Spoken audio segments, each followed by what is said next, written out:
Welcome. What up, Big Feet Jones?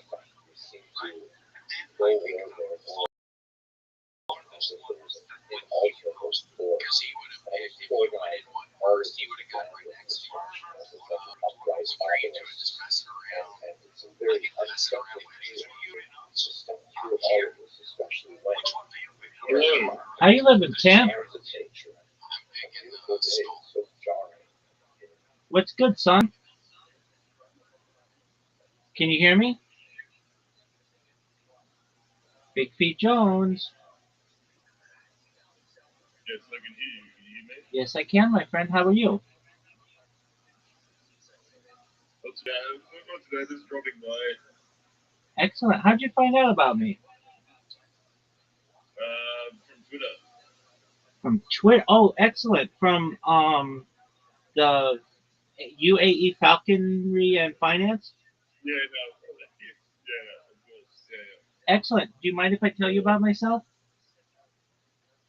Again, sorry? Do you mind if I tell you about myself?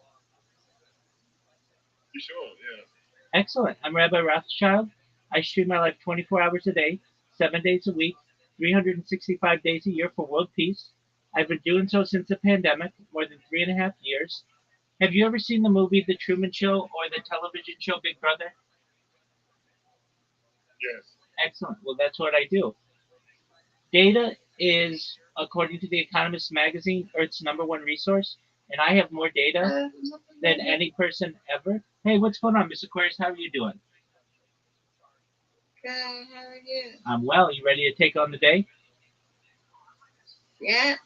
All right, go hit it hard, girl. We'll see you tonight, God willing. We'll play our game, okay?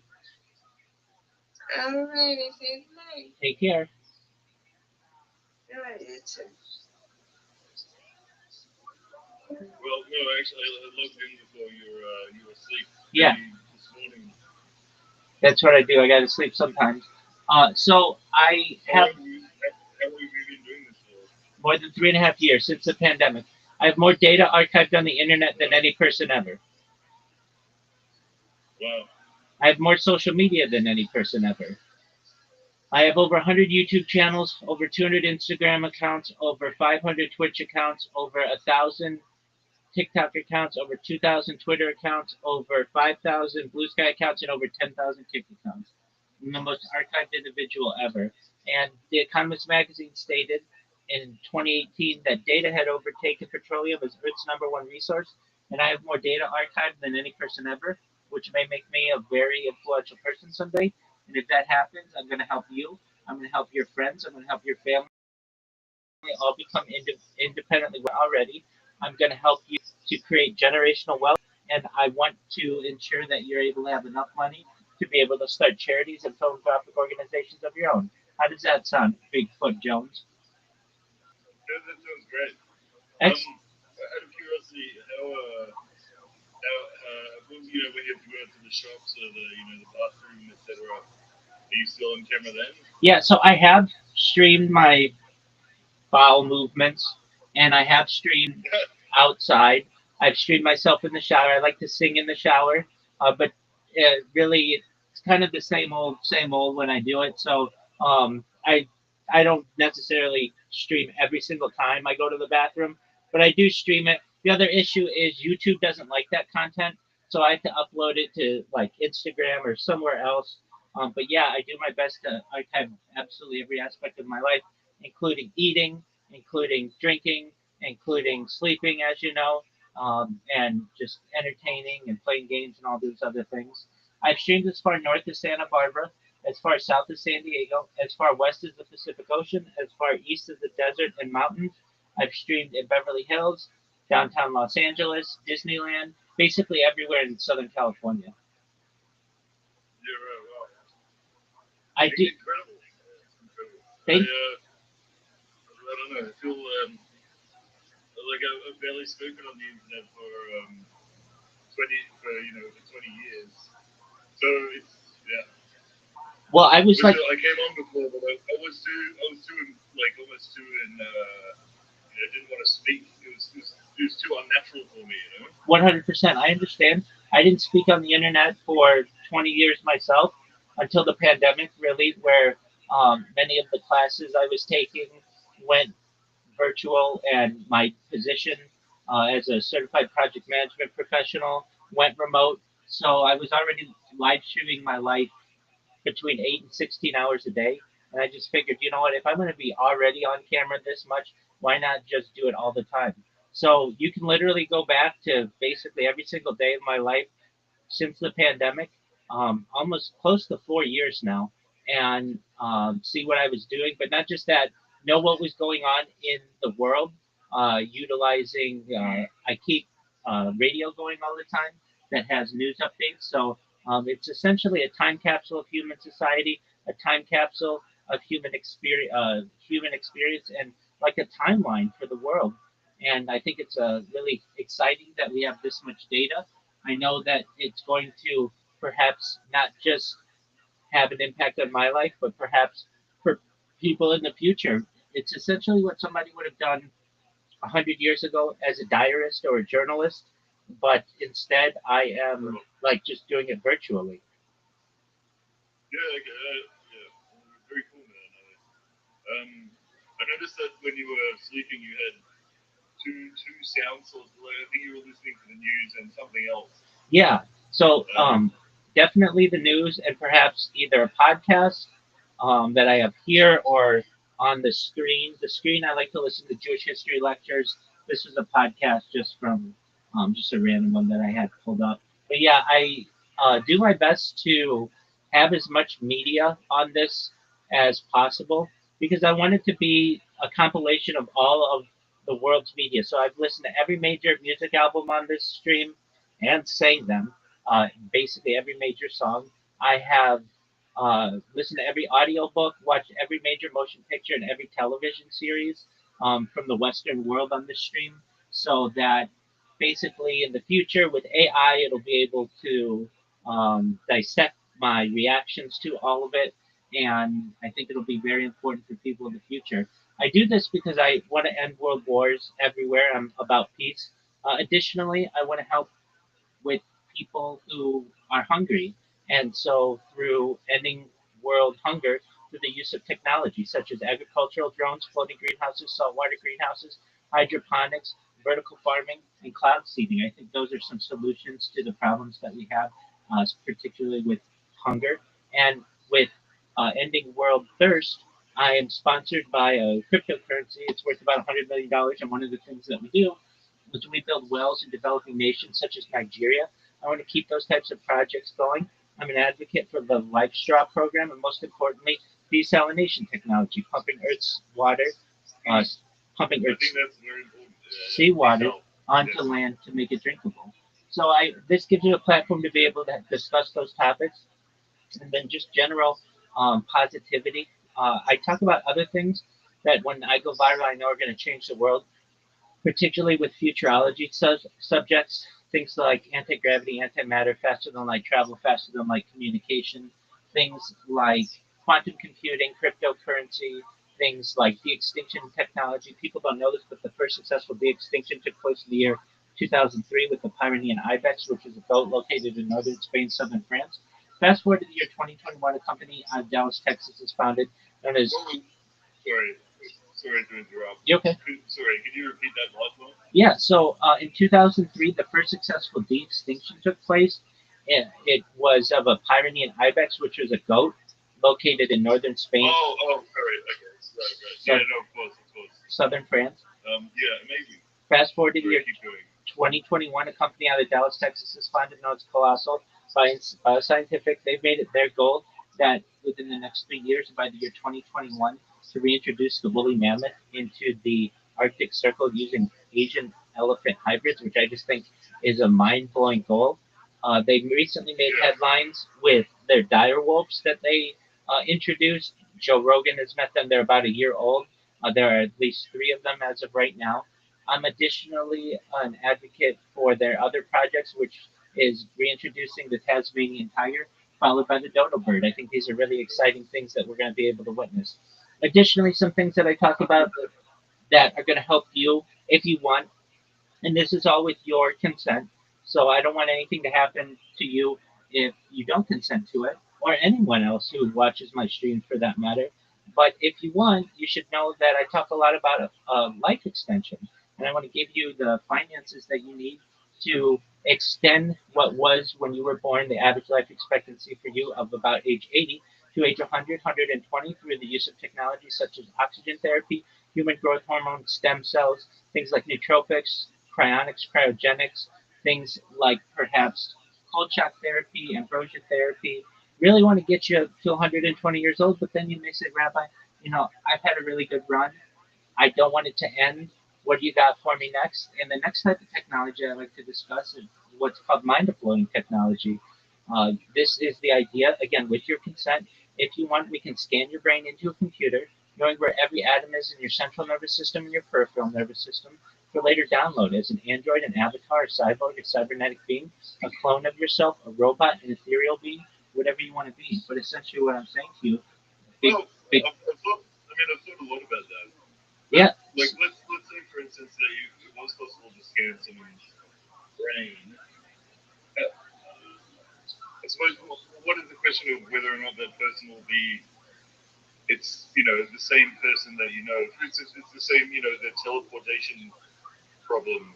Are you the same person as the one who teleported through the teleport, or are you just a collection of different electrons which can really accurately mimic the person who on the other side was killed? Do you know what I'm saying? absolutely, yeah. So this goes to something known as the ship of Theseus paradox, which means Right. it's the idea that you have a ship in a dock, and you take that ship apart piece by piece and rebuild a ship right next to it. Is it the same ship or is it a different ship? You tell me. Okay. Yeah. It's a very good question. Myself, I would be very afraid to go through a teleporter, for instance. That's okay.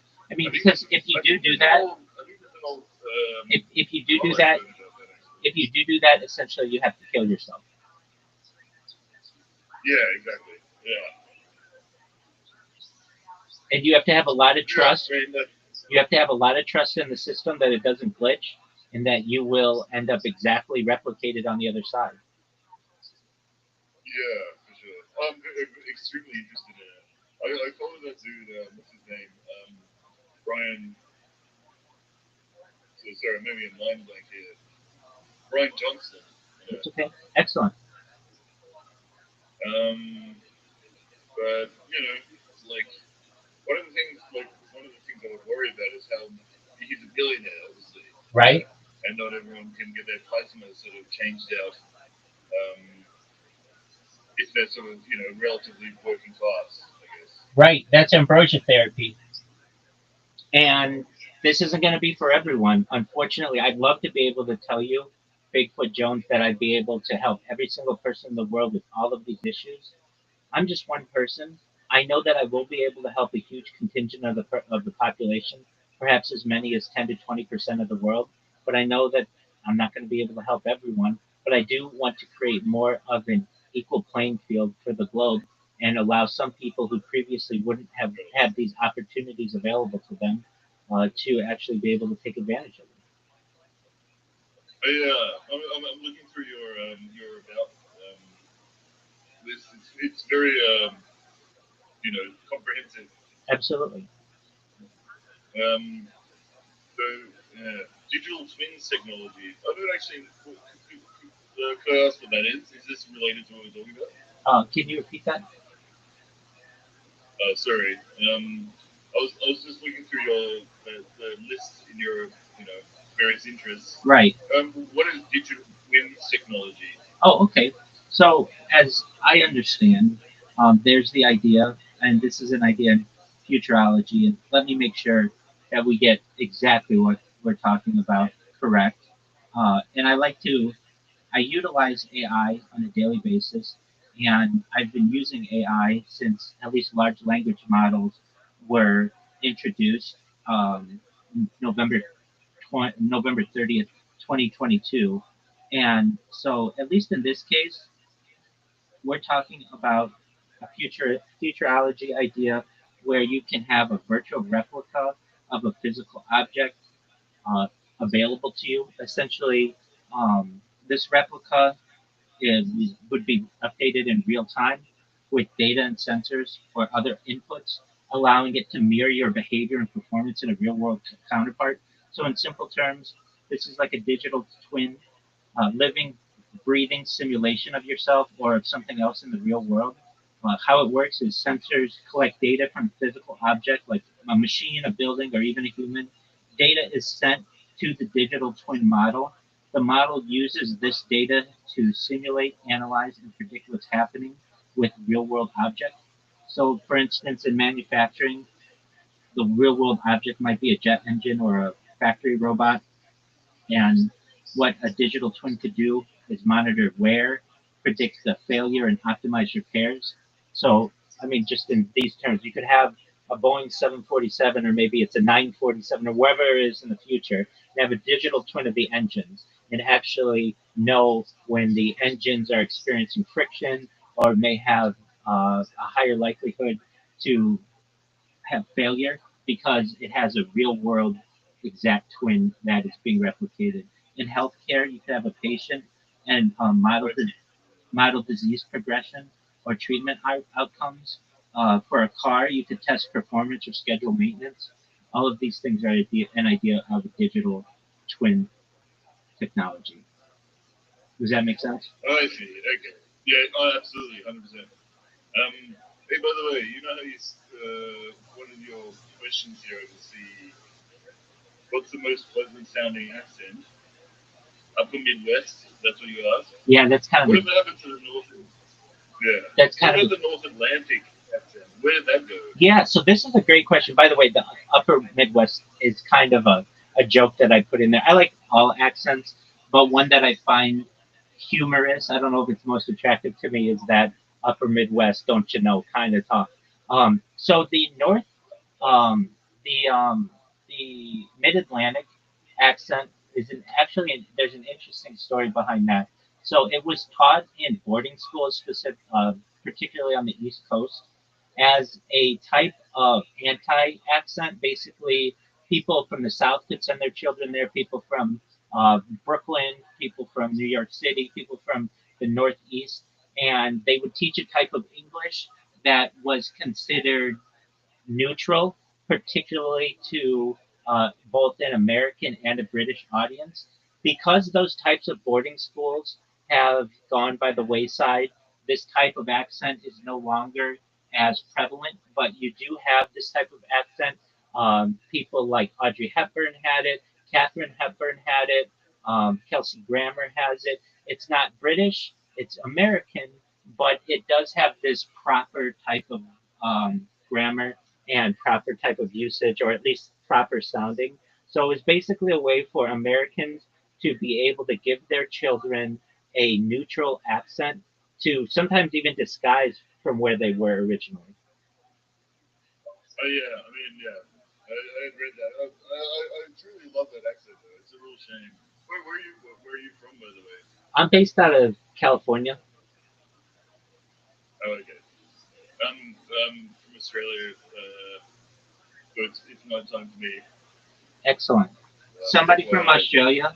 I've had this feeling. I had a dream many years ago, not many, but like 4 years ago, that somebody from Australia was going to see what I did on Twitter, and I was going to go viral because of them. So you might be that person. I do get some people from Australia in here, but basically, I had a dream 4 years ago, and it was a very powerful dream. And basically, in the dream, it was like you're going to be the most documented person in the world, and somebody's going to post something about you on Twitter. Somebody's going to see that, and what's going to excite them is reading my about section, exactly what you just said. So it may be you, it may be somebody else, or it could have just been a dream. But I do talk about a lot of things that I think are going to change the world. One of the things that the falconry person, UAE falconry, discussed was Santa Claus machines.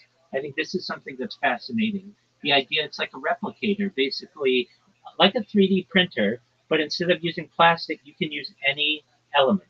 And these are things that are going to come to fruition while you're alive and while I'm alive. And if you've never heard the term Santa Claus machines, it's something that certainly is going to come to the fruition. To fruition. And I know when, I've never actually heard that term before I saw it on his post. yeah, So I was curious. I was quite curious about it. Did you actually speak to him on Discord or? oh yeah, definitely. We spoke at length for like 2 hours. Oh right, wow.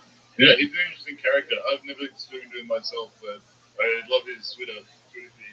yeah. So essentially, as I consider Santa Claus machine, imagine the periodic table of elements having like almost like atoms built up where that could create any that could basically print anything that you want. It's currently it's an emerging technology, but it could give you anything that you want instantly and for free. So what are we talking about?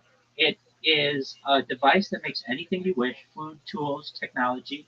It requires no effort or cost, and it has no limits in what it can create. It's essentially a 3D printer combined with AI. So where does it come from? It was popularized by a science fiction writer known as Werner Binge, and what he discussed is this idea that you could have this machine that could solve issues in economics, labor, and value, and it helps us explore a utopian and dystopian futures. One of the issues that UAE Falcon brought up to me yesterday was, well, Rabbi, couldn't you create like a nuclear bomb with this? And yeah, you could theoretically, but here's the thing: just like you have copy machines that if you try to put currency on them, it will not print those out. You could have other limitations on a 3D printer that wouldn't allow you to make ammunition or firearms or nuclear weapons and those types of things. This concept has been explored within like popular um, popular media with Star Wars. It's been known as a replicator, which in that it would instantly create food and objects from energy.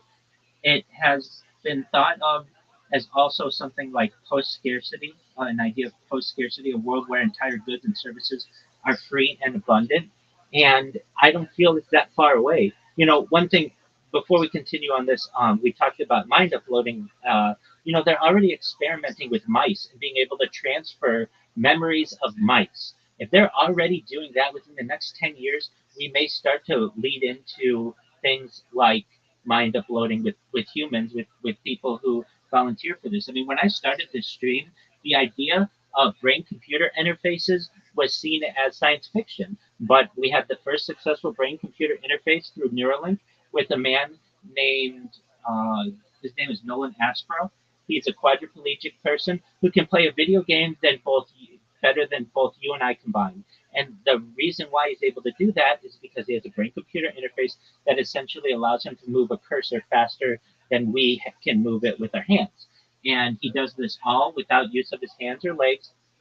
And we've had then the second Neuralink implant be created. Now we're at half a dozen of them, and they've even created a helmet that allows you to use a computer cursor without needing any type of implant. We're already moving that quickly, and that was science fiction when I started this stream, and now it's absolute science fact. And moving into the Santa Claus machine, when people start to hear this, the name alone is going to make people excited. Hey, did you know that there's a rabbi who streams their life 24/7, and they talk about all this futuristic technology. And one of the things is called the Santa Claus machine. Oh, what's that? It's essentially a replicator that you would see in Star Trek, but it allows you to make anything that you want. It's essentially a 3D printer that utilizes AI and the periodic table of elements to be able to create anything that your heart desires, all for free and instantly. That's going to change the world itself. And many of these topics. Oh my god! I mean, of course. I mean, like I really like, especially like years ago, I was, very much into sort of these sort of, futurism, transhumanism, and so on and so forth. Absolutely. but as we get closer and closer, I'm kind of getting a bit cynical, I'm afraid, because I keep just thinking that for one, it will be sort of uh, encaptured by the ultra wealthy or people who have bad intent. So you seem to have very sort of, as do I, have sort of are an optimist. There are so many sort of bad people in the world who have access to these technologies who might be the first early adopters of these technologies who are going to sort of turn it to bad ends. What do you say about that? Absolutely. So I think that I give those people, let's talk about who runs the world, who we're talking about. We're talking about the Astor family, the Bundy family, the Collins family, the Carnegie family, the DuPont family, the Lee family, the Merovingian bloodline, the Rockefeller family, my family, the Rothschild family, the Reynolds family, the Russell family, the Van Dunn family, Sorry. the House of Windsor, and the Vanderbilt family. These families, we run the world. Now, do I run the world personally? No. But I am a descendant of people who are associated with these families and essentially can help as a leader to be able to say, look, not just to our families, but to the world. We won. It's game over. Okay, now it's time for us to share the winnings with the world. That doesn't mean necessarily absolutely every person is going to be able to take advantage of them, but if I can show these families that they still have an opportunity to stay on top with whatever the future of the governments are and the future of science is, but to share the wealth a little bit and to make it so that they can walk in public and not get heckled and not get attacked, that's going to be the best of. So they don't have to walk around with security, armed security time, or they don't have to live in a fenced in castle. That they're able to live a normal life, which many of them have been unable to do because of who they are in society. These are opportunities as well that are really going to be attractive for many of these people because they are going to want to take advantage of them themselves. And to know that they are included, that these 13 or so families are included at the apex of society, but that there will be other people there, including the Council of 300 and other families, to be able to help support them is a very exciting premise. Now, do I think that? Sorry, Go can ahead. I ask who's the council?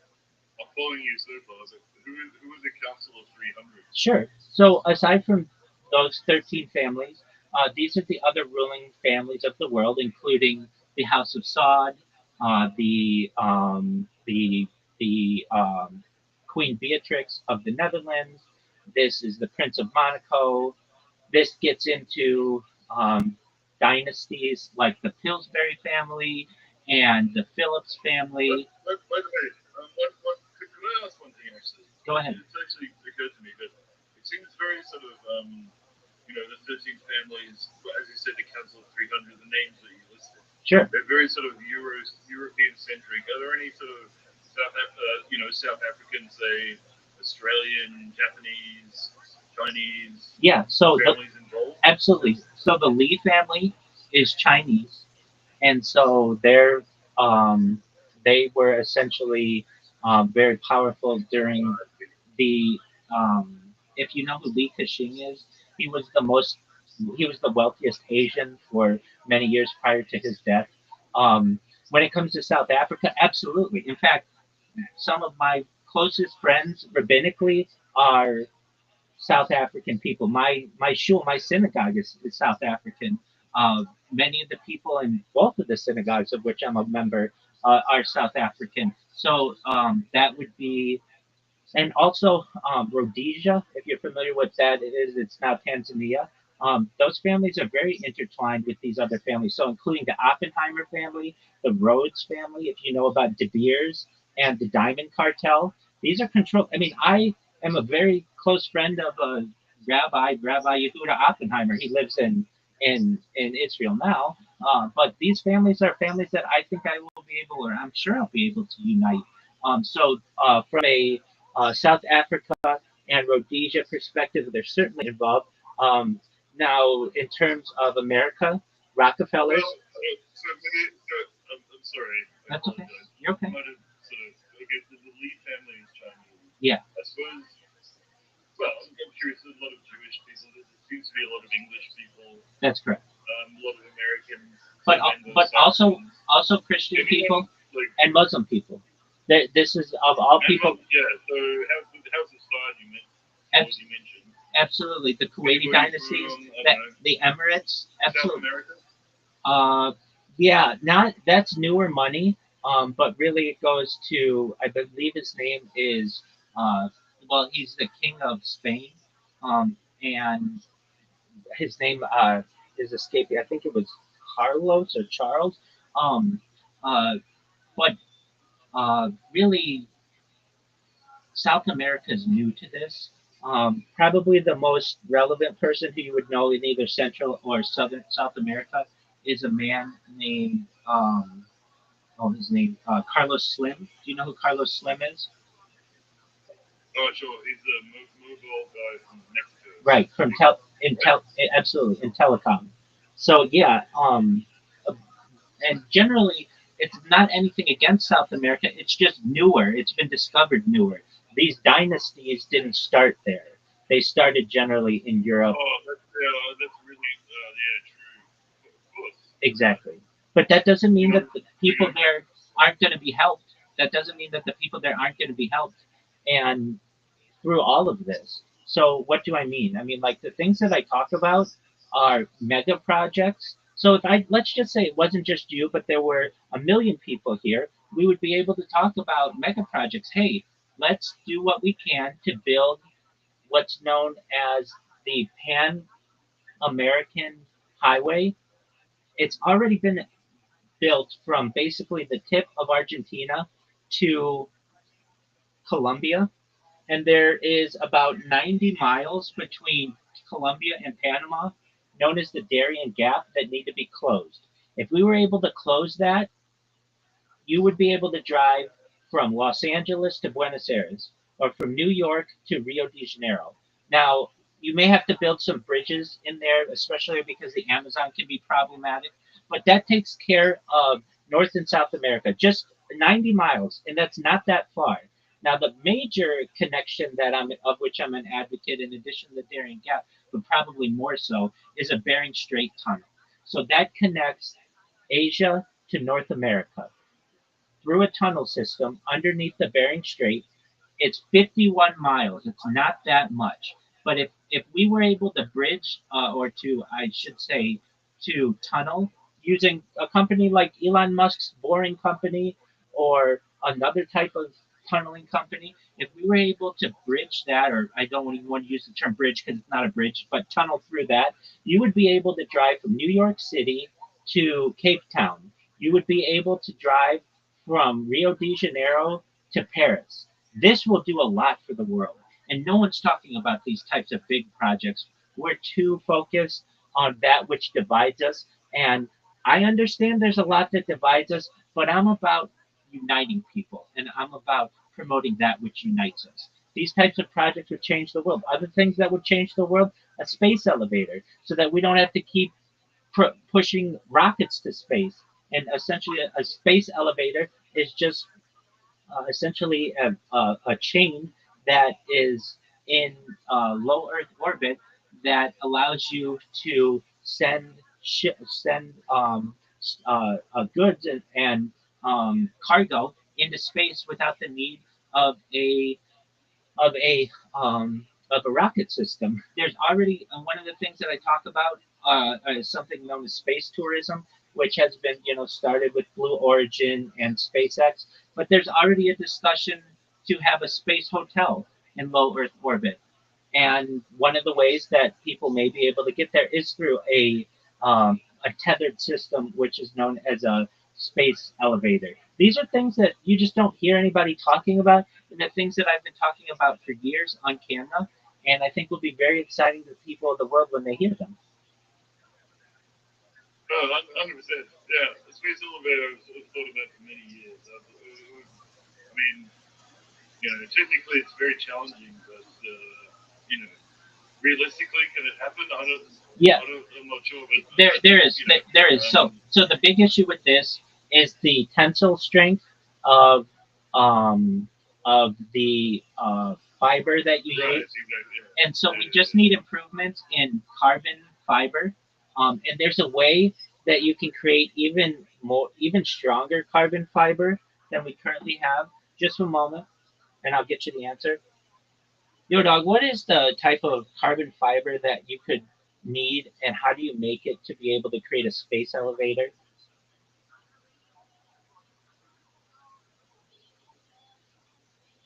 So this is really a big move in material science, and it's next level carbon fiber.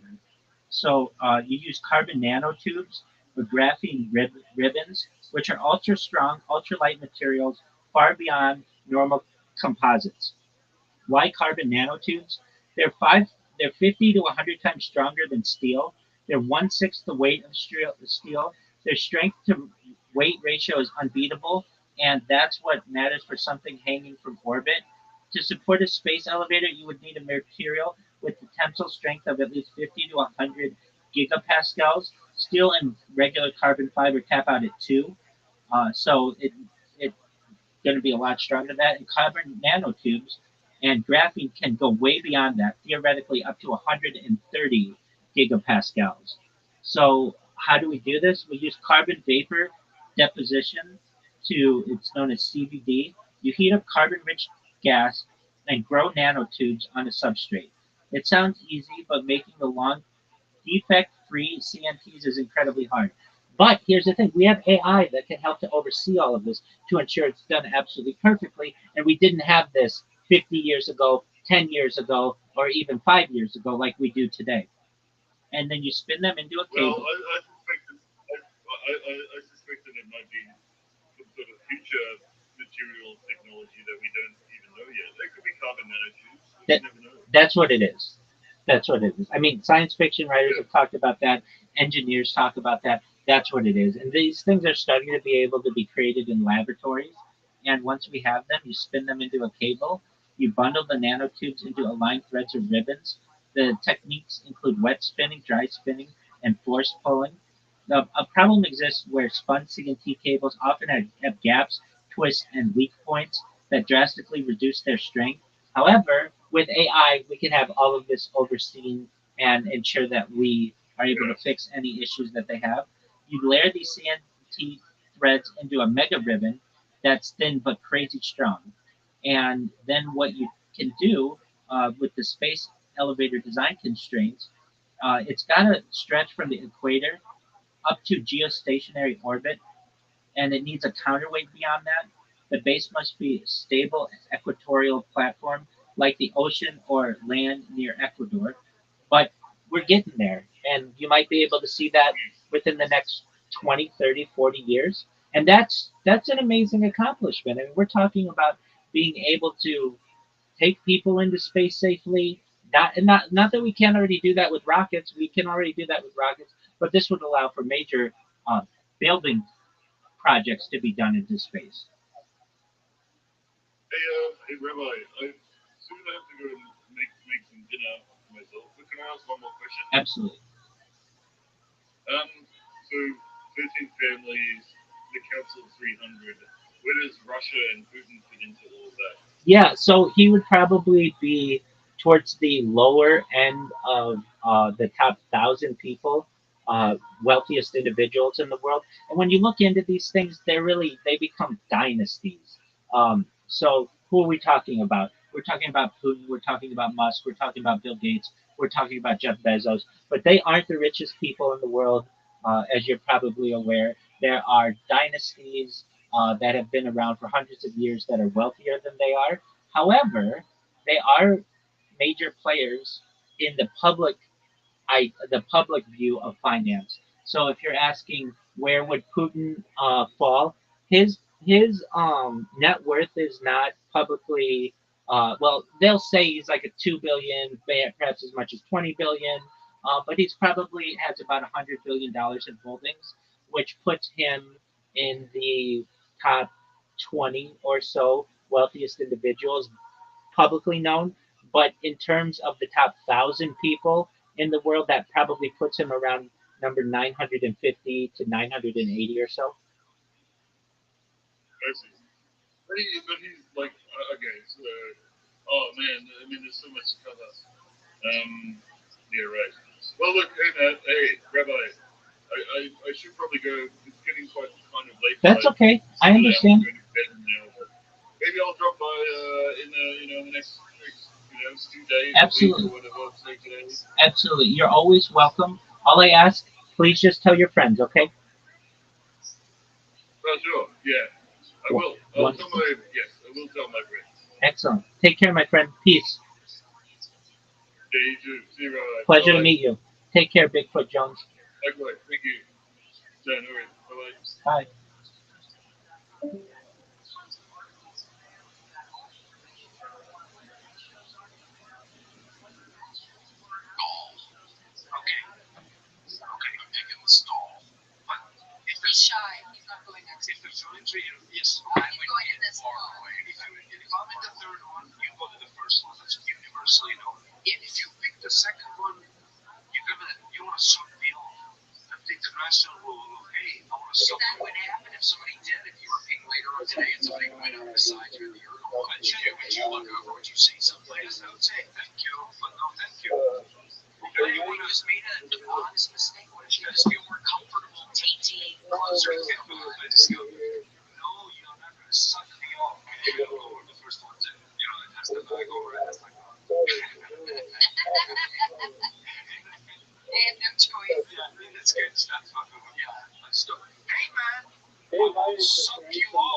What's this guy moaning about?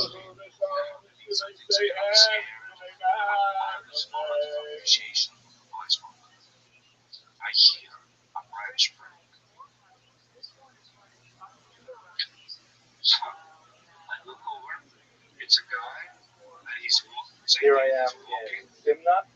This is my ancestral homeland, Lithuania, in the Alika district. This is the first time any member of our family has been back here in 100 years since my grandmother left. And I'm very much looking forward to seeing the streets where she grew up and where all of my family is from. And enjoying a long time at the top of the town square right now. 360, so you get a sense of where the school is located in central town. This cobblestone area behind me is the old medieval town square. This town is over 500 years old, and since we're here, it's 400 years. So this is the grand expanse of downtown. You can see right to the very end of it. And just looking around behind me, that's the other end of it, and Sasha. There's this big, rather new municipal building that was built back in the 90s, 2000s, perhaps, after they bought it here. And right there is the synagogue. You can see how prominent it will be in the overall geography of this little shtetl that's just right off the main square. At the other end of the street, of course, there's the Dakota House, which I want to town. And if you find the church, you just go to the other end of town, you find the synagogue. That's where the synagogue is located. Very prominent, closely related to the actual town market and So one of the things that my grandmother always used to talk about was how when she was a little girl, the peasants would come into Simna from the villages, and they would come to my great-grandfather's house, and they would change their clothes. They would take off their traveling clothes and heavy muddy boots. She specifically remembered muddy boots, and they would leave them in her house when they went to this church back here. So if you think about that, it's hard to tell, but perhaps my grandmother lived somewhere along this street, or maybe down further behind me. But we have no idea which house it would have been, or even the house. So, but this is the end of the street is basically where the large building is, correct? And the other end of the street is basically just past the church a little bit. So the main street is probably about 3 kilometers long at the most. So it's one big street and a few smaller streets coming off of it.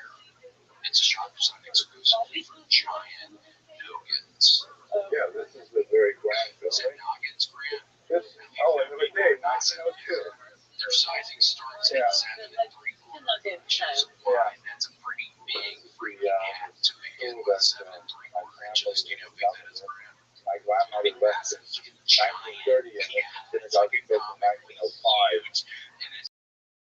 So certainly would be where. However huge your head is, they've got you covered. And again, 7 3/4 inches. If you don't know what that is, look that up. That's a big ass hat to begin with, and they get even bigger. Gone are the days of not being able to fit in a snapbacks. Snapbacks, is that like the kind of Corvette you have? The mayor is hatchback. To go into the building. Oh yes, and beanies and trucker hats. They have everything made with Edward this year with cool stuff that'll fit. Right? They've also got a 30-day fit guaranteed to ensure that you're totally satisfied. And to me with Edward, Baruch is both trains for free shipping from U.S. forces. We have Edward Coach. We have most of our like the link in our show notes. Give that China. There's the gift of me with Edward. Same with my wife. Yeah, дуже цікаво, дуже прекрасно. He's classic. They're kidding. He's shaking it like it's a gift. He's here sitting there getting sweaty doing push-ups and shit. It's horrible. Behind the bush, under the bushes, yeah. We're trying to communicate with my broken Russian. Something's going bad. But there's some unconventional features that remain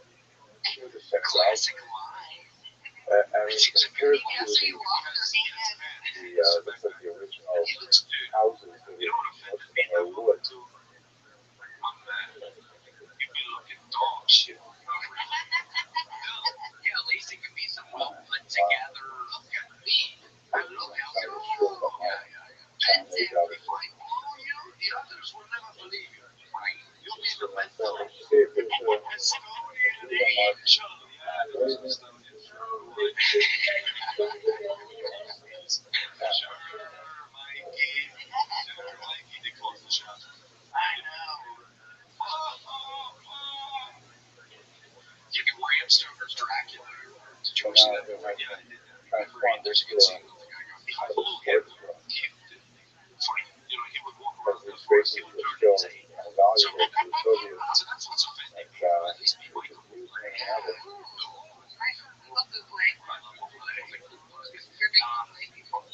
I go, no, man. But now, already, I gotta change location. This guy is a location. The ceiling is probably not original too, right? The ceiling is colored. He was like, here, he's everywhere. So, when I try to acting cool as well, yeah. I start going, and now I'm high also. And this is actually, I Which can't way remember is this before the shower thing, well, but this is the first time. so the island notice would have been I just feel where the uncomfortable. building I'm high. I gotta, environment. I'm scared. There's people after me. I would be scared to death. So, but I want to try to be cool about it. I forget a bit. So this is behind me would have been this rock where right now is where there would have been an Iron Kodesh. Now, of course, there's kind of a basketball back and like an indoor soccer goal. Gives me a certain amount of anguish to be in here and imagine what this meant to my family when it was impact and function. To give some sense of the depth of the loss. I changed direction at this point. I felt like I'm not seeing the vision in my head. With Liam Neeson when he's with the wolves. Just probably would have been gallery, women's gallery. I don't believe he's trying to see what he's trying to do. So he keeps going his friends. He's the last guy who's driving. The accident is goes in the wolf. He makes the wrong direction. That's why he fell on his shoulder. In The Shining, where Shelley Duvall This is a sauna, right? For heat? I see. Or just the smell of the wood? Change direction. Yeah. By the way, they also noticed me. Yeah. They continued like I said, why did they go? So what would they do? They got here. So yeah. I see. Here too. Breakfast time. Okay. This is my Now, is it a machine? Where the women would sit? Or is it built new walls? So that new guy was going over to get the new guy. Immediately I said, no, that's the thing I was getting out there. So no guy. But then my thought, because I see how, but then he's your kid, why? It's just like, walk. No, it's a regular sidestep. When there's a road in a park, like a passage, and somebody jumps out of the bush. That's okay. Yeah. And I look at him and he kind of stops. Facciamo graffiti, okay. Why do we close them?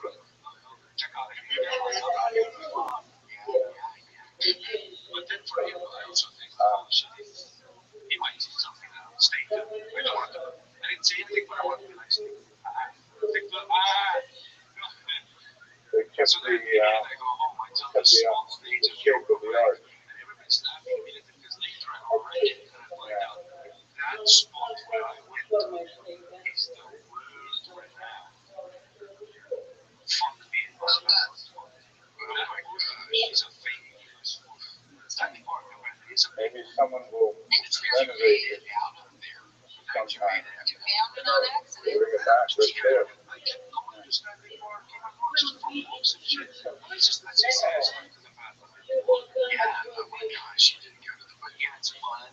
Is the original feeling of that? I thought these words are chasing me. Maybe they just want to be at the airport. I was the wrong one in that sense. I go there sweaty, shadow boxing, looking like a fucking caramel shape. Maybe it was And then I just for the rabbi. this guy must be like this. Yeah, the guy was really trying to be nice, giving me the beer. Or maybe he really made me crazy. I'll never Oh, I forget see. For school. Yikes. He's so nice, little piece of nice thing. Just Now, what is this word? Sauna? Wrestling. and like just not fucking, more like a mental goo.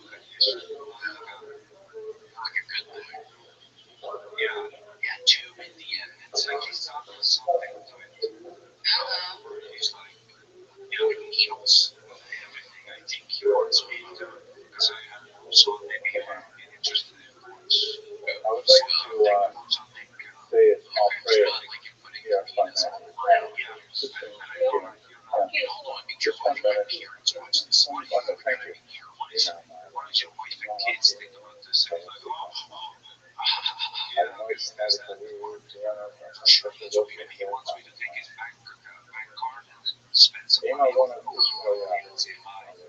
Sugar baby. You be a sugar baby. Is that what a sugar baby is? I don't know. I know sugar daddy, sugar mama, sugar uncle. A sugar uncle. That sounds fun. I've never heard of a sugar uncle. Esa me está bien mirando, más de hecho, it's not going to be a sugar daddy. It's so expensive. And then he said some other, yeah, great, fuck this chocolate. But he said some other substance that's cheaper.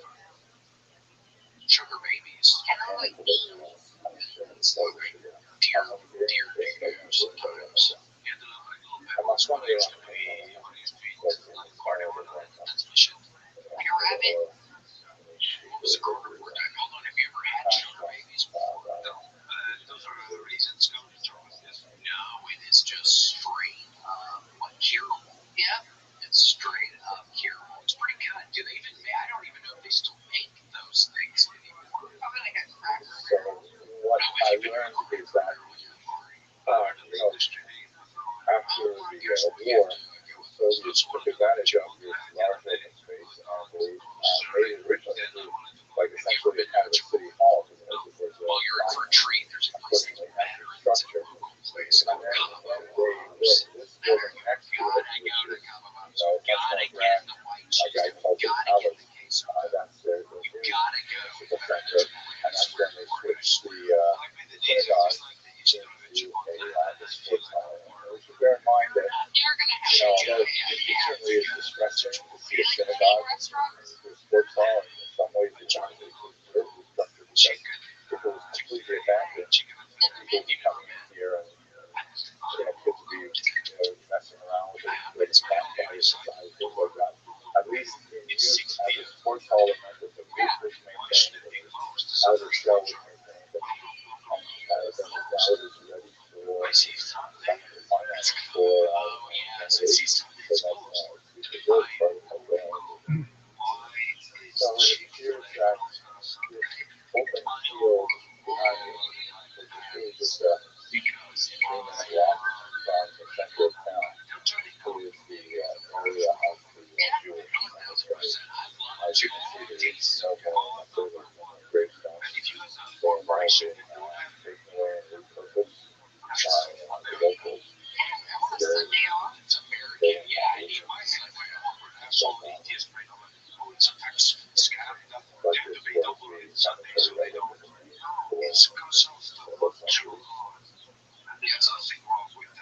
Until this point,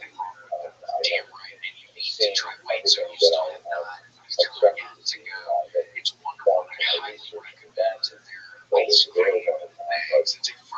But the last part of it was going out to killing site where the auxiliary practice where they would access to the murder of family. And what I did not expect was the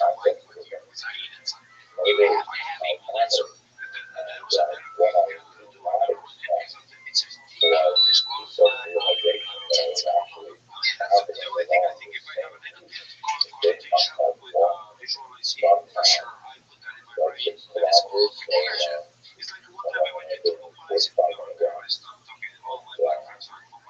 then on the camera, which is later, that I must have had now. We found it in my head with the ball of justice. It would have been a very different experience, obviously, for them. But I tried to medicate on sort of something like take these last steps from Yeah, well, guys, did you do the drive-up? to I did the cars who had to walk in. I got the Sonic. at several points, Sonic, it was delicious. technology I don't like Sonic because I warning hate what we were doing. giant We came up to very good and a sort of tunnel under the rail area. But I think it was more appropriate for a person to park. It wasn't clear if the ball I hear you. Well, you still need to get a Route 24 cherry market. God, dude, it's so funny. You have to. It's that drink called a cherry market, and it's in a Route 44 cup, which means it's 44 ounces. So it's a big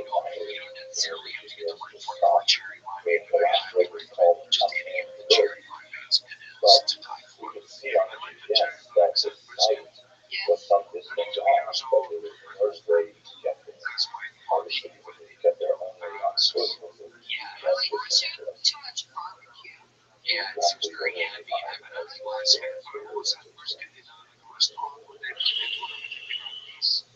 I don't know how they're up to 250 cuisines. I remember like 10 blacks. Also 10 blacks. I love you guys. I love you guys. I love you guys. But I am not spending like 20 like in prison. Like a cafeteria. And what do you want? Sure, the meat. I don't know what meat it means. I got things that make no sense. And then it turns out to be $100.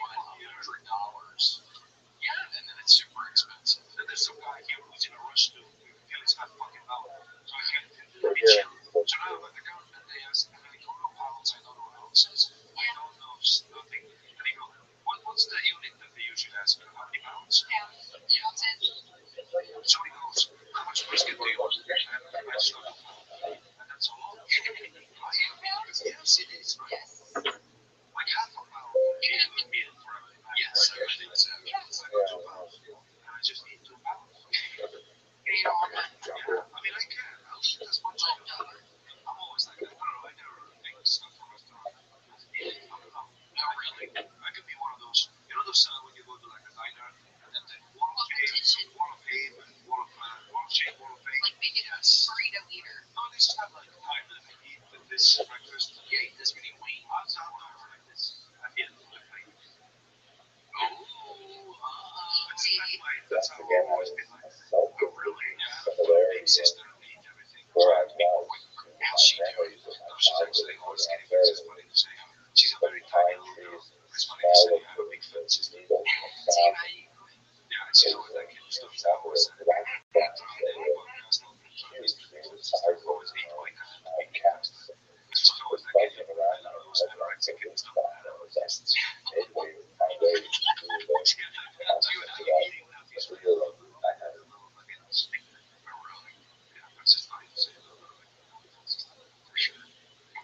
When she comes by and people see her for the first time, He lost a lot of weight. it doesn't even look like she had any weight to lose. So how much weight can hips like this have? We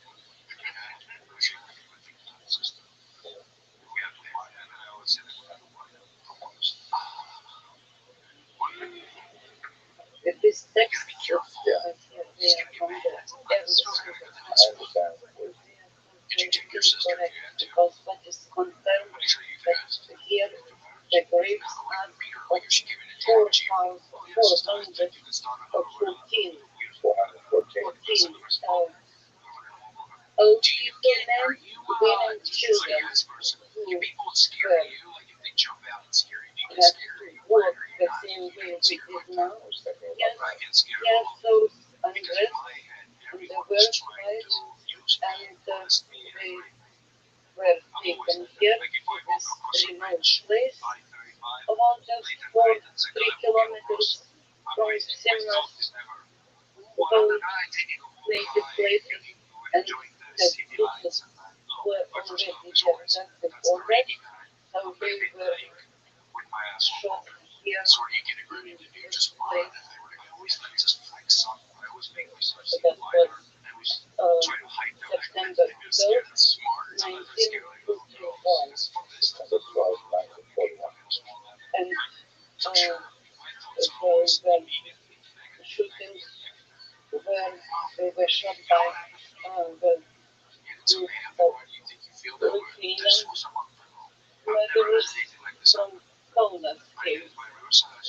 or led by officers Which, from really nice North. house.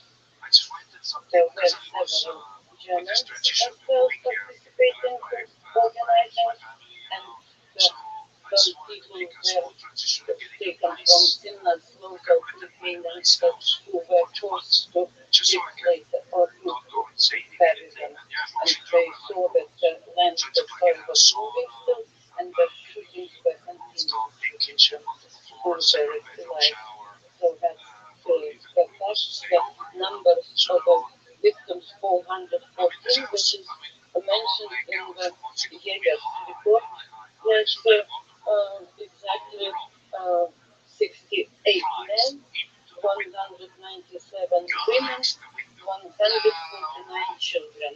Because men, strong men, before 196 of them were killed, but they were yet before.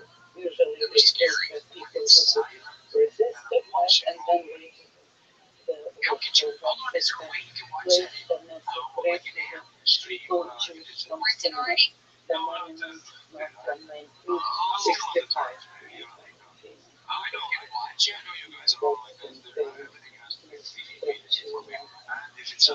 If it's one of those seances where the guy stands up and says, you see the go to the bathroom, so be it. If it's free, you go watch it for a while. Thank you for that information. Gosh, so much of that. So much of it. You know what I do? Because Hello, at first, fellow students of Jewish history. I am so delighted to speak today with my colleague, Dr. Schneider, who is one of the great names, visionaries. We might talk about him like this, but one of the great names in the history of the Jews of Eastern Europe, in particular rabbinic history. You know so much about the yeshivas and about the Cretan dynasties. It's just going to be such a fantastic experience to visit Poland, Lithuania with Dr. Lyman and hear so much of his wisdom about this remarkable civilization that existed for 1,000 years in Eastern Europe. So I just want to have a brief conversation with Dr. Lyman. Tell us what's on your mind about this trip. What are you thinking about?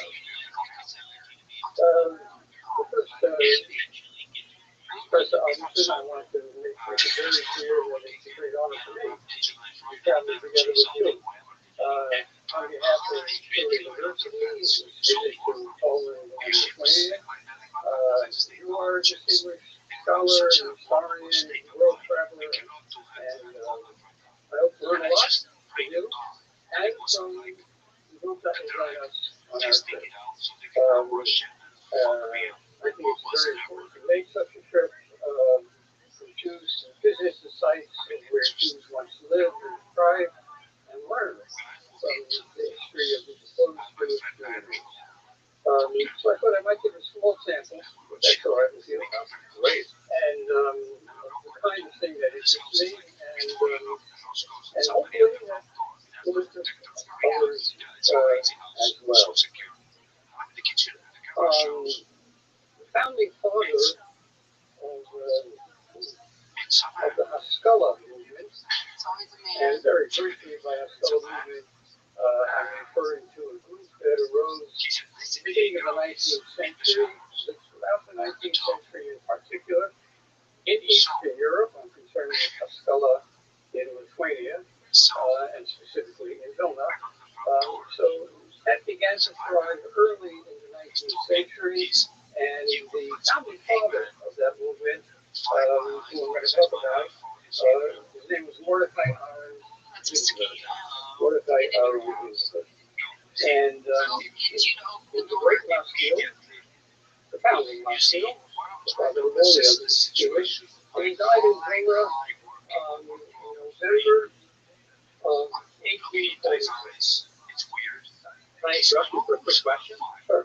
Like if I hear the phrase founding father of the Haskalah, I would immediately say Moses Mendelssohn. So I'm referring to the founding father of the Haskalah in Eastern Europe. Moses Mendelssohn certainly be considered as the founding father of Haskalah in general, but also Germany, France, but it didn't make its way to Eastern Europe, and certainly not to Vilna until the beginning of the 19th century. Okay, fascinating. And Mendelssohn first died, I think, in 1786. So a few decades before the age of That's right. There are people who are called the Hebrew Mitzrayim Haskalah. Must be living before Haskalah started. There were such people in the 18th century who voted very few. All medical doctors, actually. But none of them were really much Jews. So the Haskalah movement that I'm referring to in Eastern Europe beginning of the 19th century. That's great. Let me ask you one more question. And this is really for the benefit of my viewing audience. Could you just define Haskalah as a thumbnail definition? It's very difficult to do, but I'll give it a try. Masculine in general, whether it's Germany, France, or Europe, first of all, the Enlightenment. and whatever values they like forward, they were into those, very specifically rationalism, for example. And they felt that there was some changes that needed to take place in the lives of Jews, in the countries where they lived, if they were going to be living in the modern world. And the modern world is for us would be emancipation. That's in a nutshell. Okay, so what kind of changes? Okay, I'll let you go. I'll get to that. So, one of our Ginsburg died, and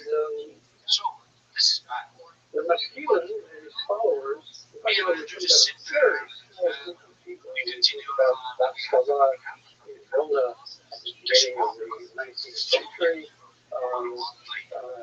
In 1850 or so, in the entire field of settlement,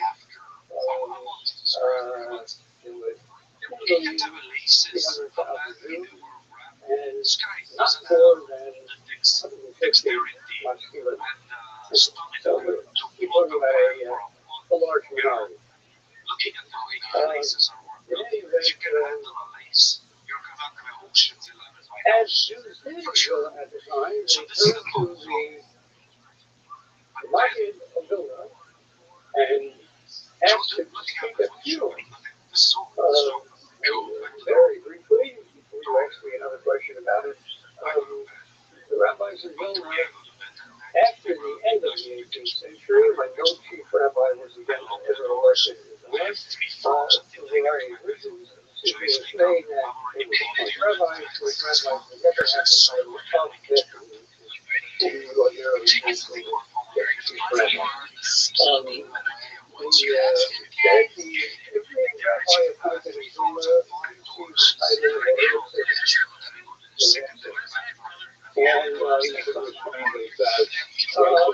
received the title of and the point was they're not just people like them, it's all the title.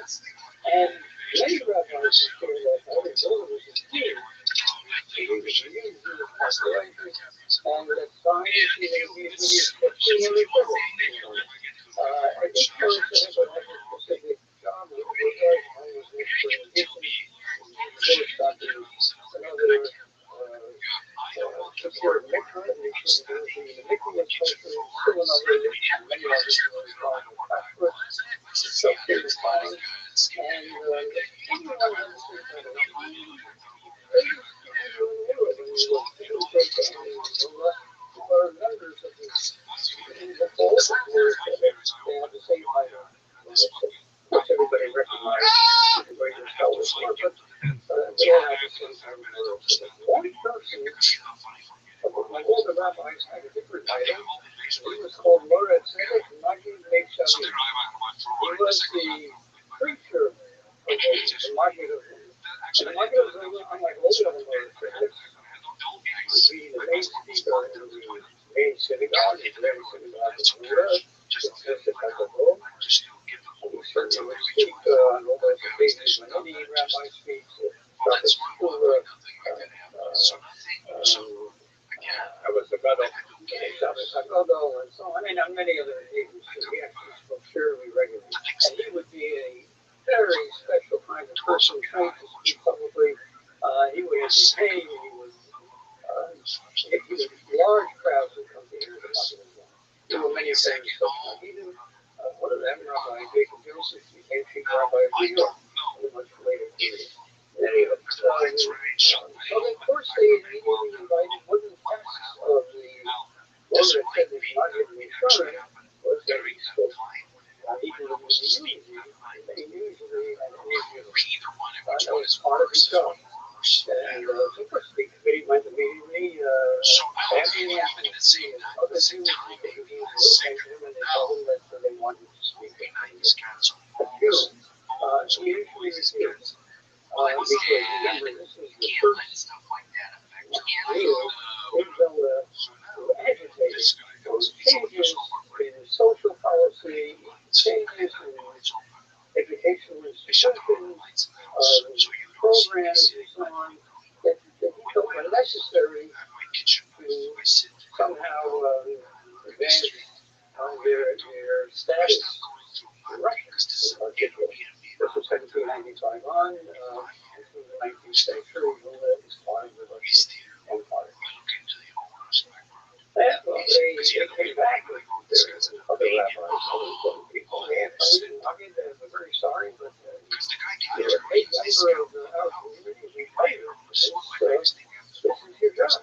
And you have to do realize the situation, you have to solve it.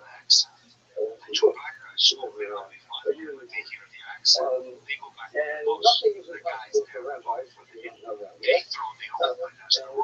He was very wise and clever.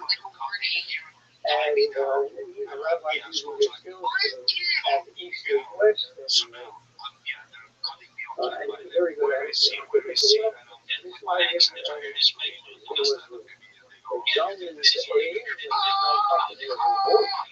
They both, but not getting rid of it in translation. And we got up to speak. The opening line was a verse from Yeshayahu, the book of Isaiah. Tzaddik abad v'eini samalev. Tzaddik died, no one takes righteous man is hurt, and no one takes the heart. And all those questions that the Jews Then you had to pay for that both window. the traditionalists and the Mexicans. Maybe I thought it was like an Airbnb scam. Like, oh, you were okay. This person was fired. And I think what the question is about city of Titus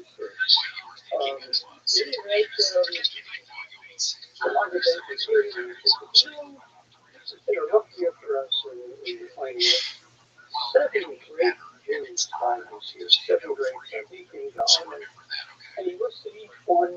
This one was from Matthew Sofer, one was from Coleman, and one was from Chabri. All famous rabbis who died in previous Sofer. And after he gets to the 7 rabbis, and again, literally each of these 7 rabbis, I would say 10, 15 minutes. That's right. I think I see where this is going.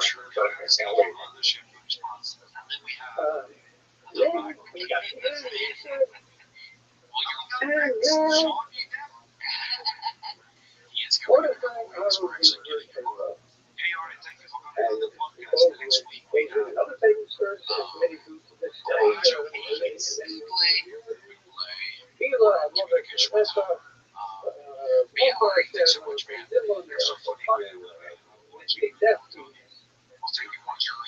remain from us entirely, forever, and so on and so forth. We said that was the because by the way, how do I know if I tell you the story? Because all those who were present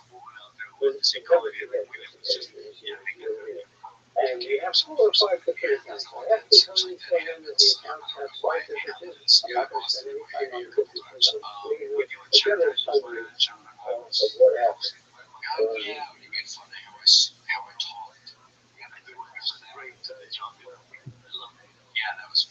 Present at the probably in the great synagogue of Vilna, as they made their way to the cemeteries.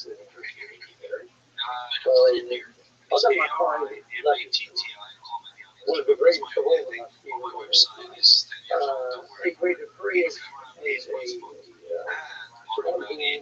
beyond what is the leader of the Mashkin, especially so this could not have been in front of the ear. Nice to see you, Jay. Gotta give a shout out to the mercenaries. We're still having Joseph. We got Anthony Glass. That's a change in name a little bit. Anthony Armstrong, Ashley Field.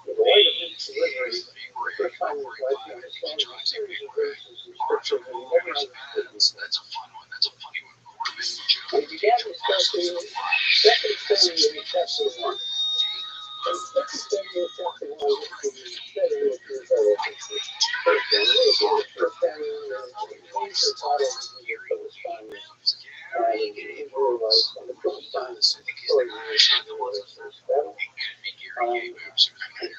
and St. Jonathan was also killed in the Irish. And if you look at Samuel Hopkins, someone escaping from the battle, was out of the house. I don't know if not in the house, but somewhere, someone managed to escape the battlefield, and punched the table. That would be insane. So tell me about what happened at the Battle of Terrible battle there, unfortunately, Jonathan met their death. So you check it on your own, you're in the video of Real Bed.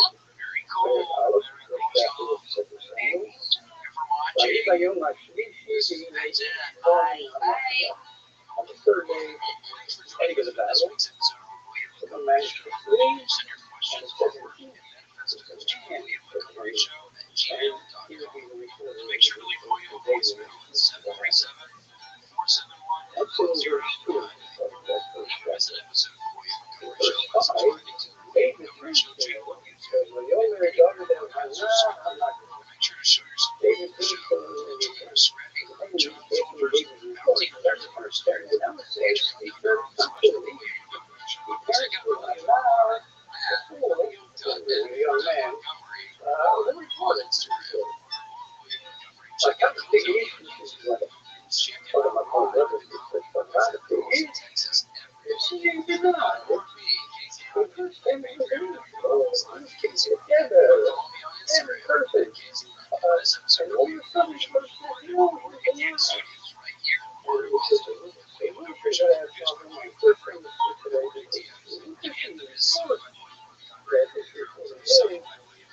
What happened was David asked to tell me what happened.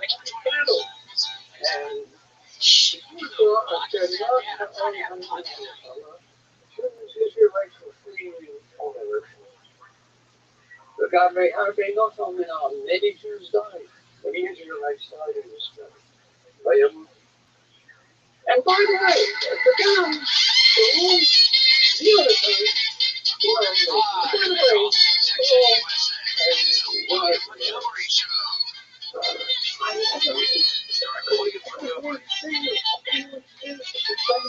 Just walked out entire leadership. And somehow that was, of course, that's why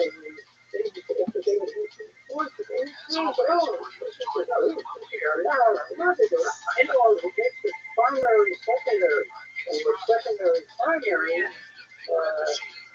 not a, I'm not doing I need some budget of clarifying. If anyone wants to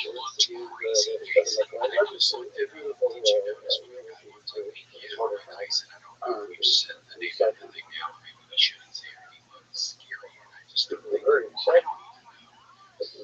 Even what the deal is with this, we never had a cross promotion already. They wanted a cross promotional thing with the beverage company. Yeah, can you words they would give you? Yes. What's itself, a member of the Lord radio, what have you, and yes, and just pretty much. Don't take a stand. And they're very wise. Yeah, this is an interesting thing we're doing. I have to Wednesday. I can't. Things are a little different. We've done Mondays. We've done Tuesdays. I don't think we've ever done it on a Wednesday. Wait, so what are you doing? You're going out of town. You're going to be out of town for a month. You're in a re-recording. We are. Let me tell you what I'm going to be out of town. What's wrong with my house? Well, it's wonderful. Just doing a shit ton of comedy, I would imagine. Yeah. I'm with Rabbi all weekend. Just the only feature they could do. And yeah, I'm headlining it. Damn, wait, so what are you doing there? Are you doing that during the week? Is that just a weekend or it's like Tuesday, Wednesday, and Thursday? And so during the weekend, it's up to you with the whole week. Every week, so it's a bunch of dollars. Damn, it's a bunch of different one-nighters and a bunch of different weekends. So that's wonderful. Yeah, Rabbi on Sunday, and then for 2 days, all for 1 day. Indianapolis for 2 days, St. Louis for 2 days, Baltimore for 4 days, New Jersey, Pennsylvania, New York, Nashville. We got them all. Oh my gosh, that's wonderful. exciting. I think they're selling pretty good. Get to meet everyone. Work on my hours. Damn right. That's a you would want me to get some of that. Pizza. We're not going to be in San Diego. Professor Pizza, if you're in the San Diego area, I know it's not that. Big temperature. Bringing it in. And some pepperonis are so good. Oh, yes, the little cups of pepperonis. Mr. Beast had a pretty good. Remember when we went in that place in LA? That was pretty good. When he was doing Mr. Rabbi. Yeah, Mr. Beast. I'm sorry, Mr. Beast. Pizza the same as them. Challenges. Yeah, no shit, that's so interesting. I read something yesterday about it picking up all this trash in the ocean. It's like, dude, we know what you're doing. You're getting a boat and trash picking up boat and it's dropping out the trash and you're just picking up that trash, dude. You're fucking. I watched videos yesterday all day on that shit. Not actually cleaning up shit. The fucking ocean's gonna be gone. I know, and those people that you made fun of blind, that he blinded. They blinded in the first place. Yeah, dude, you're not Jesus. You're not Christ. It's not Nazareth. Yeah. It's all Son of Nazareth. Everything we want. Do you hear this, Casey? This honestly is a little bit scary.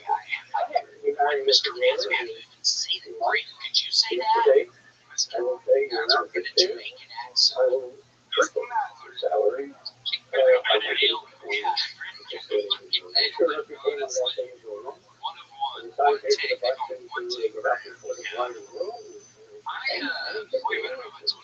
did a Google search of my name and address. It was terrible. So you get, when I hear people every now and again, I hear people say they search themselves on Google or something that literally means getting on Google.com and type it in one hand and type your name. Well, there are all sorts of companies claiming to have my details for sale. It was horrifying. They had a little picture of me in the bathtub. They had a picture of me in the kitchen cooking with my microwave, which I did not know was active. How were you?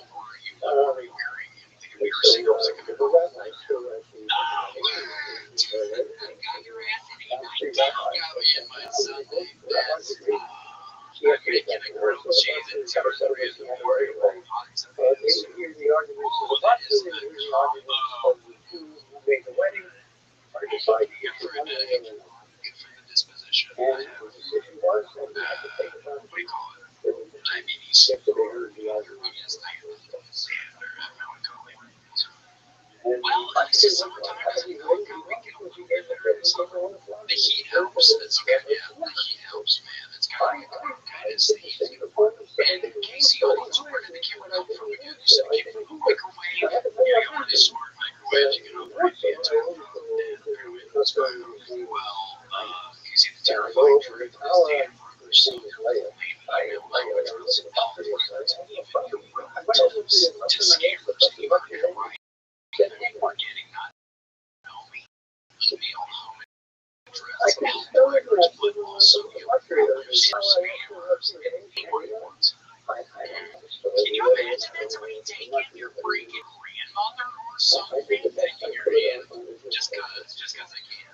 Oh, it's like somebody gets a little power, being a hacker, and it's like, well, then give me the right to literally take another human, take a human life and use it like a rag doll. That's what ours are to stop. Yes, and that's why we love them. I mean, 560 million Ticketmaster users. Data was put up for sale. Including full names, addresses, email addresses, phone numbers, credit card data, relatives. Not good, and it's got me not be able to sleep tonight. So what is it? Ticketmaster doing great. Not paying nothing. They said they didn't think that would have a material impact on our business. Well, they can material impact. Yes, all these businesses collect our data but do nothing to protect it. That's why I use more of the sponsor of today's video. Video. I love the way that the texture of the animosity is really full the biggest one was Haskalah, of course, was in favor of advancing a more secular outlook in many ways. Sometimes actually secular practice if you look at antithetical to traditionally. But they all use the same vocabulary. They're all working with the vocabulary of biblical text, the vocabulary of Mashalim and parables. Really, that's the exact point I want to make every individual appreciating it. The first thing is yes, you see the portrait of Mordecai. Wow, that's great. Wait, how did I get there? So this is mine. He doesn't look so weird.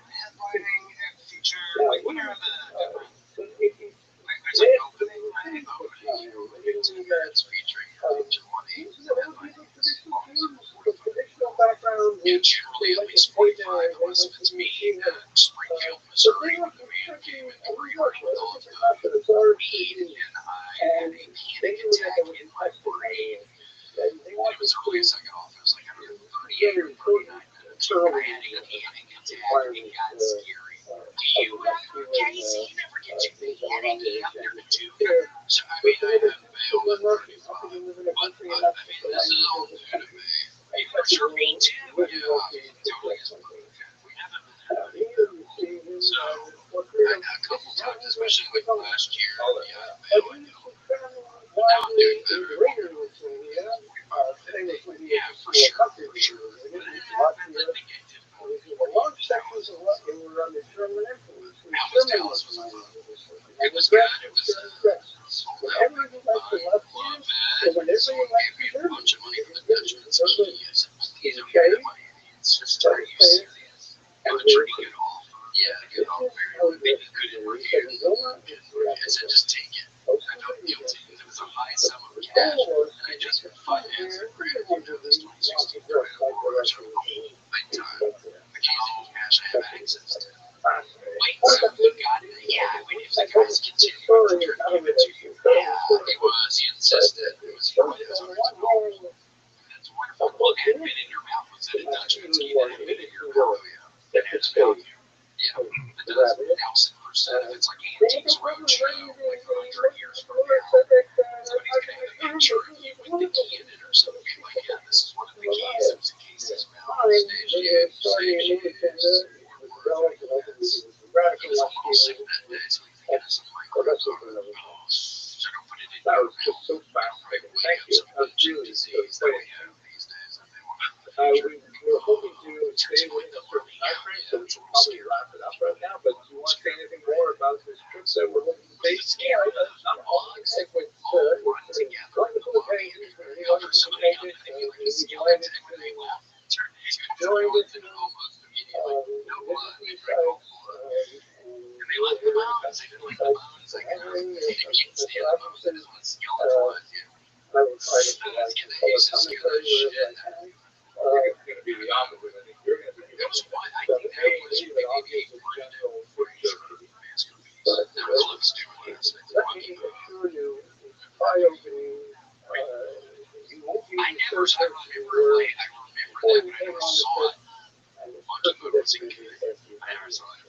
I did see the one last one last. One last question. How many times have you toured this beach? They lived in the locker for 20 years or something. Yes, and they told me it's probably more in Poland than in Lithuania. But I would say it's a monkey disease or something. Many countries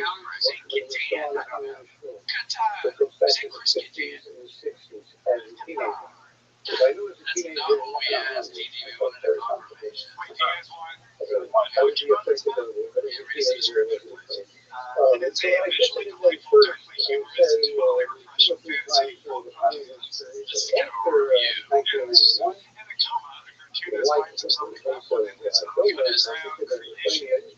my first case was in 1996, so I made many trips to Poland, maybe 30 over my lifetime. I would say maybe 20 over my lifetime. Wow.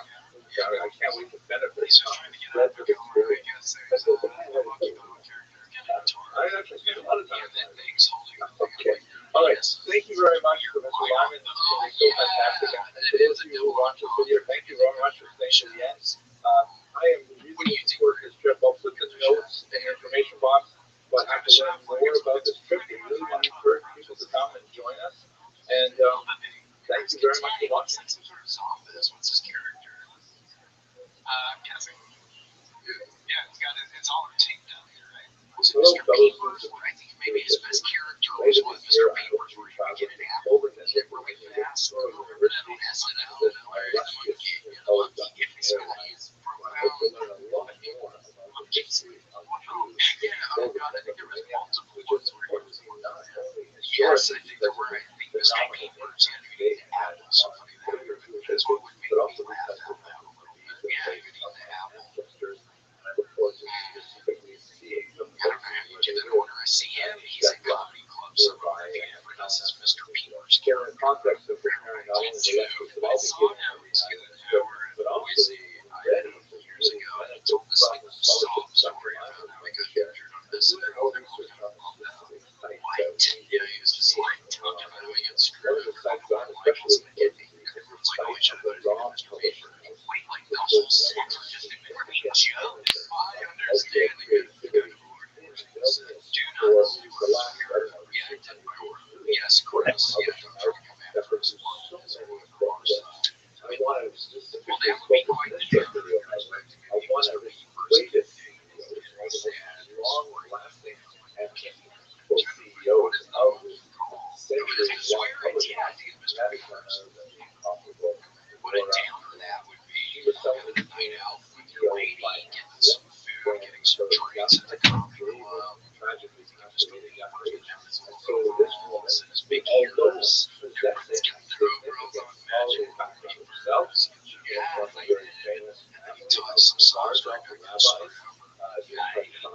that is great scholars, including, for example, Alexander Harkavy, who wrote that great I wonder what he was doing on the ladder, really on his spine on his certainly I remember he was in a chair during the sketch, and he got knocked over back from his head and broke his spine. He was all upset that they didn't keep working. Let's tell you her story. He said there's nothing in place to protect actors at that time. She was born in 1831. I mentioned a little bit about her family background. She was apparently an educated woman. Despite the noisy She crowd contributed to the film that shot itself, and she died in 1943. Her most lasting public as president of this phenomenal company, it became known not only as the Roth Publishing House, but during her era, her tenure, it was called the House of the Widow and Brothers Roth. Her late husband, brothers were also involved with both. Everybody recognized the alma she published you should come back for install. I don't think he's ever going to come to see you. Maybe he's by going the to see you. especially significant because of the Hasidic Lithuanian yes, at the mothership. Oh, yes. sort of controversy that especially He's always over here, Sam Talent. We got to show him a bunch of times. It was really good. Yeah, these are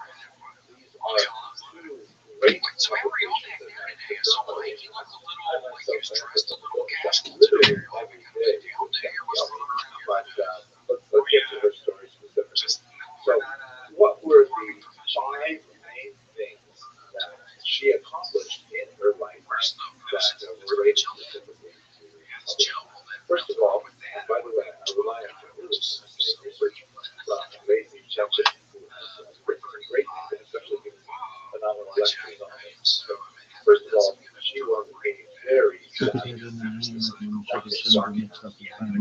reorganized the company, which had had its financial struggle along very modern lines for the 1860s, setting it up in a legal situation not unlike limited liability corporations of today, LLCs or businesses, as it were, protected her own income, whatever fortune she was able to amass, which of course faced some hard times later on in life as well. From the business itself, which was insulated by this novel legal Secondly,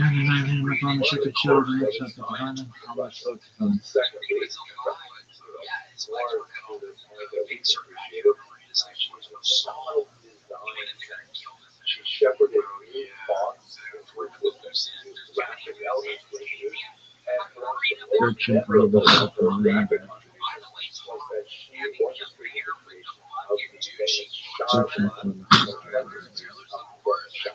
Let's have a very quick look at that. Here is an example of the Sharbla repeating the Shapiro brothers.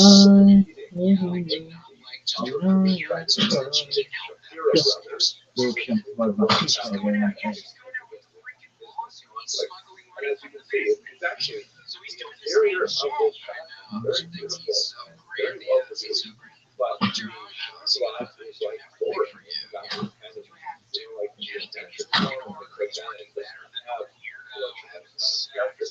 By contrast, have a look at the Sharbla that the Roman shops produced just a couple decades later. This is actually from my printing from the 1990s, and you can see it's the same version that was used in the original Roman shops, but it was really so beautiful, borrowing from these kind of classical elements of pillars and things like that, which are typically used actually in synagogue architecture, like they're borrowing from a Greco-Roman kind of model with the pillars and the entranceway into the Aron Kodesh or into some unknown future. You can see it has the top the lions, which the one on the left is frowning, the one on the right is smiling. Curious, I really wonder why that is. It is also interesting to note that in modern shots, like for example, the Hadar version, which is kind of like the critical standard today, they kept the shard black, which is so gorgeous and so inviting. You just want to walk behind it and what's through this entranceway. They removed the lion, perhaps because the faces are creepy, but I don't know this kind of thing. But she shepherded this new design in being a modern shot, and of course, had a tremendous impact on everyone these days. Third, she was a knowledgeable lady. She really understood how to use the modern technology of the era, and she shifted from the essentially 15th century convention of type, where each page has like tiny little letters placed into a big box. And then you have this pages off it, and that meant that you have this big heavy box of type and lead type. What do you do with it? Well, at a certain point, we anticipate you're not going to publish this book anymore. You take it all apart and reuse it rather than store it. Ridiculous amount of boxes of type and then having to purchase new type for every book you publish. That's just way too expensive. New type of printing, like stereotypes, which involves plates where the big sheet of metal was then pressed with the letters. Plates was used more than stored and preserved, printed again and again and again. She shifted to that particular form of printing early on, made a huge difference in the cost, a big upfront cost and investment, but then afterwards, the printing was always much cheaper. Fourth item is especially fascinating because shifting from the type methods to stereotype methods meant that she could technically drop the price of the proposed products dramatically. She said, no, let's keep the price. And instead, we use that money to invest in the company that was concerned. And they went at first election, to a amount of scholarship was produced. People going to the Vatican, going to Oxford Library, looking at medieval manuscripts, comparing the versions from various different cities throughout Italy in particular and the rest of Europe. New commentaries were added, and also medieval commentaries were like evaluated and rated critically and placed inside the shop, and it made her shop really expensive to produce. That became in itself a status symbol. She actually created this concept of the husband shop, the bridegroom shop, meaning that father of the bride would present to his new son-in-law a Zelda shop, a long family shop, rather than just one of the tiny shops.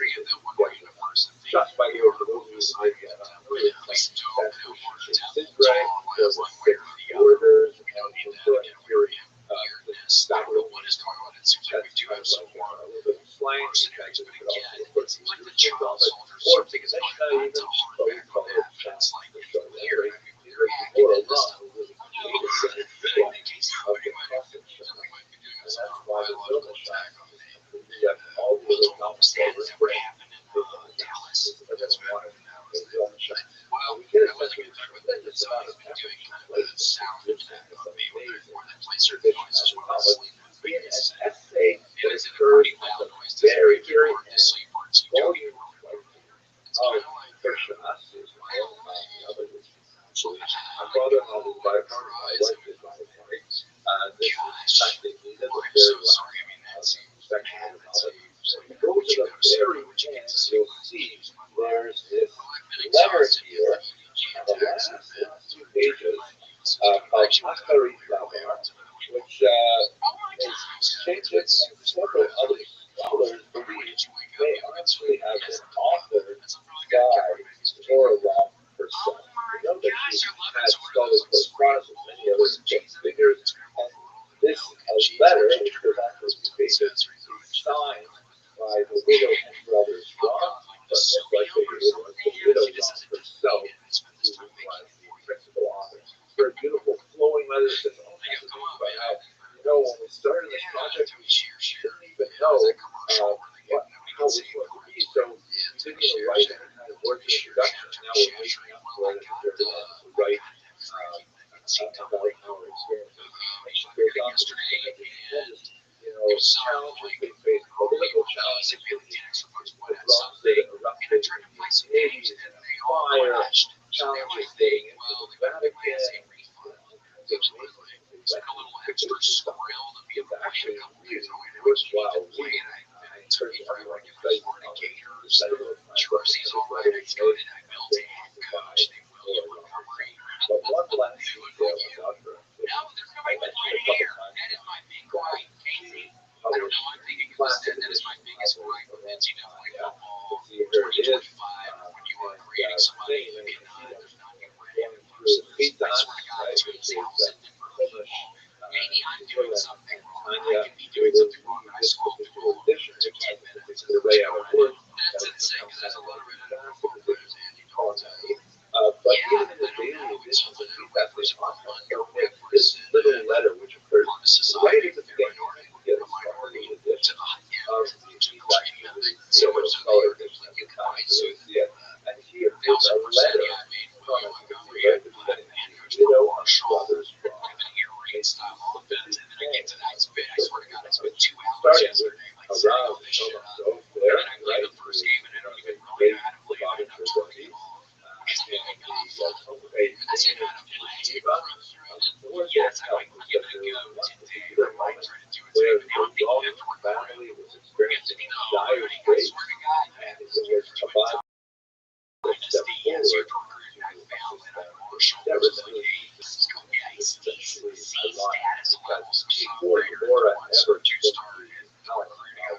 publishing out. There was a start out playing Shakira family, whose shops I showed you a little bit earlier. I made a mistake. You're going to have to go to local schools. So how do you recruit? You send people a letter. Yeah, this thing pops up, and then like in between each week, like the schedule goes by, each week it goes by, and then the recruiting thing goes up, and then the people interested in you sponsor and everything. And it's wild. I know. It's kind of crazy. And there's also a reason to play as a player, which that can be more fun than being a coach. So much so that legend that you don't see it all. Did you like it in Seattle, by the way? Shakira family really asked you about it. I mean, it's kind of cold there, but it's like a piece of pie.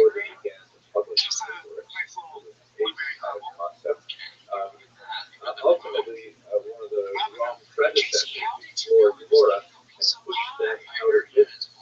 But when it came to preserving the raw public house, the Rebbe Rothschild'S there said, you know what, you got to preserve them, support them, and allow them to survive. This is a no. Create the content about support housing.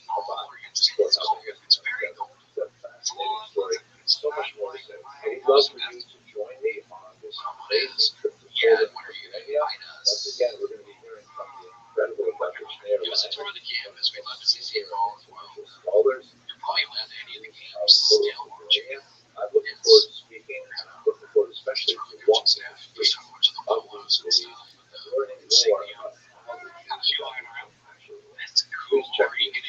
thoughts or information on this trip, thank you very much for watching.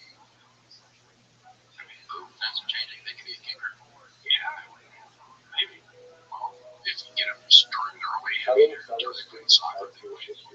I have to say, one of the most wonderful aspects of my work is the possibility of traveling in any sort of locations where so many important Jewish civilizations occurred in those countries, really getting a sense of the spiritual shape of continents dangerous places and Jews. But this summer is going to be absolutely fantastic. I'm going to some resistance bands so they're like, so they just visit Poland,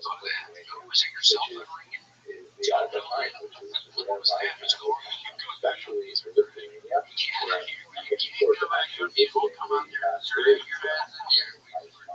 sisters now for that. And it's going to be a tremendous trip. All of the things that Jews did, specifically Warsaw and the region, and Barcelona and its region of the this traveling with a tremendous senior scholar, Dr. Schneiderlein, who is absolutely a genius. And, we speak about Wilmer Gallon, who is a big scholar of the 20th century. Well, Schneiderlein is the Gallon Council. He knows the Wednesday better than anybody else. You're looking forward to spending this time really teaching lectures on this trip. So in the context of preparing myself for this trip, I'm going back over all my old notes and the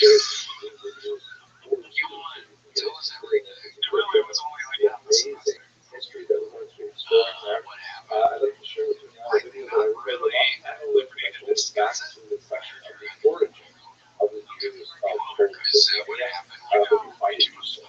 Hello and welcome to Jewish History Round. Today we're going to look at the origin of Polish Jewry, really the origin of the entire Eastern European Jewish population, but Poland is the most central and narrow of the countries that we're looking at. Let's talk about the origin of Polish Jewry. So when I say Poland, I'm really using this term somewhat anachronistically because the region as a whole was dominated by something called the Polish-Lithuanian Commonwealth. You can see in this map, which has the borders of the Commonwealth as of the year 1618, but superimposed contemporary political boundaries to get a sense of where it was.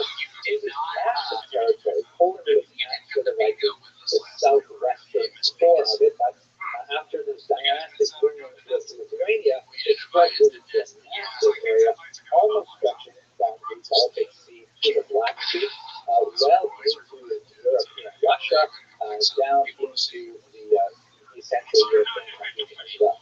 And so the material that I'm about to say does not really apply, strictly speaking, to Poland as we understand it by 21st century boundaries, but to this larger entity, which includes, of course, Ukraine, Belarus, and Lithuania, where they're very, very large resided.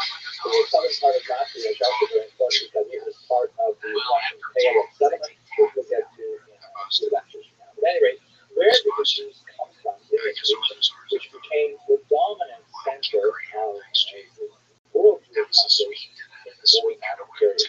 So there is a small migration that extends back really to the first centuries of the Common Era, perhaps even a little bit before the Common Era. And these are Jews that come from Byzantine lands and make their way through the Khazarian Empire as well. The extent of Khazarian influence is very, very difficult to quantify. It appears to be a bit minuscule. There are occasional references to Khazarian Jews, for example, in one of the early Russian chronicles, the Public Death, which is not strictly speaking Russian, but it basically Kiev and Rus, the region as it was known at that time. And there's references to Jews from Khazaria being involved in the particular. And they left behind, as we discussed in previous lectures about Khazaria, they left behind very, very little trace of their presence, either in cultural aspects, literary aspects, and so on. We don't really know a lot about how extensive this penetration was, and how much of effect the later dominant Polish Jewish population. The really big migration to Poland comes in the 12th and especially up into the 16th century, and they're coming from the western part of Europe. They're coming primarily from Germany, France, making their way sometimes to Austria, Hungary, places like that. So that's really where you have the dominant Polish population. There's lots of places in Europe, lots of very significant connections between cultures that started, for example, in the Rhineland and then made their way to the east. Yiddish, of course, is the overwhelming lingua franca of the Jews, and that is basically a medieval German dialect with letters. They're not bringing with them too much of the languages of the Tatar, for example. So we begin to see some legendary elements of their appearance in the region, and really with the 9th century, but it really begins to coalesce around the 10th and 11th century. And one of the things that we see in Europe, for example, in the very early period, is that Jews are serving as royal influence and making money here. Have a look at these colonies literally making money, producing money, things to be used as money, not necessarily making money for themselves, which I'm sure goes down the end of it, but the earliest points in the Polish Lithuanian Commonwealth are actually written with characters who appear extensively as several of them. With a better view of one that has the term Mashka Karo, or Mashka Karo, which is clearly the Yeshko of 12th century Polish Europe, highlighted in red for the little bit easier to read. Now, it's fascinating, why would the early Polish nobles and kings make coins with Hebrew letters and speak most likely to the widespread illiteracy was common to the region, and the fact that the Jews would use the Hebrew alphabet because these are not written primarily in small numbers, but it became relevant. So we'll have a lot more to say about this. Super lesson to talk a little bit about the economic basis of Polish theory, but for the time being, this is just some of the archaeological evidence of the Polish settlement for about the 10th century. Now, when we look at why migrated to Poland, as a Polish Lithuanian Commonwealth factors, there are both good and poor factors. There are factors which drove Jews out of Western Europe, and there are factors which drew Jews into Eastern Europe. Eastern Europe was definitely a place of refuge for Jews. You can see here a beautiful representation by Magnus Gerson representing Czechoslovakia with accepting the Jews and giving them protection and refuge. So much so that you see some of the great scholars like Moshe Isserles from Galicia, who refer to Poland with kind of like a classical etymology. Poland in the squeeze candy. I was never here. Eat that kind of stuff. The candy that was just so in terms of the push factor, that would drive out of Western Europe. That's just like sorting the South or something, Casey. I don't know. Or that was everywhere. So I don't know. And in the eastern part of Europe was the First Crusade massacre of 1096 that we discussed a while ago. So we could massacre primarily in northern Germany that seems to be outside of the control of the legitimate state authorities to manage.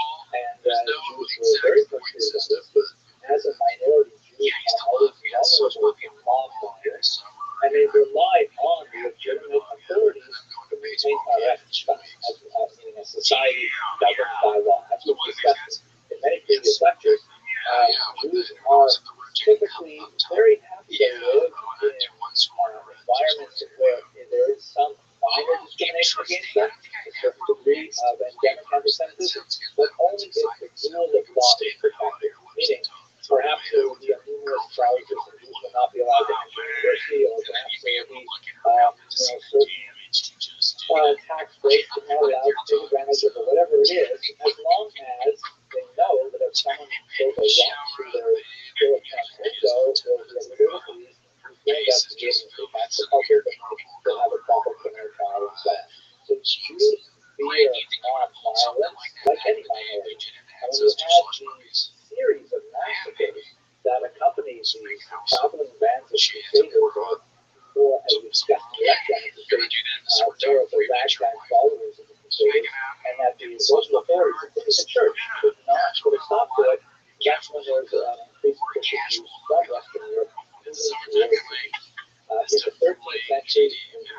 horrible blood libel, but you have all these spectrum who is not resulting in expulsions.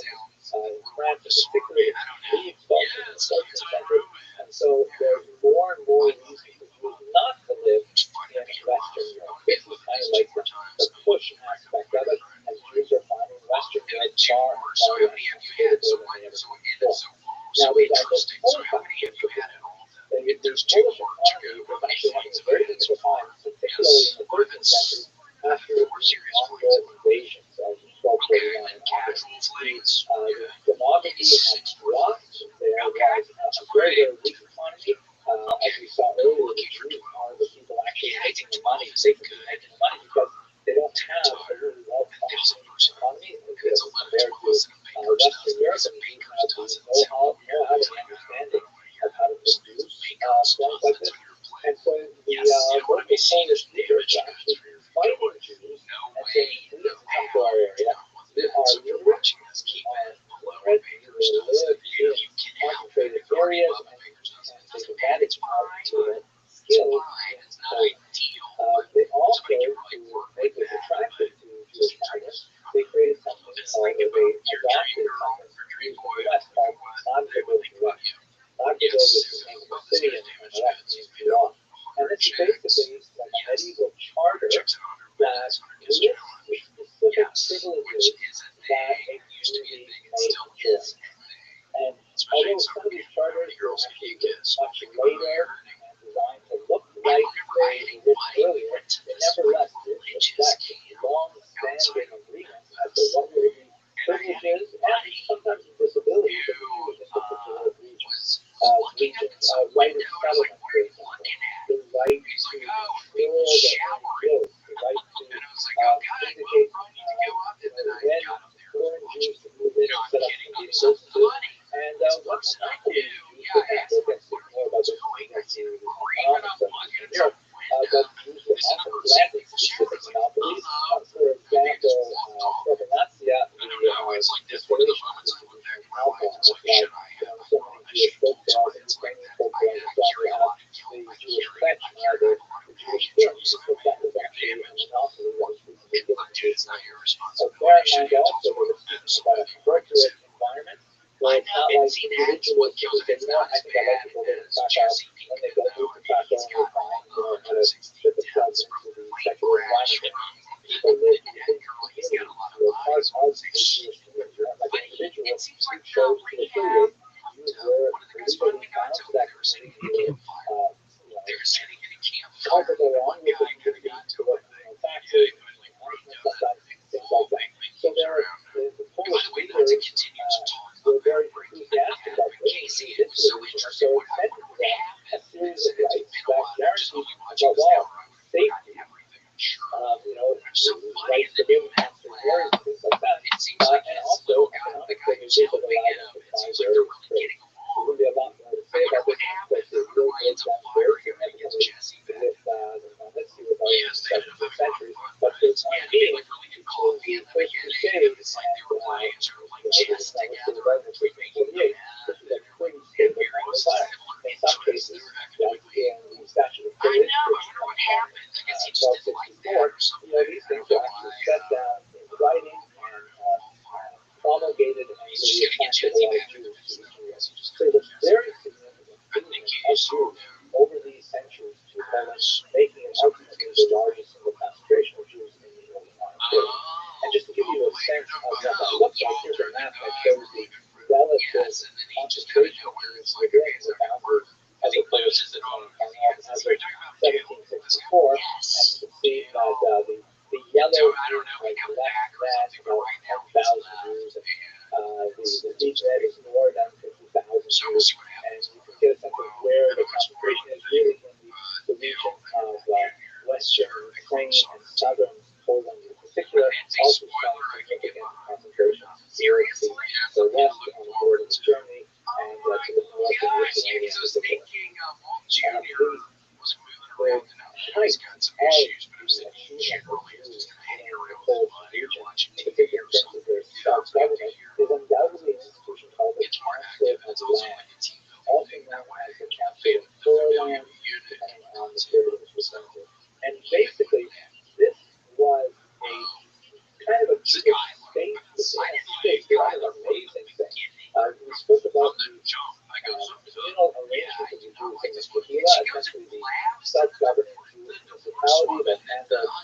all of the social welfare work was used by collecting their own internal taxes and distributing it charitably to individuals that need it, and set up, everything from, wayfaring support to field supplies and orphans and all kinds of social services, but also self-regulated by Talmudic law. And each of these municipalities was basically structured very similarly. And what happened was in Portland, they took the plan and they united themselves across the entire scope of the social commonwealth within one, as it were, national organization.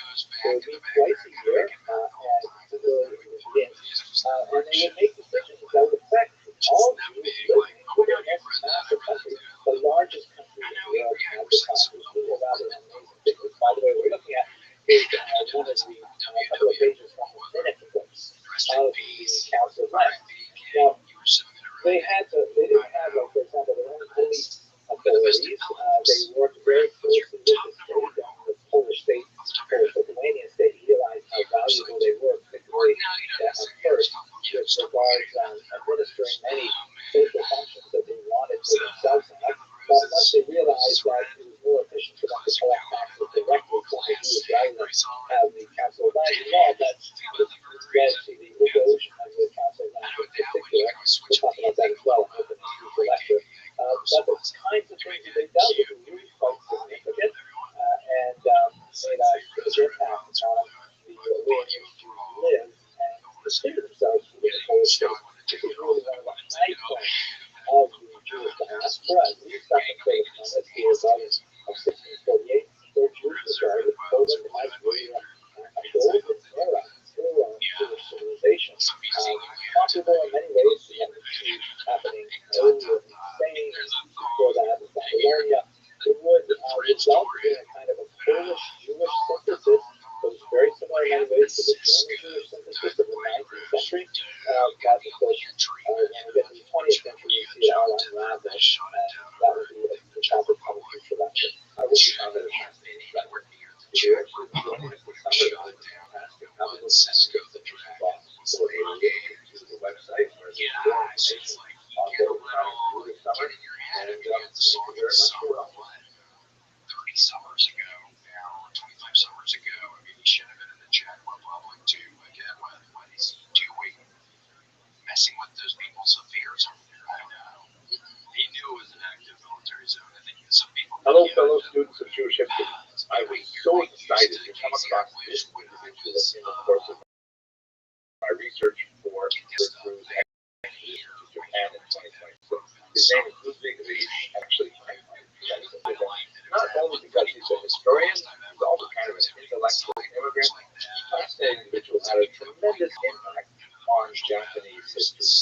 Here's his story. He was born in 1861 in Germany, and he went to the University of Berlin, right? This is the late 19th century, where the society is beginning to open up and Jews are allowed to enter higher education and so on. And he studied under the great and highly influential historian Leopold von Ranke, lived between 1795 and 1886, and Ludwig Reich was one of his latest students, or his last students. Now, and this is a picture, by the way, of what von Ranke would have looked like around the time that Reich was studying with him. Reich wrote a very well-regarded doctorate on the history of medieval England, but once he graduated, he found he could not get a job in Germany. Unfortunately, liberalism only went so far in the late 19th century, and the idea of appointing a Jew to an important post in teaching history in Germany and so on was very, very hard to happen. This was also the time of the great Rothschild'S and controversy. He talks about that with video. And it's also worth noting, by the way, that Reese's parents also warned him against trying to get a job as a professor in history in Germany. They wanted him to study something much more practical. Not that I would identify with it. At any rate, what happened to Reese? He's the kind of individual, he got lemons and he made lemonade. He had an option to travel and take a position at Tokyo Imperial University. You can imagine how much he felt. What are you talking about? I'm a European historian. I was born and raised in Germany, and why would a Far East just get a job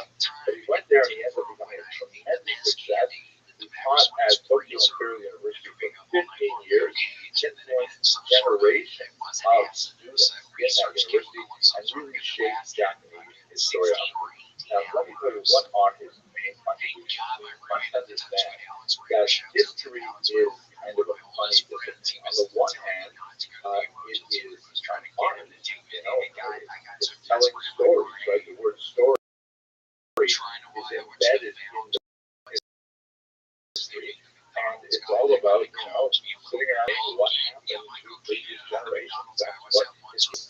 On the other hand, history is also a science, and that means that we're not supposed to just make stuff up. We're supposed to, rely on actual data to tell these stories. Now, the problem is, much of this data are just words. They're just stories that earlier generations have told, and we have inherited those stories. Proves to be extremely problematic, because how do we know that those stories actually conform to reality? This is the tremendous contribution of Rothschild, his teacher, who said, look, we have to really get focused on let this identity today's thought. What exactly happened? Tell us what happened. Don't tell us all the stories of what you would like to have happened and make stuff up as we wrong. Tell us what actually happened, and we'll decide how to evaluate the meanings of those stories. You have to rely on primary sources. You have to rely on artifacts whenever possible. Archaeology becomes extremely important. Things like that. And Morocco really grounded the discipline of history in this kind of delicate space between art and science, whereas before it was pretty much firmly in the world of art. So he took these ideas and he brought them to Japan, where the Japanese really didn't have this kind of grounding. Europe didn't have that grounding either until Morocco. So in Japan, they really began to delve deeply into their archives to dig up primary documentation, and these also pioneered the fact that a lot of Japanese history was buried in European archives, because the Europeans, when they encountered Japan, they left a tremendous amount of correspondence and documentation regarding how that country felt.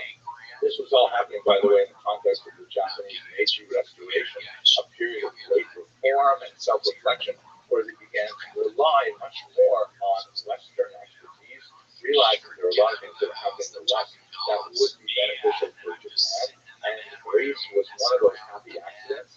As a Jew, he could not get a job at the University of Berlin, and so he took this post in Tokyo, and he ended up becoming a tremendous success, and he really loved Japan. He spent a tremendous amount of time there, 15 years.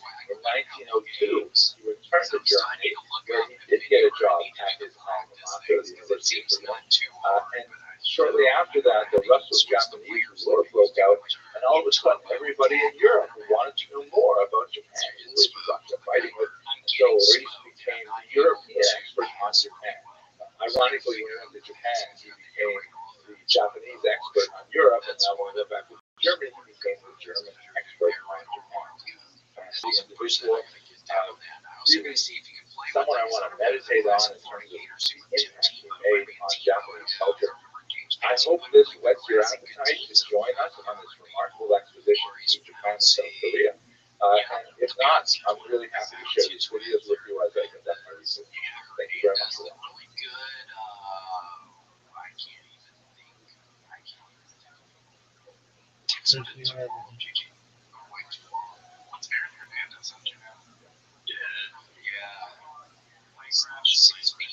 Six feet under. He shot out the engine on a dare. Yes. Hello, fellow travelers in Jewish history. I'm really looking forward to the next trip to Japan, which is that's a bit of a leap for me, because most of my studies in Jewish history are really focused on, ancient Israel, or Europe, or North Africa, Central Asia.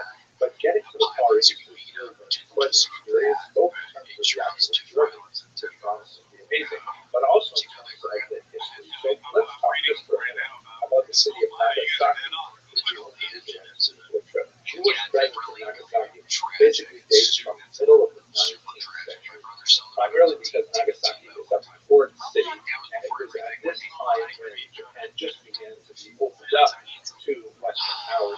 So much interesting politics about why that was so. Otherwise, Japan was fairly insular, both in the literal sense. Oh, what a shot. But East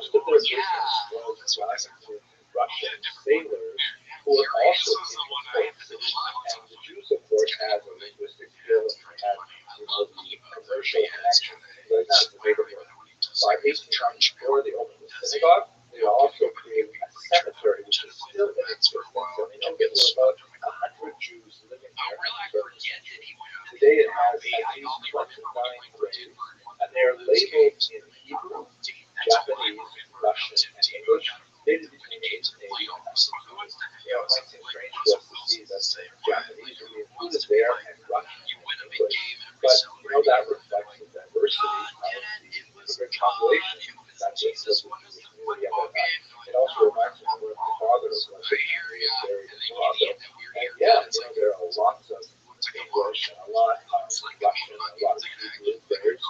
Some of the older sections are in Yiddish. I wouldn't be surprised if you wander around to find some French ones there too. So interesting. At any rate, the community, I was not able to find any photographs of the graves, so I'll have to see those in person. I did find this photograph that labels the actual year, 5653, in the Jewish calendar, which is, of course, not an Indian date as per the population of the city of Rabbi and this century from all over the world. And the Jews are there in a section with many other people in this region called the Sakamoto Cemetery.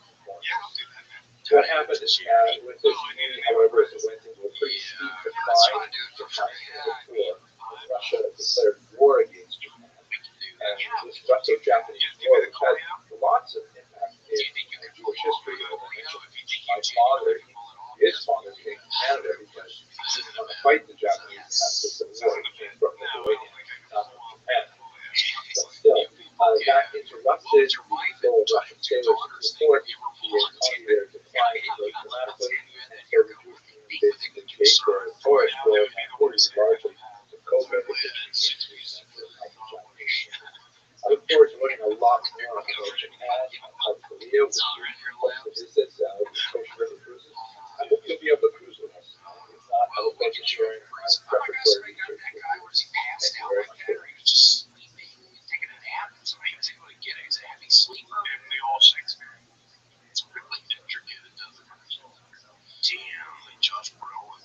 Oh man, Josh Brolin. He wasn't the guy in. Who was the guy in No Country for Old Men? Hello, fellow travelers and explorers of Asia. I'm really excited about the upcoming expedition of Coastal River Cruises to Japan and Korea. In this context, I want to talk to you about something I find absolutely amazing, and that is the Korean love affair with the Bible. Now, you may not think that Korea is the first place that you would go to when you want to study Bible, but amazingly, it is not impossible that there are more people studying Talmud today in Korea than there are in the rest of the world. I know that's a bizarre statistic, but if you think about it, there are 49 million people living in Korea. And according to the Korean ambassador to Israel, who gave an interview in 2011 with Sama, he said that not only is he a student of Gemara, but in fact, all mothers in Korea read the Talmud to their children at night. Now that's a mind-blowing thing. He said it is only talking about 10% of Korean mothers reading these to their children.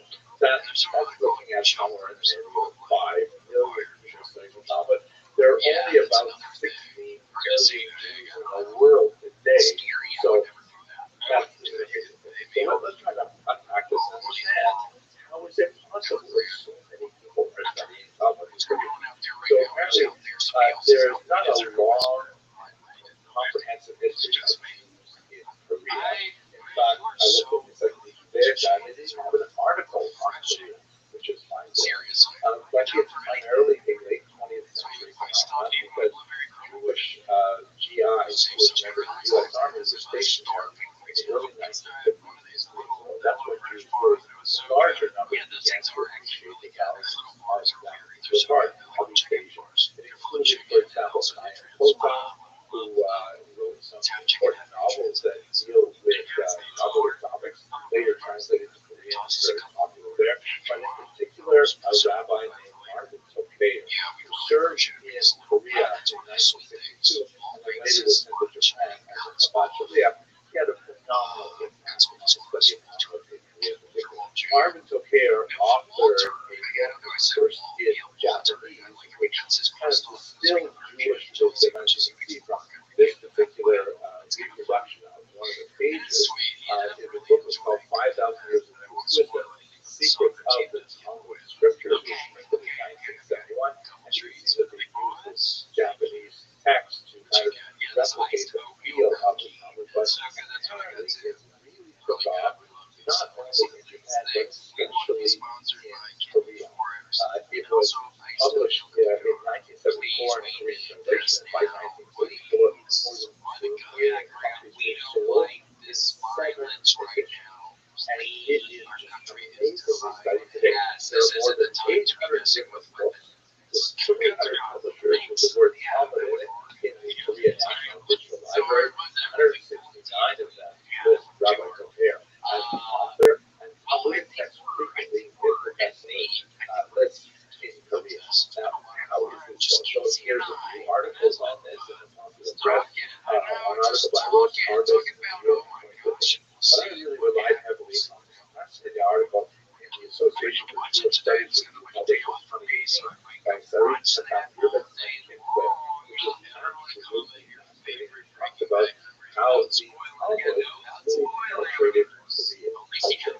There is this belief, this is really probably the biggest aspect, there is this belief that Koreans looked at Jews worldwide, looked at their successes, particularly in the world of science and education, the Nobel Prize series, which is really pretty impressive, and also the fact that Korea is actually, as a modern state, the same age as Israel, was also formed in 1938, and there are certain parallels between the growth of Korea and its wars with the northern half of Korea, is a divided nation, that Koreans really look to the West for well-positioned and the Jews are a perfect example.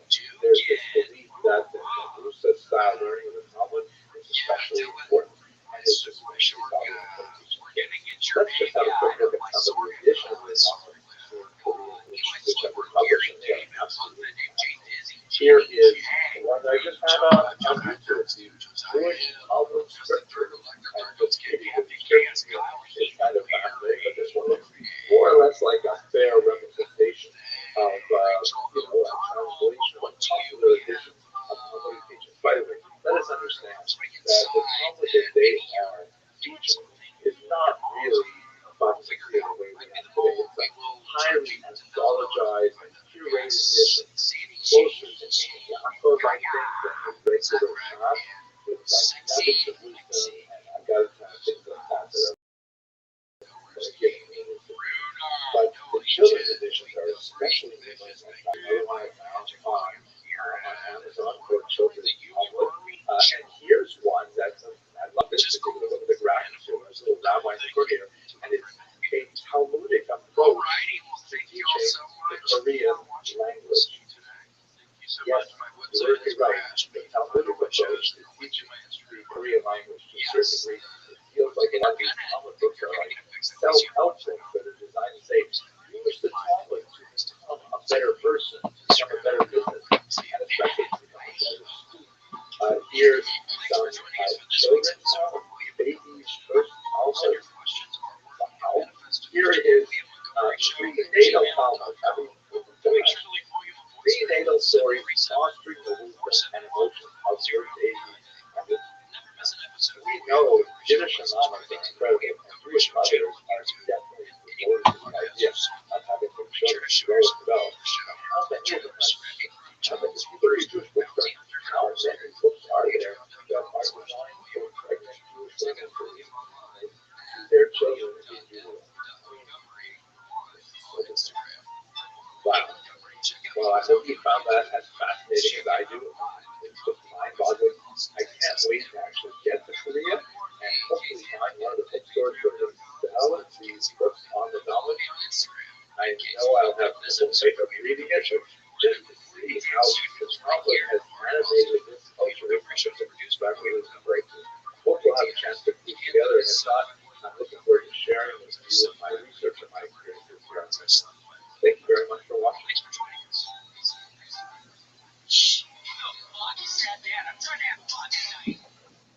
Hello, fellow students of Jewish history. One of the most fascinating areas of Jewish history are Jews of what we might want to call exotic Judaism. I don't think they feel exotic when you're inside them, but from the old Exodus of Jewish civilization, both Africa and America, as the shore.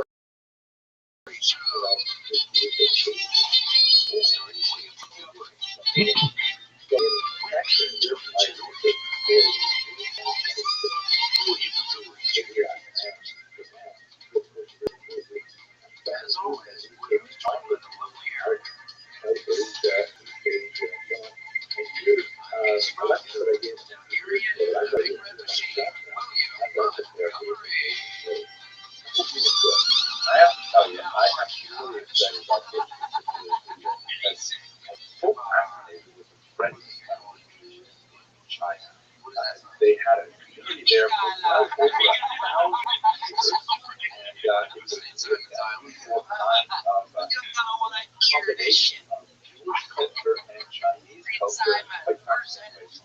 Today, I'd like to focus specifically on the origins of the Jews of China, but perhaps we'll take a little bit of time at the end of this short video to talk about the nature of that unusual Chinese Jewish syncretism. So, first of all, what can we first hear about Jews in China? So, the first encounter of the Jews in China was the Western world. The person of Mateo Ricci was the first important meeting. And Mateo Ricci was a Jesuit priest who had come to China with the goal of converting the indigenous population to Christianity.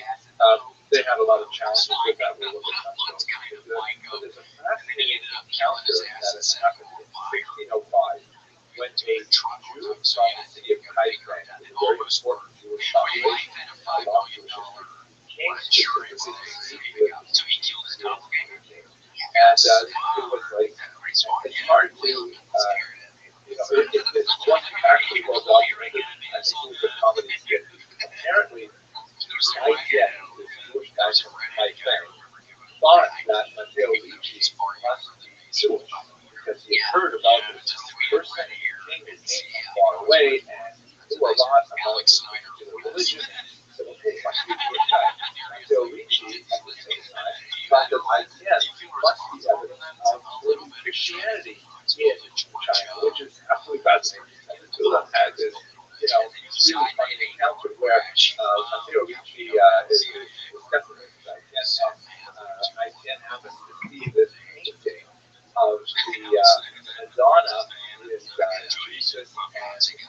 John the Baptist of the John's Baptist Day for his anniversary, something like that. And so I knowing nothing about Christianity, completely shut off from the entire phenomenon of Christianity, that this must be Rebecca and her son Jacob and Esau. What a nice painting. And then they see another painting that represents the four evangelists, Matthew, Mark, Luke, and John, four gospels, the four books of the Christian Bible. And I can't think, oh, that must be the four of the 12 sons of Jacob. Where are the other 8 sons? This is hilarious. Eventually, it's figured out that, in fact, I can't was not a Christian.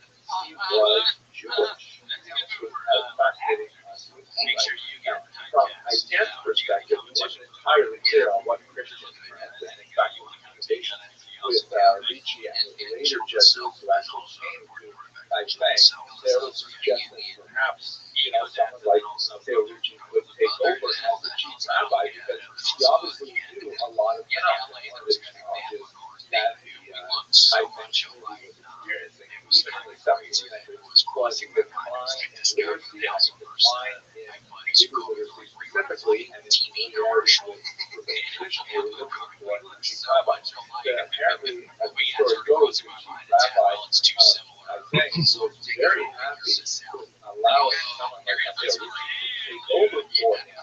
The Christian stuff really didn't bother him so much as the other kind of story. But the fact that the Jesuits were still eating pork, that was very problematic. So there's no way to become our rabbis who still eating pork. By the way, when the Jesuits asked the Jews of Kaifeng, have you ever heard of Jesus? They thought about it for a while and said, oh yeah, sure, we know about Jesus.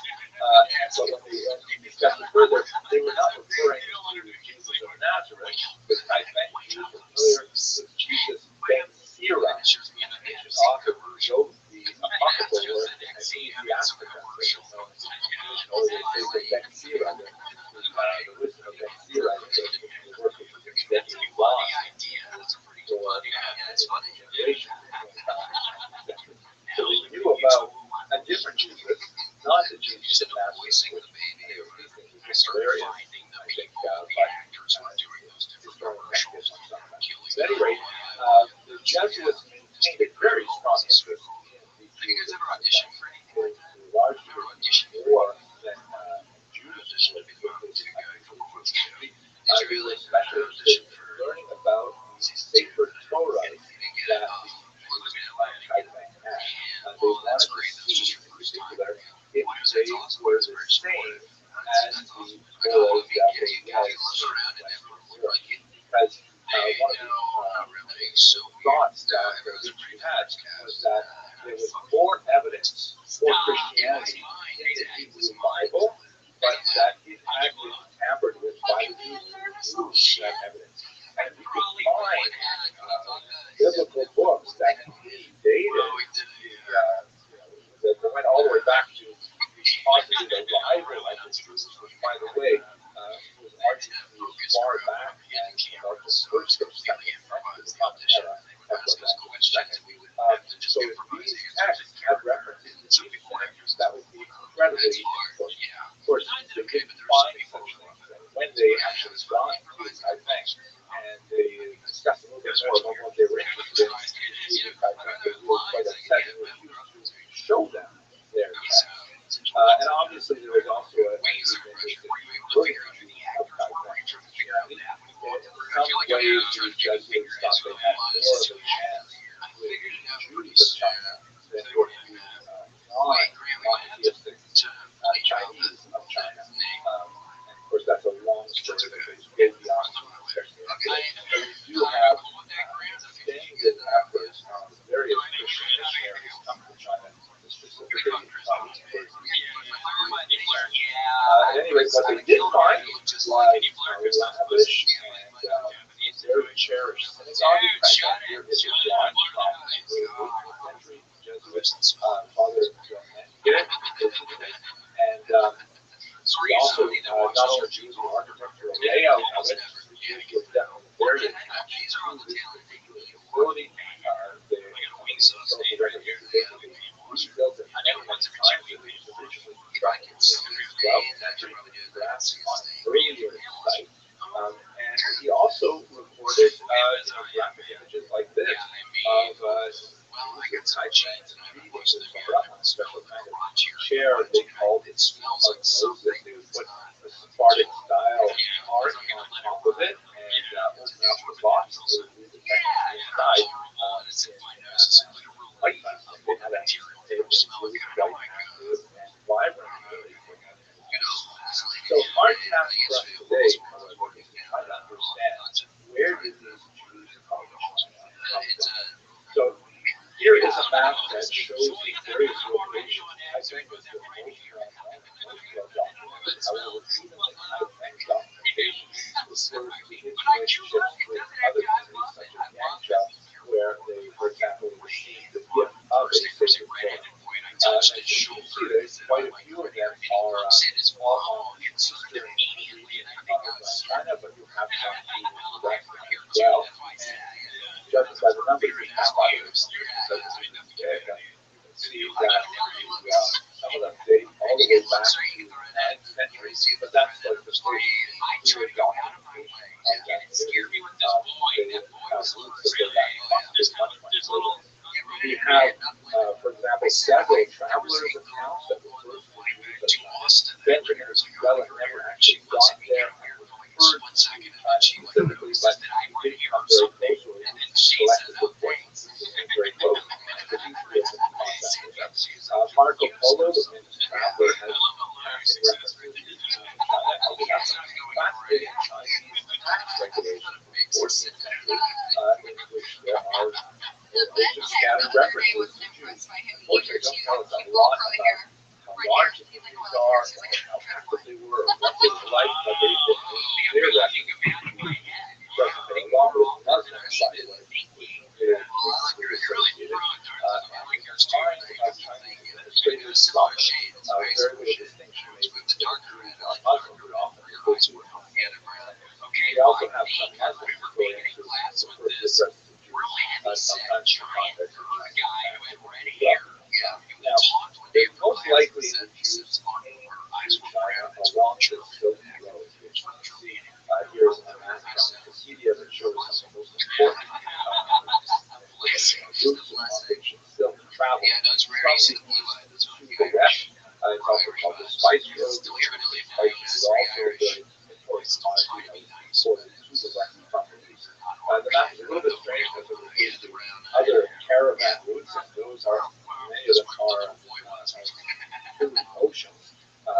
my knowledge, cameras, especially laid down, right, it does indicate that, yeah, there was a lot of maritime trade. And what's important about this particular subgroup is you see that in this round circle here, this is where the massive population of Mesopotamia is where the great moving centers are located, and there is a population right there of long important salt. And these built much of the trade that went from east to west, and probably considerable amount of trade that was happening in the region.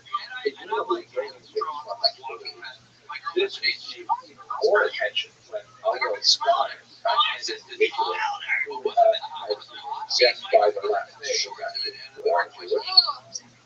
He was an explorer, and especially in a lot of languages. His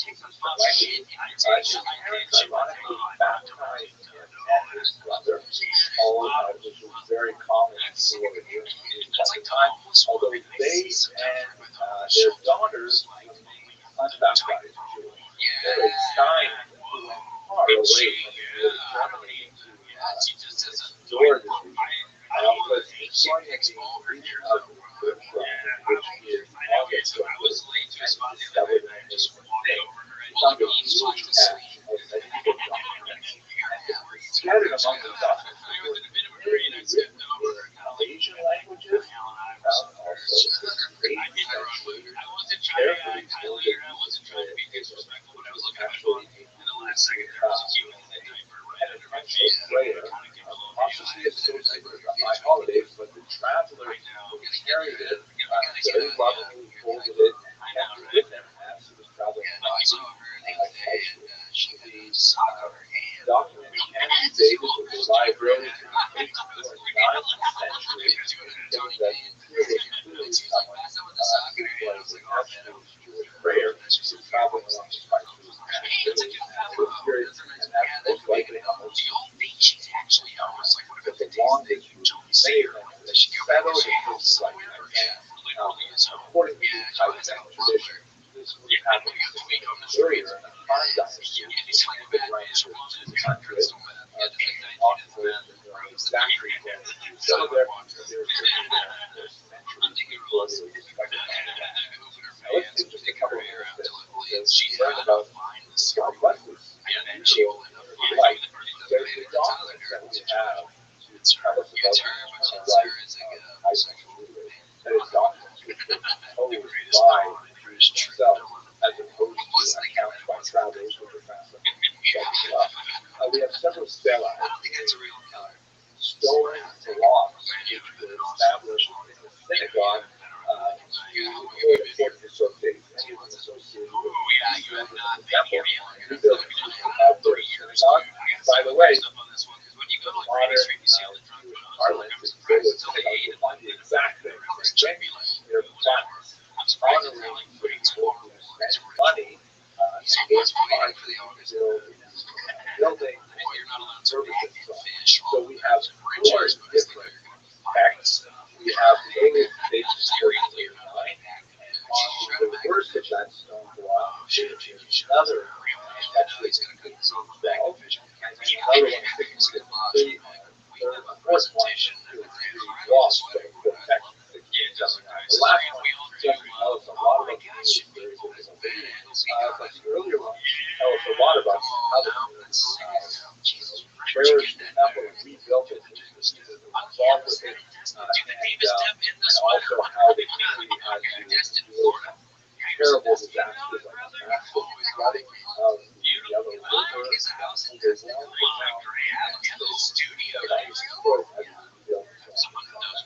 we also have this unusual memorial book, which is dated to the 17th century. The page of it was here, and this memorial book lists a lot of prominent people in the town of their genealogy in the document. It's written both Chinese characters and in Hebrew letters. And if you look at the first list of names down, you see on the right Ben, and then Ben Yisrael Moshe. And that Yisrael Moshe, the word Moshe penetrate that says that Yeah, that's a good spot. That's a good spot. I grew up in Tampa, so that's right. a lot of fascinating things about how Yeah, well, PCBO 7 basically there's some kind of 7 distinct surnames, Jude, one particular family was honored with a particular surname by the emperor or the service to the empire as a whole, and high level education, a lot of but I think when you look at all of this together, next video I'd like to point out this phenomenon that first of all, I was fascinated by the fidelity of the typeface. For example, the Jesuits note that they would call another Israelite, but they would call it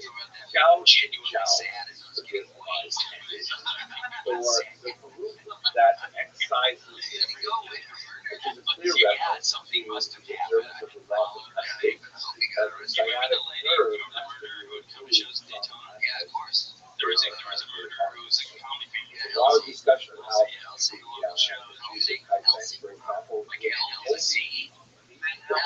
slaughtered themselves and capitalized other groups slaughter and so on.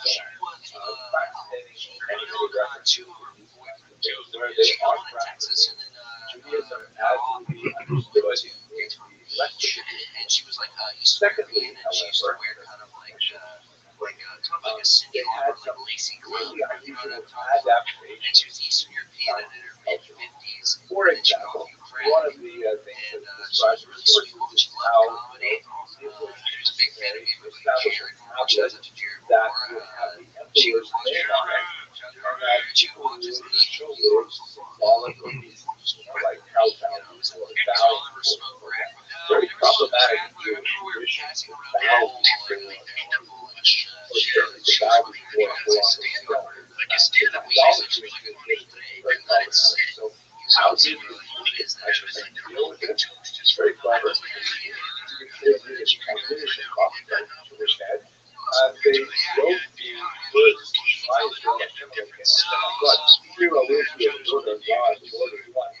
On the top of the particular brick, and on top of the emperor's name, kind of like a decorative element, and whatever bowing they were doing, it was like they were bowing to God, so they had this person of God.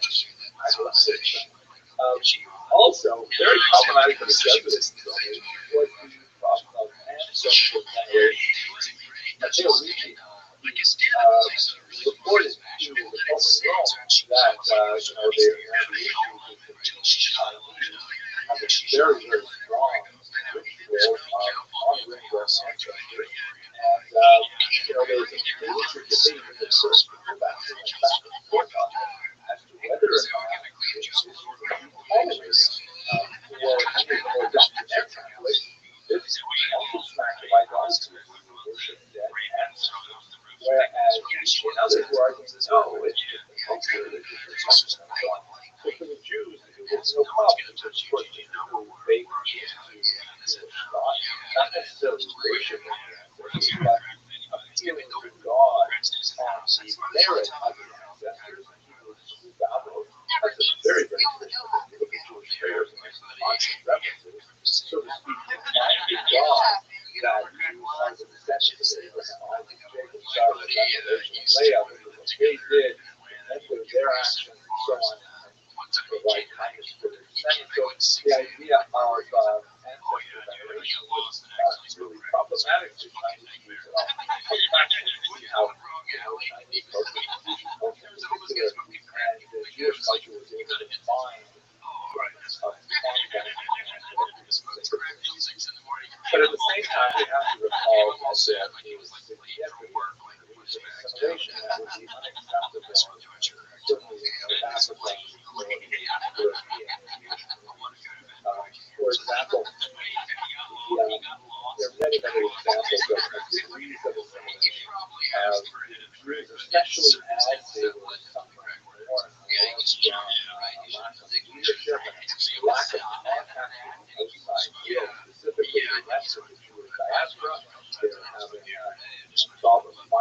could be would you like your life to go around comforted so they tended to gravitate to neighbors that they had for many centuries because of significant Muslim minority in China. In fact, there are photographs in the 19th, 20th century of Taipei and elsewhere worshiping Muslims because after all they were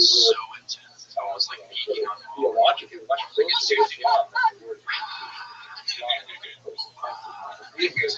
worshiping God. So the Jews would create Muslim mosques. They were neighbors. And in fact, they were almost indistinguishable in dress, but the Muslims would wear white caps and Jewish males would wear blue caps. So one of the names for Jews was blue caps, as that distinguishes them from the Muslims or the Chinese. There she is. How are you? White flavor and the blue flavor of the wine. Also noted in the genealogical.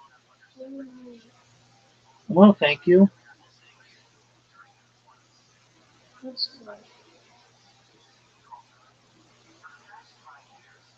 What's in your agenda for today?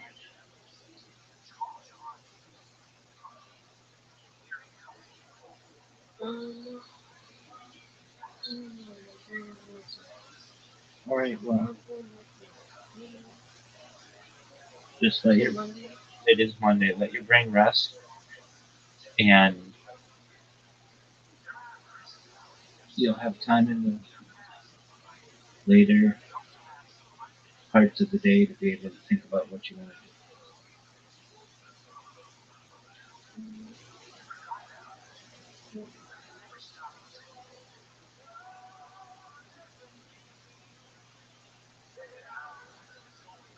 Logical tables that they record there, that of those 7 lands,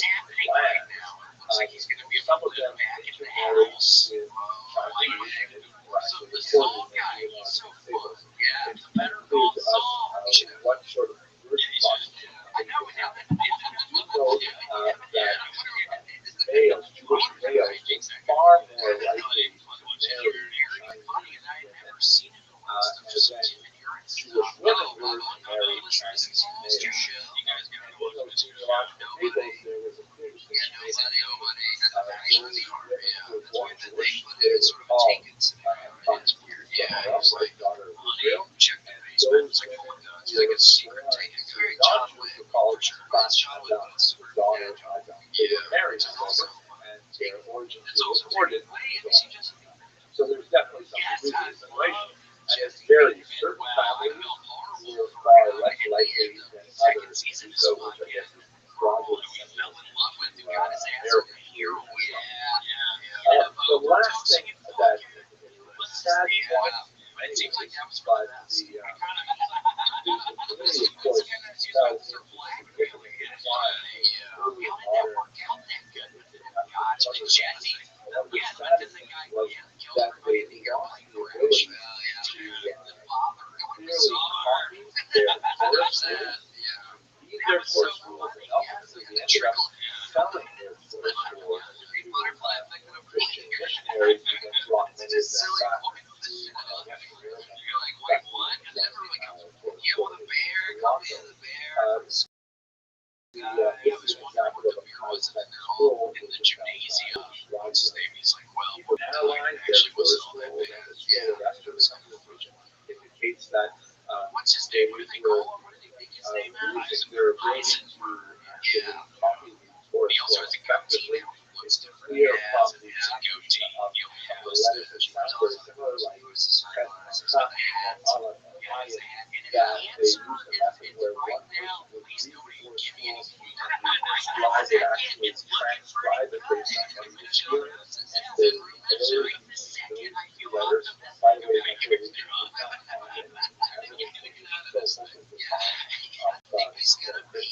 Christian disfigurement in the Torah that were not the Torahs are identical to Western Torahs, except for these objects, typographical errors, your letter log, scary to use, and the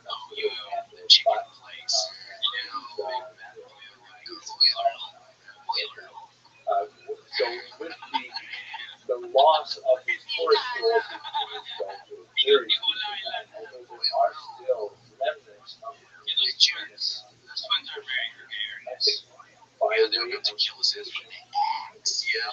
that we see in the high schools, just how important it is for gathering of Jews to remain connected to one another. More importantly, how we ensure that they remain connected to the core text of the Bible and commentaries without losing very difficult to last, as well as I think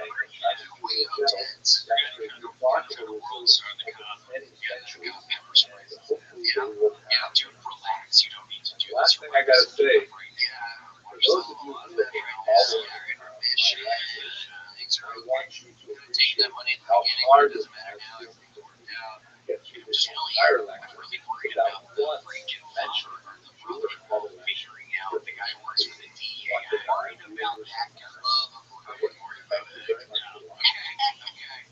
found that video useful. If you're interested in joining us on an amazing series we have in Korea, please have a look at the website, teachability.com. It's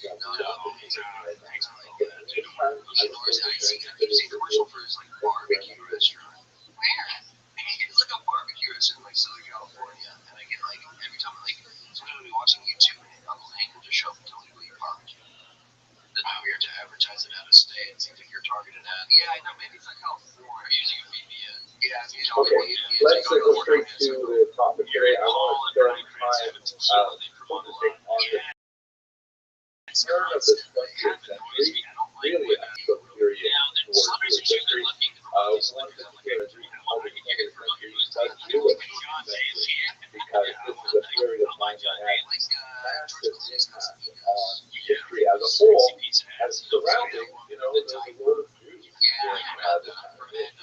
That was how viable that thesis is. Just have a look at any food stores today, how much space Israel takes up, and it has never been so in my life. I was born in the second half of the 20th century, and Jews are really central to this century. But let's start first of all by going to the So we're going to go back to Western Europe, which was the time really look at Eastern Europe's development of Jewish religion. I showed you the whole clock and how it changed to the 10-hour clock during the weekdays. It just gives you some sense of how crazy it was during the early 20th. So many fundamental changes were taking place. Much later, the debated changed dramatically as a result of that. And one of the things that we didn't have a chance to talk about too much, but I really want to touch on it very briefly, is the development in the 1840s of the first modern world Jewish organization. It is the Alliance, just that Universal Israelite Alliance. The term Israelite was often used as a substitute for Jewish or Mosaic, because the Islam, it's not very true in the English language, but in the Latin language, believe it or not, the term Jew is derogatory. In English, Jew can be derogatory depending on how one says it, and whether one's sounding or spitting at the same time, but basically it's neutral. But in a lot of languages, Jew is derogatory. In Russian, for example, you can help with that with the term Yevray or Hebrew is the polite form. Jid or Jew is an insult, and you have that in many other languages. It also is translated in German or something about what's the polite way to say Jews or Israelites. Anyway, this organization started largely as a result of a blood libel trial that happened in Damascus in 1840. It was more largely for development rights really, connected, especially with Europe. But they sent over there a lot of people, very famous rich named Montefiore, who went over there and actually was able to mediate the situation and deal with the Jews that had been kidnapped and tortured on the basis of this crazy idea that they had kidnapped a Christian child and murdered him.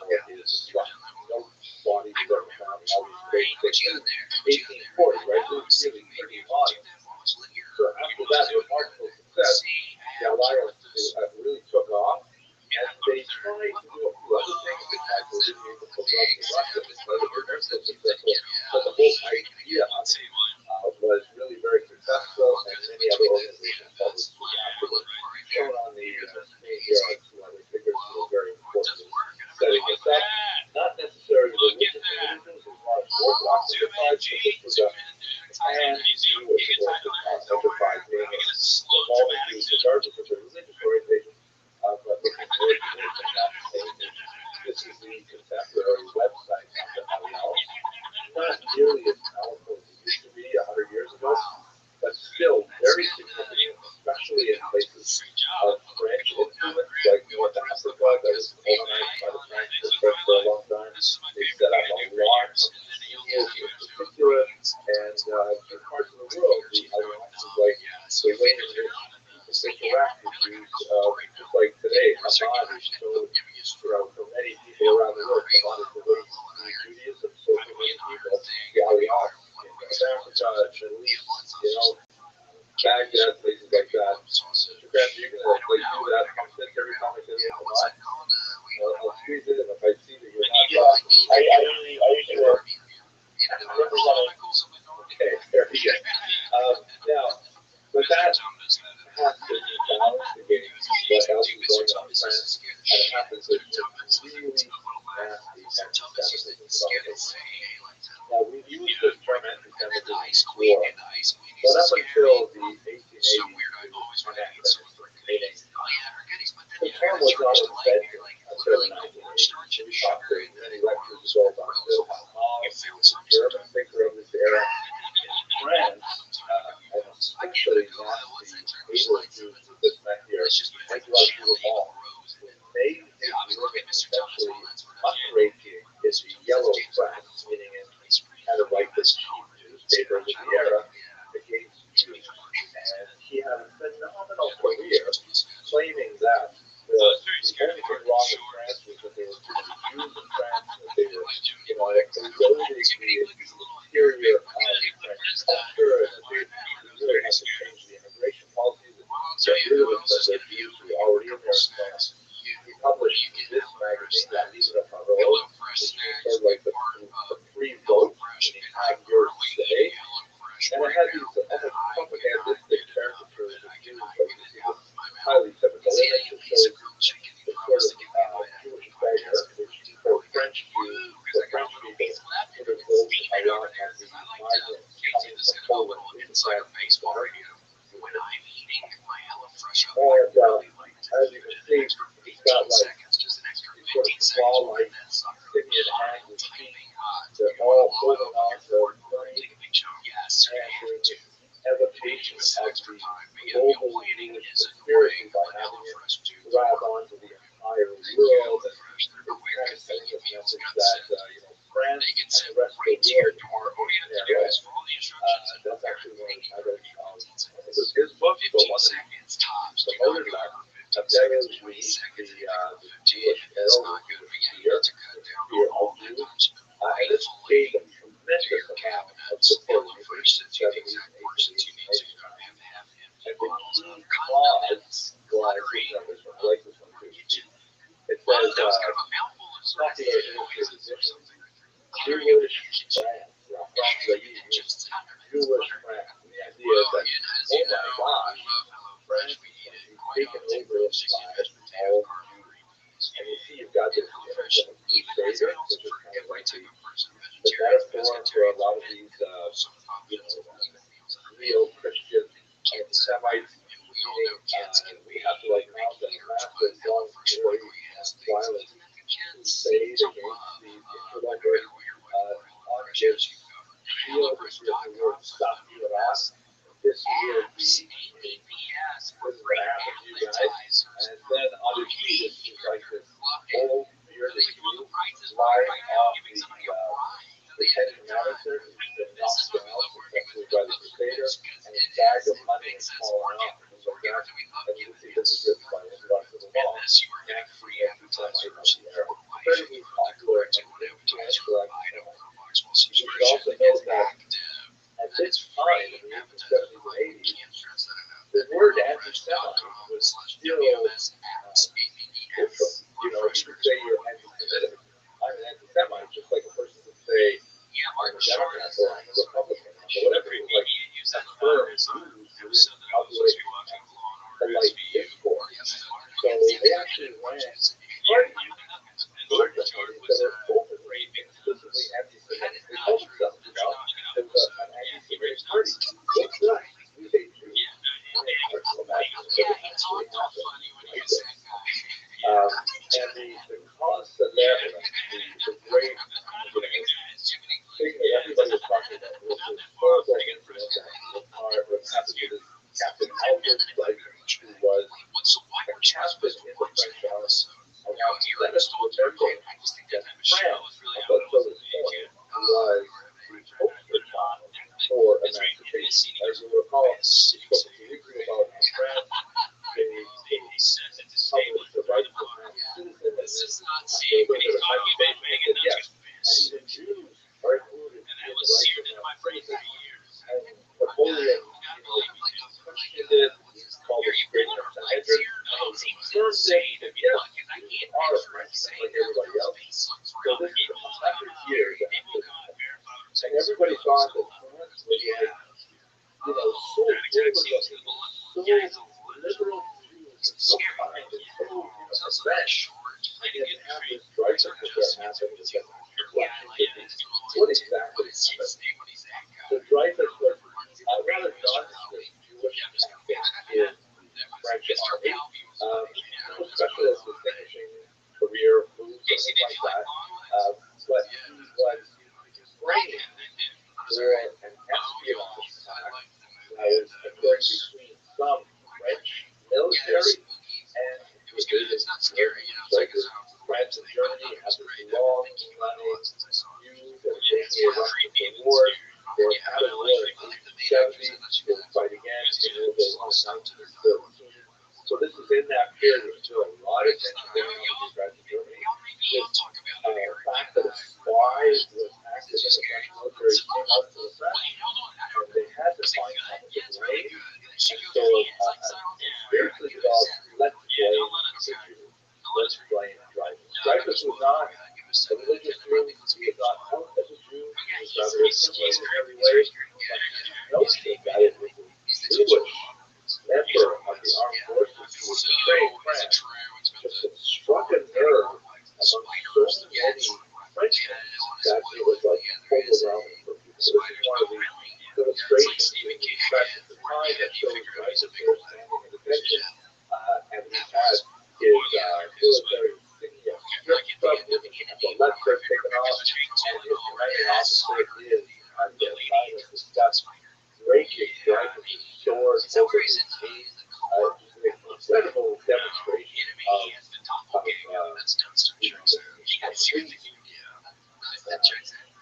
this one French soldier, but he was right into a whole culture of guys like everyone you know. It's hard to check it. The Jews are our important. The Jews are the gospel of France. We better take care of them right away. But Dreyfus was shipped off to Devil's Island, where he was able to happen here, and in exile. But meanwhile, there's so many questions about the way the trial was handled and the nature of the evidence. There's still discussion that even though he spent, I think about 15, 20 years in total, going in and out of prison during this time, ultimately, there was a huge outcry. This is, by the way, also essentially the cultural involvement. This is what Watergate, I don't know if you guys remember Watergate. Watergate is when President Nixon was accused of organizing a break-in to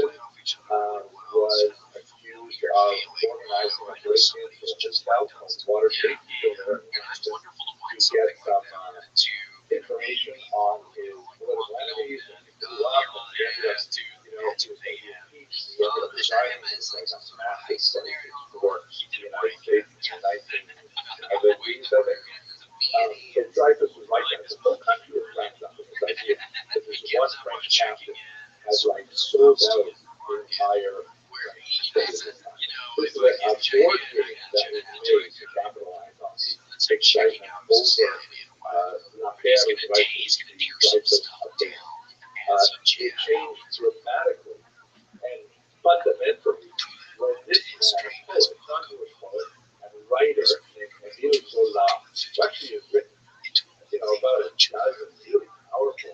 I read a few of them. They're actually quite powerful and remarkable. But he's much more famous for what he did with Dreyfus because he was like sort of on the left wing of the spectrum and was disgusted with all of the irregularities that took place with Dreyfus's trial. Obviously, he was framed for this. He did not do anything like this. There was definitely some other people. He was still in the French military and protected by the military. He finally, with some input from a Jewish thinker named Rabbi, he wrote this remarkable historic article. It covers the entire front page of this newspaper, which is Dawn. And it says, Jacques I have accused, and it's a letter to the President of the Republic by Emile Zola. And it was just total, overwhelming statement of all of the corruption that was associated with this Dreyfus trial, and openly said, as front page news, that this was a complete sham and travesty of justice, betrayal of all the French ideals of emancipation and so on. And ultimately, he was successful. Dreyfus was brought back to yet another trial, three trials in total. And while he was not pardoned until 1995, 100 years later, and even then, it was, other people were not happy with the fight. But he was allowed to go free. Whatever his sentence was commuted, and the thing was put behind. But for his efforts in this regard, he was roundly hated. Here is a description from the period of how Zola was surrounded by a mob of angry Frenchmen who were really upset with him for even suggesting that there was corruption with the French military, and he was absolutely correct. In fact, some of the people who were charged by Zola and others of being the actual spies, they hung themselves in jail and things like that. There was a lot of really nasty things afterwards. What is especially important for us and our purposes is that there was a young journalist who was there at many of the proceedings of Dreyfus. This man, Theodore Herzl, the father of modern political Zionism. And at this point, Herzl was essentially an assimilated Austrian Jew. He had very little interest in Jewish things, but he was totally blown away and shocked by the fact that all of these Frenchmen could be studying for those deaths to the Jews. Only one captain with all the irregularities of the trial that he said, wow, if this happens in France, where they're supposed to be so enlightened, and a full century has passed, the Jews were given equal rights. If 100 years after they're given equal rights, the people still feel this way about the Jewish minority, it's obvious that living in exile is no longer an option for Jews. In other words, we cannot rely on the goodwill of our non-Jewish co-citizens. We have to have a land of our own. The Herzl that meant Israel and Zionism, and this really was the moment that started to become the father of this political movement that would ultimately find expression in modern religion. Okay, let me pause at this point, and if you have any questions or arguments or discussions. Professor, did you say that his term was commuted in 1955 or not? So in 1995, Rothschild was dead. He was pardoned by the French Parliament. Like Coffee. They said that he was commuted out. It was something like 1905. Like they said, okay, all right, maybe we should not do all this. Let's go. But they didn't formally apologize. They didn't declare him as the incident. They just said, okay, that's enough. Time served. It was huge, I think. Black Sea, Anyone else?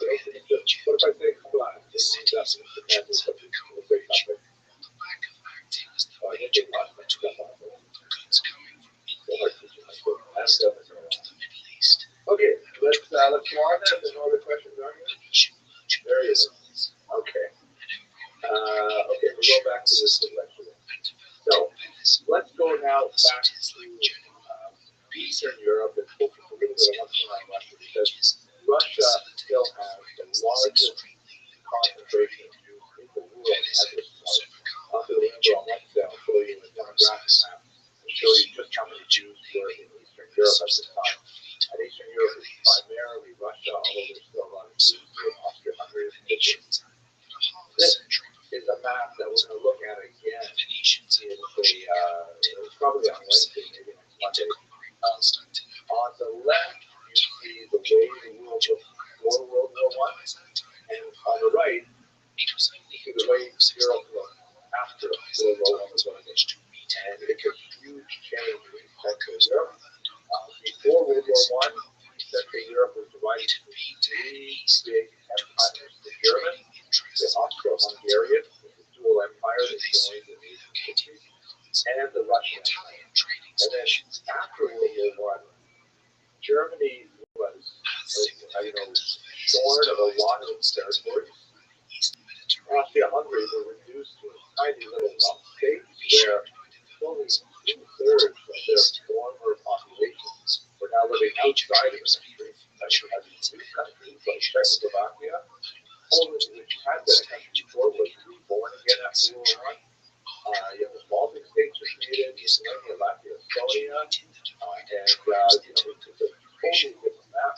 But as you can imagine, there were a few winners there, like the few were opponents of Czechoslovakia nationalism. You would consider yourself a winner, but there are a lot of people who consider themselves losers, and they were really unhappy about it. And they wanted to reprise the people, wanted to reprise this map. So that's going to be really important for us to get to bring more to the individual. But I want to focus for us today on getting to that point. Just to give you a sense of this is the last, the cusp of the short 20th century. And it goes from World War I to across the continent. Totally different world in so many ways, but really important to this. So let's start with what happens in Russia. Russia at this time, in the early 20th century, was literally behind the rest of the world. I mean, their calendar is actually 13 days behind the rest of the world. With the Middle Ages, in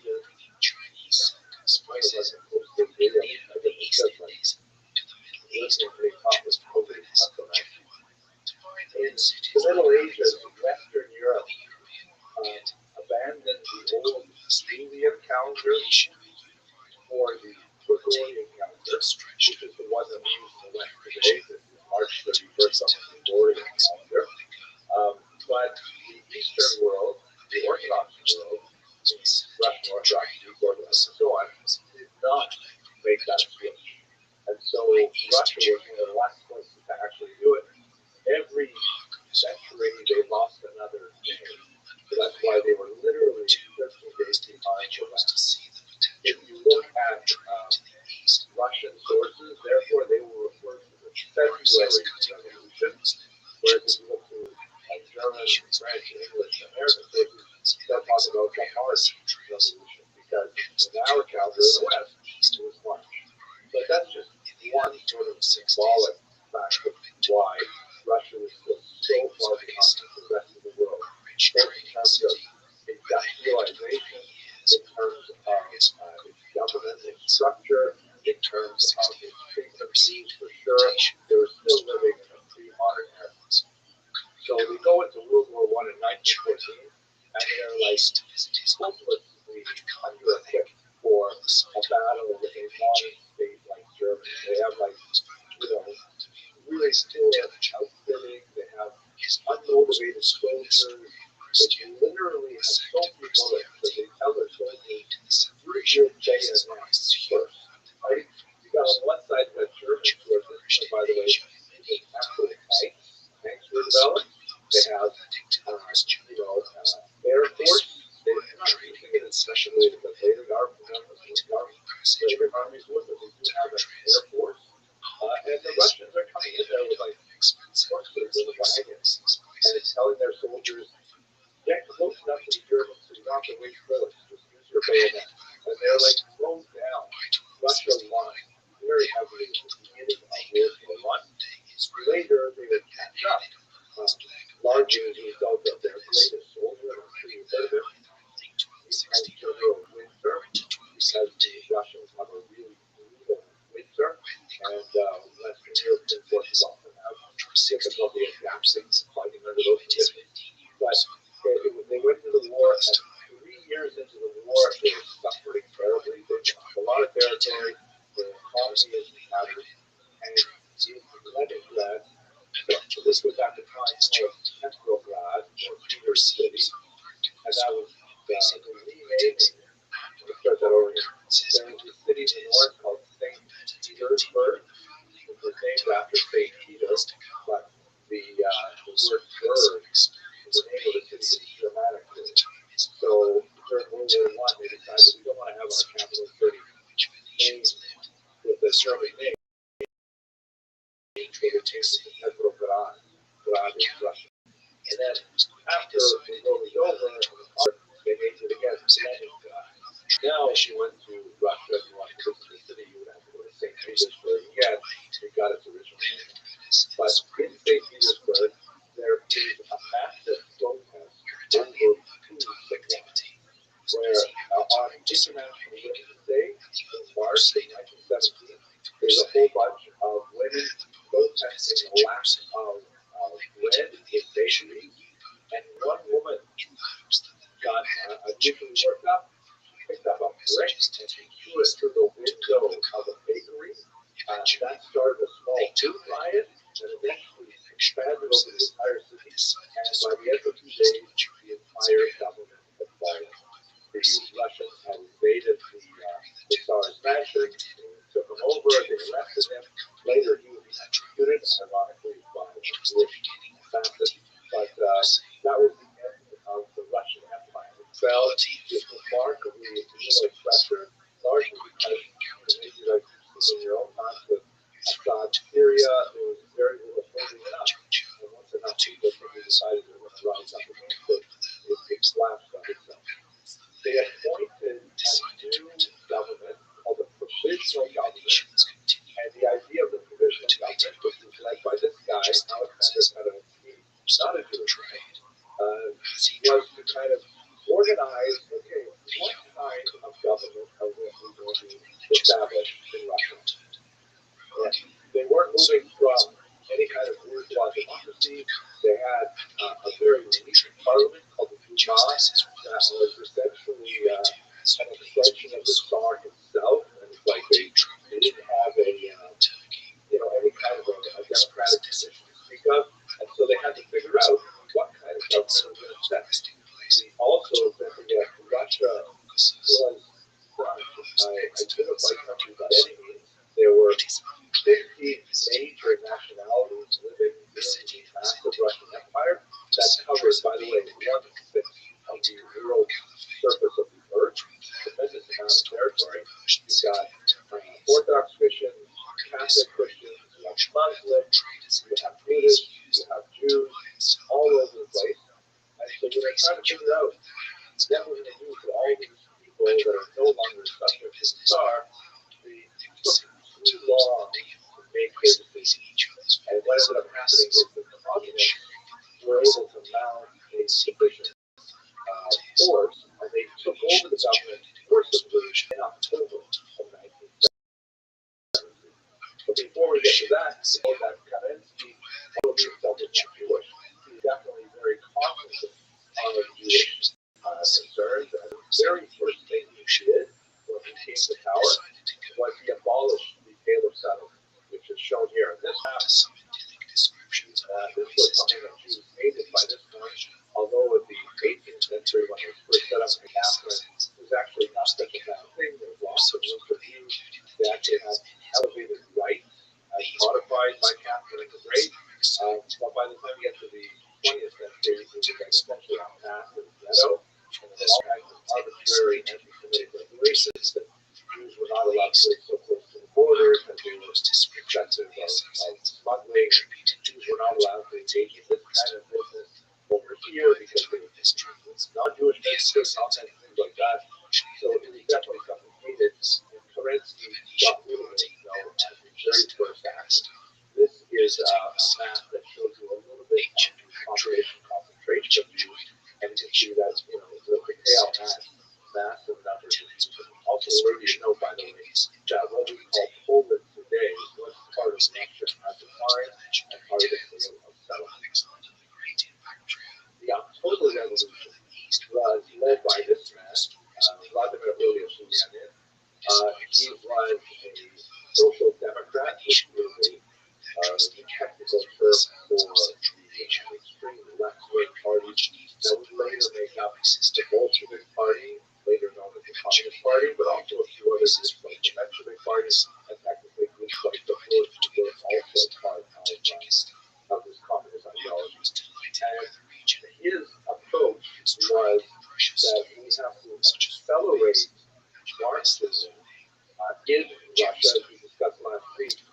Russia was not a proper model for Marxist philosophy because it never went from essentially a pre-modern feudal economy to a bourgeois democracy to communism. It threatened to jump straight from the modern feudal era to the communist era. But he can essentially do it. We can rush around, we can get this done. Very charismatic speaker, managed to get together most of these called Soviets, which means councils in English, of workers, especially urban workers and factories, but also farm workers and so on, to overthrow the bourgeois model set by the provincial government and bring in the communist government. Shortly after successfully taking over the region in October, this is a picture that says Comrade Lenin is going to clean up the land from about the left hand, the Russian better, on the right, it's good. She's taking clean. She's going to make this land clean. That's probably what it means. Anyway, the Lenin was trying to clean up his war, but in 1922 he has this stroke, and for 2 years he's bedridden, and his main deputy, the guy named Rothschild'S, the Jewish leader of the Red Army, Trotsky, who you seen before, and of course Joseph Stalin. And the three of them engaged in a three-way struggle for power. That's why the time gets in the 20s, Stalin is firmly in power, and Joseph Stalin and Trotsky are fighting. There is a strong anti-Semitic environment around communism, which at this time, partially because of the strong Jewish element in the early communist movement. Let me speak to that a little bit later. But the anti-communist Russians, there are many, the most important is a group called the Right. They're openly taking advantage of whatever anti-Semitic charges they can to further malign this new communist movement. This year is a piece of white Russian propaganda that says on the death of the International, that's referring to an international communist organization, and the previous is supposed to be some kind of Aztec ceremony, where on the right you see the statue of Karl Marx with the Soviet star, there's international on it, and then there are these various Aztec people who are sacrificing a victim to the Marx. You can see Lenin there in the center. This is red smoke, red is Soviet color. And you can see right next to him on his left is that of Trotsky himself. If you have any difficulty with it, all the names are on the top there, and several of them are Jewish. Here's the thing about Jewish communism. There's no question that communism had a special fascination for Jews at the turn of the 20th century. But we got to bear in mind that the vast majority of Jews were not communists. However, if you looked at communism and you wanted to see how many Jews were in there, Jews were definitely disproportionate, especially in the leadership ranks of communists. That's a scary kind of thing. And something point, we might have, you know, 1/3 of the leadership of the communist organization of Jewish extraction. There's actually a kind of a dark joke about it in Yiddish. They had this organization called the Separatist Centralny Committee, which means the All-Russian Central Committee in the Communist Party, and they would make a Yiddish acronym out of it. This fix is actually send from the where 10 Jews are in charge, the 10 Jews command. And, you know, it was not hard to look at it. Like, if you look at this particular list here, Zinoviev and Trotsky, and I believe Kamenev, that's 3 out of the 1, 2, 3, 4, 5, 6, 7, 8 names are Jewish. That's scary. That's quite a number. Now, again, re-emphasizing the vast majority of Jews were not communists, and communism was very anti-religious, anti-Jewish, but there were still people who were attracted to it. Part of that is related definitely to things that were neutral, like urbanization. Jews were also highly urbanized, and highly urbanized people were far more likely to support communism. But there was definitely a surge of interest for this brand new political philosophy that promised to put a final end to national hatred. And they just were attracted to this idea, thinking that maybe this is the movement that will finally put an end to feminism and racism. And people got enthusiastic about it, especially younger people who were not necessarily so well entrenched in tradition. By the way, look at this a little bit more closely. This is also a little bit of Christian propaganda. You can see the Jewish guy here clearly still with his caricature and face, but he has the number 30 on his back, which is 30 pieces of silver that Judas received for betraying Jesus. So the idea here is that Jews were also betrayed. However, the biggest push towards Jews into the Communist Party was this pogroms that occurred in the Ukraine war. Before we get to that, I just want to pause for a second, and then we'll talk about the rest of it. So, questions, arguments, discussions?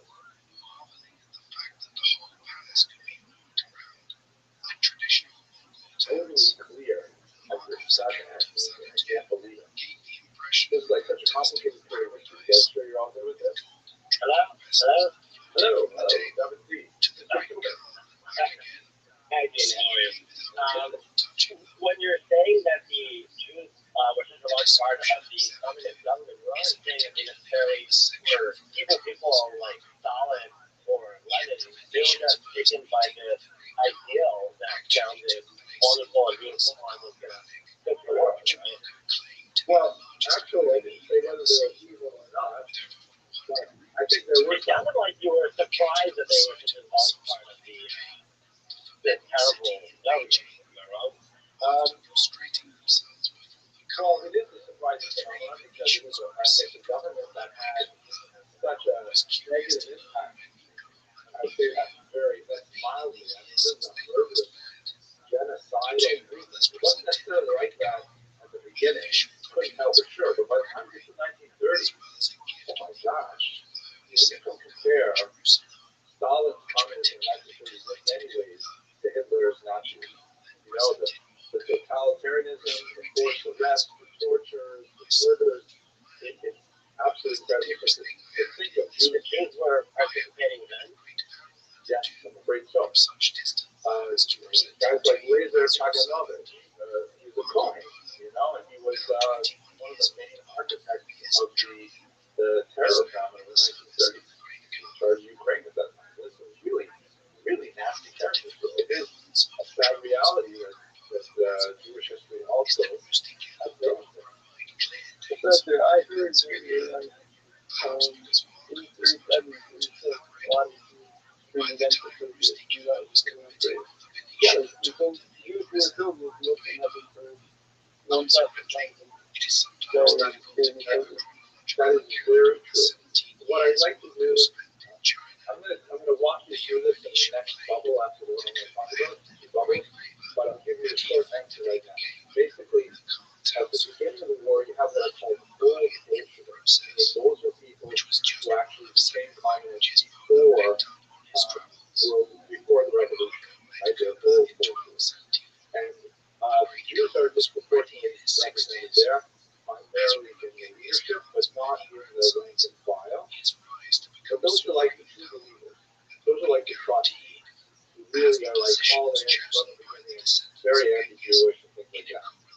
Then what's going to happen, and I'll come back to explain this in more detail, you have a rush of regular Jews who are uneducated about communism and so on, but they suddenly vote with their feet to join the Red Army, largely because the Red Army is the most reliable force defending Jews against Iran in the Civil War era. And that's when you have the biggest number of Jews in the Communist Party. And then beginning with the 1920s, 1924, in the next period, that's when you have a successive series of surges where the Communist Party is going to move too fast. We have too many people who really don't believe what we believe, and they cull Jews down to a much more proportionate number, and in fact, they now become less proportionate during the worst period. So in other words, when communism was its worst, there were the fewest Jews, but it would be a mistake to say there were no Jews in communism, as that's not all true. And there were some really nasty Jews. So it's complicated. Some of this is the kind of stuff that I just know when I put this on YouTube. I get lots of people writing about it. But let's stick to it for a minute, okay? So back to where we are. Here we are with the wrap up. So this I'm sharing largely because it's my own research. This is my dissertation. That there was a really weird thing that happened in Ukraine at this time. The Russian Empire, you recall, it falls apart in February. And then in October, the communists take over. But a lot of parts of the Russian Empire said, wait a second, we don't want to be communists. We want to do things our own differently. Ukraine was the largest major chunk of the former Russian Empire that said, no, we don't want to do this Russian thing. And they realized that if they were to form any kind of a defense against the communist government, they would have to take advantage of all resources. And they reached out, it was really unusual. The Ukrainians spoke about that and stuff like that. But the Ukrainian intelligentsia, places that they reached out to the Jewish intelligentsia and said, hey, we need team up, and we need your literacy, we need your urbanization, we need a lot of things that you can do, support from Jewish communities around the world, maybe. Let's create our own country that's separate from the Russian Empire. And for 3 years, they had this really bizarre experiment where they took Rothschild'S theories that we talked about last week, and they said, okay, let's do it in a big Roman way. They placed a minister of Jewish affairs in their government. They dedicated tax dollars to Christian theory to Jewish conferences. They made Yiddish an official language of Ukraine. Totally bizarre, by the way. My book is, believe it or not, in Ukraine now, someone saying, wait, I did my book there. But it was a crazy experiment that essentially collapsed within 3 years. This is their trying, this is one of the documents I found in the archive, where they're trying so hard to live up to their promises of making Yiddish a formal language. This is an official government document, and as you can see by looking at it closely, it's written in two languages. On the left is a typewriter, written in Ukrainian, and on the right, because they didn't have a Yiddish typewriter, they wrote it in Yiddish. And if you look at this one closely, you'll see that even in Ukrainian, certain letters are handwritten in there, specifically I or an I with the woman on the top. And the reason for that is that they didn't even have a Ukrainian thing. They only had Russian typewriters. And in order to adapt the Russian to Ukrainian, they had to specifically add those letters in, which is like hilarious. But that also shows how weak the government was. And in fact, towards the end of this 3-year period, the government was essentially operating out of a train hall. And they were running between 3 cities in Western Ukraine, trying to avoid Red Army troops. That was the extent of their government. So So although it was a very noble kind of idea, it's involved with youth and, really kind of multicultural government, with there, et cetera, et cetera. It was largely a figment of the imagination of the upper political classes, and it did not, feed into the broader population. This is especially true because right after the big actually, pogroms of 1919, because when the communists took over, the entire region just blew up in a horrific civil war. Where you had multiple players all arguing over whose territory the Russian Empire, especially European Russia, was going to be.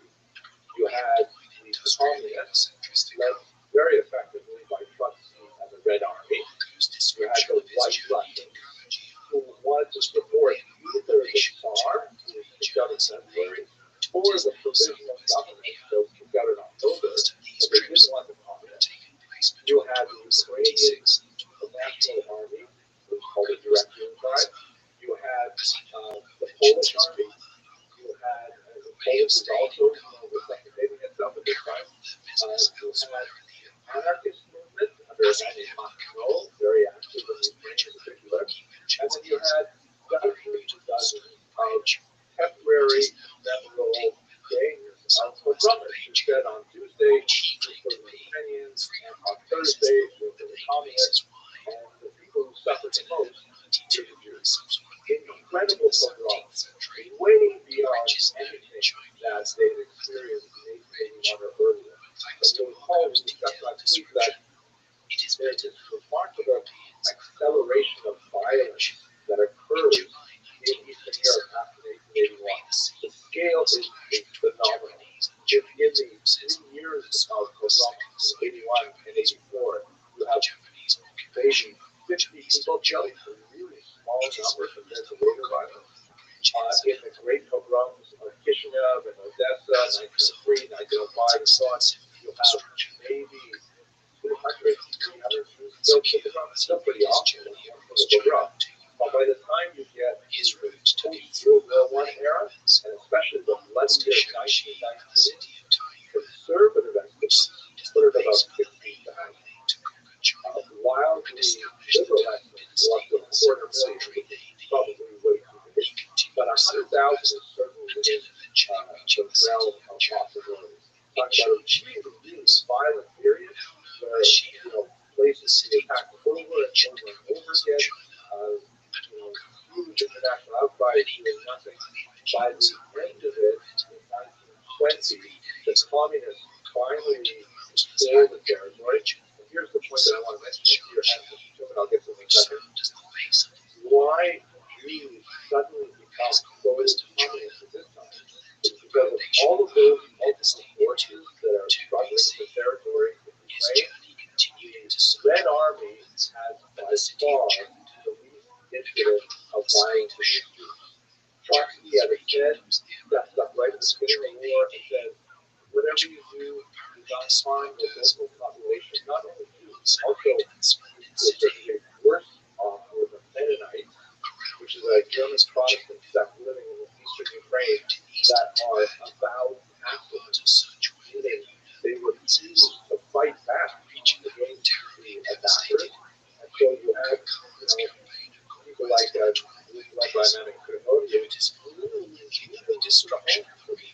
raping their wives, everyone took breakfast the next morning, and the men simply doing nothing because it would be a betrayal of their religious principles to fight back. And those Mennonites who did fight back and broke their religious principles, they were later shunned by the rest of the Mennonites. They had absolutely horrific kind of experience. So Trotsky was able to shut down violence against the civilian population. Not completely. There's about 3 or 4% of the pogroms were assassinated by the Russians.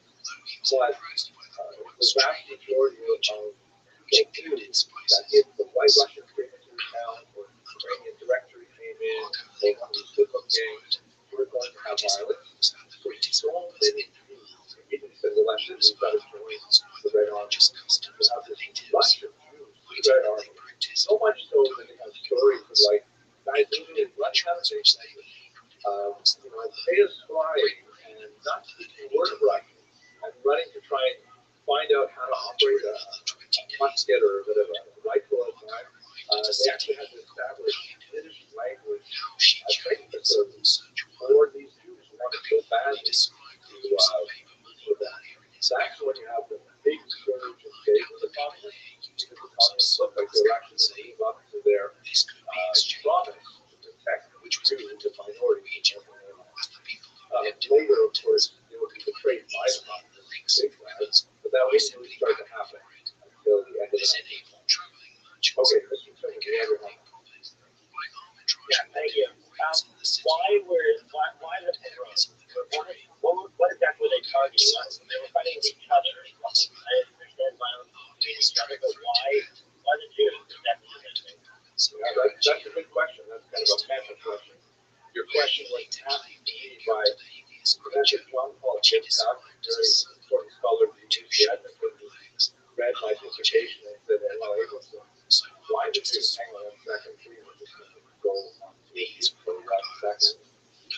Which was used by the Chinese for medicinal purposes, both to heal wounds and to increase fertility among women. This was highly prized and could fetch high prices, while the meat from the crocodile was also sold as a delicacy. Sorry, folks, I'm teaching this from home, and I have some people here. Continued his journey west to a place he called my relative just dropped me the Paxlovid, so I'm going to be like super healthy. All right, Mr. This question also why did you? So during this period of time, which actually received a specific name for it called the Ukrainian Revolution, or French, the Jacobins, based on the earlier model of the medieval period. It seems like the basic motive to attack the Jews is right at the heart of evil. People attack the Jews because they were vulnerable. People attack the Jews because they wanted whatever the Jews feel. They wanted to break with it. They wanted to engage in dark pleasures of wreaking havoc, setting fire to things. It was just like it was the worst of society. This is why I called the title of my book here, which is go back from it. It shows the title carefully. This one here. Why did I call it Prayer for the Government? Recognize that phrase? Which was founded in the early 10th century AD. Someone else, yeah, exactly. The Chinese Song dynasty. We say it by nominating. Yeah, good. Well, check it out. Allowed the Mongols to threaten the Song dynasty's Thank you, Mr. Loiki. Very well done. Why do we have to praise for the government? The government? Yeah, and in a very conscious phrase, it's all a moral, that if it weren't for the fear of the government, people would swallow each other alive. So my book is really focused on the period of people swallowing each other alive because there's no government whatsoever, right?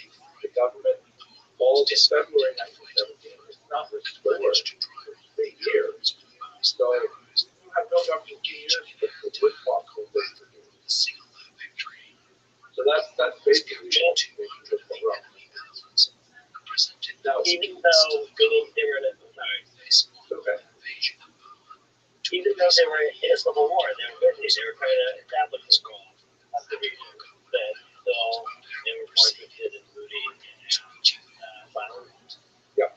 Well, I'll go into more detail in my dyslexia in my book experience, but two things we should know is that 40% of the reported pogroms were perpetrated by the Ukrainian government that was also at the same time having a minister of affairs and stuff like that, which is like huge irony.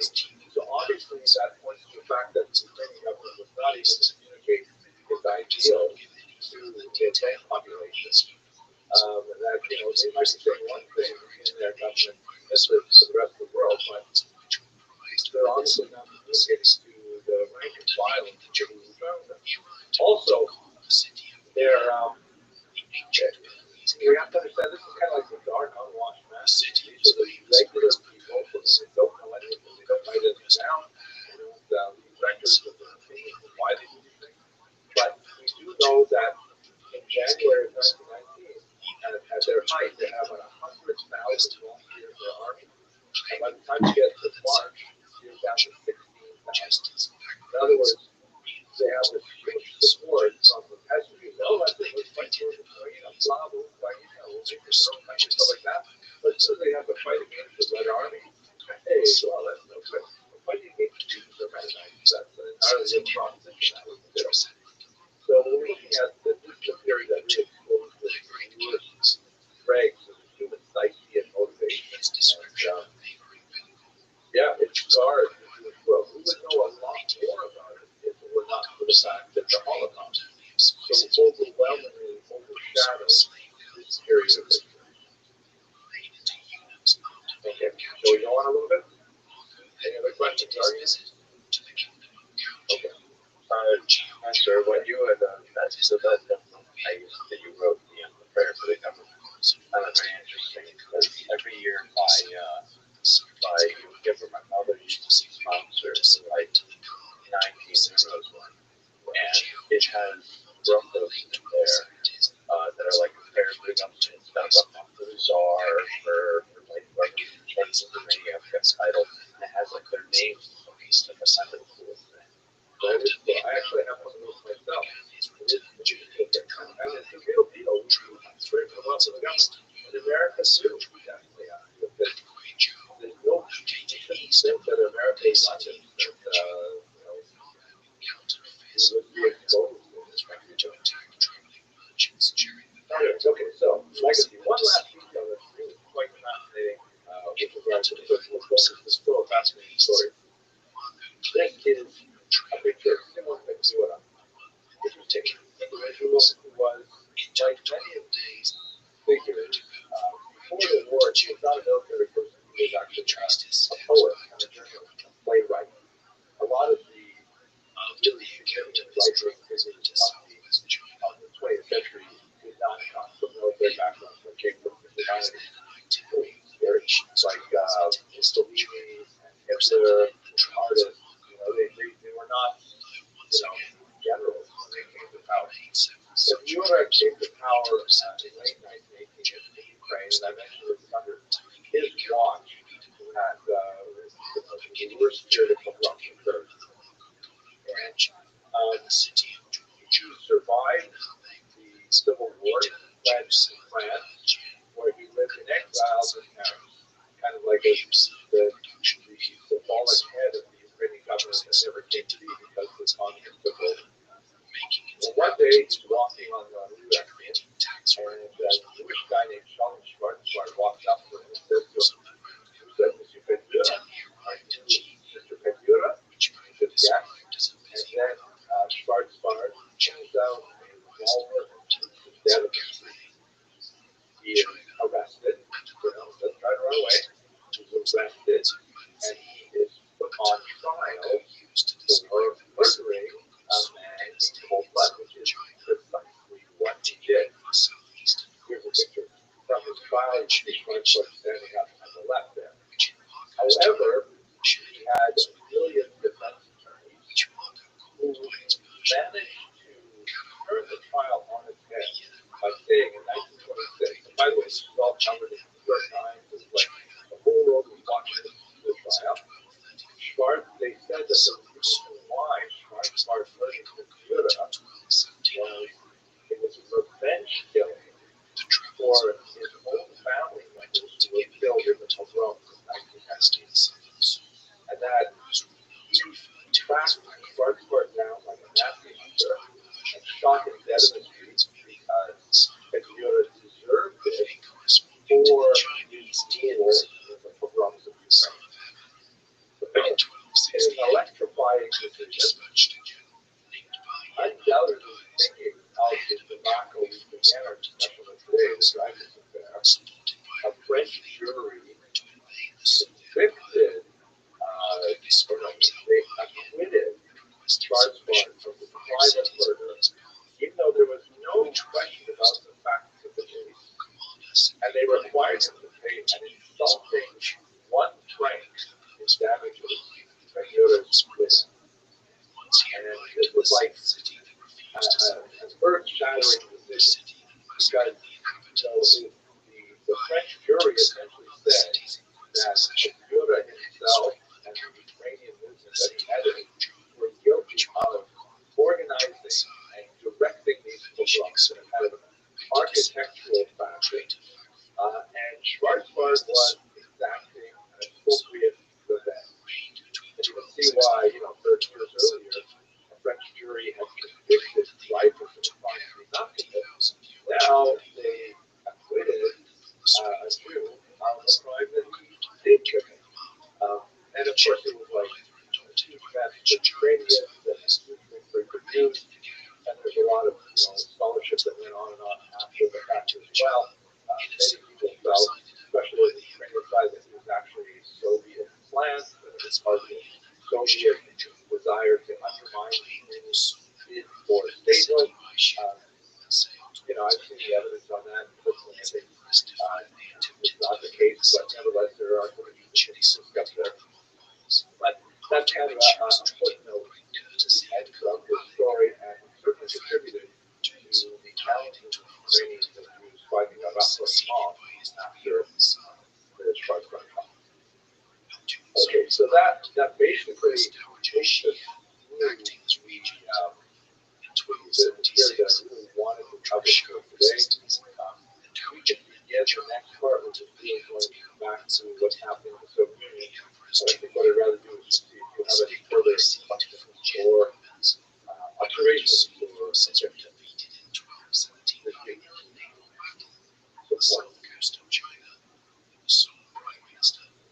Perfectly clear. As the Senate will take ground. As can be perfectly clear. Okay, so let's wrap it up for today. Then we'll pick it up with the stars on Wednesday. I'm feeling a lot better now. I'm pretty confident I'll be tomorrow. For those of you who maybe wanted to show up to my cheer this morning at 7:29 a.m., that did not happen. We will gradually start tomorrow. So don't worry about the COVID germs. But great learning with you, gentlemen. Thank you, Professor.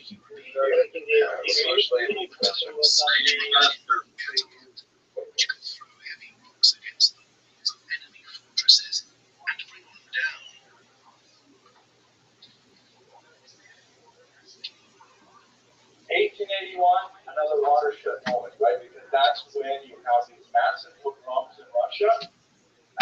In terms of the scale, we're talking about well under 100 people killed. So, it was terrifying at the time. But when we look at the rest of the 20th century, it's like a blip. It's strange to see how so little violence could make such a huge change. But it also gives you a sense of, unfortunately, how deeply we have been wounded by the last century. The Kristallnacht also, just for the Holocaust, about 200 people, 260 people killed. So again, the numbers are still tiny compared to what we would see later on in the century and even in our own days.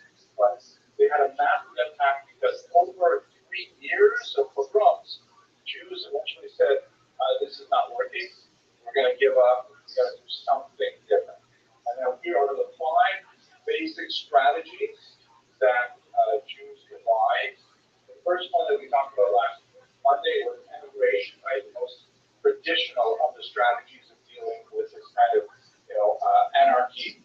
The government cannot protect its Jews. So we won't go into that one. The second one is socialism, which is the idea that no, we're not going to simply pick up and leave and go someplace else and start this cycle all over again. We're going to change the society that we live in now. We're fundamentally going to alter society by raising to the ground the economic principles upon which this society was based.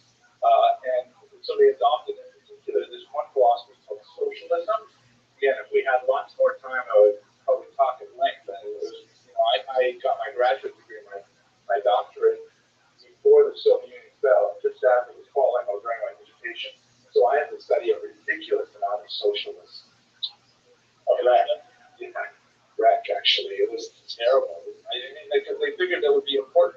know these things. There's all these different theorists and all these different people. It's like all garbage. Really. Yeah. A good chunk of it was made by Jews, as we shall see. But for our purposes, thumbnail definition of socialism is this idea that rather than the landed classes and those who control the means of production achieving the highest level in society and then using their position, their purchase high and top of the economic pile to dominate lower classes and keep them in servitude, socialism says, no, let's give it all back to society. And so there's socialism. Let's take the factories away from the oligarchs and let's give it to the people who will run everything themselves. It's like saying to someone like Elon Musk, we're going to take, you've done really great, thank you for building these rockets and these electric cars and stuff like that. We're now going to take away all of your properties and we're going to divide them amongst the wealth of all the people of America. That's called nationalizing a resource, an economic resource, meaning it belongs to the entire nation. And obviously Elon Musk and people at that class would not feel good about it, but it's actually very popular because that is to say, well, yeah, I can afford one share of Tesla stock, and now I got a whole factory with I have 2 Teslas in my driveway because we just took it over. Mr. Silver, you want to say something? Many times, yeah, Jews have had experienced that in different continents. Cuba is perhaps the best example of it most recent time. Yeah, well, if you read Marx, which I wouldn't recommend reading lots of Marx, because it's like crazy, but there's a short book called The Communist Manifesto, which he wrote with Friedrich Engels. It's maybe 80 pages long, and he basically describes it as a historical process. And the key element of it is the rich get richer. If you have wealth, you use wealth to make more wealth. That title of this book is that's capital, right? Capital, money. That's what it's all about. If you don't have money, it's impossible to make money. So therefore, it's like a self-perpetuating kind of social structure that inherently dispossesses lower classes.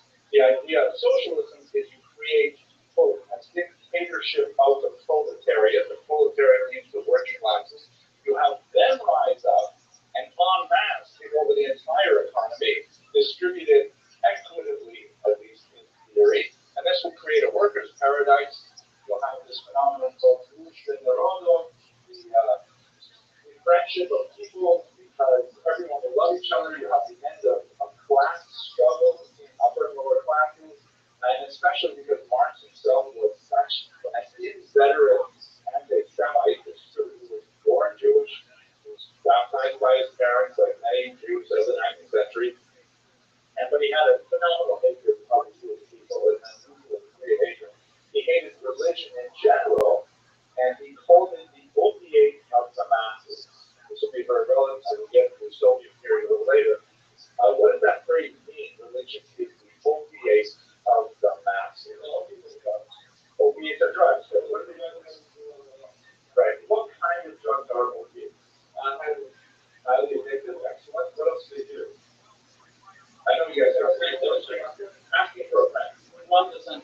They know that they make you stupid, right? They make you slow. Have you ever seen like these 19th century opium dens? And by the way, well, we have a pretty sordid history with opium. I'm not Jewish, I'm talking about America and England in particular, where we were pushing this product on the society because it was actually very good. The population still sucked.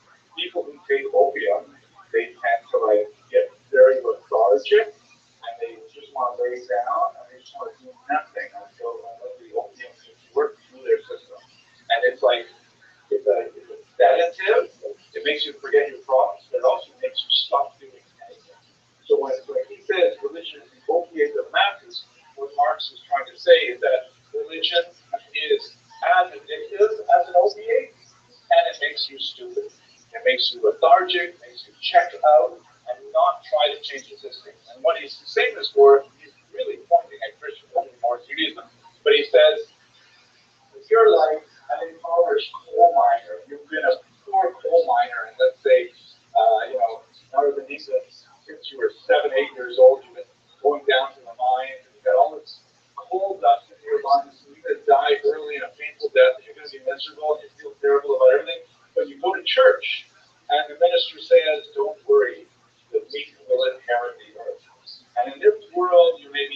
downtrodden and so on. But in the next world, it's going to be fantastic. You'll have like palm trees with your locusts, so nice.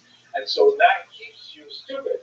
That keeps you saying, oh no, I'm gonna follow this path, and I'm gonna like understand that God has given lots of money to these people and not to me, and that's the way it's supposed to be. My goal is to accept the system so that in the next world I will receive my heavenly reward.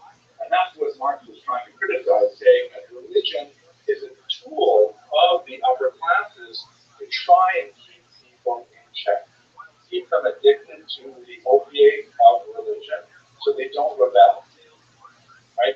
This will become very relevant when socialism actually becomes a reality as the governing principle of the Soviet Union and totally attacks any religious society, including Jews, in a very big way. Anywhere, that's any questions about socialism for our thumbnail definitions? Good question. So socialism was the original term that was used in the 1860s when Marx started developing this. By the time you get to the revolution in 1917, there's a whole panoply of different flavors of socialism. So in 1918, a movement called the Bolsheviks, which is really the larger portion of the Social Democratic Party, they decided as communists from the term communism, that we're all together in a community. But communism is simply one of the more extreme interpretations of socialism. It's more correct to speak about socialism in general because there are many different varieties of it. Now, if you think of any, okay, can you think of any successful experiments in socialism? Israel, what do you mean by Israel? Is the whole state, is the whole country socialist? Afterwards, sort of environment for industry, for economy, but political. Okay, so that's very good. We should talk later in the semester maybe about Israel's political system, but I think it would be more fair to say that Israel adopted certain socialist ideas, like almost every country adopted something, including this country. Like, for example, the concept of welfare, that if you're really poor, the government will give you money to stay alive.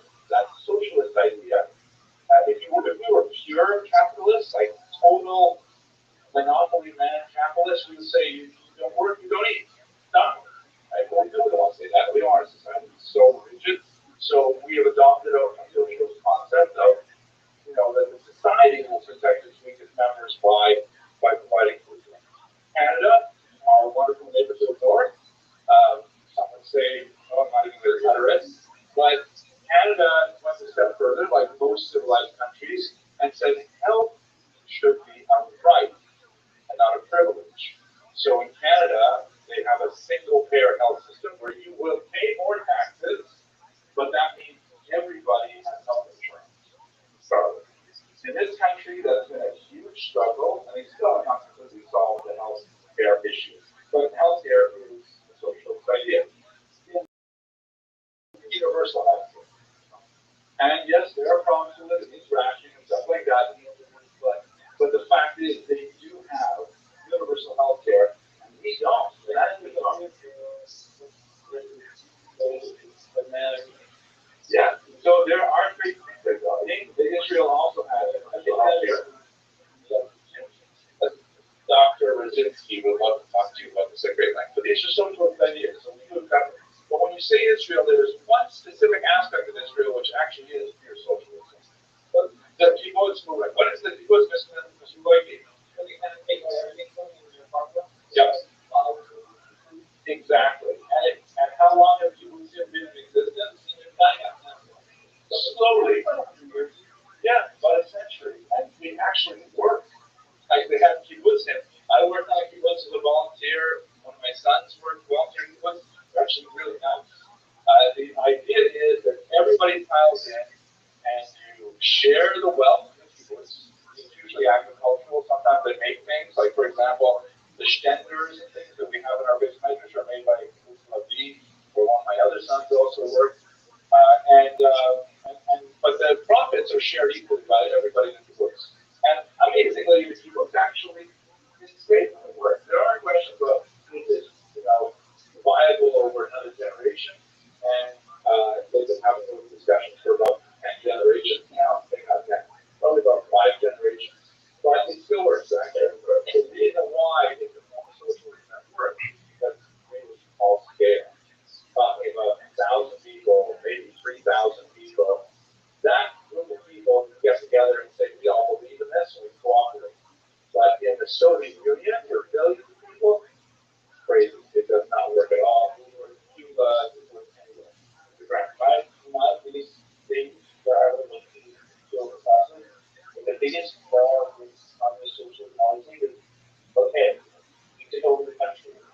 there's no how do each communist have to go to the country.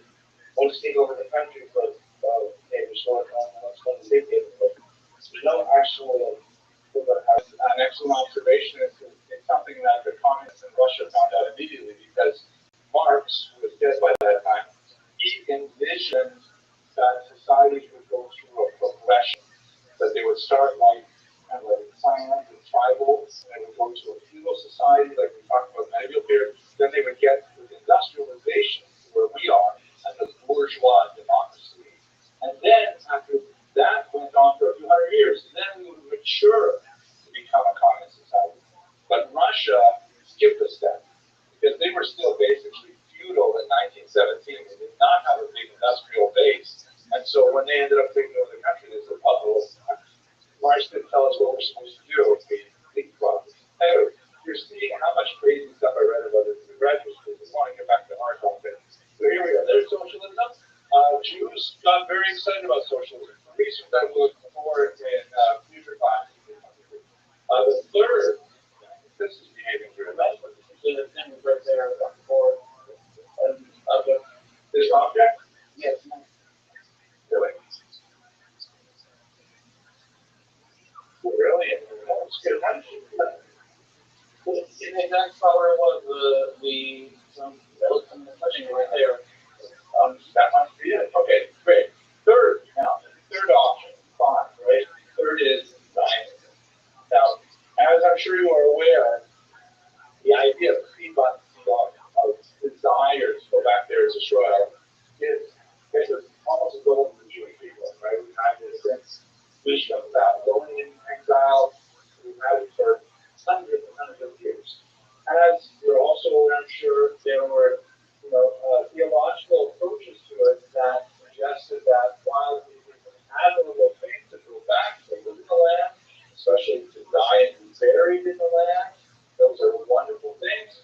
But the concept of creating a modern state with a flag and an army and passports and stuff like that, that may have contradicted a particular Gemara Shavuos, and so there was no support for centuries for any kind of idea of a political return to power. We should also remember that most people didn't think of in terms of creating a political state until the 18th century. So when the Jews started thinking about it, they were already 50, 60 years behind most of Europe. So like, yes, I know. And Kasubas, it's the Shakula, look at how brilliant these students are. You're watching this. Okay, that's good. Thank you. We'll have to look up later. So the idea was that Zionism was like an ideal that we lived to, but no one really thought about actually trying to organize a Jewish state there until the 1880s. And this was a rather different response, because essentially the Zionists, here of course, here's a famous moment for this and Japan. You got to read that Pirkei Avos where it says don't interrupt, right? So this is actually Sen Gurion and Herzl in the picture. In the background is the founder of Zionism. We'll come back and talk about his life. But this idea of Zionism is like, wait, we're not going to do the first option of just emigrating to some other land and tell us. Because we've done that before, just repeating the problem. And this whole idea of socialism is the sugar. We're not going to recreate Russia into some brand new economy. Crazy. In fact, it's what will come out work out. What we will do, however, is we will stop history by moving back there to Israel. We'll end this 2,000-year-old cycle of Galus by going back to land Israel, establishing ourselves there as a state, and that will ultimately be the end of Jewish history because we will have gone full circle back to Israel. Obviously, we're going to talk a lot more about this because amazingly, they succeeded. 1948, the creation of a state which is absolutely unprecedented in world history. There's no one who comes even close to the idea of reestablishing a state, even 300 years after it disappears. Closest thing maybe is Poland, and Poland had a lot of help. So we'll come back to that. That's the third option. Lobster's choice is very popular. Fourth option, this one is a little weird. I think we're losing the battle here. Doesn't think the other one this one here is that. Let's go. Okay.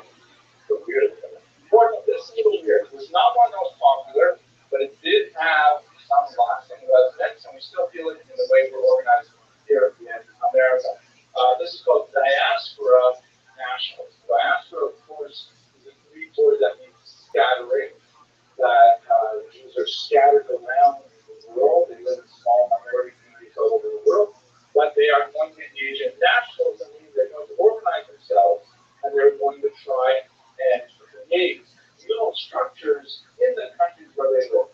Where this became especially relevant is in the Russian Empire, because it had a massive population of Jews, the largest single concentration of Jews in the world at the time, and the government had just fallen apart in 1917 with the collapse of the Romanov dynasty. So they had this opportunity, maybe we can actually do it here.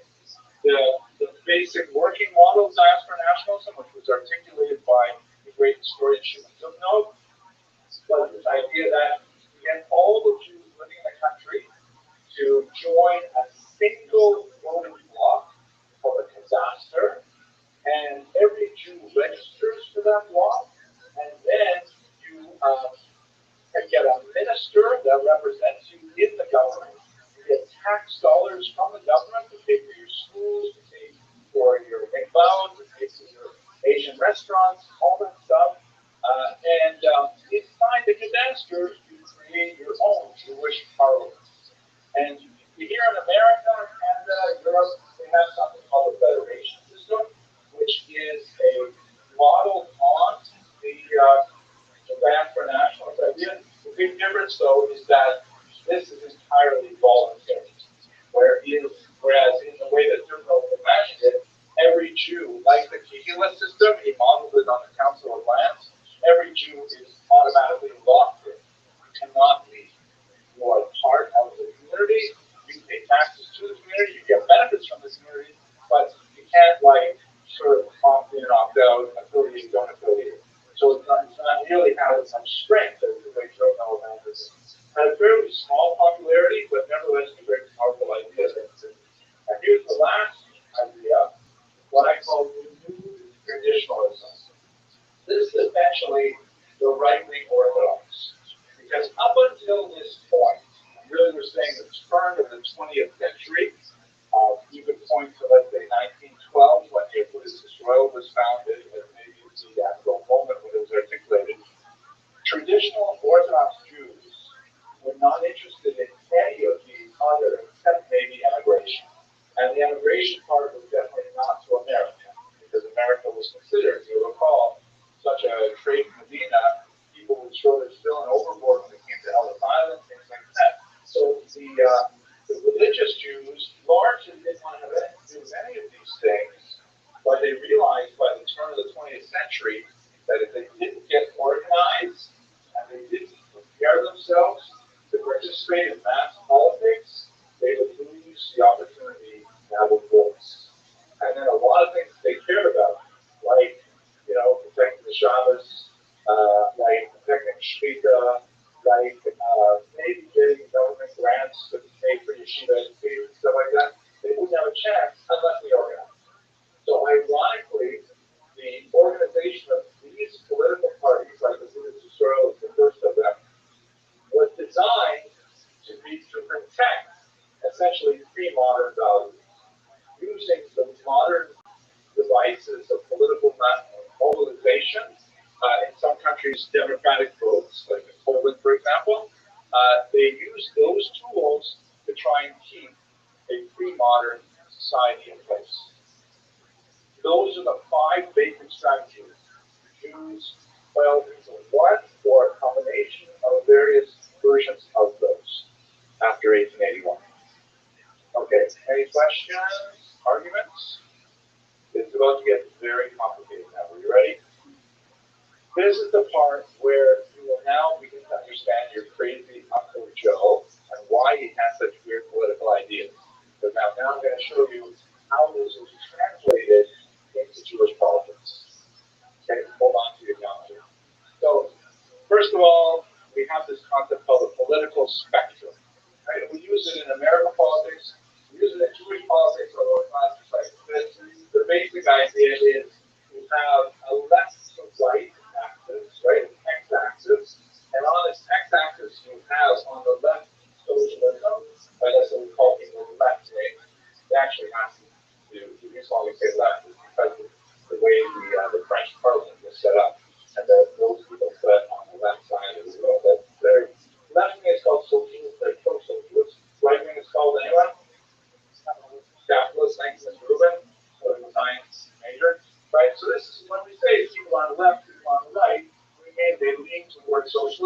left wing, they lean towards capitalism, they're right wing. They lean towards, but in an American context, people who are more socialist are in favor of the government having a larger caretaker role in our society. People who are more capitalist think the government should be smaller, should be less involved with our lives, and should certainly cost less in our society. Socialism is expensive because you have to pay taxes to manage all the programs. Capitalism is cheaper, but if you are on the lower end of the economy yourself, you will get far less services, and you might be better off. So that's why the poor people tend to go more towards socialists, because they can see that they'll actually benefit from having those policies in place, where the rich people will have to pay for them, so they tend to go capitalist. There's a long-standing myth about Jews. I'm not sure it's entirely true right now, but they used to say, what was his name? He wrote for commentary. I think it was named later, but he said that Jews earn like Presbyterians, Jews in America. Jews earn like Presbyterians.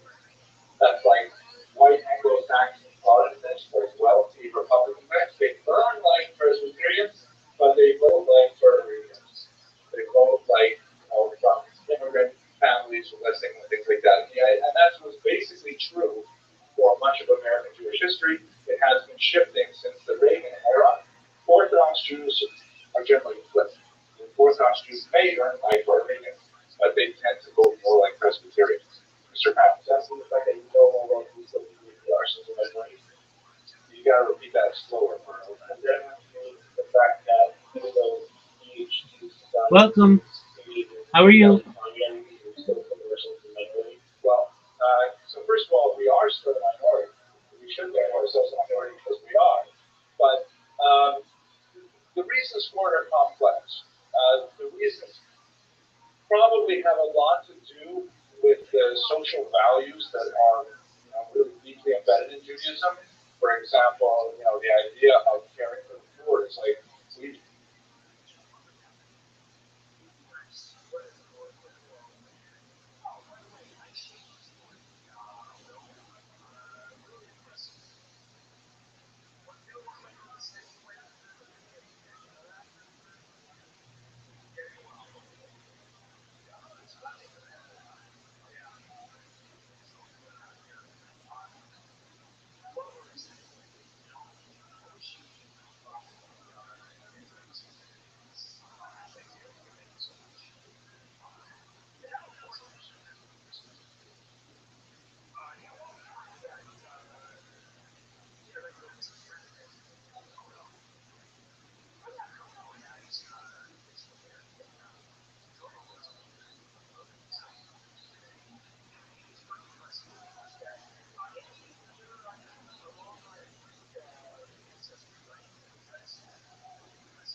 he virtually invented that. You know, that's like hugely in our tradition.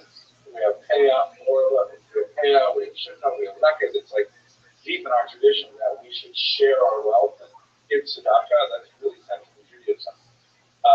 Why it changed since Reagan is, in my humble opinion, has a lot to do with the some of the other aspects of the progressive movement that are antithetical to Jewish values. LGBTQ is one issue, abortion issues. There are a lot of areas where, you know, traditional Jews don't feel comfortable, and so the shift out now. You add to that the fact that, you know, in the last 40, 50 years, Jews have really succeeded financially at making them emulate their Presbyterian neighbors.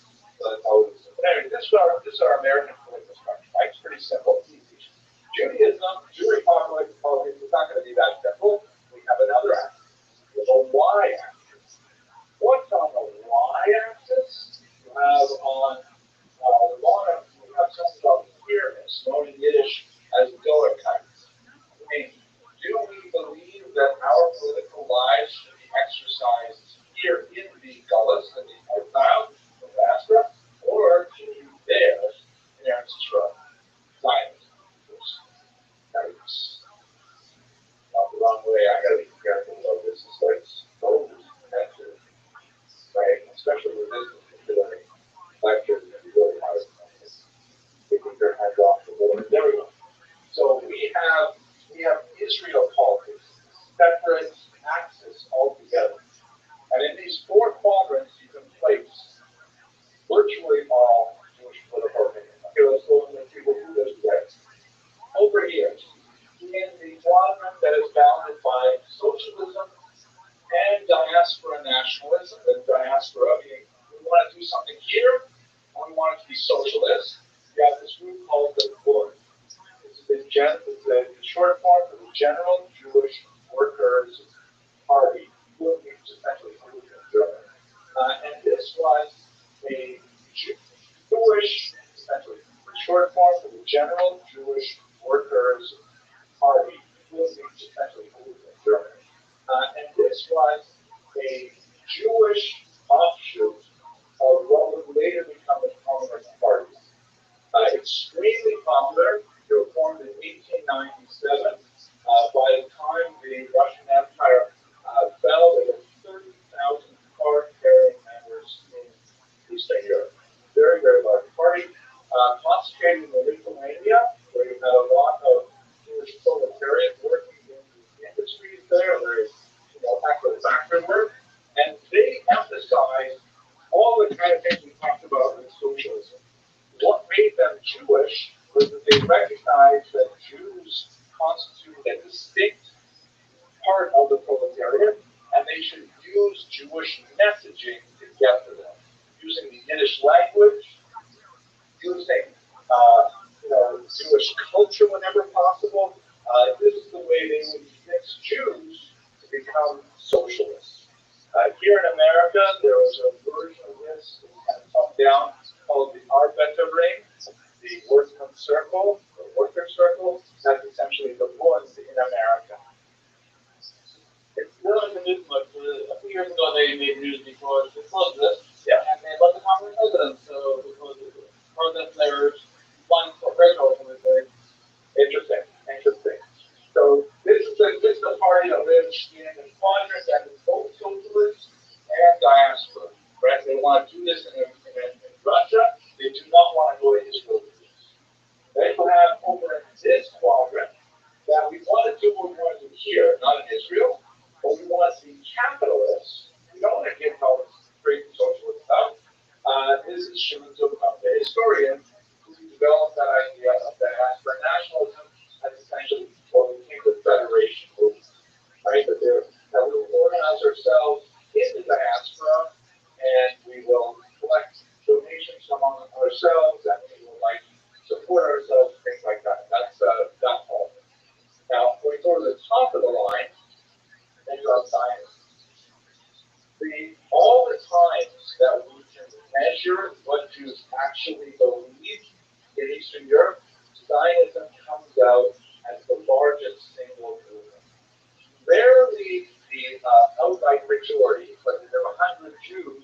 you might have 40 of them say they want to be Zionists, and then you have like 20 or 30 who want to be Quds, and the remainder would be scattered across the other parties. Zionism was consistently the strongest single party, even if it didn't constitute 50% of Jewish political opinion. We only have a few examples of elections where we can actually look at results and see what Jews said, and they're scattered in different places at different times. But we know that the idea of Zionism was hugely popular among Jews.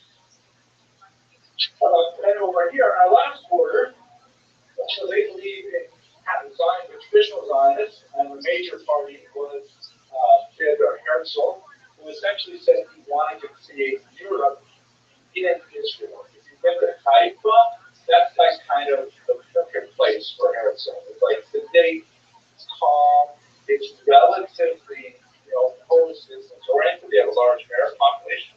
Incidentally, one of my sons is planning to go there for graduate school next year. He wants to study marine science at a master's level. We don't have very good marine science major here at Toro, so he's going to go to Haifa study tomorrow. But anyway, that's kind of like his model. Not the Kibbutz socialist model, but the Israel capitalist model. There were people who disagreed with Herzl in Zionism, and I could fill this right up with like 40 other groups. It's crazy, but I will really pull out one of them. It's really important. This is Vladimir Jabotinsky. He was the founder of what would later grow into the Likud, and later grow into Netanyahu's party today. They have different names, but he basically believed that Jewish society had to transplant itself to Israel, and he felt that it should not be communist. But he differed with Herzl on a very, very fundamental idea. Herzl thought the best way to get a Jewish state is let's go talk to the leaders of all the countries in the region, the great powers in Europe. Let's shroom them. Let's use our medieval skills as shadchan and intercessors, and we'll negotiate our way to create the state of Israel. Herzl had Jabotinsky had this idea that you're never going to get it done that way because non-Jews hate Jews. The anti-Semitism is just a given, and you can talk till you're blue in the face, but what really is going to make Israel exist is Ashita. That you have to take it, you have to be militaristic about it, you have to be forceful about it. Now, if you look at Israeli politics today, you'll probably see Herzl's legacy, and another group I'm going to tell you in a minute, that is like more moderate, more like kind of like amenable to American sensibilities generally, and then you see an extreme right. You see groups that say no, all this, meeting at Qatar, talk with the creative Palestinian states, like that, two states. Those are people who say that's ridiculous. It's out of the question. They are Jabotinsky's descendants intellectually, and it's very, very alive and interesting. I'm going to put one more group in to make it a little more sensible. That's things over here.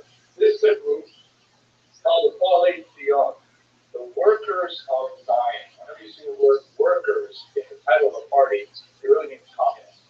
So these this is one of the most important organizations that helped build the Kibbutz, and they believe in, coexistence with neighbors. They believe that share of wealth and things like that. They're also prepared to defend the state, like their kind of ideal model was Jews who had a shovel in one hand and a rifle in the other hand, prepared to protect the woods, but on the other hand, constantly working on the agriculture.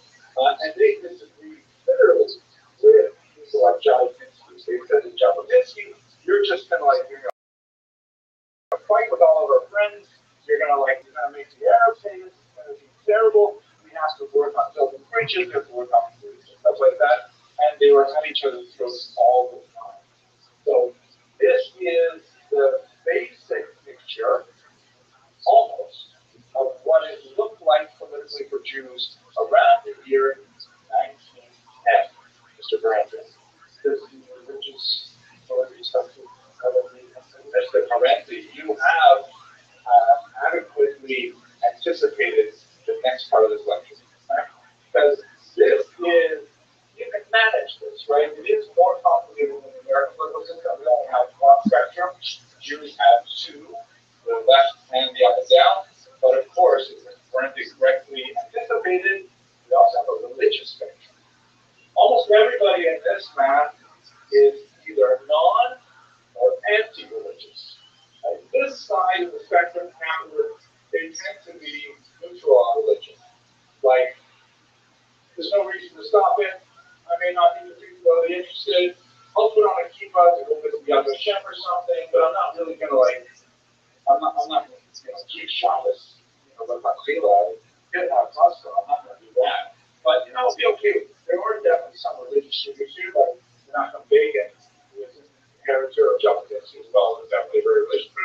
But on this side, they're generally anti-religious. They keep Sim, the socialists for sure, anti-religious. There are some minority groups that are religious, but the majority of them are definitely anti-religious. I'll tell you a quick joke. It's actually a story that happened to me. I was once at a funeral, a sad occasion, but I happened to be at a funeral, and I was standing next to the Consul General of Israel. And I'm talking with him, and he says to me that when he was a young man, he grew up on a Shomer HaTzair kibbutz. A Shomer HaTzair, the young guard, very, very communist, very, very anti-religious, feasts on Yom Kippur and things like that. That's where they were. They were like flying into the Marxist idea of like religion is the opiate of the masses. He said to me, see my guy, he said, when I grew up, we had everything on our pizza. We had bread. We had beer. Everything on our pizza. Nowadays, young people, they just don't eat the traditions like they used to. The joke that the young people didn't have expensive Rosh Hashanah. You should have seen those guys here. Okay. Anyway, so where's the religious? So this side basically anti-religious. This side neutral. Some maybe positive religion. Very much. What's the difference between Islam and socialism? Because it's whether they're supporting Israel. The socialist said, what a stupid idea to go back over there and get involved with the local people that are taking away Palestinian land, stuff like that. It's got to be done here in Russia. And these people are saying, no. We've had our experiences in those. We're going back to our ancestral land. We'll be socialists. We'll be socialists in Israel. So even in the non-religious settings, religion? Oh, absolutely. The vast majority. The 1897 census reported 98% of Jews in Russia spoke Yiddish as their first language. Overwhelming. It's amazing how fast it changed over a century to dead language. Okay, now let's put this in corrective observation. What about the religion? So we've got a Z-axis. Right? We've got, this is representation of the third axis, the Z-axis. So over here, you have this interesting group led by Rav Kook, who was not the first chief rabbi of Israel, but he was like a really prominent Israel rabbi who moved to Israel. And his argument was, wait a second, maybe we should read that Gemara and consider it a little differently. Maybe Hashem wants us to actively engage in Zionist activity, because maybe that's the way the Geula is supposed to happen. Maybe we should start the process, right? Like you say in the say in the shul, I don't know if they say it on Shabbos here,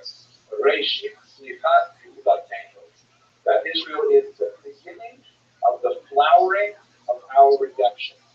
Meaning that once we create a state in the land of Israel, that is like the first step in Hashem saying, okay, time to bring out Mashiach. So, Adarabah, even in the face of dominant rabbinic opinion of the 20th century, saying we should be moving towards creating a state in Israel. This is essentially where Israel, the Kippah Surugah, is essentially derives from. They are Datis Lebuim. They're religious nationalists, right? As opposed to the other group here. Also on the religious axis, like this. This would be the IED. Here's a picture of the Shas. I'm sitting right over here. Sort of first section I made. Oh, I just started on the here. But looking forward, I'm going to make my own CM on shop festival once. And I don't know if you guys follow my podcast here, the Shameless Plug. You know I do definitely podcast, right? Oh yeah, 100,000 people watch it every day. Jewish history, one dot. Yeah, I said it. That's great. In ninth grade, that was like 20 years ago. That was good. 10th grade. Oh, 10th grade. Okay. I really enjoyed it. It's short, like the foundation thing. I can't believe I almost finished it, but I record short history video on every single document on 2,711 videos. I should have, but some of them are really fun. Anyways, the Agudas Israel and that constellation of religious parties, we will call Arabia. We call it English Ultra-Orthodox, you know what I'm talking about.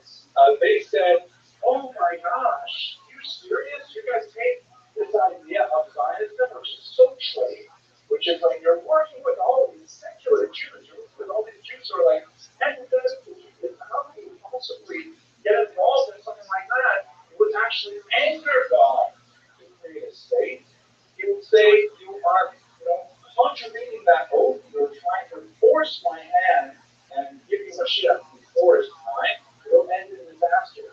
So they were actually in this quadrant on a religious perspective, and until the middle of the 20th century, they were staunchly anti-Zionist. And this basically gives the picture up until the middle of the century. What happened after the Holocaust? Okay, so the state of Israel was established. Yes, for sure. What happened to these parties? Usually it's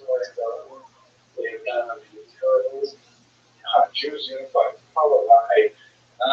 Let's go through them one at a time. What happened to the Bund? Yeah, basically it's gone. In Russia, Stalin got rid of them. Stalin wiped them out in the 1930s, no more Bund. Sort of like echoes of the Bund survived outside of Russia, like our Better Ring, the workman circle, but only as a pale shadow of this socialism. If you're going to meet a Buddhist, you probably meet them in New York, probably in the Lower East Side, so that's like where the last of them would live. But they tend to be like very pro-socialist, still, celebrating Yiddish stuff and things like that, but secular. Mr. Rubin? Two other things I think will be really abundant in New York. Yeah. One is the Union Square, the Sharp. Yes, I actually worked with a lot of them. Right, and the other one is the train, and another one's the. Okay. The train on this time. So, basically, this used to be the most popular single party in the late 19th century, but it's gone. What about the diaspora nationalists? They were about 4% of when we see Jews voting, 4% of the most. So they basically disappeared. But we take it for granted because we still believe in the echoes of it, the Federation, stuff like that. OLACR, the socialist Zionists, what happened to that? They're still there, absolutely. Yeah, they went through different parties. They were the largest, and they were in power in Israel until 1977, until the Menachem Begin took over. He represents the right. But this is a very, very strong, dominant trend. In Israel, they have weakened significantly because the right wing has been ascendant. Netanyahu has been in power for 19 years, I think, for really a long time. Before him, this was all the founders of Israel right here. Ben Gurion, Weizmann, all these kinds of people were close to this. Herzl is moderate Zionism. The middle has basically dropped out of Israeli politics. It's very little, kind of like moderate Zionists were there anymore. I think if they're moderate, they're probably moved to Miami or something. The Jabotinsky's party, so we saw Likud, but we also see a few other parties. One very important one was organized by Mayor Kahane, called PAF, which was a very, very extreme party in the 1980s. And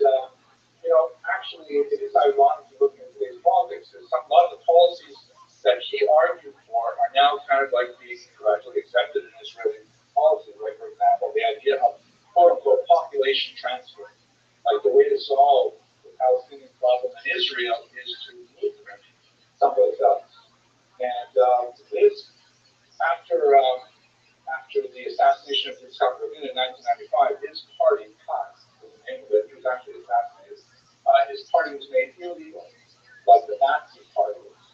And the inheritors, intellectuals, are people like Ben-Gvir, Smotrich, who are arguing very, very right-wing ideas that borrow from Kahani's playbook, but they're still not operating as Kahans. But one of the debates that's even going on right now in Israel is suggesting that their activity is illegal because they're borrowing intellectually from Kahani. It's a strange thing, but they're. We talked about the Cook's influence has created the Zaki group, which is actually more closely related, I think, to a lot of you and a lot of Hashkafa in our college, at least in terms of the student body. There are a lot of Jews who fall into that way of thinking about politics. And what about this Israel down here, though? Left here, you're not. So there's a lot of that, but what happened to them?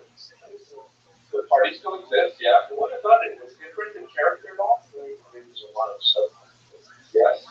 So we take it as a general idea of maybe what happened to them after the Holocaust. Exactly.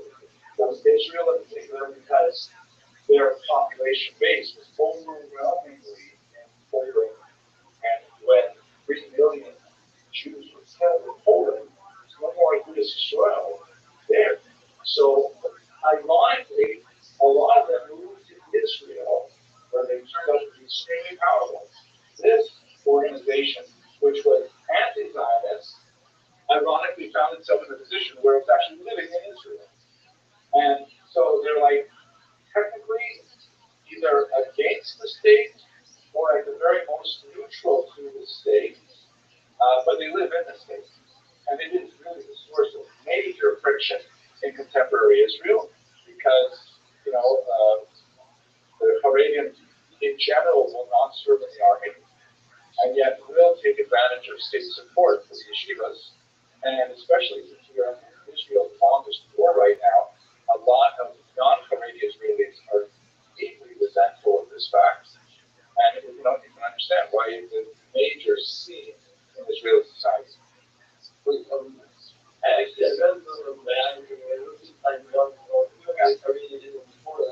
Yes.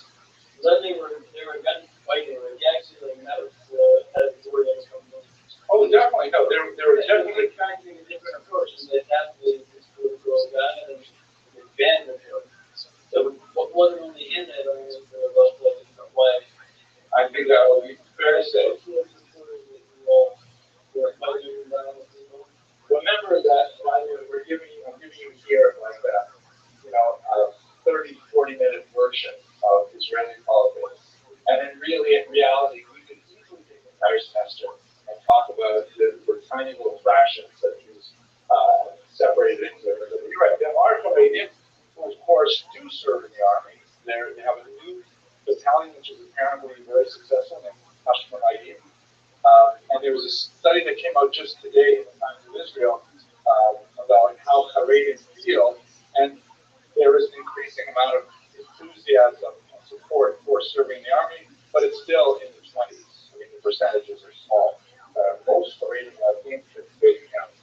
Doing that as a directive. So, I'm not asking about the American version of the same name. I'm asking about the Israeli version, and not its leaders.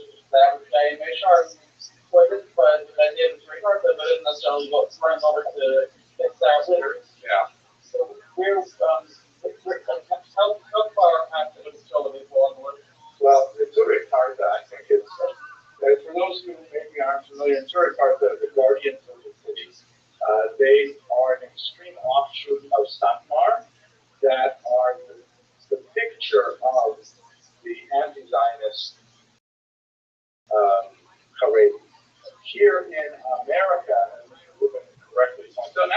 They are usually they go to Palestinian protest. If you ever see pictures of guys with face and stuff, they're moving their signs right out front. This is a terrible thing. I think it's like the ultimate tokenism.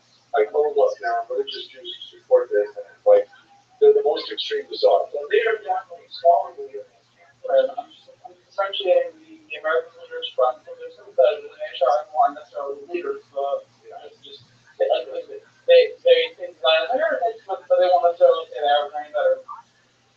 Yeah, I think that's fair. And I think we also have to understand that the equality stroke in America has a whole different spectrum of policies because America is different from Israel.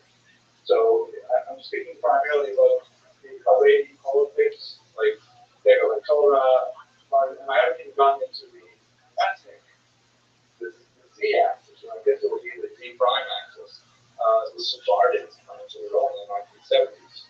And they have a whole different, series of concerns. This is all basically Ashkenazi. But when the Sephardim get involved, in the Mizrahi, then it changes everything as well. Oh man, complicated. Let's hope Shenya's will work. All right, I think at this point, this is when I would like to take to conclude for today. Mentioned I have a difficult appointment I got to get to in time, so and it's a good spot for stuff. Any last questions about? Do you understand now why you're praising Uncle Meyer holds the way he does, where he is like? Okay, step up, yeah. Okay, let me end with a joke. Joke goes like this. 1930s, father in Detroit wants to send his son back to the Heim so that he can like get a little bit of a taste of what it's like to learn in Yeshiva in Europe. So sends him back to Poland. His friends with him on there, and he comes back to Detroit, and they're sitting down at the pizza table. And the father says, "So, son, what was it like?" He goes, "Dad, you wouldn't believe it. While I was there, I met this Jew who was a socialist. I met this Jew who was a Zionist. I met this Jew who was a socialist Zionist. I met this Jew who was Arabian. I met this Jew who was a Buddhist. Well, what did you expect? I told you there's a great amount of variation in the views in Europe." He said, "No, Dad, you don't understand. They're all the same Jew."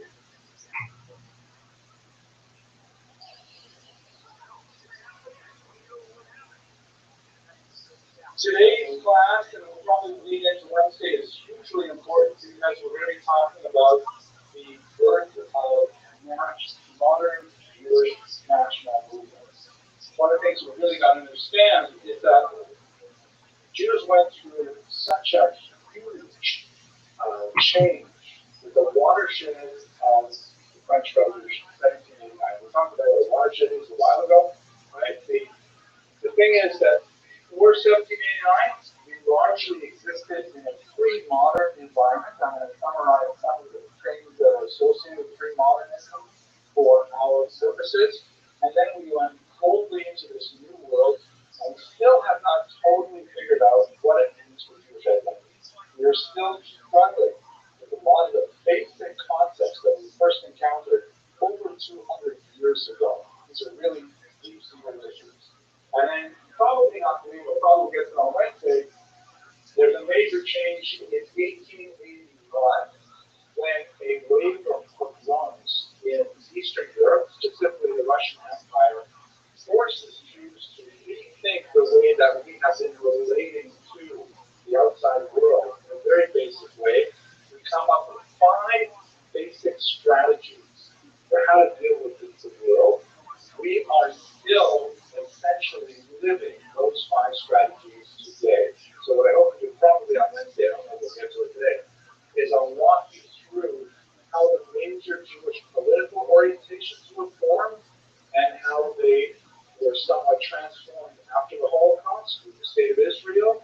And these are the 2 classes where you're really going to, I hope, understand why Jews argue today. What is the argument of today? Because fundamentally, the arguments we have today are the arguments that were born in the Napoleonic period and refined in the post-pogrom period of Russia. These are the crucial classes. Glad you're all here. Those of you who are not, feel guilty. Right? You'll watch the recording. Okay, so we let's get to it then. Okay, here we go. So let's talk about the decline of corporate society. Here's an interesting wire from Isaac Ashkenazi that sort of depicts a traditional Jewish wedding, kind of fizzle on the roof kind of mentality. And this is the way we think of pre-modern Judaism. Let's just understand what that term means. Pre-modern, for the rest of the world, basically means before the modern era. What is the modern era? Modernity really begins in the 17th century and then continues into the 18th with the Enlightenment.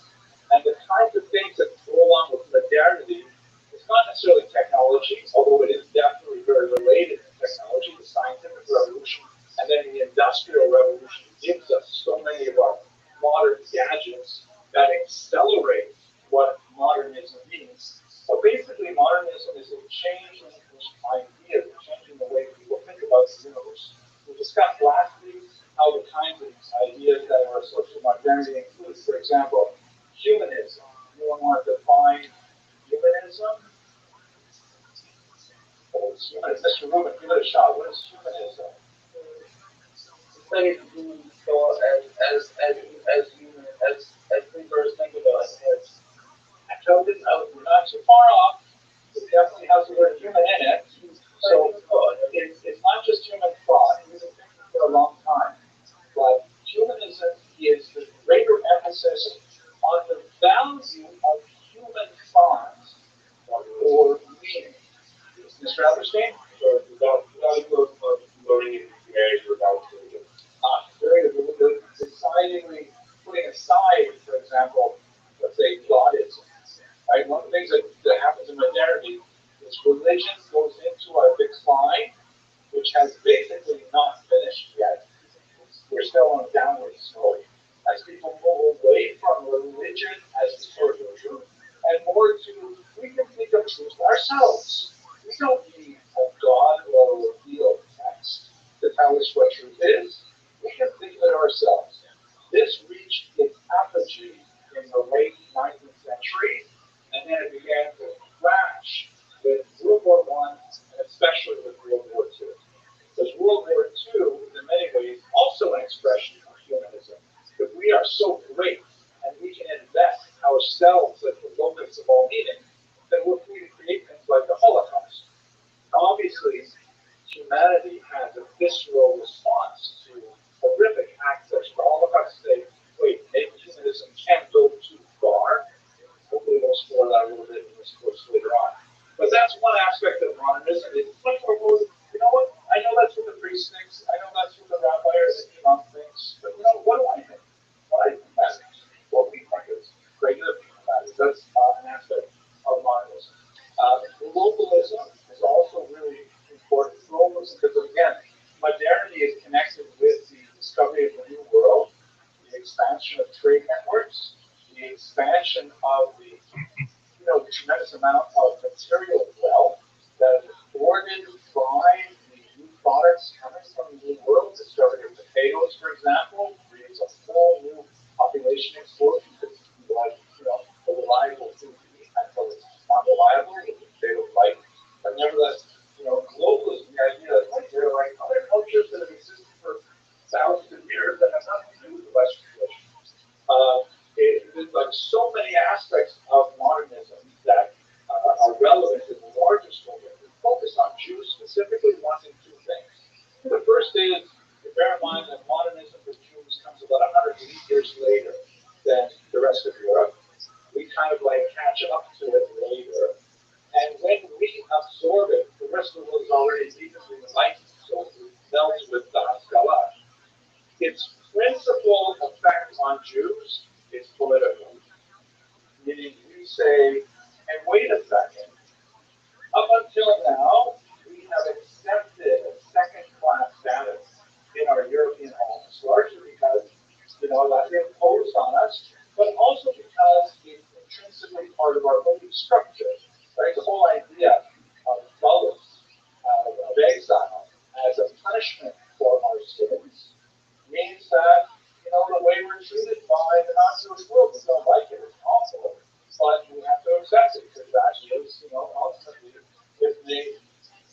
because of because of our many sins. That's the way we are.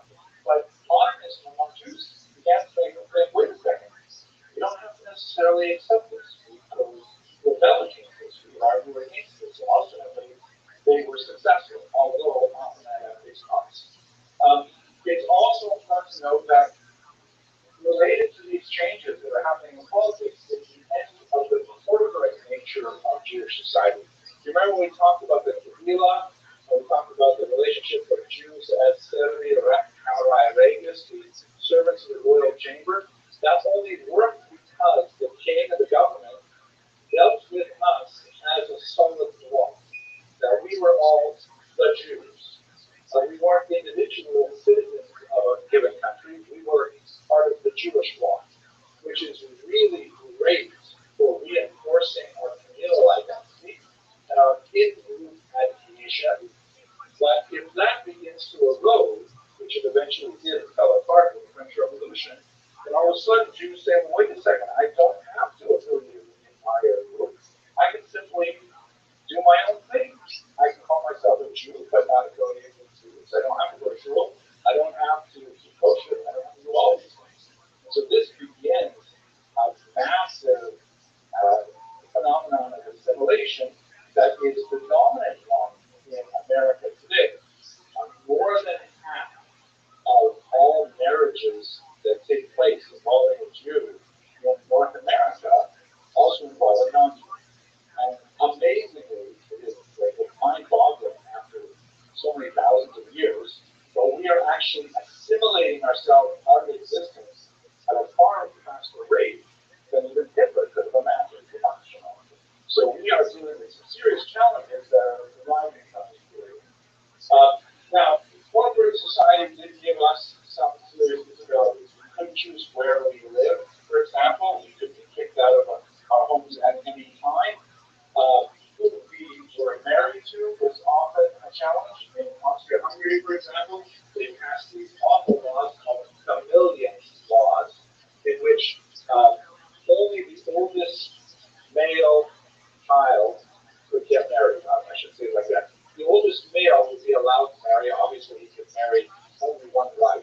So the rules were not applied to women because they were not considered legal agents for the most part.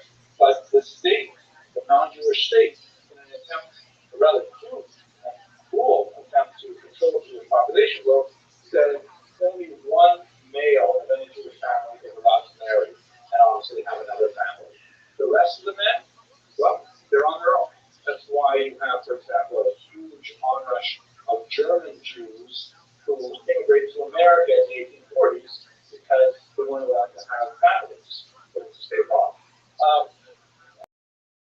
Education, of course, was limited. Jews couldn't go, things like that. Universities and so on. Really tight restrictions. There are only a couple of universities in Europe that are allowing Jews to study at a higher level, and they're primarily trained as doctors. Some humiliating things like oaths, like if Jews were brought to court, they were required to make this really, invasive and humiliating promise. They had do things like stand on a pigskin with their chest bare, holding onto a sacred Torah, and saying that they're promised not to lie in court because Jews would be assumed not to tell the truth. So therefore, it's called the Torah Judaic or Jewish oath is important. These are the kinds of things that would go with free modern society because, again, the state government is a group and will make laws for the entire group.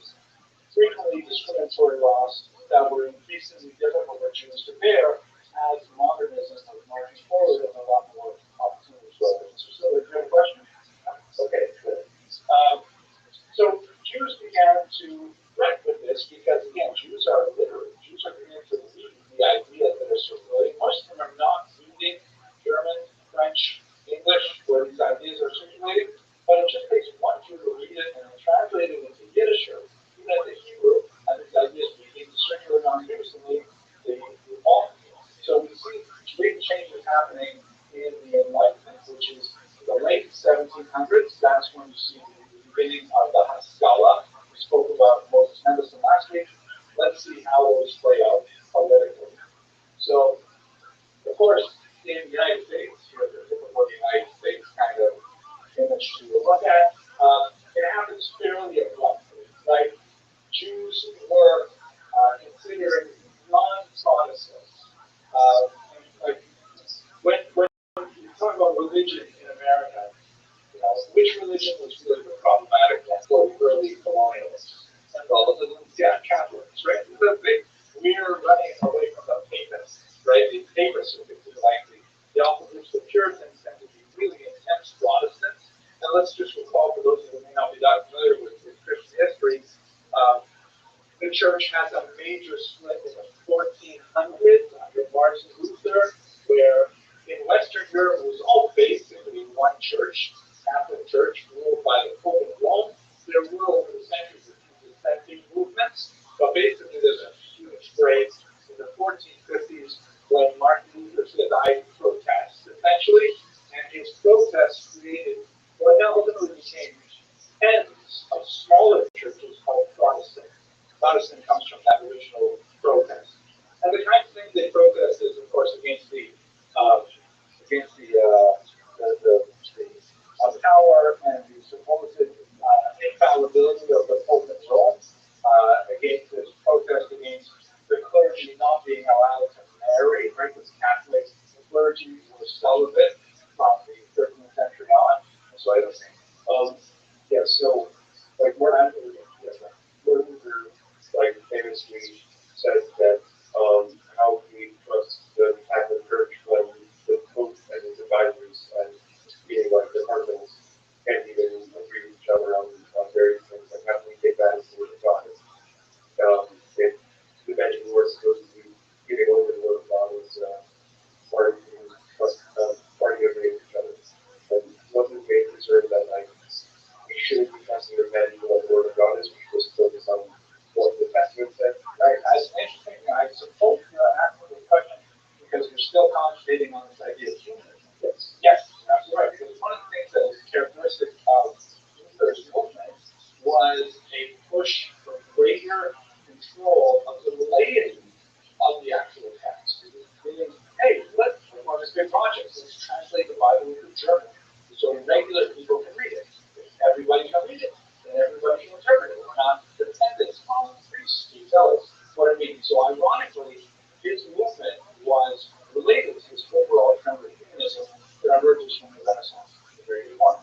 So that to stay where we are now with Jews, the Jews were like they're not Protestants, but we were nearly white. Right? Let's also bear in mind that in America, without a doubt, the greatest social scene is racial, not religious. Originally, there definitely was a more religious concept to it, but it was the post-Civil War era issues of what do we do with the former African American slaves? What do we do with them? That is, of course, an issue that resonates even to the present day. Even the Trump presidency is a very big deal with how do we deal with issues like affirmative action, DEI, and so on. So the Jews were like almost white. What does that mean, almost white? The white term will consider them white. Okay, white supremacists would not consider us white, right? They would consider us like fake whites, right? Like pretend to be white to get ahead. Let's just watch what this starts saying in Europe. Jews have almost all the rights to Christian, but like most of them. Very good. So there's still kind of like a social degradation associated with Jews, and it's like quasi-racial in nature. But it's hard to deny the fact that most Ashkenazi Jews have the same external appearance, especially if they're not visibly Jewish in their dress. They look like white people, so therefore we could like sort of like grandfather them. If our main problem is with black people, then the Jews are kind of like just a minor feature. Yes, Mr. Richard. I mean, but if I remember the first people telling discovery was Columbus and like Spanish. Yeah, those were I guess like Spanish Jews are the smartest, so would they be generally darker than us? You're absolutely right. So that's the point is that race is not really about color. It's really a social construct that more or less corresponds to complexion to a degree, but not enough to make a real difference. It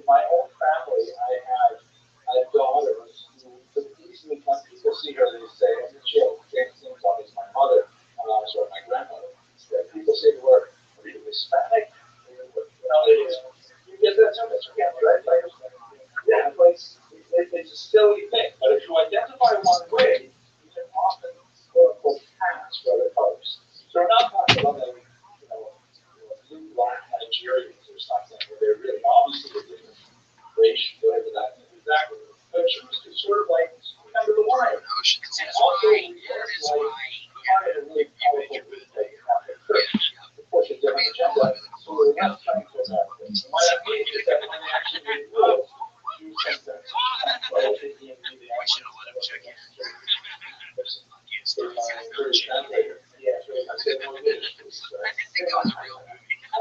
Okay, so what happened in America? There were women who represented disabilities. Most of the early colonies didn't have time on their hands to push anti-Jewish organizations. They were too worried about homesteading, carrying out the Indians, and whatever else they had to do to create a new culture. It was just too far from the center for anti-Jewish to carry over.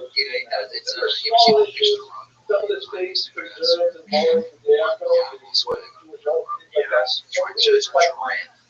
the Constitution of 1787 and clearly in the Bill of Rights of 1791, Jews got a full pass, right? Because it says, we love people, right? What is the right word? I forgot, right?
you sort of like move into an actual condition. In fact, they happen as a dramatic rate. Right in the center of Europe goes from being an absolute monarchy to extraordinary to the France being equal everything as a territorial theoretically to all what one of the things that we watch today is trying to get access after a while. After the nothing will be applicable after I remember said the fact that the state wants me what I got. If I wake up in the morning and I want to get home to a football, I can have to sleep it's kind of like that absolute moment. It's not going to function so well, but nevertheless, it's the way it's set up. Huge great conception on the mind, not for older society, but that makes sense that this is a document. Declaration de droits de l'homme et du citoyen. The Declaration of the Rights of Man and of Citizens. In French, these phrases are gendered. So a woman named Marie Louise said, wait a minute, this also includes women and female citizens, right? Not just men and male citizens. We really just have male citizens. Later on, they have to deal with that system. And they kind of like, very much like what was going on in the United States. That's why the United States has local relations, after 30, things like that. They essentially created this declaration, which was very general to all men, that all French men are equal. So you say, that's true, right? That's not necessarily what you had in mind. You are living in a France that you are a man, but we're not quite ready to say you are irreducible. So here you have a case where the law is changed before society is ready for it. They made a rule, all French people are equal, and then for years, what ends up happening is they make a distinction at the start of the Nazi Party. The Sephardic Nazi talked about it. I'm not sure like that it looks good, but basically, when you look at the map of France, there's two very, very different populations are hugely different societies. Up here in the north is our homeland, right? The our flat. We come from here, it's flat. We're all living up here near Alsace-Lorraine, in the old Yelling territory, coastal Siberia, things like that. These are Yiddish-speaking, high concentration, dressed differently, religiously much more to the right, population way out here. These are the Jews that the French were not prepared to accept, that they would totally different.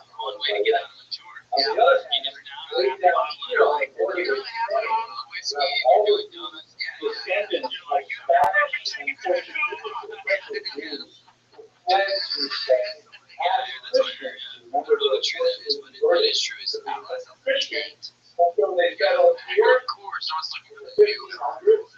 And the 1600s, they began to like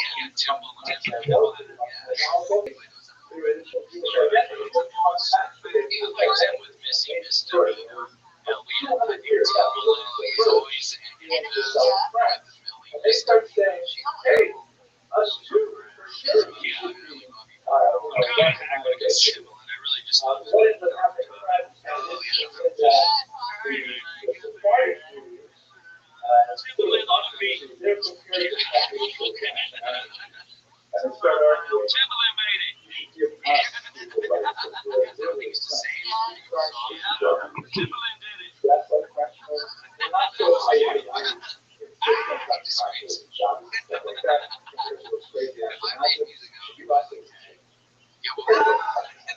And in fact, that's exactly what happened. In 1790, the Sephardic Jews equal rights. And then a year later, the delegates of Ashkenazim to the Which is scary.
That's the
Mr. Director, you're asking a brilliant question.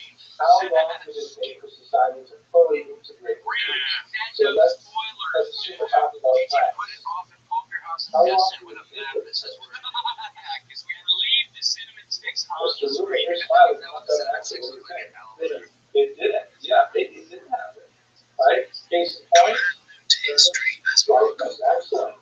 Another case in point. Oh, yes, right? Yeah, except for the fact today, they're completely left and right. Okay, yeah, it's true. It is France. Every single person will tell you their parents were part of the system. It's remarkable that the generation is so much there. Every single person is the system.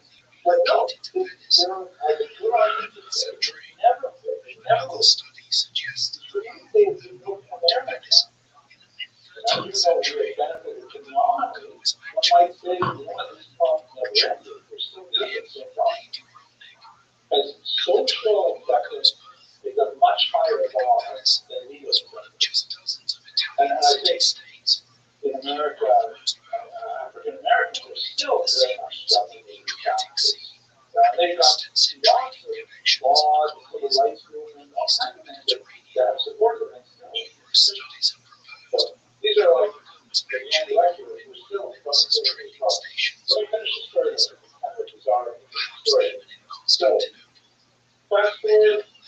store for 25 years. But hoping, this revolution and plan did not go smoothly. You had a tentative understanding between radicalism and factual conservatism as they kind of worked through this massive change from the king to a democratic system. And a lot of non-Jews from the Northeast who complained to Napoleon. Napoleon, you have got to roll this emancipation thing back. The Jews are just taking over. They are creating monopolies. They are undercutting non-Jewish businesses. They're finding all kinds of ways that they're succeeding and we're not. Jews are obviously able to take advantage of the opportunities that emancipation affords them, and they just shot ahead like a spring that's like wound really tightly when they finally have the opportunity to just explode with creativity and innovation and things like that. And they're also used to taking advantage of their organizational closeness to be able to collaborate and to benefit themselves, not necessarily to the benefit of society as a whole, but certainly to their own benefit. So the complaint to Napoleon, we're being none of this because the Jews are doing things so much cheaper, faster than we can. They're like the Walmart about Costco Rain, we can't continue this. So Napoleon said, well, maybe we should retake this. How do we ask the Jews how they feel about being French? Who do we ask? Who's in charge of the Jews? Well, they don't actually have a central body, but they used to have this thing called the Sanhedrin, right, which was way back in ancient times. And this is a court of 70 judges, and they would decide all the questions. No problem, let us bring back the Sanhedrin. And typically the Napoleonic kind of move, he gathers together representatives from all over the Napoleonic Empire, which is on France, a big chunk of Austria, Italy, and so on. He takes them all into Paris to say, guys, I have some really important questions for you that will have a lot to say about how you relate to France. So I had to come together in 1806. This was his head. He was actually a very well-known Kamahaka. Rabbi time. You can see he has this amazing hat, which I would love to have a hat like this. It was apparently crafted for him to honor the Sanhedrin itself. And there were two dromedaries representing two tablets of the law. But he heads up this video made up of definitely all about perspective. A lot of them are not Jewish, a lot of them are not from their Torah rituals, but they want their very, very best in the side of that. And the Napoleon speech for them is I got 12 questions for you. This was not actually the Sanhedrin. It was the predecessor, which is called the Sanhedrin Notable. But here are the 12 questions that we asked. By looking at the questions, you can probably imagine the answers. Question number 1. Are Jews allowed interests in the field is constant? Are Jews allowed to have more than one wife? Thank you, Mr. Blanton. You're correct. They're not. But they extend to that of their character, right?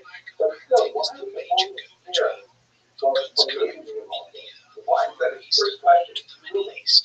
At the time, they were very young up were very intuitive and they were worried they would be definitely no woman in America. Okay, good question. Other groups, but this is like a big deal. I'm worried about 100 million tracks. They actually okay, but they're American. Silver, what do you do? I said, it's not in the back. It's not the back.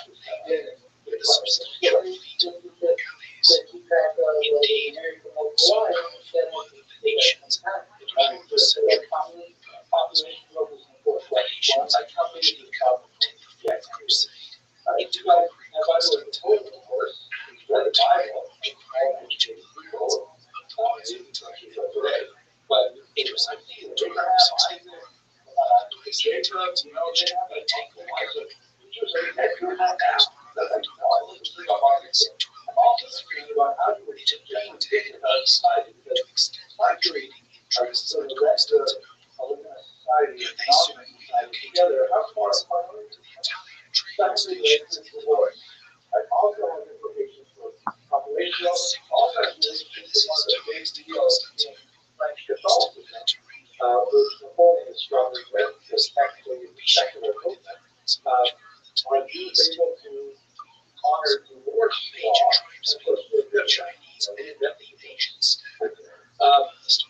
Here's the thing, and the guy is very nice. And the guy is very nice. Why do you want to know more rings more reaction? What do you mean by that? They will inform the United States of Asia, Franklin, then what's going to happen to the 26? Exactly. Yes. We want to see how big is the stop, how long is the stop going to take. If you guys need to marry, then okay, I assume that over generations, French Jews will disappear because we're just married, so many more French women who will marry non-Jewish men, and eventually the problem will go away. How do you think that the heaven answers it? The last 30 seconds. Yes, we can. Why would you say that? He's actually felt that this could actually did actually survive in the revolutionary later. But they answered in the most smarmy kind of embarrassing way. Essentially saying, well, technically, we don't encourage it, but, if it happens, it's not like we somehow break it up. Which is essentially the same answer that you should say today, right along now. Right? So you don't want to say how like Napoleon said, well, forbidden. They don't want to say that to Napoleon because they know it's not the answer they want to hear.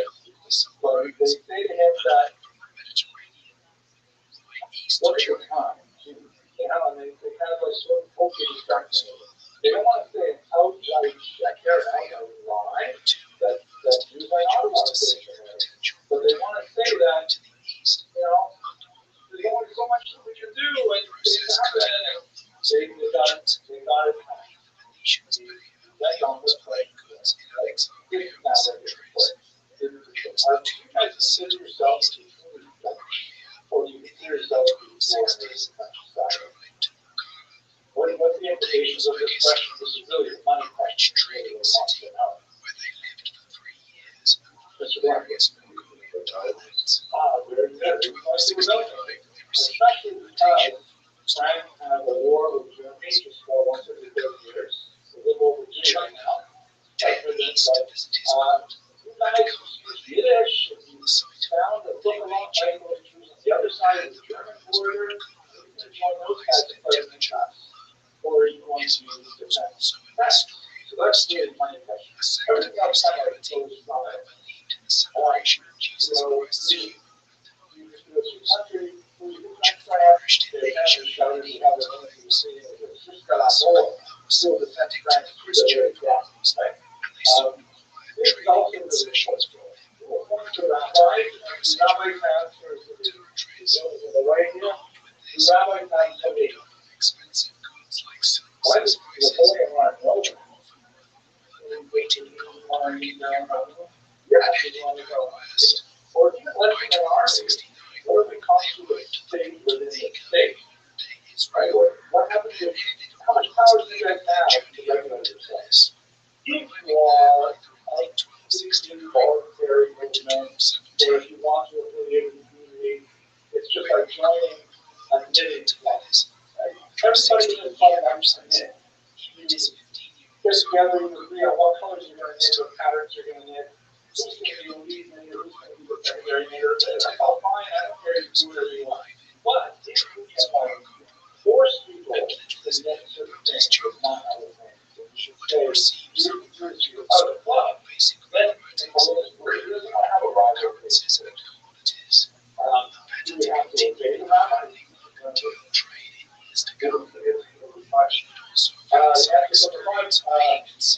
There is no double standard for our country. And again, philosophy is definitely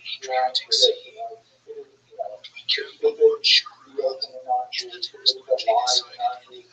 There are exceptions for certain lies and things like that. But, this is not a hard content answer. They know what they're doing enough to do it. They do not want to just help. They certainly do not want to just like a random operating discussion. To clearly accept the bottom line is you have to be a man all the time. You have to tell the truth. Good question.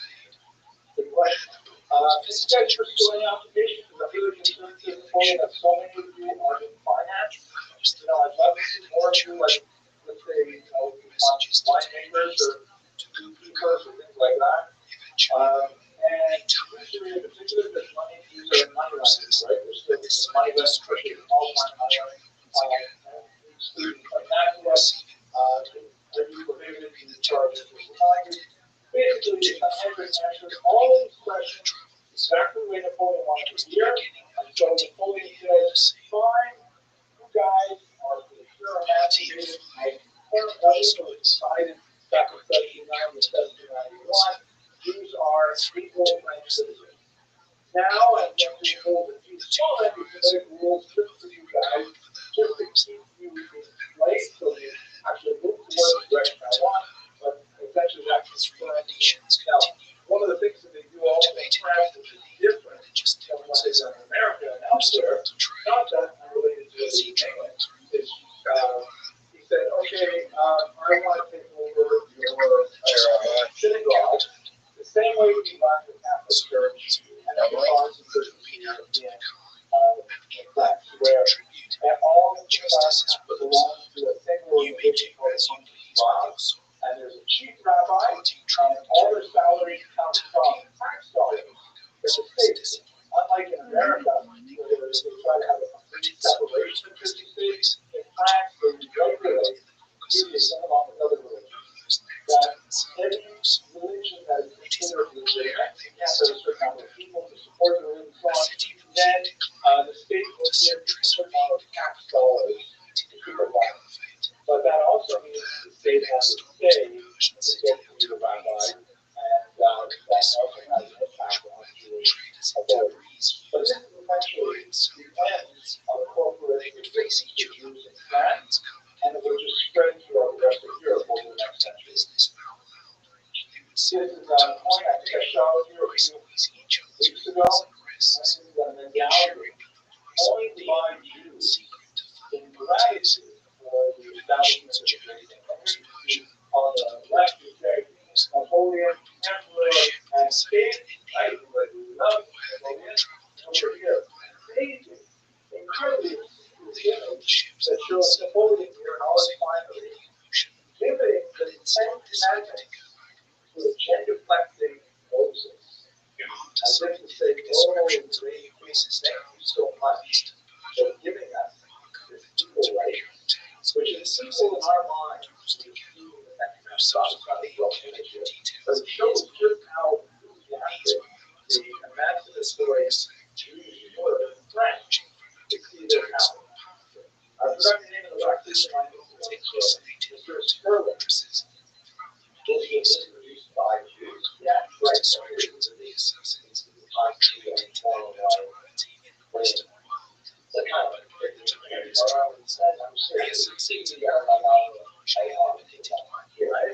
yeah. What else would you do? Like, you're really still most of it. Yeah, obviously, to me, that one ancient bacteria. And that's the reason really goes after Jews. It's so great that, guys, don't, Rabbi Yerwine, like this generic Jews, the Jews. This is what you did. Not like you did both. That you're not eradicated. I don't think so. Yeah, it doesn't really spring suffering from it. Alright, so that's why I showed you, right? But I want you guys to appreciate, oh my gosh, people were so desperate for emancipation that they didn't do things like this. Eventually, they helped like nothing. But we're still leaving. What do you know? Okay, what is the question now? Now, it went crazy after that. There's also remember that the French Revolution went on, and there were a lot of other things that happened during the time. But we're not going to cover here, but point out to you that we were in an era when France was sometimes really about 60 years before the revolution finally sort of calmed down. It has a pendulum effect, some conservatism, reaction, and radicalism. And you have things that we've gone so far, like here's the example of a clock that in the revolution era, it actually started to change time to set. As we go about the career clock face from the revolution era.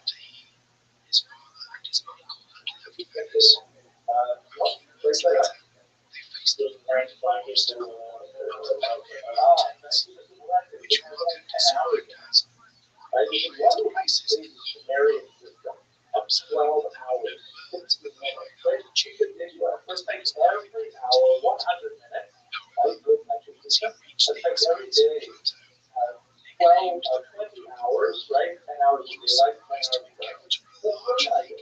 And they actually switched to a 10-month year, which meant that they had to have also a 10-day week, which was hugely problematic for students because all of a sudden Shabbos could fall on like day. And the regime actually attempted to force Jews to only observe the Sabbath on day 10. Which could be on Thursday. And this involved all kinds of like sneaky ways to try and keep Shabbos when it's not the next day. Luckily, this did not last very long. So it was an absolutely crazy day. Very much trying to eventually come down. There's 24 degrees Celsius during the daytime to a low freezing at night. Later recollected hearing I think this particular plot has 12 hours plus another 12 hours. many interpreted at the time as the 12 souls of those who died hours in the desert by my father was full time with the blue at time. last the Venetian party I arrived want before to the read town. the modern things on the side there because I want to think the big series one today. Western Is Europe permission? conquest. Let's talk Being about this confused area about here. Now we want to go royalists to another during his hugely early important encounters with them. era. Marco expressed admiration for the devotion of the Tangled I want to royalists. move a little bit before we talk about France. France was sort of a leading edge of emancipation. So now we got to go to Russia, which unlike France is by far the largest of Jewish population in the world. The bulk of real Jewry, probably about 50 world Jewry, was located in Eastern Europe by the time of the 1900s, and they're overwhelmingly intrigued. The foreign customs are much smaller portion of world Jewry at that time. We talked in previous classes about how we got there, and how we mapped all this stuff. They use this lecture in a different context, and we're going to jump ahead to, here we go. So, big thing happened in the 1880s. There is, yes, in 1881, the ruler of Russia, which has not gone through any of its emancipation stuff, there were some changes in the rules of how Jews were treated under Catherine the Great in the 1760s, especially when she took over Poland in the 1770s. But basically, Jews were still living in a pre-modern existence in Russia, but up to the 1970s. So this idea that Jews doesn't have the roots is something that reserved well into the 20th century before these practices. And then this man from Alexander II was assassinated in a bomb attack on his heritage, and that represented a massive political upheaval in Russia. From the Jewish perspective, what happened was between 1881 and 1884, there was a wave of small-scale attacks on little Jewish villages throughout the region where Jews were allowed to live, the Pale and South. And these attacks, you always heard the years, right? Years of these attacks. Many of these communities attacked multiple times. Essentially said to the Jewish population there that Russia is not able or interested in protecting its Jewish group. And this is like a very important principle of Jewish history. You know, we worry about anti-Semitism from the right, we worry about anti-Semitism from the left, but our worst anarchy more than anything else, because anarchy represents the breakdown of law, and since we are a minority, we are the most defenseless when there is no strong government. Even if the government is mildly anti-Semitic, mildly discriminatory, that's actually way better than a government that has no power at all. So that's what's actually happening in Russia at the time. You wake up and say, oh my gosh, this country cannot protect us as the members of society. And so they're going to turn to 5 new ideas for how they're going to deal with situations. I want to put it in charge. It's a great study on YouTube here, at Rothschild'S, studying water nationality, I love the research. This is a study of the overall ways of particularly Russian Empire.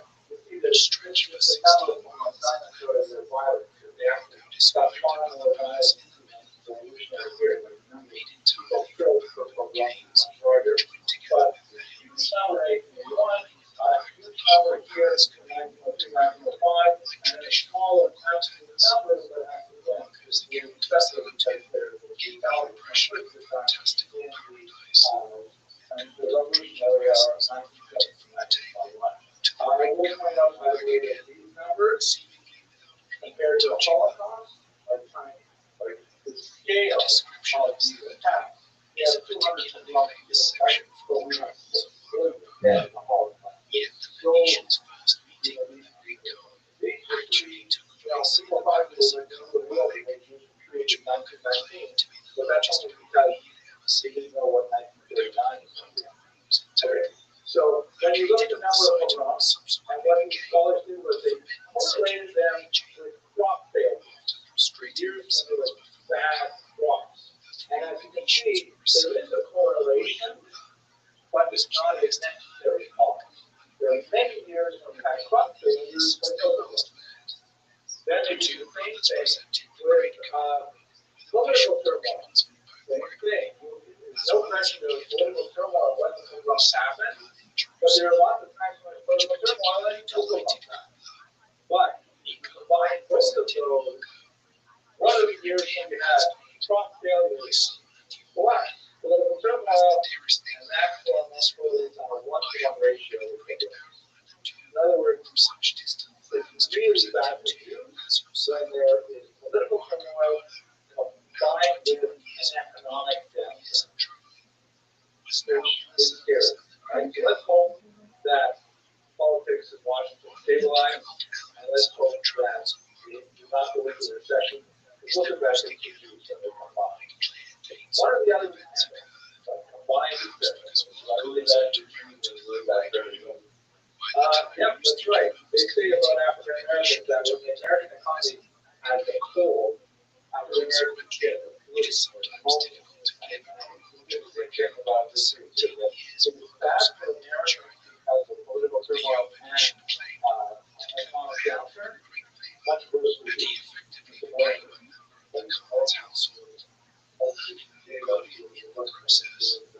which was just one of several languages Mark picked up on his trip forward.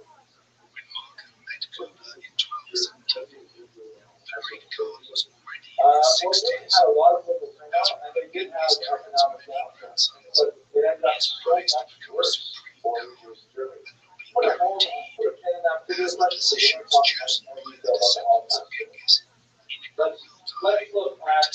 5 national strategies. This is the important part I really want to get to next. Okay, here we go. This is part 2 of the part we really have to show up the first video. So once Jews realized that Russia was not, or could not protect them, Jews decided on that to do something different. And they decided a very good way. One of 5 basic strategies to deal with that. Those strategies that I mentioned in the hour are things we're still figuring out today.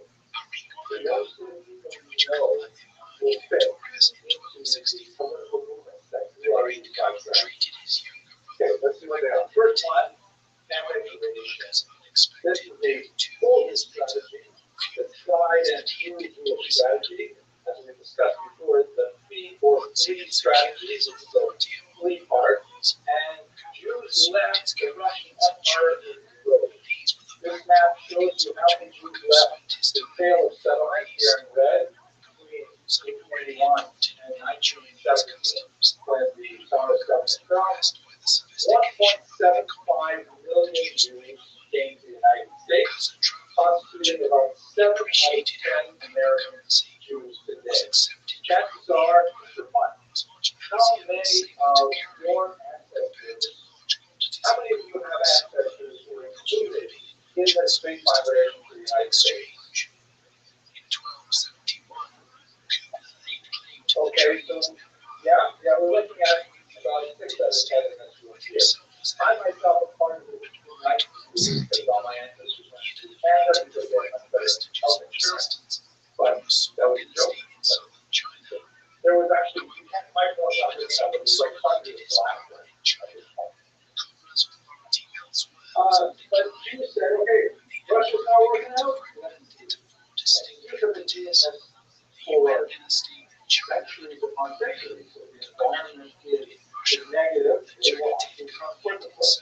What is different about this particular migration is that unlike previous migrations, the huge growth, and perhaps more significant, it was flying in the face of a lot of rabbinic opinions. Many great rabbis said, do not go to America. It's not important in the United States or the United States. It will not hold your land. You're not going to be able to find state schools. You're not going to be able to find any place you're trying to direct them. You cannot go to America. But Jews have never done that. Interesting studies of the ages of immigrants, whether they're married, not married, things like that. They measure the Jews straight here. This movement should actually rebel that they were on his first mission was to go out to the GM. This is like I know the old Canadians do it, but pretty weak. And this is where we tell you, you're better than each of the five China, legal, cherry, missions. Oh, good. There were places where each region, all that borders were very different. These get into the 19th century, the 20th century, borders were far more permeable than they are even today. And this travel in America was actually openly inviting people to come to a shores, labor shortages, the Industrial Revolution in America was just booming, and we needed people to work the plants, to plow the fields, and lay down the railroad tracks. And so all we had to do was basically save up enough money for a passage. What was passage from Hamburg or from England, and they made their way across. You know, and they came and just said, here I am, ready to use it. Like, all of them. So yeah, what was they kind of went all the way down to Africa, and they played the entire well, excellent question. I'm not exactly random, but at least there were a lot of these concentrations. In the case of South Africa, because of latter migration, that was very common phenomenon in many migrants, where people tend to go to a place where there's someone from their place going on. So you say, well, I know there's a guy named Ryan that, you know, his brother, I work with him in Sawmill, so I'm going to go to the medical, you know, something like that. Set up with him. And this is where a lot of South Africans, there are reasons for South Africans coming in the first place, gold mine, things like that. So there are a lot of different and trying to specifically to South Africa. There's not a lot, there's no ladder migration to Asia. There would be a decent amount in World War II when Jews headed their way out to the Sahara and their way to the Ukraine and things like that. This was the examples. But Jews tend to emigrate, which is very different from being a refugee. There's something that's talked about Mr. Rubin. How much good that there's a very description of his journey to alcohol or religion? There are sure that when we say back, there's a loss of value to that. Not a theory, but it's was an observation. Regardless of the differences, right?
We come back to the town of Poland. It's devastated. There's nobody there to know.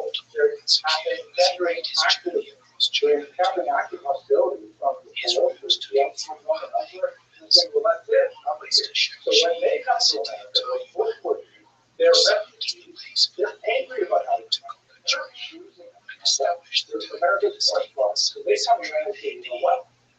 I'm not going to make myself into America.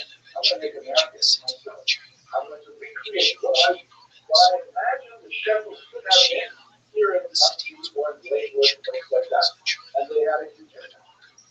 And one of the more question is what about the enlightenment of time with failure to make all the shepherds so great, no matter what? That those things are not very clear. Yeah, I think they defined the portion of those enlightenment groups largely and his journey continued into such way. They had a much harder time perpetrating their religion. We live in an orderly generation. I myself, my parents were born and raised in Canada, so we weren't survivors directly, but we're cut off from a massive number of Jews in their civilization. It's amazing that we can do anything. It's amazing that we can do anything. So everything devastated one of the major reports that immigrated the destruction of the region was actually the result of those actions and those responsible for the desolate region caused Marco's last time since leaving Colorado. He was not only troubled by the wild beasts he encountered, but also by the customs of the locals, which included keeping rituals. Both wished to create the prison, I had to spend the night in trouble with rituals. So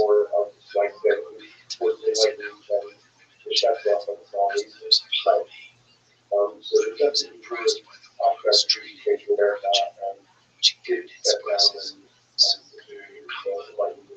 Oh, absolutely. I mean, yeah, we're not talking about America today. We're talking about the greatest Russians. We're talking about America post-war tonight. That's the point. Let's go on. Now, strategy number one, right? Immigration.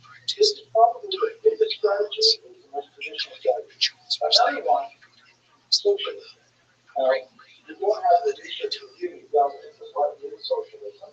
But basically, with political, economic movement, largely heralded by anti-Jewish Karl Marx and his co-refrigerator Engels, that argued for change the way that we organize society. Very much against capitalism, which is the market economy that is the American economy. They wanted to have the tools for production as the old before this model.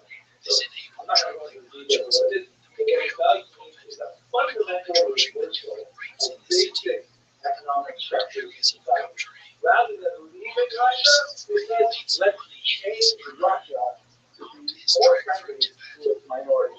One of the most important approach is that Elon Musk don't buy anything, and then he unboxes and he was a major radical revolutionary, hugely influential in the early communist period. This is a picture from his 1905 arrest for the revolution itself. One of the lesser known things about the Russian Empire is almost impossible to get a decent haircut anyway from the entire Russian Empire.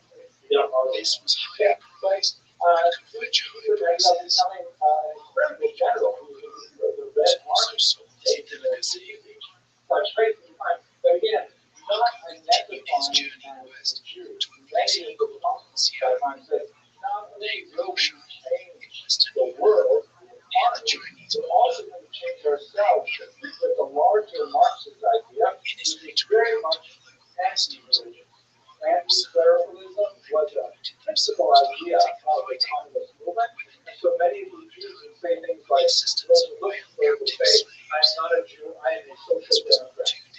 Republicans, Democrats, and other things for like politics. And so this is the second major strategy is let's not just leave Russia, let us change Russia on the thing.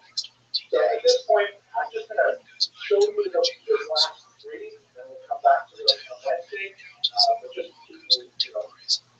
just they're not giving you a cliffhanger. The third one is Zionism, and the idea of we're going to change everything, we're going to change it with Israel. The fourth one is something called diaspora nationalism, which is essentially that had a very big impact in America. The idea of creating a Jewish society in the diaspora. And the fifth one is the new traditional movement, a term I invented, which is basically like the Buddhist Israel and the race movement. Really depends very heavily on this particular strategy. These are 5 strategies, and it says at the beginning of the lecture, if you have a Jewish friend who is politically active, he is probably borrowing from these 5 strategies to define himself. Okay, folks, Wednesday we'll return, we'll finish up with the discussion. Thank you for learning.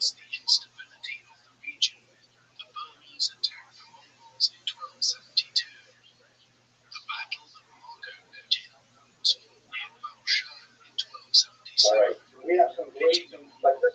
Gentlemen, this is the material that you can change your life. But I understand that you know everything that is important about life and Judaism, all that stuff.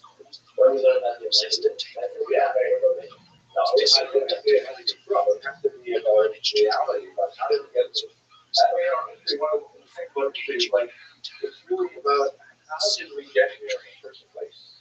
You know, like you're driving along some kind of country road, and all of a sudden you look up and say, what is this place? Like if you had, a map or map is like a very large piece of paper that geographically represents what's on the screen and you do that. You can really know how I got here, and it explains why I messed up in this way or that way and things like that. So we're going to start with a discussion about the Shala. And today we'll start with activation as well, because the two issues are directly related. The term Shala is something that is word on a scale, which means like to throw intelligence, right?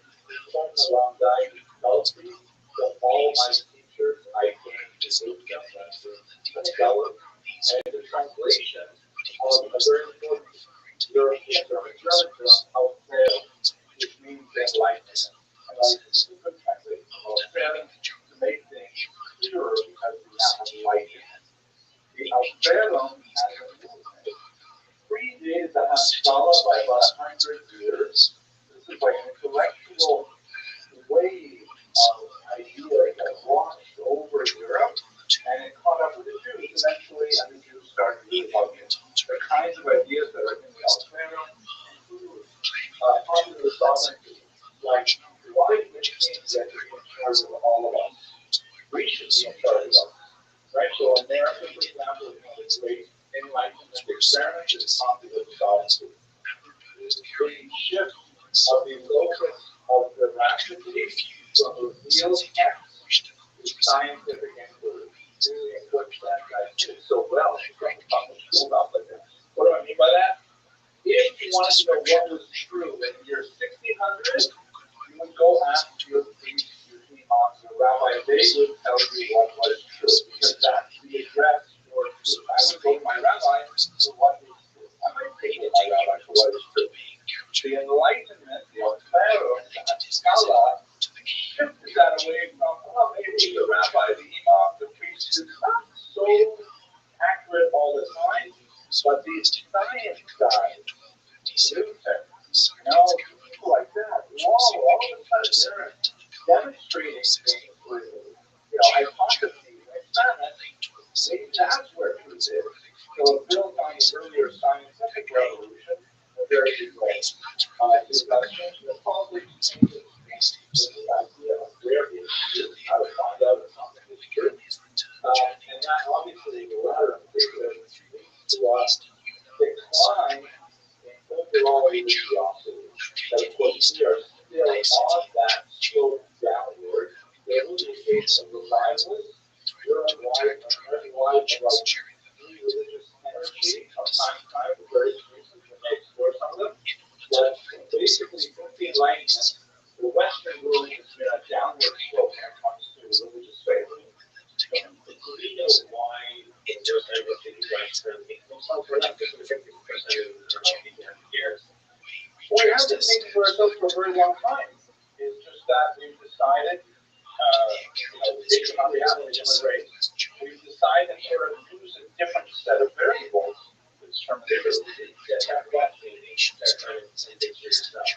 no question. Those things happened a long time ago. Those go certainly all the way back in our tradition to, at the very least, the Mishnah. It goes all the way back in the Greek tradition to Socrates, like later Plato, Aristotle, guys like that. They're all about questioning. The question is, which data sets do you use? The question is, we use data sets, we say we got an amazing source of truth. The Torah, here it is, it was revealed to us. That is my love, that God gave his document. So of course that's where we're going to go for our truth. If, however, like in the Enlightenment, people begin to say, well, how do you know it was revealed? If people lose confidence in the answers, they start saying maybe we should look a little bit right now. Good question. That's more like a faith question. It definitely is a snowball effect. Like when one person gets an idea, spreads it around, then that picks up energy and steam and gets on to another person, and even if the first person who had the idea had an idea very close to modern values, they nevertheless have a huge outside. Like, I'll give you one example. Many Descartes, famously associated with Cartesian graphs, which is probably anything in math class. Many Descartes, religious thinker, Catholic, he says, I'm having trouble with all of these ideas circulating, and I'm having trouble with reconciling them. So he sits down and he conducts the first of what he calls 6 meditations. 6 deep meditations. What is the will of us? The first one says, how do I know this? How do I know? Maybe I am like dreaming this. I get on that thought, how do I know that I think maybe I am actually dreaming that I exist? I know you guys probably never watched Star Trek. It's one of the big cultural achievements of the 20th century. But there's a great episode where they have these brains floating in like glass beakers, and they imagine an entire world in their brains with those stuff. And I think it's I don't know before cities. But because how do I know the world exists? How do I know I'm not dreaming it? How do I know it's some evil being is not making me think I do? Because, well, I do know this, that either the world exists the way I perceive it, or I am believing the world exists, or an evil genius is making me think the world exists, right? All those 3 things are possible. There's no other possible logical difference. But in each one of those, one thing is common. Anybody know Mr. Silver? It could be I exist to it, right? And that's the famous phrase, cogito ergo sum, right? I really think, I perceive, therefore I am. Wow, that's it. I now figured out my first truth. This is the fulcrum upon which I will shift the universe. I know this is true. I don't know if this table is real. I don't know if I'm dreaming this, but I do know I exist. Because God is not with this. And from there he went on to say, well, how do I know this is true? How do I know that God is? How do I know this?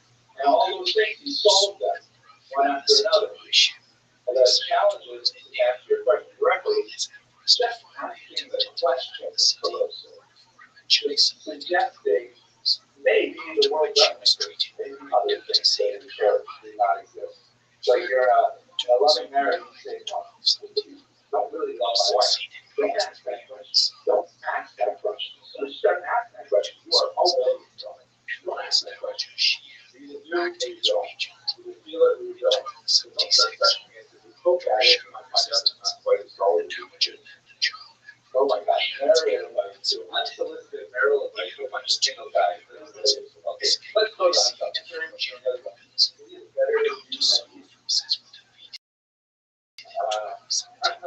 That's a good question. That question, right?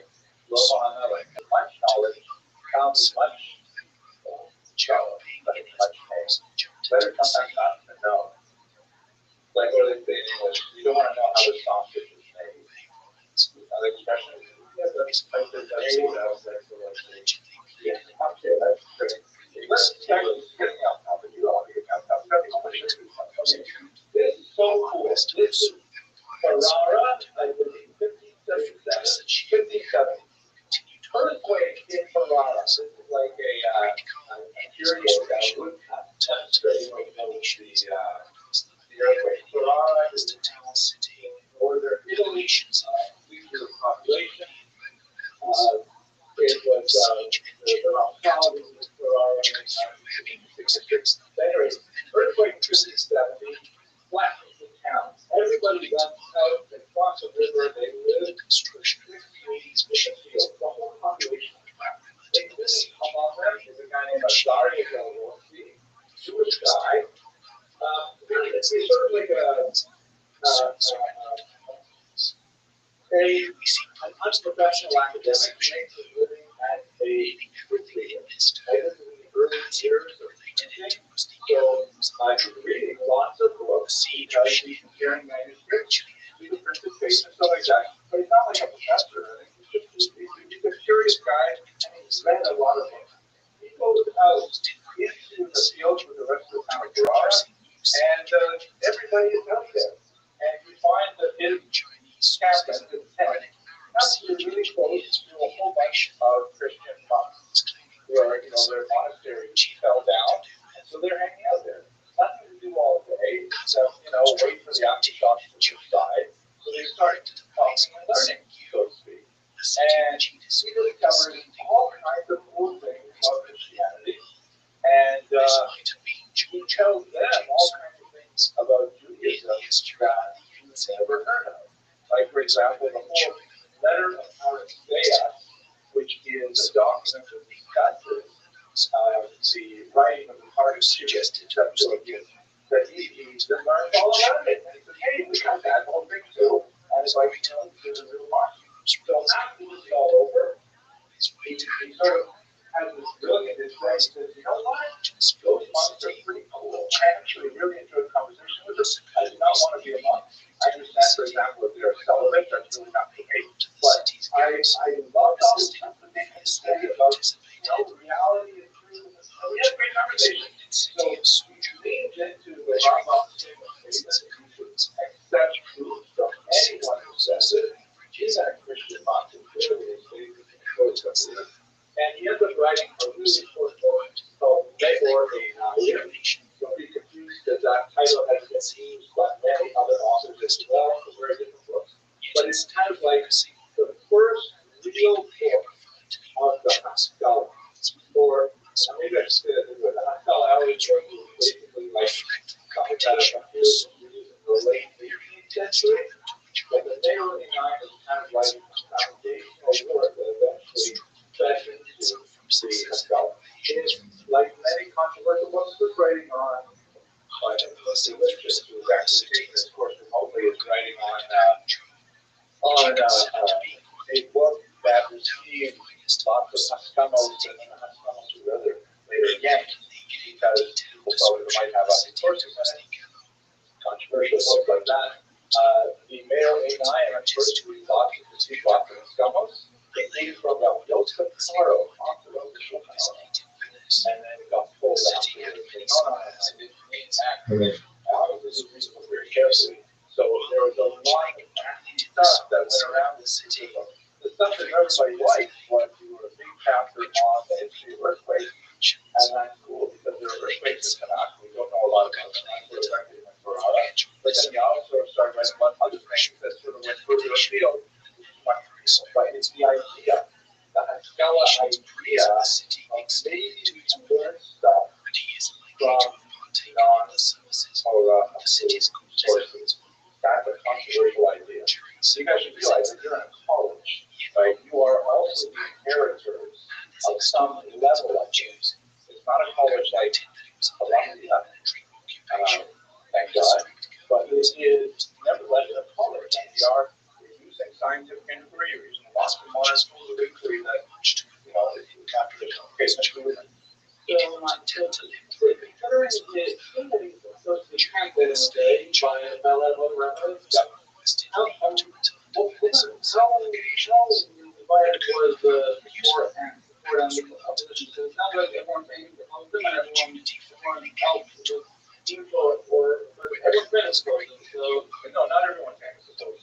Many famous people were Republican. But it's like the internet. I don't remember how back it's like it's the internet. You know, it's hard to hold back ideas. Right? They start circulating, especially if they're accessible. Most people start being accessible. You start reading them. There are a lot of books like that come out over the next few centuries that are like really popular. Sometimes they're great, and then later someone picks up something that's way that's not exactly what we want to say, and it becomes up. But it doesn't come up right away. Mr. White,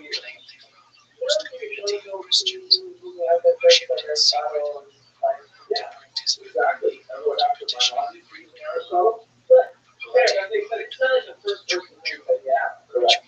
He's the first person that we quoted a lot. But he's the first person to say, we can learn about it. And I learned, by the way, from Christian monks that I camped outside of the passage today. Like, it's totally true. Not even like a pagan. So this was one of the popular ideas. Again, the Rabbi writing in manuscript, expensive, hardly paying, he's writing in print. Everybody's got it. We're writing in forward, but maybe that's coming. I was really wondering translate to the next ideas of because eventually the West didn't go travel in the West to claim its eventual more of a deep dive for that, but I wanted to get you to do with the way scientists runs it and how we should reconcile passages of the Bible with contemporary science. That's probably where it got to the most trouble. It's a big textbook, by the way. Translated to English. I think we have copies somewhere in the dangerous literature section of the Exeter Library. The other big instance for the Rothschild'S, we have not discussed in great detail here, but a couple of you have been in my Sephardic history class. Really important is the Portuguese diaspora. The Portuguese Jews were called by Bethel Roth, the first modern Jews. And by modern, he meant like Jews who have a totally different outlook on life and are especially prepared to engage in code switching, identity switching, and to borrow from the secular world without feeling guilty about it.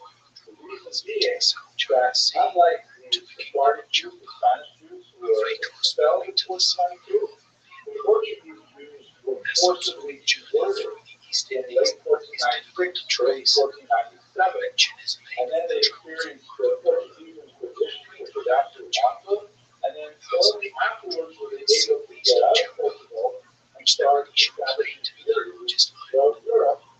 And Jews were also Christians at the same time. Meaning, they were forced to become Christian, that meant they got Christian driver's licenses. And they could go wherever they wanted. They could go to universities, they could pick any job they wanted, they could pick any job, any profession they wanted, they could live anywhere they want. They were Christians, and they were prepared to exploit their Christian identities, but still they wanted to be Christians at the same time. And so they had much less of an allergy to ideas that were otherwise foreign to you, because they're already Christian, and they had done it for younger races. Big difference. And they moved all over Europe, and they moved to the Jewish world, and so they created the possibility of multiple identities. 100 years earlier, it would have been completely, usually couldn't work at church at the same time. So the Portuguese Jews could and did and demonstrated that this could possibility. Right? So they're spreading these kind of ideas, and there's loving in there right now. I think this is a great book. They have all kinds of cool ideas. We love the sentences of Jewish wisdom, non-Jewish wisdom. It happens. There's a question. You got a question? Okay. Rabbi, sorry. Okay, so the Haskalah per se, though, as I mentioned, really begins in the late 18th century. Moses Mendelssohn, sometimes called Hilary of Dessau, was the primary figure in promoting this idea. And again, as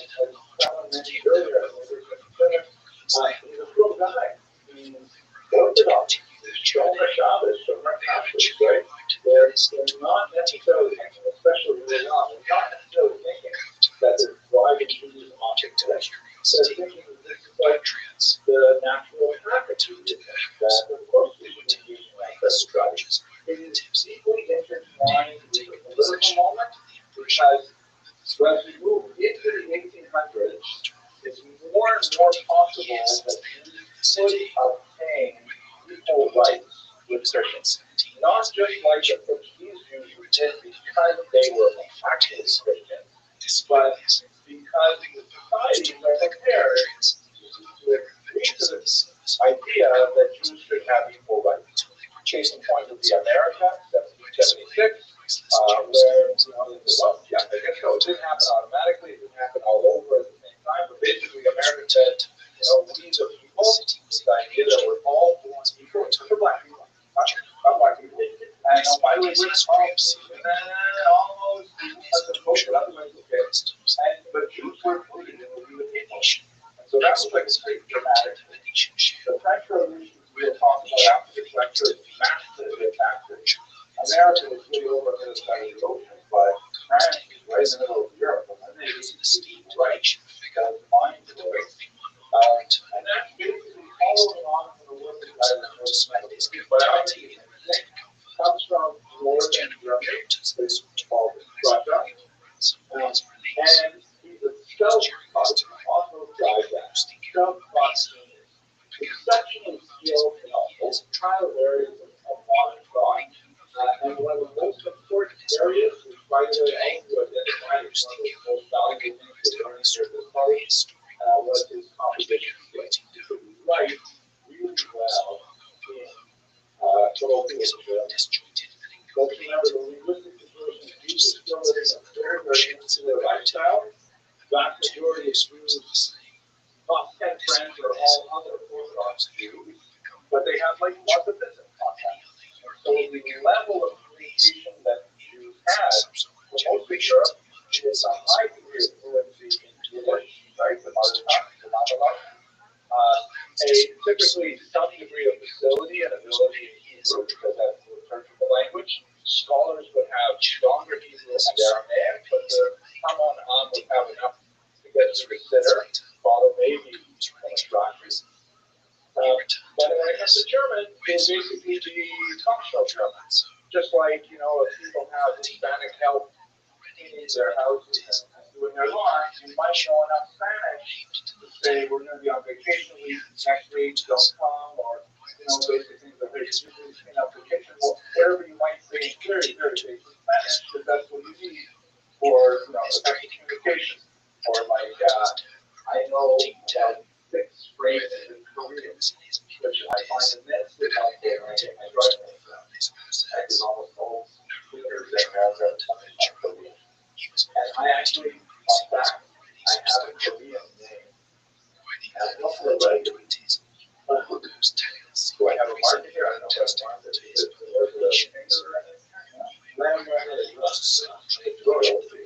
I'll show you my secret Korean name. If I don't find a market. Maybe I will not be able to reveal it. Why you might ask why not to reveal a Korean name? But I'll tell you. When I was about 15, I worked for a Korean restaurant, and they had trouble pronouncing Henry. They call it Henry. So they said after my mom said that you guys call it Youngsu. It means like Mochakai or something like that. Youngsu. Okay, well, how did I get that? Well, I can't spell it in Korean, but I don't have a marker here. Yeah, it's a marker. Yeah. Well, I made you work. Still seen as one of the greatest travelers in world history. The native of the Venetian merchant republic. I can be right out. As a teenager, and will serve the great governor 17 years, during which he traveled extensively throughout China, making detailed observations of the societies, economies, customs, and religious beliefs. After returning after 24 years of travel, his participation in the introduced him to How did I get your life? Thank you so much. Thank you. So my Korean is like really handicapped. I only know that it's very minimal. But if I lived in Korea, I would probably learn a lot more. Not that I'd be a literary genius, not that I'd write a book in Korean or lecture in Korean, but I would be able to build a conversation, right? So at that level, even though those living in the country for 800 years, that's the extent of the skills largely because of what they needed. There were exceptional groups like the Founders who were kind of like the representatives of the community who were forced to change the strengths of the government who would have to have much better level to this. Also, the Gemara was a discussion of what kind of haircut Jews can have. There's certainly possibly one haircut that would be considered like haircuts Mongolian. You could get those haircuts, but if you were close to the king, you didn't have that, so you could have that haircut. Full discussion, I think you and Nazi's son-in-law, Rabbi's son-in-law, had that kind of haircut. Tangents. Why am I going on tangents? But Moses Mendelssohn had that beautiful German. He had that excellent speaking ability German, so much so that there was an essay competition, and he beat Immanuel Kant, one of the greatest philosophers of the 18th century. Coming in first, and Immanuel Kant comes in second was like a mind-blowing thing. Mendelssohn, Moses Mendelssohn, he's why they call him the genius of Denmark, because he was like really brilliant. And he wrote a ton of material in German and also in Hebrew to explain Judaism to the rest of the world. He was kind of like the Oprah of Judaism for the rest of the world. Everybody said, wow, maybe these Jews are not so weird. Look at this guy. He can stand up and he can give them good arguments, right?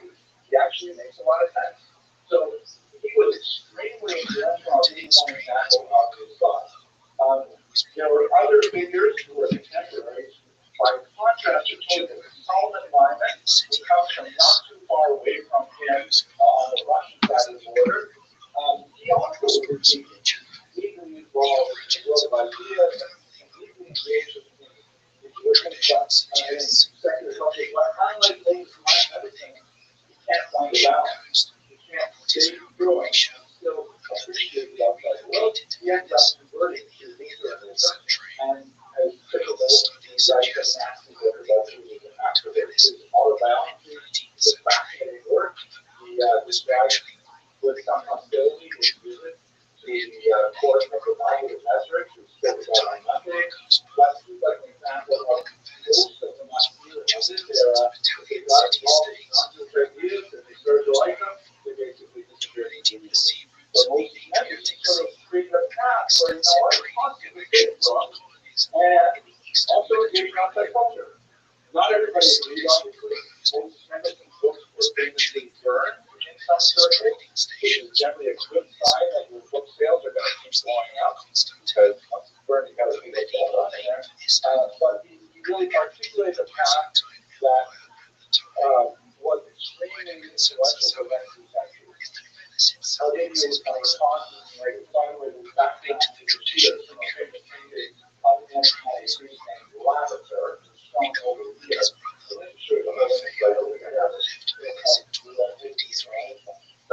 I forgot to take it off, and it was like a different topic. Here's Mendelssohn, he has a hunchback. I'm going to give you guys, by the way, the absolute best.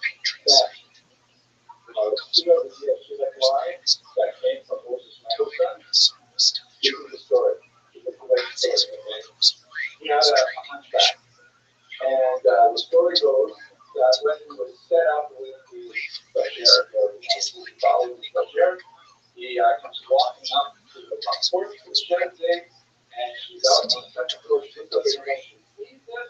By the way, she's in this picture too. I got to find the reaction. She sees him on the window. Oh my gosh, she tells her mother, I don't want you. And her mother says, she knew this. She came all the way here and living her life. Like she never married someone with a hunchback. I'm sorry, it's can't do it. But the mother is crazy because she not take down. They have to have a baby for sure. So, she relents. They invite Moses Mendelssohn in. They sit down and go back then to outside, it's like jackalope, but not strictly ribs. And the talk for half an hour, to the house, 5 hours, absolutely long swimming day. Sorry? It's going well. It's going well. What's happening? She said, I'm not going to marry this guy. He doesn't want that. It's not our first date. Right? So then afterwards, the parents asked her, the future Mrs. never come. How did you say, you were so busy, you didn't want to meet him, right? She said, to her, I know backwards in Asia, but I want to let you know that there is a tomorrow, and everyone else. When it was 40 days, 40 days before our child is born, a box there is no, the time goes up, and she said, I was in your womb, and I heard the box close, and I saw that you were my children. But I saw that we had a dispute, and I doubted.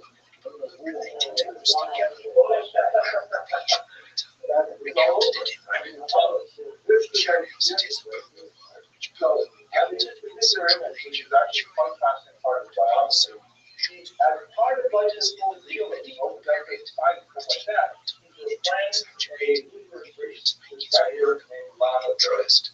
And they have like meaningful conversation.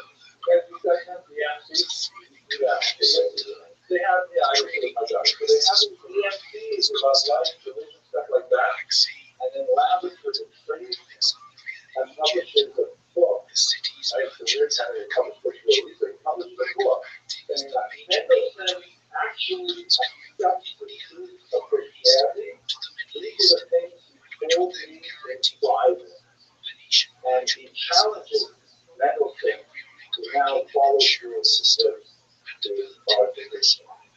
She did a very thing, we don't know what actually happened in those meetings and stuff like that. It ends up being a whole kind of Mendelssohn never convinced people out there again. They like to believe each other, the guys got all this is like, sort of a representation of the relationship before. In the background, which you can't see, I should have put on, play right in what's the next thing. We go to brilliant play dedicated to Mendelssohn called, I remember coming to the Korean League. Not for their advisors, the why, in which there's a whole metaphor of the three rings, which represent Christianity and Islam, and they all come together and coexist and stuff like that. It's a cool story. Okay, so give you an example. I think the Mendelssohn is very involved here. To give you a sense of where the Haskalah go and where Started in 72, right? This is at the peak of Mendelssohn's popularity. And he's one of the surprisingly rich guy now, like everyone was talking about.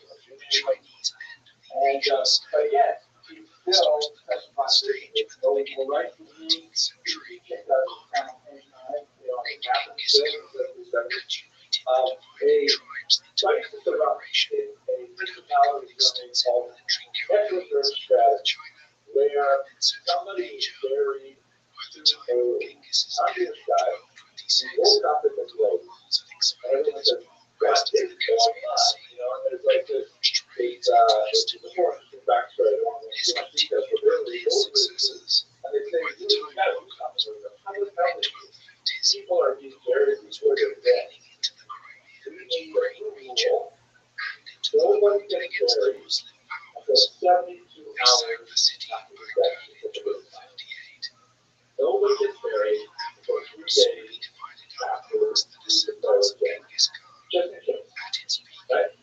So the Jews say, all over Europe, there are these big ideas. They're really special about emergency times, like this one, where they have like this little area in the box with a bellows type thing, and it's attached to a flag.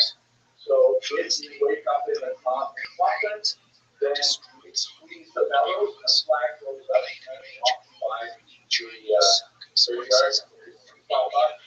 It has attached to the bells. You walk by a cemetery, all the like it's very early kind of phenomenon that was happening.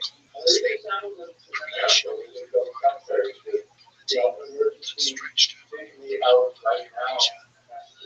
So what's the problem to do? Judaism valorizes as we consider the decomposition of the chorus an atonement for the city. And we consider quicker, the better generally. And we do have an idea of covenant age that you can wait to preserve the honor of the nation, but let's say, for example, I'm not giving you a lot of direction. There's a lot of discussion about, if there's a close family member who needs to come in, there's some posting who's saying you can wait certain amount of time for it to get there, but in Israel, of course, the ideal is that there is 24 hours. And typically, we don't use prophets in Israel, right? Because the idea is to accelerate the accomplishment, the far, have holes put in the bottom of them, so that literally the words can get into the concept faster. And those are our values. That's what we do. So waiting 72 hours is design of self-disease. You can't do that. That's a really serious issue. So they go to two great rabbis. One is Rabbi, and the other one is Rabbi Moses Mendelssohn. Rabbi is literally stuff. Doesn't know how to deal with it because you better go to Rabbi Mendelssohn to know how to talk with his authority. Later, Rabbi Anthony changes his mind and has a little bit of discussion with him, so he wasn't 100% honest. But most senators that did pretty well, he writes this thing to his and he erases them to make it hard out of stuff for the Jews because this is their practice. But the other thing he writes is that I think the Jewish community, you know what, I think it's a good idea. We should really stop this stuff because in Russia, his license, Havana Hamay, because their body remains, it's much worse than bury a person in the church. So that's the public outlook. And moreover, he says that it's doing that historically. That's all this is. A Jewish model. We have lots of examples in the Hellenic period of how we get to our cave grade, have a shot other than Arcadia, which alliance, anywhere with the Hellenic where we do very inaccessible ways. They're not actually there, they're not consumed. Then, of course, absolutely, because he was a fellow, right? He was holidays, but he got them. That after your parent or the loving one, you go back after a year, collect them all, and then bring them all towards particular areas. I know it's wild. If you look at that, you can see that they have a whole bunch of examples of stone ossuary, which is kind of like sarcophagi, and sarcophagus shows the full length composition. The next here, they have a big one too. Here's still the actually established. But these ossuaries are about this big because they took life in the ball. They don't need a lot of space. And that's what we do. Mendelssohn says, I don't know why don't we just go on with it? Except there's public health measures. So you see how there's a willingness to compromise a lot of when there is what's perceived to be a secular public health motivation. Where you also see this fight in your own lifetime during COVID. The same kind of arguments were happening. On the one side, more of what we call a radio approach of let's take the shape that's written here. We're not going to pivot anywhere on how we're going to relate. At the same time, there are a lot of rabbis, and just more or less saying main road, stuff like that. As he drove through, Yeah.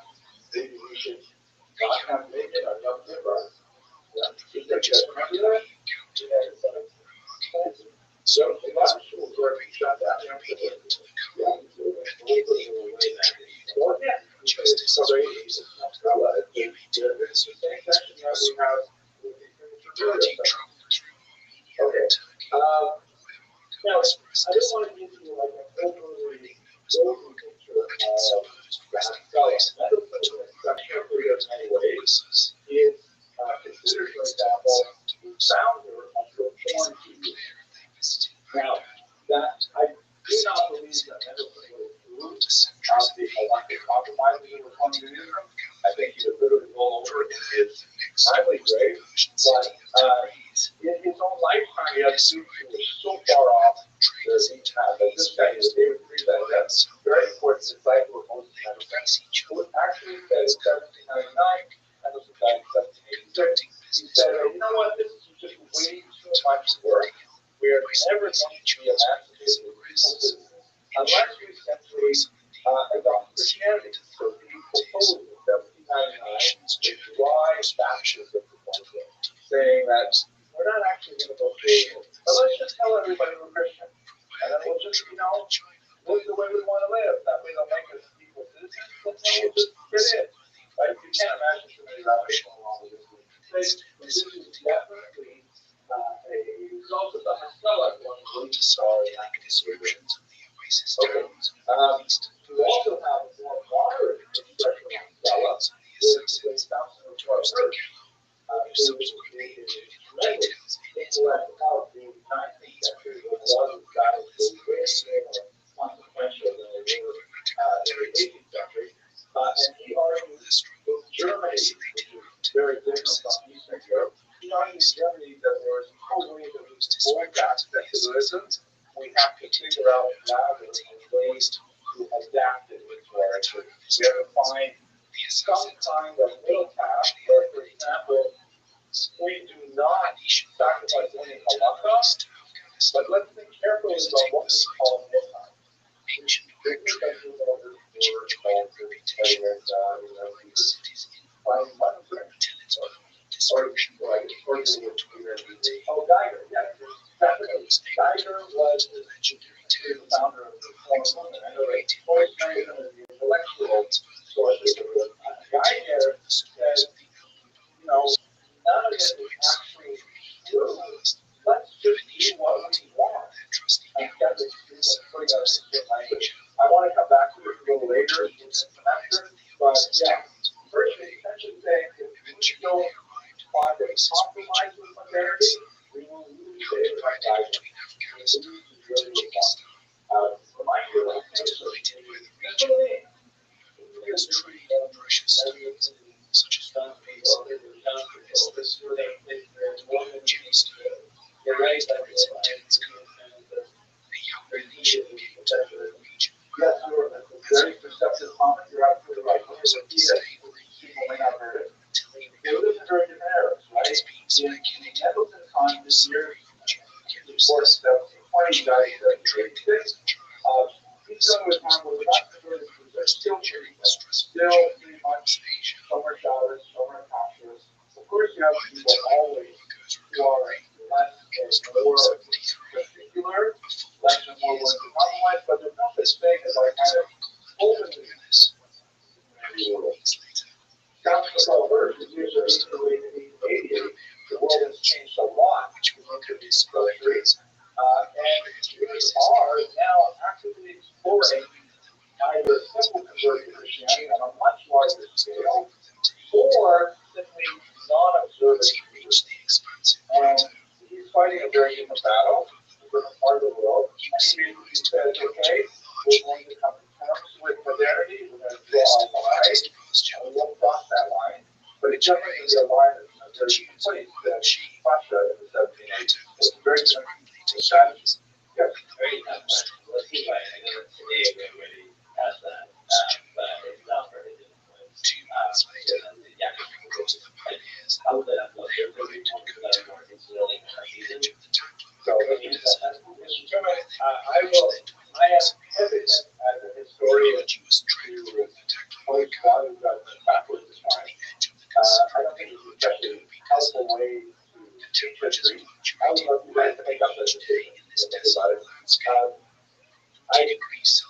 can say that in the 19th century, you had a whole range of strategies for Judaism. You had October, contemporary October, essentially staking out a courageous position, saying that we will have no compromise in security. You have the Bible who's saying, oh, we're totally going to compromise security. That's the fact that it doesn't voted white in favor of holding Shabbos in the country. Holding Shabbos in the country. The reason it never happened is because the gap between the leadership of the formula and the layers. The leadership thought this was a great idea. The ladies said, choose God, and they would accept it. So that's on the other hand. And then subsequent voters, he carved out a middle path. And maybe we could try to team of waves, but they're all still excellent. So they provide strategy today, 10 years later. So that deals with the oasis. Yeah.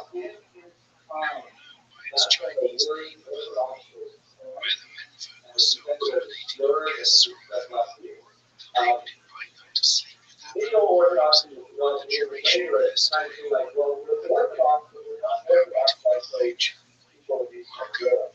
in its 19th at the time, strongly involved in the beneficiary of social mobility, participating in social communities to replenish And a lot of people here debate whether those terms are fairly applied to politicians. Well, we want to make that way. If you read something works, like two great examples. The 19 letters. Wow. How can work? It feels like this is written today. And Poland. Like culture. 19 letters is a fictional dialogue between a young man who is and an older rabbi. And they have back and forth about all the issues.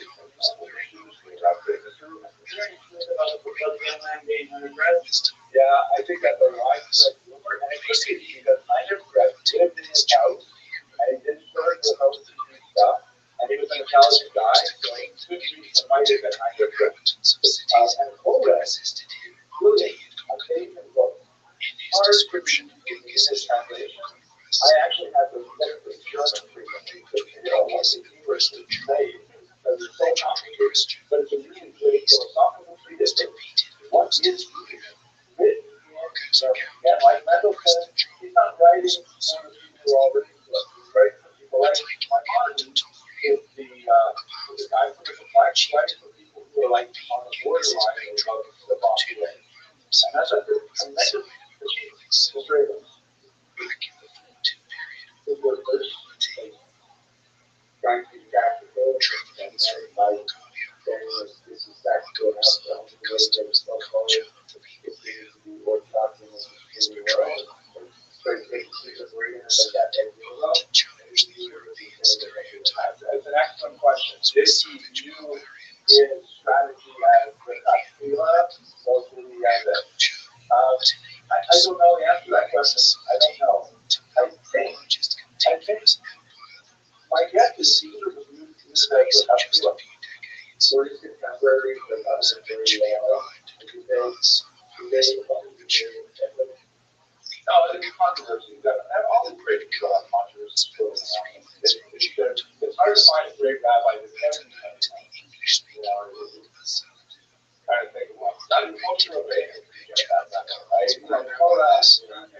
interior is decorated with images of No rabbi. amazing something Totally avoid could be somewhere throughout the palace and grounds. I think you talk about science was criticized, but people recognize that. I like people recognize this science, so they will do it. But there's Right entirely on the power joined together with violence. let's not get forward, but I will say one more thing about Robert. Yes, really important. He was also savage when it came to the other side of the equation, because one of the things that he had to deal with was the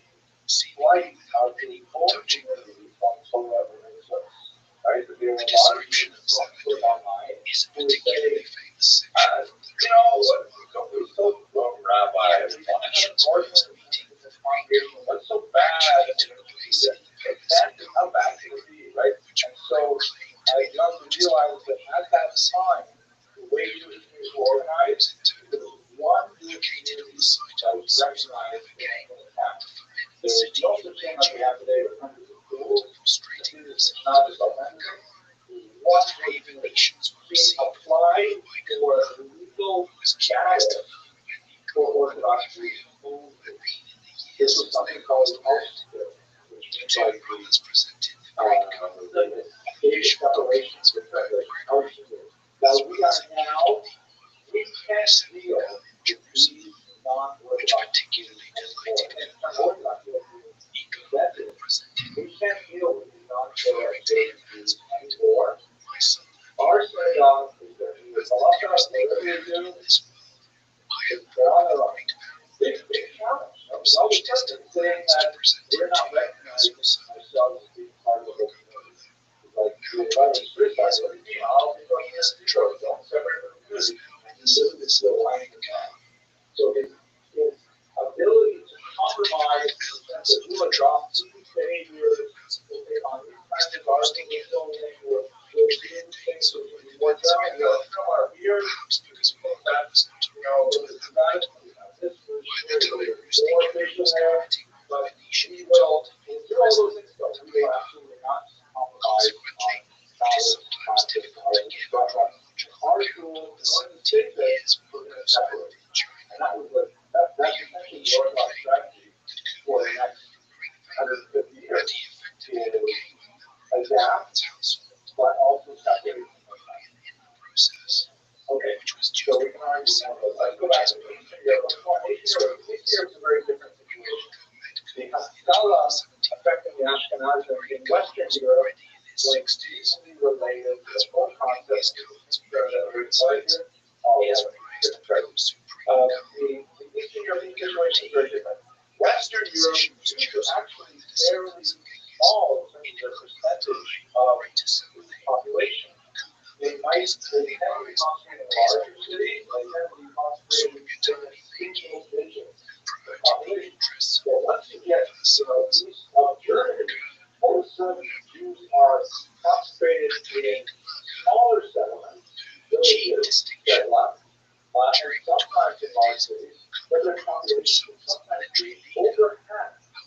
The Vishnu, for example, has about 78% Jews. So that was the population. Everybody was Jewish. And the kind of assimilatory pressures that were affecting Western Jews was totally different. And so it has a slightly different kind of concept. For one, Jews regarded German culture as being high value. Jews thought, and this is part of the tragedy of the 20th century, we speak about this thing called the German Jewish sympathy. That we really wanted to be like Germans so bad. We thought Germans had the best literature, the best science, the best music, the best art.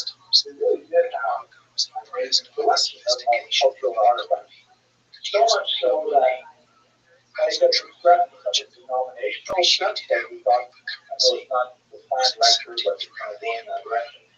Abraham Geiger, reformed congregations that typically not called, what they call temples. And why do they call them temples? What other way to call them temples? The church and the service that you mentioned, there's one I'm doing a little bit now, it's still practice. Okay, very good. A little bit sharper, Mr. Rubin. How many temples are there in China?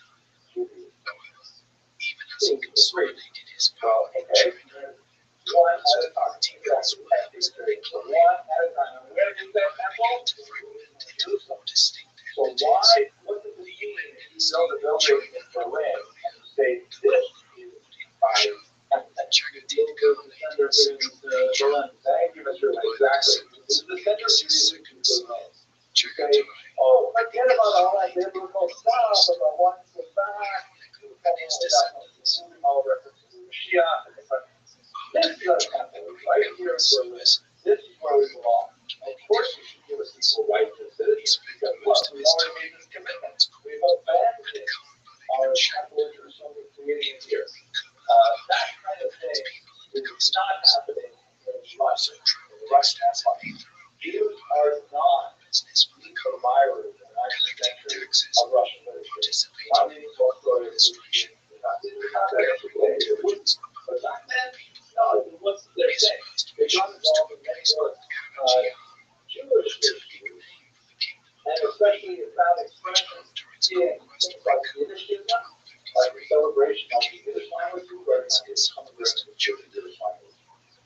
I'm going to look up your name. You show up for class, but I read the paper. It's really cool. So, the Yiddish, of course, is the vernacular, and they're saying we should not make this vernacular, which was not considered by Jews a real language.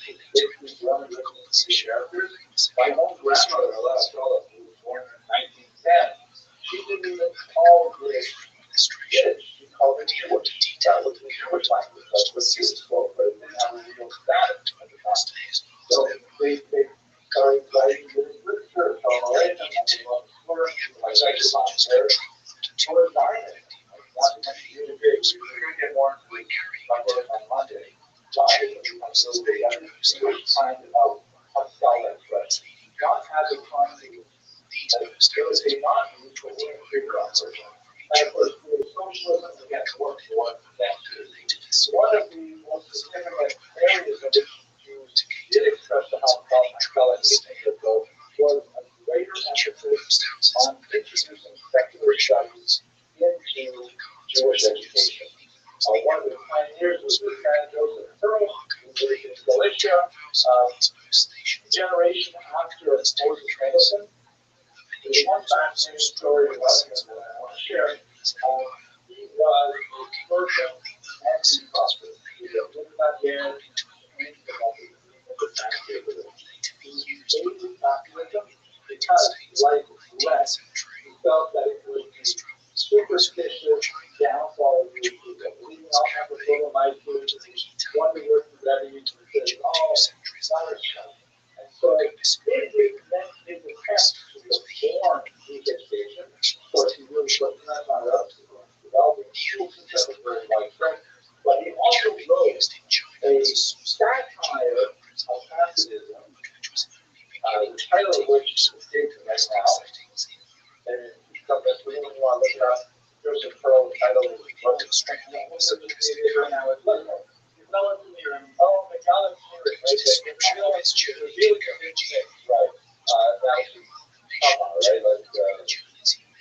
Not Tamar. What's the word? What's the short? Isn't it like cooking things like mana?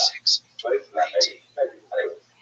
He wrote a satire of Hasidism, and people loved it. They didn't realize it was satire. They took it seriously. They read about the crazy wonder-working rabbis that it just made up. They read this and say, wow, this is stupid. And in fact, they began to admire it. So it's like backfired on his big time. Yeah, so there's no bigger song where that long one flooded, which is basically we need pieces. It's not different. And now this is what song before. Well, we're still learning it. Yeah. It's funny how these things change. Okay, now I want to take you to one really broad period of history briefly, and then on Monday, we're going to go right to the evolution of Jewish politics. It's a must attend class, because if you don't attend Monday, you'll totally not be able to understand the rest of the 20th century and even 21st century politics. Right? That's a pretty effective point. Let's see what the attendance is like on Monday. So, this is one of the theories. I think this is great for understanding politics today. One of the darkest periods of Jewish history is the first half of the 19th century in the US. And it relates to the full very big way. This man, Nicholas I, comes to power. He has a decidedly militaristic death. He likes, having parades, organizing walking races, things like that. And he's dealing with rebellions. He after the nature rebellion in Russia, Russia is slowly collapsing at this time. And he says, okay, one of the problems that I have is I've got something like 4 million Jews living in my empire, and they are like so indigestible. They don't correspond to our Russian values as I perceive them. Namely, first of all, they're not Christians. That's a big deal. Not only not Christian, they're not Orthodox. They're also Catholic. Also, you have to put down rebellion to Russian Orthodox. They're not Christians. Secondly, they do not regard themselves as Russian people. They regard themselves as distinct nationality living within the Russian Empire. Kind of like when you think about Ukrainians in the Russian Empire. They also, not so much technically defined, but by the 20th century, they regard themselves as separate people. So the Jews are not much Russian, they're only Russian that too. It's actually much more complicated question. In the 20th century, Jews would fall over themselves to adopt the Russian language to get educated in Russian style. But this is the 19th century. And finally, he says, they don't really accept my authority. This authority they accept, so now I have to from us. So this sort of thing there creates my best. So the question comes up, okay, what am I going to do to get the people to adopt Russian values?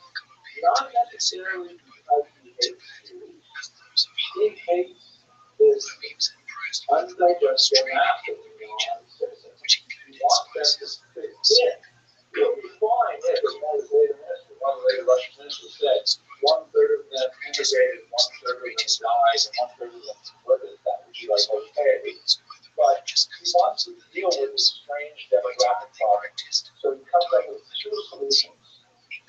The first being he hired this guy, Max Lilienthal, to set up a Jewish school system run by the state, the Crown School system, where Jewish kids who enroll in this school get a nice big dose of Russian training. They'll get Russian language, they'll get math and science, and they'll get all kinds of things in the region. We will probably also throw in there a little bit of conversion to get them to convert to Christianity, but that would be like not perfect.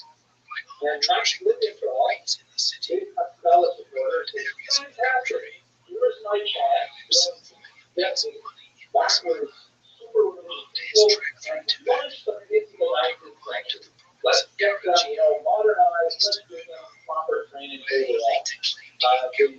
handle those Russian Orthodox priests who want to come in and give the occasional conversion of lecture. I'll handle them. Ended up in a terrible failure. He ended up leaving in disgust. He actually moved to Cincinnati afterwards. But the idea was that the whole system was supposed to be a pathway to assimilation to Russian society. Again, Nicholas the first motivation, although we can't say he was a philo-Semite, he was primarily doing it for social reasons, not because he hated Judaism, but because he wanted the Jews to be more like Russians. Why would any Jew consider Mr. Murray? Finding good reason. Good reason. In this particular case, I would think there's a better motivation. But good guess, legitimate, Ruben. Since the parents don't know anymore, the mother of the administration. Jewish parents generally want to get their kids ahead. We will see in the 1920s in Russia was a huge phenomenon. But they generally don't send their kids to school so they think they're going to convert to another religion. They generally don't. That's just too far. It does happen, but a little too far down. There's every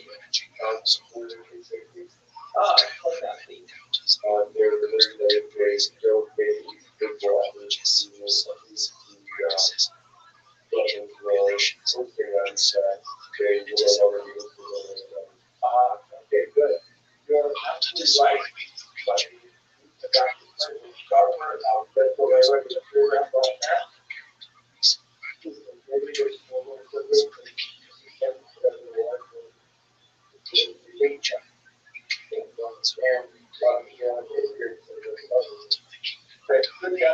Good guess.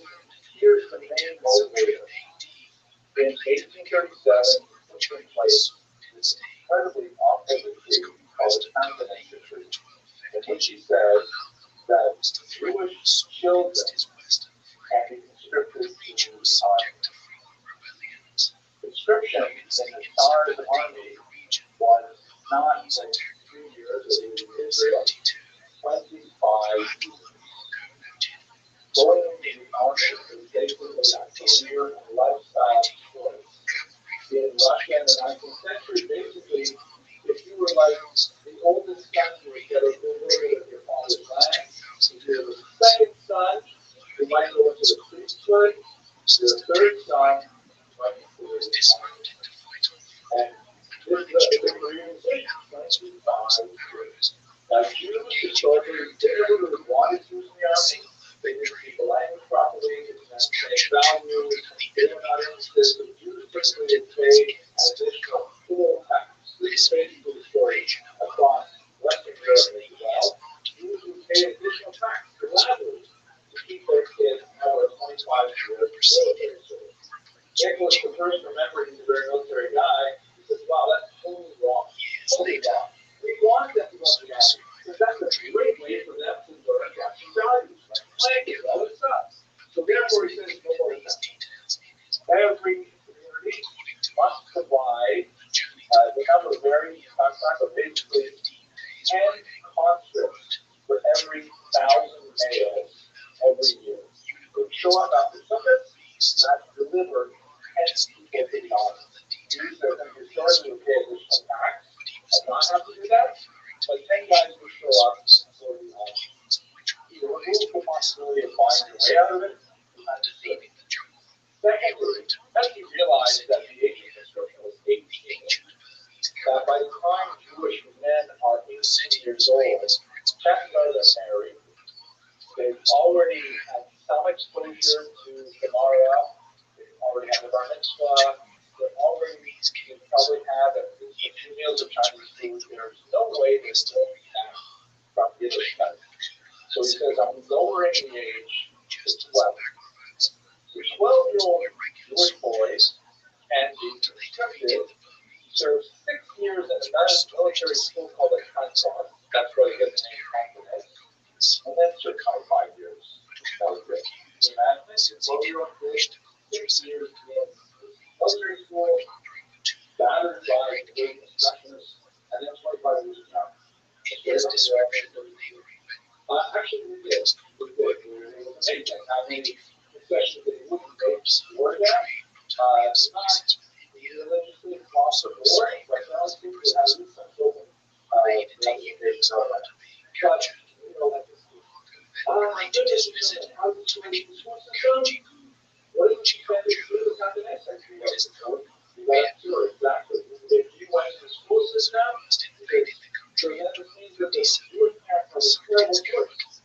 Either I sold my kid to the risk of conscription and being sent to be posted in Siberia for 25 years, or I send it to a school that was actively going to try and bring it back. I mean, what a choice. I mean, the worst part, that folks could make their choice. It would be one of the worst jobs in the history. I'm sorry, I'm going to hold my voice so close. Who got to choose the conscript? Chose each other. Chose. It was the Jewish community. The Russian government was like really full of bureaucracy. They didn't have the manpower, they didn't have the skills, they didn't know how to run countries. They would frequently offload tasks onto locals. So Henry Picker said the Jewish Tehillah, which we spoke about before, the Tehillah has to do with things. And so every October, the Jewish synagogue, the Jewish, federation, has to do with this place. And you can believe it, that it was not the kids of the wealthy who were chosen. They would choose the children of widows, the children of poor people, and it got so bad, it's like amazing. Modern development actually happened. It got to a point in the 1850s, this went on for like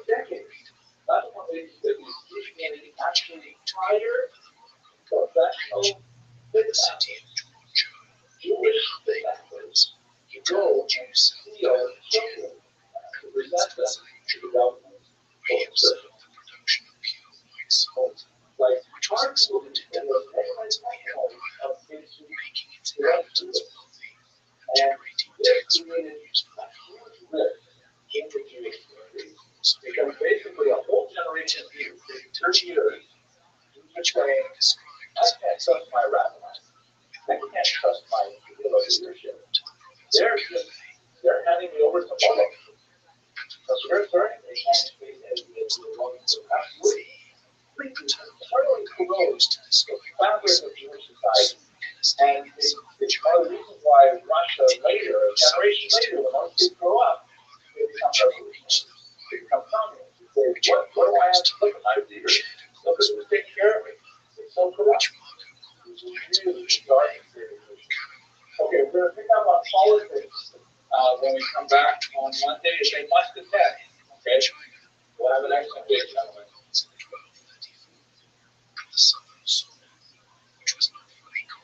Okay, so we're ready to talk about this. I'm going to talk about a really nasty fight between Hasidim and the Shotgun that erupted in the 1790s and lasted for about 1815, and then it sort of settled down, except for a few crazy people on YouTube. I feel right back and say, what are you doing on YouTube anyway? You know, Rabbi was not criteria. What is Shotgunism exactly? What are we talking about?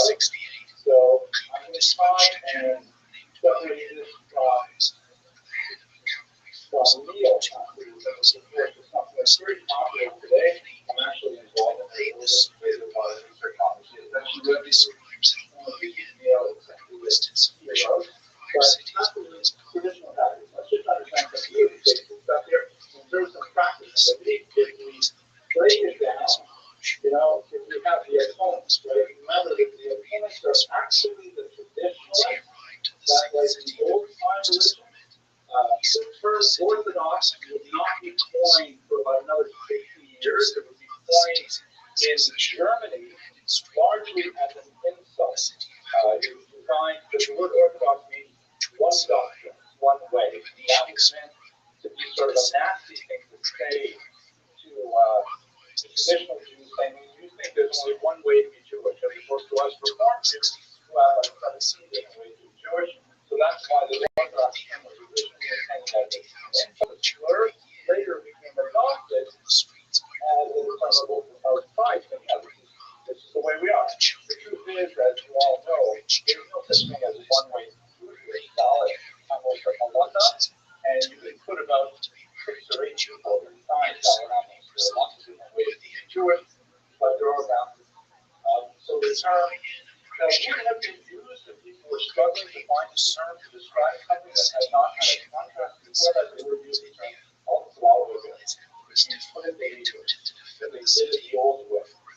So they later became called opponents because the opponent was this new movement called the So in terms of like, do they believe in cardiology? Both the answers are obviously yes.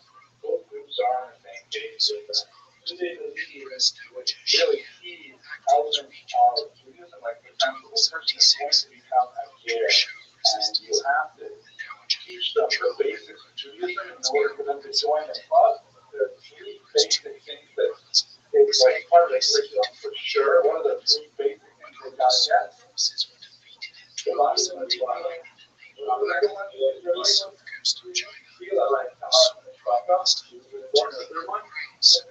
Those are the 3 really big things. If you got those 2 down, you can probably manage to get into the club. So in terms of Shabbat, yes, they're on the same page. In terms of Kashrus, absolutely they're on the same page. And in terms of intimacy, which is what we're doing, translating it to yes. So then, how are they different? They are all in the same kind of thing with these things. What is that? Yes, there are like tons of tiny little details. Like, for example, people in our Shaka, there is a difference in the construction of the mikvah.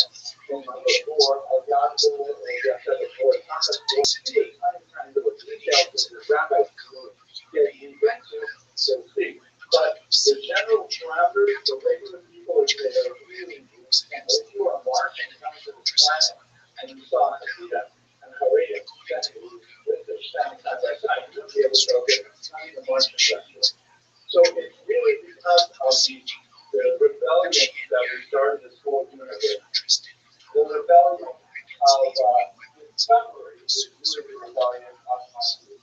And they're finding as if they're old things and renewing them.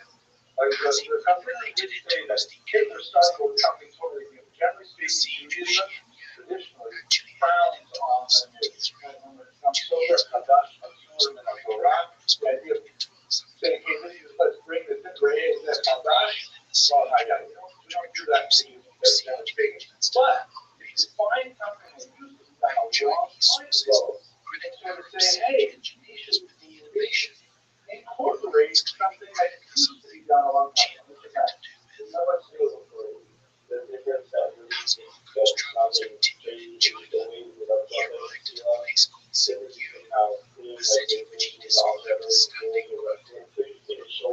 We are going to go to all the things that go to the time trade shortly. So hold it for now, okay? Because that's the high point of the show. We have to give it away before it really gets to. Let's try to understand a little bit of what are these design discoveries, right? What's new, what's innovative is from the perspective of the data, and what's new is stuff that has been forgotten, used, all this Kabbalistic stuff that we're bringing in is really old, so old that people forgot about it, so they're not interested in something that's for them. Non-Muslim is not going to work. It's like challenging that so, for example, this term Hasidism, it's hard to know exactly how to translate it, but as I mentioned, I think last week, the word Hasidim has been used many times in Jewish history. You see it with David Amalek, his followers were called Hasidim. You see it with Yehuda Maccabees, they were also called Hasidim. You see it with the Hasidei Ashkenaz, who spoke about them 2 weeks ago. It generally means people who go beyond what we have to be. You can go with image position, or you go within the church, or you go beyond what is actually right. So, for example, when it comes to Vedas, of course, the only thing that's forbidden halachically is to shave the side of your hair. And you can't shave your hair with a blade. What the blade is a question of an electric blade. So with a blade, you can't shave the side of your hair. So the thing about it would say, well, if you can't shave it, or you can't trim your hair, if you can't shave it, we're not going to cut it. We're going to let it grow, down low, and you curl down, and make it look really pretty. Because if we can't shave it, we're not going to cut it at all. It's going beyond the technically required. That's the concept of the idea. You see it, the Yemenites also wear sweaters. But where did Lidbox start buying Vedas?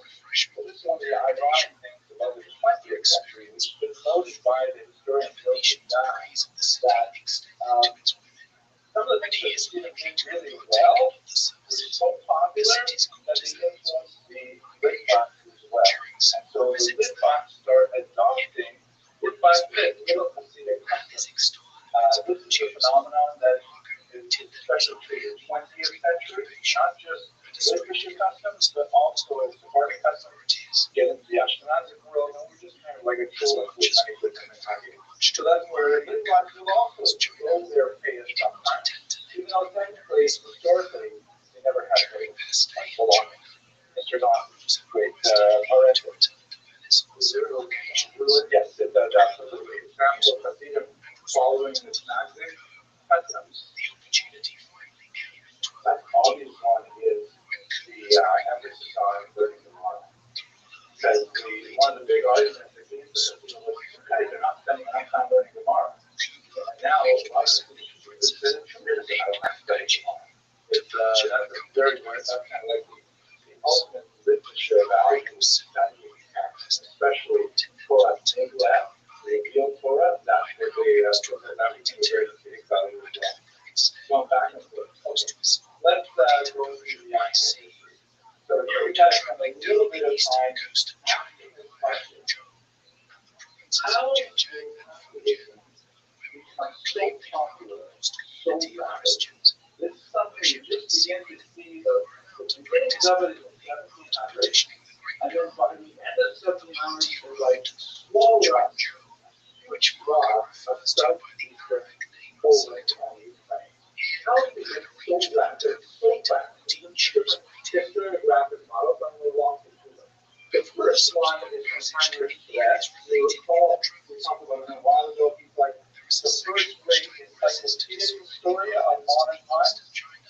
And he's like kind of like the heroic historian of Germany. He wrote first in German, later in Russian. And his history was designed in many ways to demonstrate to non-Jewish Germans that Jews had a tremendous amount of value in German culture, and they always been mistreated by secular society, by non-Jews, and nevertheless there's still good loyalty, moving ahead with, developing ideals of civilization, stuff like that. And really, you Germans should let the Jews have equal citizenship. They have earned it many times over. That's kind of directed model of thinking that pervade this entire world history of the Jewish people. I believe I discussed with you this conflict with von Deichke. Did I discuss that in this one? Well, we'll talk about it maybe later on, especially with the Holocaust. There were peace after the act initiated that these have been who wrote in the 1880s and 1890s. He translated English in the first decade of the 20th century. He sees communism as the worst possible thing that could happen to Jews. He said they're so often what Jews are really all about. Jews are culture. Jews are learning. Jews are the state. Jews are good, normal citizens. They do not get drunk. They do not engage in wild, exhaustive behavior. Those countries, they have that aberration of Judaism. And why it got old in Poland and Ukraine? Because those Jews who were living there were unfortunately bereft of a good civilization. They were highly illiterate compared to other Jewish populations. They were far more illiterate than the population around them, but they're still less illiterate than German Jews. No leeway classes. They're stuff like that. And they were hopelessly infected with superstition that was spread as a result of the loss of Shabbat. And they fell for hook, line, and sinker.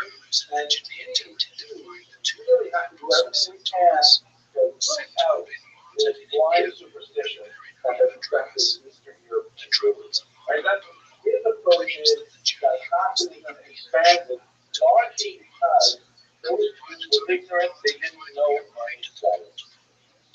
Right? And the arguments, discussion, Mr. Kraft, do you have any comments on that? Yep. First of all, what you say that they were exaggerating. We are much less literate than other provinces in the world's open popular countries. They would never have lost them. But he's not going to change his argument. Right. But I would say that more of the idea of both the ways the Russian goes and the race that people that we use Russia not have to worry. So you're accountable to the next Victoria. Shimon Gilmore. We mentioned it there. Let's talk about how he was shot. So we've seen a lot of how we're changing particularly on top of this. Shimon Gilmore, unlike the rest, who were most of his work in Germany, Gilmore did most of his work in Poland and Russia, and he wrote in Russian as well as and he says, no, history is all wrong. Classical position, genuine outpouring of the Jewish spirit is authentic. The Jews of Eastern Europe were like, astonishing. They were longing for some times and the reality is that all the great Jews were way up in the north, in Lithuania, They were separated from it, but they still wanted to serve the town. And they found their way to Europe through both expressions of religiosity, through singing and dancing and camaraderie. And what the Baal Shem Tov did was he tapped into that basic human need to feel like you are a child of God. That is a really great thing. Right? We should not criticize the Catholicism. They're actually sometimes really beautiful Jews, and we should encourage them. Right? They're very, very different approach. But still, it relates to an intellectual approach to Catholicism. Another example of this movement is kind of like he explores this thought further.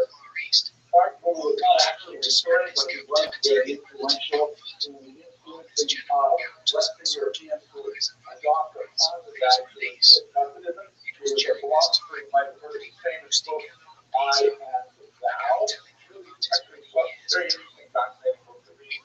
But he was, as a Jew, quite taken with Catholicism, and he went and translated all kinds of his works into German and popularized it. And his big thing was that Catholicism succeeded because it captured the Jewish imagination. And the kinds of things like that guy I wrote to his comments that was criticizing Rothschild'S, that's his favorite. That's what we have weird stories that are not meant to tell, things like that. He said that honey is a thread because it captures the imagination. So even intellectuals sitting alone in their study could read Catholicism and say, wow, my Lord would want to be a Catholic, regardless of all the other things going on. Now here's my favorite. Here's not my favorite. I think he's great. Here's still really heavy emphasis on Catholicism as the next stage of Jewish mysticism after Shabtai Tzvi. He does draw a direct line from Shabtai Tzvi to the Hasidic movement. Shabtai Tzvi, of course, was a huge debacle because it refers to Islam and everyone was defensive and stuff like that. But Shabtai Tzvi did open up to a large population the possibility of studying Kabbalah. People began to say, wait a second, all this spiritual stuff coming out of Slovakia, wow, so amazing. So I think that it really has to do with the intellectual approach. And in fact, there are a lot of things that's ridiculously embarrassing number of rabbis who followed Shabtai Tzvi, and even after he converted, they stayed on quietly or under the table, still being Shabtai Tzvi believers. There was for about half a century a long number of surprisingly important rabbis who were still serving as the head of their mission, serving as posting and stuff like that. And we know that they're still writing for Shabtai Tzvi stuff. It's very, very difficult here. Mr. Grant, first question is, we're going to call and also with this one, the first related to they're not solid for Catholicism, but not that much before, 40 years before the Baal Shem Tov. Okay, so let's say, here's my favorite. This guy's my favorite. Then you on Gino. Yeah, right.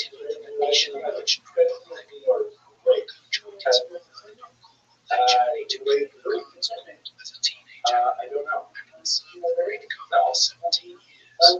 During which he drew all extensive throughout China. I don't know.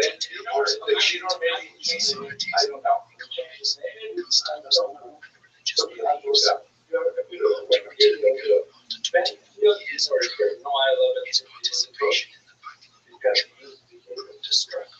Because it introduced him to Christian Philippines and he found him influence his troubles. Military sensation with dozens of movies over the centuries, attesting to its popularity in Italy and France. Printing revolution many portraits of those Europe, each one inspired featuring scrolls from and the nothing can happen in society without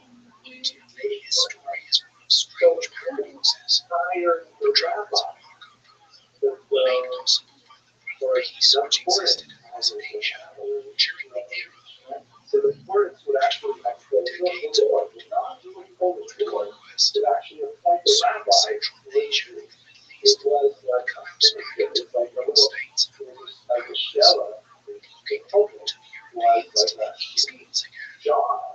With that, you see most of the lands for destruction result hence it is no way The town was rabbi. instrumental And the town rabbi would largely be supported by the tax revenues of the Jewish community. There was a special tax on kosher meat, and the rabbi. The tax on Shabbos, this troubles the rabbi. as many The whole years of time of service. these taxes like little taxes. So you know what? If you like to sit in there, National you team didn't necessarily like your God much. All you have to do is like get your father-in-law to help you buy a rabbinic position somewhere, and you can be the rabbi. Very much for watching. And the Hasidic movement was a rebellion against these awful rabbis who were not primarily concerned with the spiritual welfare of their flock. Come back to this a little bit. They don't really, but I checked it. Both are changing from different names. Okay, good. Thank you for that. So he said that the Hasidic movement was set up initially as a grassroots religious movement to say, we don't want anything to do with these, all I can think of was managing themselves with the words. So all of these like corrupt rabbis who fought their position and are not interested in doing what we need. We need counseling, we need guidance, we need, like the rabbis who inspire us. These guys are the last some inspirational. But these local charismatic leaders who know how to sing, who know how to dance, who know how to tell a story, who know how to sit down and have a drink with a fellow Jew without cry over their problems. Those are the guys who want to be our leaders. And moreover, where he wants to really see that, and we'll talk about it when we get to the conflict of the fabulous, that he set up alternative revenue streams that supported these new popular rabbis. For example, I mentioned a meat tax on kosher meat, right? Who would be collecting, do you think, the meat tax? The tax collector, well, where would you pay it? Anyone by name? Yeah, well, the butcher shop is a typical shop that too. You buy a piece of meat yourself, you guys probably never saw salt meat, right? It could be a United States meat. It did not come with the budget system that actually salted yourself. My mother saw it herself. My wife actually asked me to spend the class with how to salt with this and complicated things. You guys just buy the meat because I like that in plastics at the grocery store. Anyway, so if you would buy it from the co-pay, you would pay with that to the rabbi who is all. What happens if you want to pay your meat tax, which you're going to pay anyways, to a Hasidic rabbi? How would you do that? You say, oh, I'm sorry, I have to have a shmita. I can't go to the regular shmita. I need to go to the Hasidic shmita. And so you have a different shmita that prevents you of the whole new beverage is directed away from that. Rabbi, let's do it. Let's say, for example, the big box on and chocolate is during the week at 6:19 a.m. And you don't hear a whole bunch of things. Customers that says you don't have to know when you're ready, like between 8:30 and 7:30 in the morning. So you're going to have a shul and especially if it's overlap, that's a different entitlement. So you know what? Revenue stream. So you can't hear the argument. You should be a little bit overstated. I definitely have to challenge imagination. Money involved. We have a comedic rabbi. And like elect to support this guy. I try to figure this through the church rabbi or the support Mr. Brandon.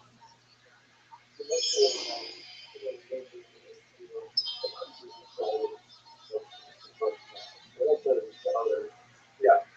We're going to get there. I know I tell you the different parts, and that's for us. But we'll get there. Mr. Frank, quick one?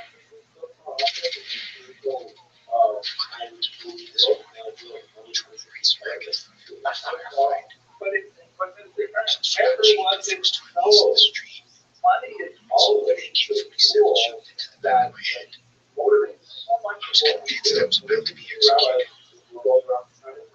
more.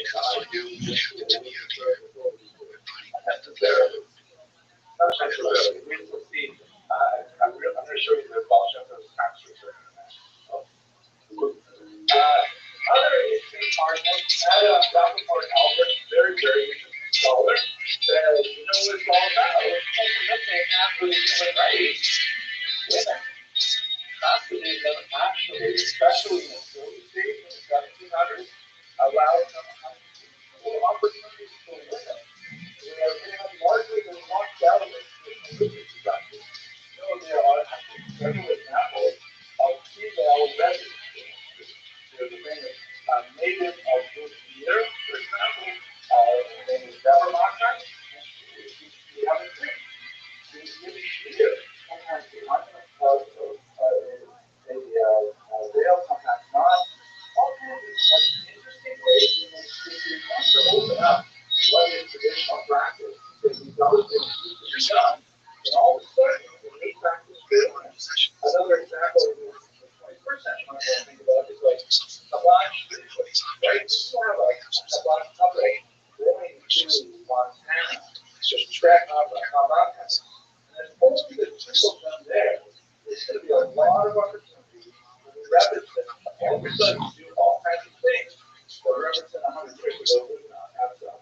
Different type of classes, different type of activities, all of it, who knows what, and it's all coached within tradition, because that's the nature of this kind of rebellion, but it ultimately is something that is novel. And so it allows for Albert like quite a bit about how not to appeal to women and to offer new opportunities for them to express their spirituality. So that's just half a dozen different historical approaches to try to understand how this happens.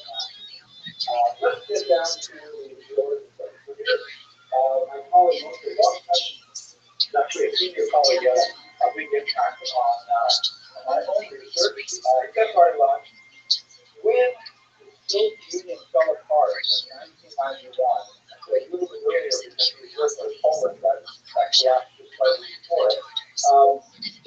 Many scholars were, until then, shut out of all the secret Soviet archives.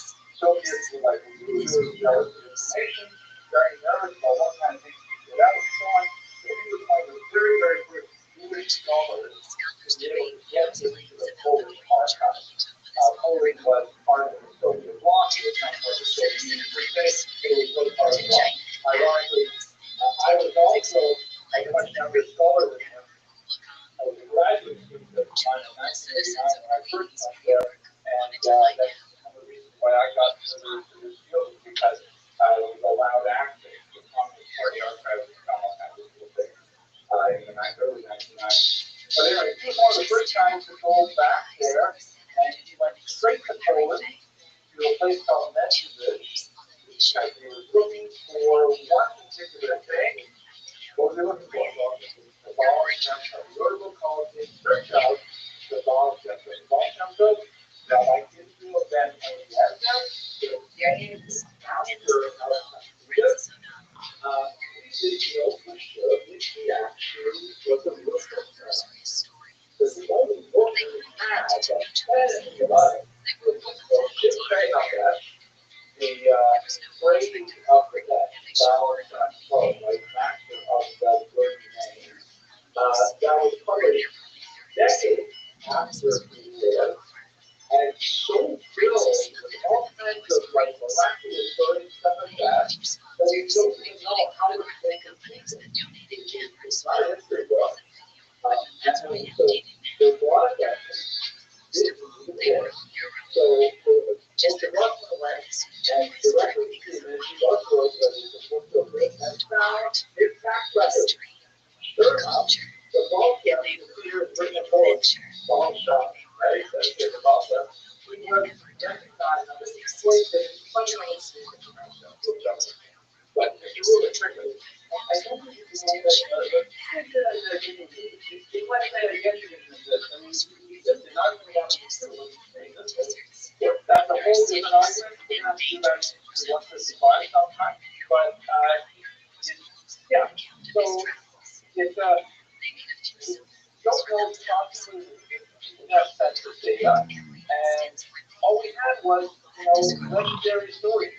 And there are some people like Piper or, the Sheriff of Nottingham, that doesn't necessarily do this either, but they become part of the legend there. So the question was, Now, by the way, these books are fascinating. The Baal Shem Tov was, contrary to a lot of the stories that your parents would probably repeat about, wandering nuclear, actually a very respected figure. He had a house paid for by a community, living on the main street. He had a pretty good income.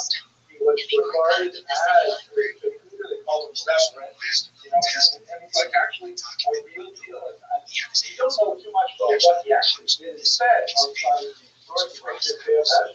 But we do know that we have external non-Jewish documentation validating at least some aspects of it. The dates are roughly 1699 to 1760. What is fascinating, however, is the precursors that we definitely know about, is got a lot of data. So this is a colleague of mine. This is someone I met when I was first in David. He's actually in the National Library. He's actually a huge scholar right now. I just put his book on the syllabus. Looking on some real huge there. Now he's more like David, like not so much hair and what he had in our life. He's a brilliant scholar. I met him there when we were both in our early 20s. And he was working with these these were like record books from the communities of Poland and Lithuania that were laboring away in some of the basement libraries that people want great research like that. And I'll tell you, I'm going to tell you about his research on the precursors, but Mr. Abraham can exactly good question. The reason is because some cities all around what we call Baal exchange. Dennis and Francis collected some of the same on Eastern Orthodox Easter Sunday. What does that mean? Is that the answer to that? So hang on one second. Assuming you answer that, he says good Baal Shem. Excellent. So what does that mean? Good Baal Shem. What are the bad Baal Shem? So everybody in the channel is going to say, you know what? So first of all, what is the Baal Shem? Okay,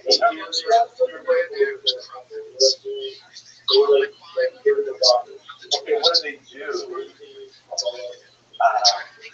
A Baal Shem, literally, master of the name. Master of Hashem's name. Why? Because he was right in the right body. So remember, this is after Shabtai Tzvi, not that long after, right? Baal Shem was born in 1760. That's 100 years and 5 after the last day of the Shabtai Tzvi conversion. But in those decades, there are all kinds of people who are making a good living right on there. What is that, right? You probably maybe not home, right? When our children were born, we got these little laminated cards.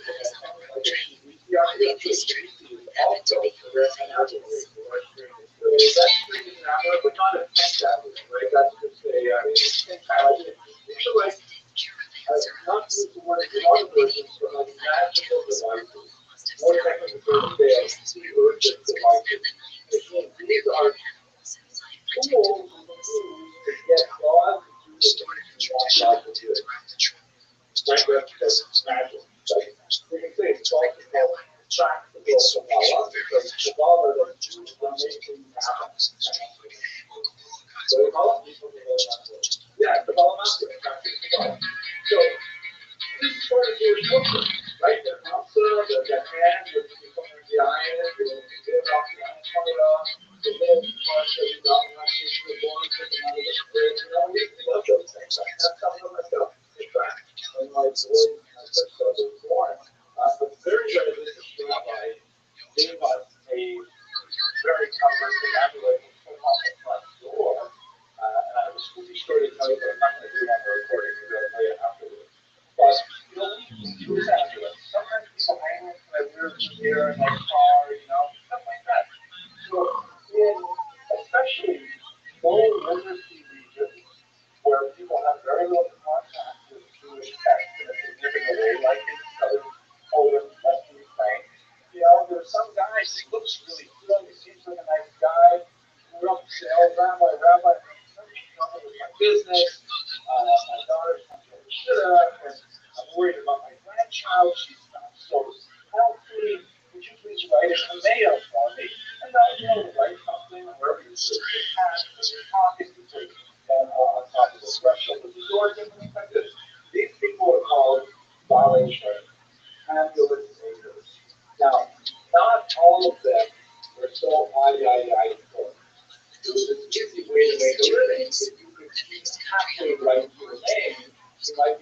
convince people that it was worth paying money for your ambulance. By the way, this is nothing new in Judaism, right? How we also made or high somewhere around there, $2 I was selling exactly like exactly where it's valid, somewhere around there.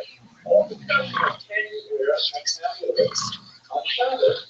And a whole discussion about what's the defining factor of this, of course, instead of Shabbos, but right?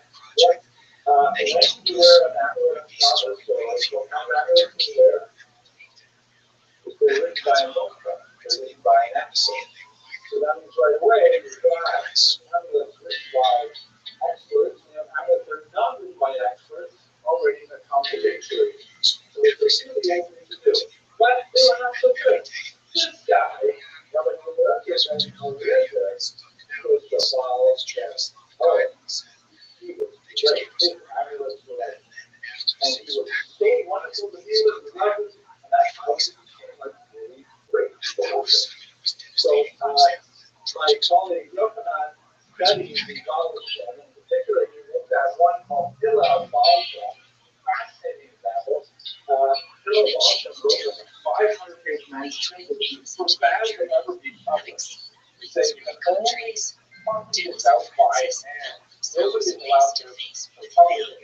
Yochanan, of course, published it. It's really interesting because it was the last gap of anti-book culture. So they're not going to go into the whole, business of publishing with anybody can have it. You have to be able to write it out. So there's a whole background to Baal Shem Tov from the Baal Shem that was very active at this time.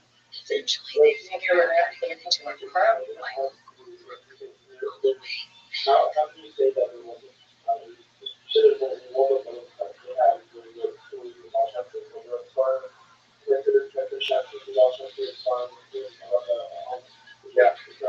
Later in the Shifra event, it was the little crowd of the Rothschild's teaching guys.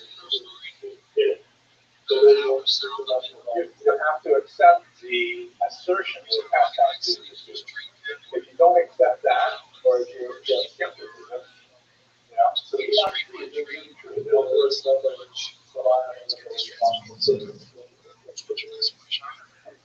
I think the Rothschild'S consider my county more than I'm not positive.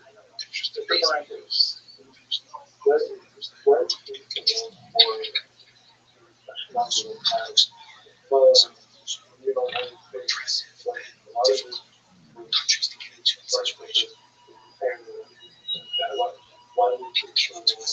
well, the amulets go all the way back. The amulets go before they got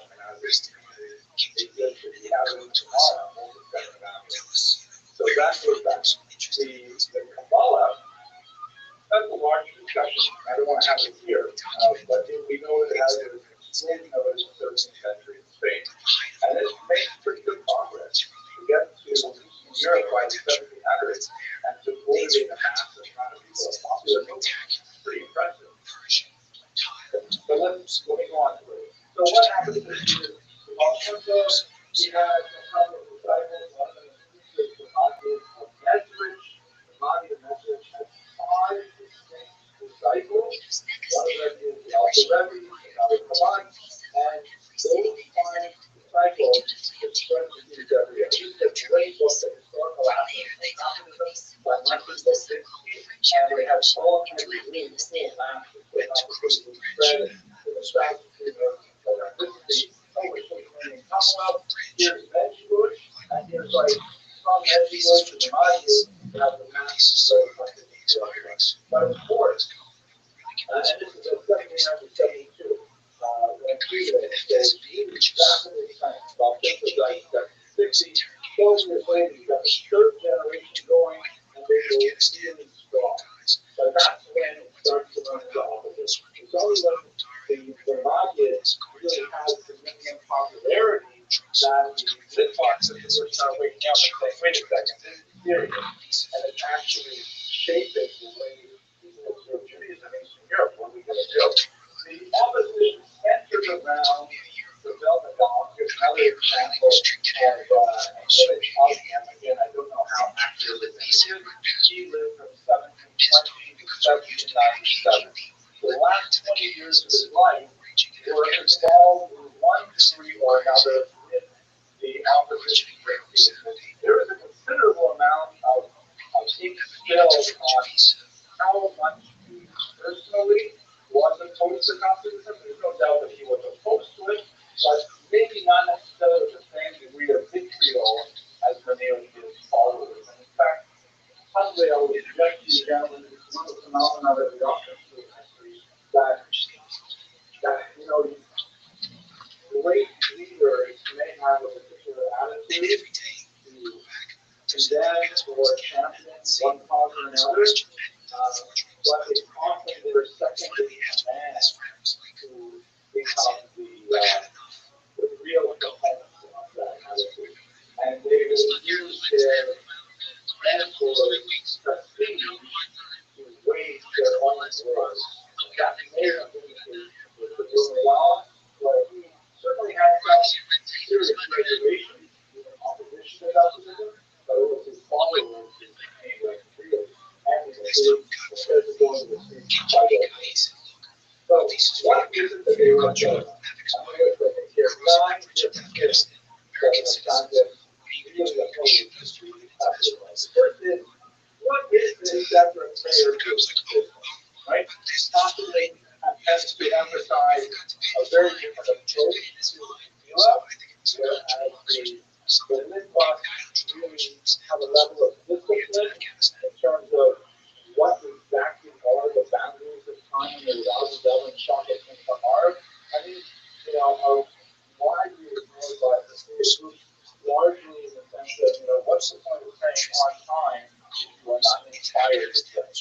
This is not an endorsement, gentlemen. You got to show up to chakras at 7:45 in the morning and claim Hasidut as your excuse. 7:45 in the chakras begin. But that's the idea of Hasidut. You know, I'm not, you know, what's Hashem on my belly for if I'm still sleeping? You know, let me, you know, but you can sleep during class. You know, like some of us get a good night's rest. My voice is very silly and abstract. So, probably that's one. Remember, Ben Giedor said that the seventh period group really had an opposite schedule to it as well. That was the way the conception before the conference and away from it. So, not to go along with the more than prayer council, the person is saying that, you know, obviously, people don't separate from the community and you're setting up separate streetlights and things like that. There's different rules, right? And what is this with abandoning our traditional sitter? Right? What's wrong with the Ashkenazi sitter? The Hasidim went back to various grouping modes of davening, which are associated directly with the idea of what we call the Shabuya phenomenon of the Egyptian and later thought of colors of the 16th century. Okay, the separate course of slaughter, the whole thing about, you know, when you check the night, I don't know how many schooling yet. It looks like this guy should have studied my graduate for 4 months. The second schooling, the whole discussion there, your knife has to be both sharp and free of edge. But the problem is, especially with technology in the 18th century, if you make the knife really, really short, very easy for it to get a nick. If you make it a little less sharp, you won't get a nick. It's an amazing cushion in the knife instead of slicing. So the lid box differed on the degree of sharpness the knife had to have. So that meant different. They said, what is this? You guys aren't studying comedy. You're getting together and you're like, you're sitting around telling stories and drinking alcohol. That's what was supposed to be true. And instead of studying the Gemara, that was nothing. Oh my God. Kabbalah is supposed to be the Kabbalah about itself. It's a phenomenal novelist, but that's like kind of like the ideal of the literature world was only people who had met all of the markers, at least 40 years of age, male, having completed shots as books. Then maybe you can look at Kabbalah. And instead, these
are being considered revolutionary by the Tsarist government.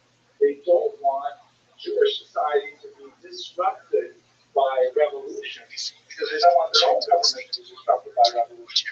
That's why the Russian government will listen to these Jews saying, oh my gosh, are you serious? So look at this document translated to Russian for me. I can see that this guy is definitely in trouble with other Jews, so therefore they went along with it, put them in jail. Okay, are you discussing questions? You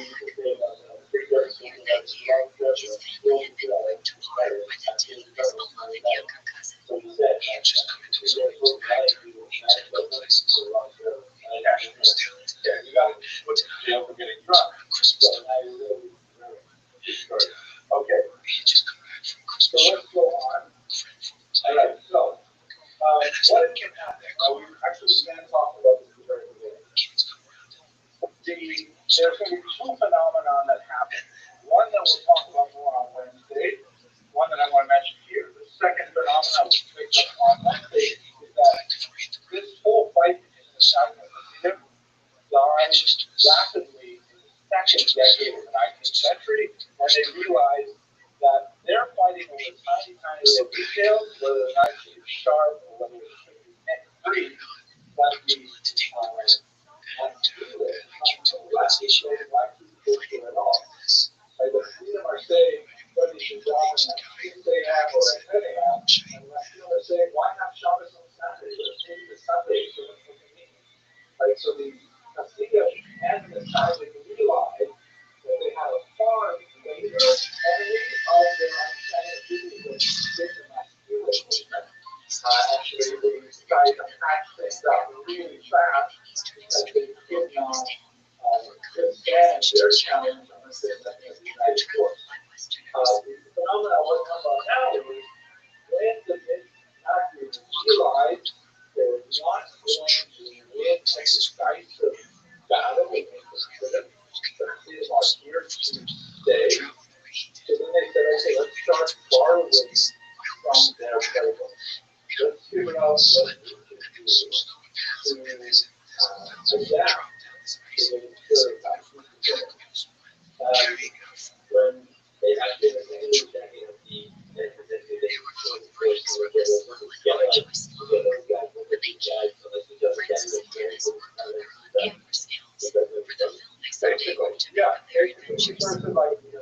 I would hate for my daughter to marry a prophet, but I would rather have good relations with my city neighbors than allow a masculine to live on my street. Right? Like it would be, they didn't necessarily like each other, but they realized they had a lot more in common. As we saw in the class, right? 99% of what the students in the family believe in is insane. It's that 1 to 5% that just died. You wear guards, not wear guards. It's not like a good job without good job. That's a big difference. Okay, so this is the great yeshiva of Moshe. One of the most important yeshivas that was established in the late 19th century. It was established, of course, by the great student of the Vilna Gaon, Chaim of Moshe, who lived at this time, the late 1700s, having to figure out how we're going to cope with the students. So they say, okay, what we have to do is we have to go back, like the freedom, they innovated by finding things in the tradition that we didn't really emphasize. So what we have to do is we have to go back and do the same thing. We have to find those things which are definitely in the tradition, and then we have to make it reality. So, for example, what are we good at as Lithuanians? We are good at text. So we are going to double down on that. We are going to maybe one thing we mark the seven on that we did not emphasize was the common study. So we're going to make sure that we're not going to overdo it.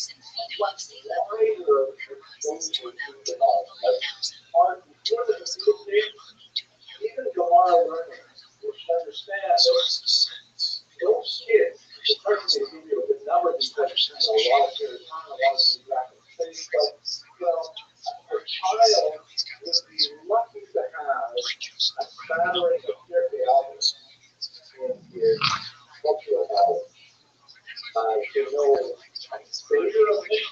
something would have been either to learn that's the Gemara, that's a massive problem.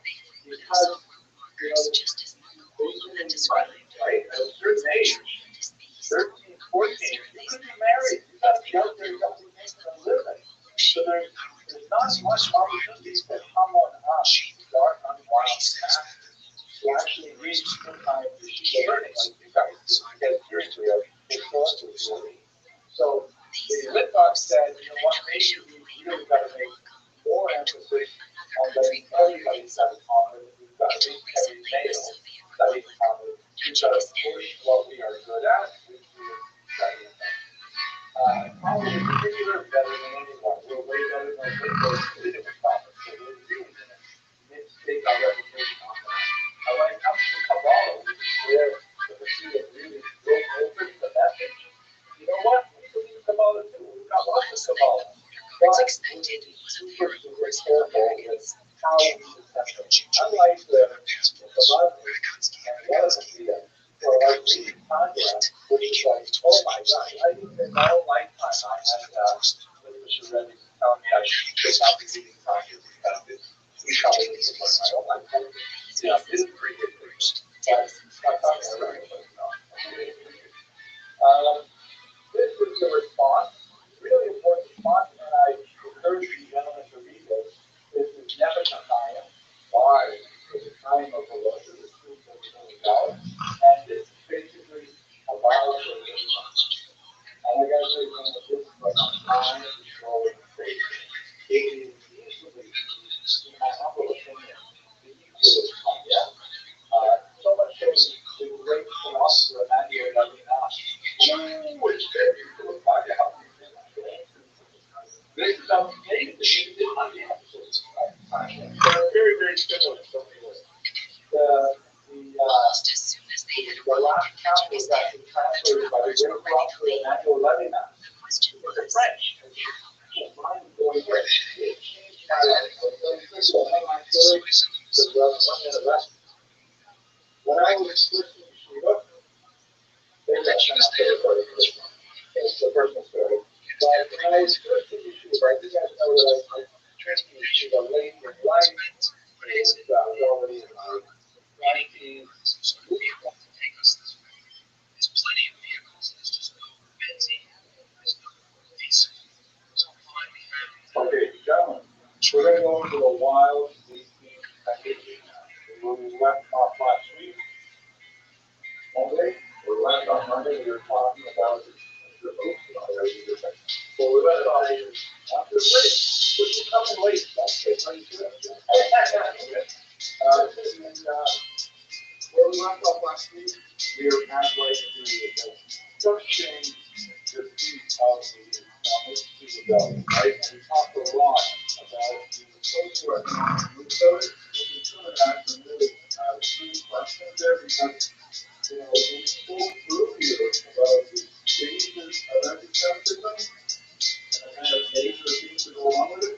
Well, we did really look at anti-Semitism as a horizontal phenomenon, meaning like, why would people leave in this country as opposed to in this country at the same time? You should realize that there is definitely regional variation between different situations regarding their declaration. The weirdest thing about anti-Semitism, the kind of supernatural thing about it maybe, is that it seems to be a virus that anyone can catch or control, and it transforms itself into, I wouldn't be surprised if there are anti-Semitic Eskimos. There are hardly any Jews in Italy like that. And when we look specifically at the 17th century and Eastern Europe, there's no question that the majority of the content of anti-Semitism was of a socioeconomic nature, meaning that the problems that Ukrainians in particular had with Jews were based more than anything else on the unique relationship they had economically. That's not to say they were not also really selling, the Jews to Christ and things like that. That's not to say that the blood libel did not speak into Polish, which is certainly great in the 19th century, but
picture of the original events, but nevertheless, that's part of the autopsy of hatred that we're engaged in.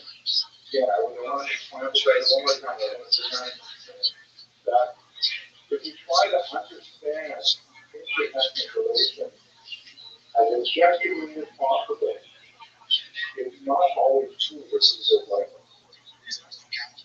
I don't think that there's great concept. There is no have you ever been caught murdering a child and drinking his blood? That I can say for sure. I cannot say for sure. In fact, I would not say for sure. Not that it's how would you adapt to the nice stuff with his life. The young child, can't remember his name offhand, unfortunately, but you know, that does happen. How that sometimes gets translated into popular violence is really all the time. What about how managers post on their phone? Does that mean the fact that people are losing the same thing when they're not happy with life? My work group, or somehow like, especially even if you're texting and talking about it, oh, this is something that does. Right, you're absolutely right. That is, that's how those are the pieces of the great philosophy and all thought that we talked about in one point. We said, the boss, not saying about mental age, that if the Jew did not exist, you have to come up with a you have to come and need some kind of concept to explain his own failures. The Jew is a great construct. And ironically, the more Jews are blamed for it, the better a construct it is, because they, look at books and say, oh my gosh, people felt this way about the Jews 100 years ago, 200 years ago, 300 years ago. Must be true. Right? It's a conspiracy that builds upon itself. But you're absolutely right. I don't think that's because you could explain all kinds of anti-Semitism, but that is definitely one major psychological motive. The questions are a little more, but like what happened recently, there's what's happened, or there, we consider, very out of the normal human nature. It's not normal we're good at that. But there some instances of anti-Semitism where the violent reaction is sort of disproportionate, understandable, what the user does that, like even the that doesn't warrant our marriage. But violence is more, I remember the LM or but they're just trying to collect around barbarism and barbarism. So like we have to think they're less barbarism, also more understandable. Yeah, to answer your question, we have to separate a little bit, right? Because once we talk about the state of Israel, well, that paradigm changes entirely, right? Because it goes from an interethnic conflict that involves a religious distinct minority in the society. Those are certain kind of dynamics that happen when social tensions with peasants and lords and Jews are somewhere in that mix. And a modern nation state with awesome armies and with powerful friends then becomes international relations. So maybe a good case in point would be Egypt, right? Israel fought 3 wars with Egypt, 48 to 67, and then when Egypt finally was able to, and in each case Egypt lost miserably, when Egypt was finally able to bloody Israel's nose in the October War of 1973, the October War, at that point it was kind of like a reach alignment of the Egyptian mentality, and they said, well, look at that, we can hurt the Jews. Israel is not Israel is a horrible beating in October 1973. And that allowed Egypt to kind of say, okay, now we can make peace with them. Doesn't mean they're friends.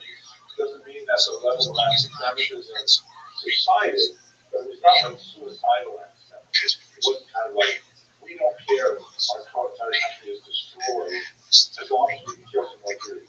That's real crazy anti-Semitism.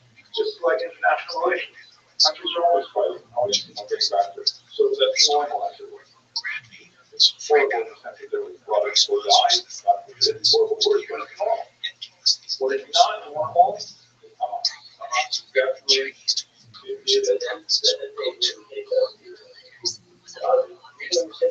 Chinese officials to Denison, Francis. She went to the police officers and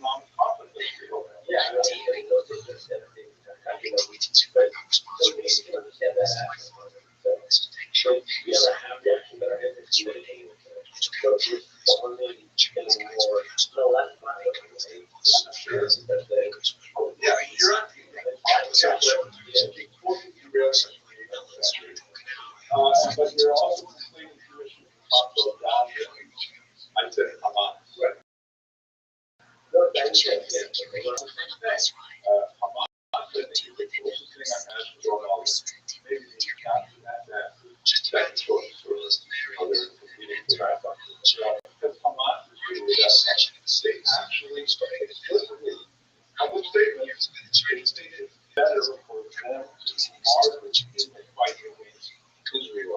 Then to have any degree of material prosperity. And that's just bizarre like that escapes my understanding why you come to choose that. But that thing is far off. Maybe we'll do a course sometime about the history of Israel and the Middle East. We got up an hour after the time. Let's go to the 18th century. Yes, back in time. Here we go. So, on. Right. Okay. So I gave a lecture a few years ago on and you may have seen this popular show. This right. It's really great because Israel fascinating characters, really fascinating. But it's actually depicting ultra-Orthodox life in the 21st century, and in so many ways, it's a reflection of the 18th century, the kind of tension that was going on a few hundred years ago. We're still enjoying them today. People are immigrating by and call it the long 18th century. There's this concept of shorter and longer century. How long is the century in Toronto? 100 years, actually. Here's 1961. It's a big deal. However, historically speaking, you have a short century or a long century. So, for example, the 19th century is considered long by most historians because it begins with the Franco-Prussian War of 1870, and after that war, France and Germany changed a lot of alignment. Then it continues all the way up to 1914, beginning of acquisition of Glasgow. Yeah. So what is that? 23? So that's a long 19th century. It does go from 1900 to 1999, goes from 1870 to 1913. Most historians will think about the 19th century as the short 20th century, which goes from 1918 and the World War I, 1991, short century. Hoping to inaugurate an unprecedented era of interaction between distant cultures. The major themes of the time. Their search for evidence. It's not like all of a sudden the plot changes to a new century. But there may be really big people things called but yeah, depending on most of that. We have a long 18th century, 18th century, of course, begins in the 17th, but it really goes back to the Shopify. We'll have to talk about in today's lecture, and it extends really up until the very end of 1795, where it ended. That's when Poland was taken over by Russia, and all of a sudden you're on a new environment for the Russia. The kind of figures that really shaped it, we have three big figures who just rocked the 18th century Jewish week. Walter Rabbi, which is the founder of Rabbi, very excellent thinker, especially in the city known as Cologne. Monday, the entire community backs up. And among the prestigious Yeltsin and the service of this generation, you have text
let's just understand this one more sort of theoretical that you're going to come back to this chart in a minute, because the 18th century in many ways was the long 18th century was the century of rebellion, intellectual rebellion, rebellion of what maybe a good German word here, Weltanschauung.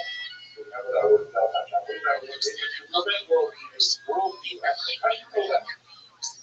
That's good. That's good. Capital W, Weltanschauung means the way of looking at the world. It's a little bigger, I think, than the English word worldview. It's kind of like hanging by the center. Weltanschauung means like, you feel optimistic or pessimistic about the world, you believe that, God wants to teach our world, or maybe kind of left it alone, like a watchmaker or something. You believe that most people are nice, most people are evil, you believe that people basically deserve it. All that things like that are built into a Weltanschauung. So there's three Weltanschauung were going down in the 18th century. We're going to go into each of them. But let's talk about it. First of all, rebellion of discovery. The artistic movement engaged in significant levels of innovation, but it was packaged essentially as restoration. In the sense of, we are going to do things very differently than our grandfathers and great grandfathers. But in reality, that's because they did not have access to the great fountains of wisdom present in particular in Kabbalistic sources. I feel they have barely realized that sometimes the holidays, that they would certainly be doing things to enact essentially the kind of things going on in Catholic Kabbalah is created, right? Like they were trying the idea of the theologians, the gained a lot of traction in the 17th century, 16th century, it was brought with animation part of the thing is for what you find it, that's how we have part. They find it as you all the methods and teachings that are being done. So that's how we do the one that we get the word out. We're going to go there. Go into society all these things, but wasn't that it?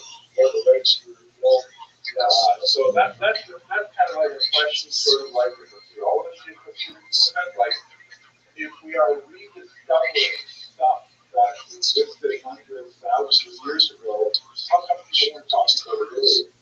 So that's a good question more on a theological level.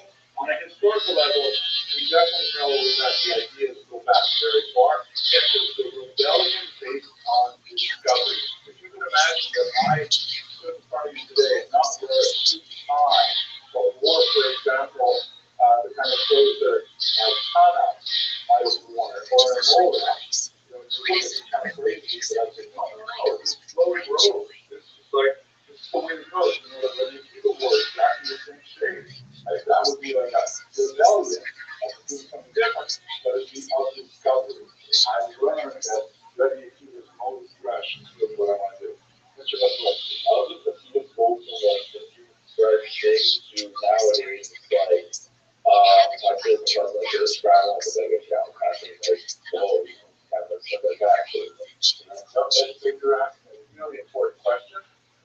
It's like an incredibly vibrant, innovative movement for about the first 50 years, and then it goes through a period where a lot of historians consider reified, like both the courts, the dynasties, and most historians see that as kind of like a downturn of the Jewish energy.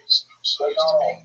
Many have said that we just don't understand that 19th century one. So stay with that question, because we're just beginning right now.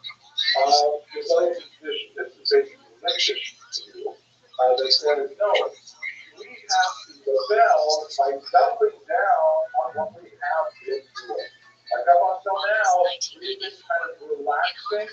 We have not been engaged in super high-level Talmudic studies. We've been sort of like, yeah, that's where we elite. But in reality, everybody's got to be cool.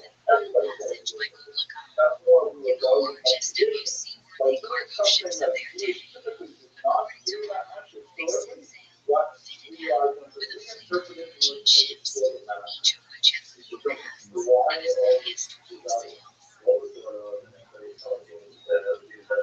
Yeah, again, this is kind of like a belt and stuff. It continues to sale making everyone sort of light up and say, well, that's crazy. When I get to the discussion of Shelter 3, I believe that's kind of like the raising of the dam that being exploited because there are those who say, well, just like being here, there's some aspect of it, which is what was over on the road. Not to say the Shelter is so dangerous, and guys, we can protect ourselves in the future. But it's like a sabotage, please understand it. 9/11, you know, like we're in America, I was resisting 9/11. My country was, right? We were all like, for 9/11. There was a very good situation for 9/11. We did not have to get security down on fire. We just walking in, like, we even smoke. You wonder why the children, I love smoking. Everybody's smoking. Doesn't matter here. I used to watch flying through the sky with all the smoke in there. He was like, I can't say it's not that big. But it was a pre-9/11 world. But now we live in a very post-9/11 world where the airport has cyber security is huge and all kinds of strange threats that nobody ever thought about. It's one of the because of 9/11 now we have this very good world. You guys don't even realize this is that we, as old people, remember what it used to be like. So new. Before Shop, let's see an app or something. What snag here? Snag can be interpreted as a derogatory term. So it's not yes, it is here as well. There's a huge here. And that's why it's every time you look at the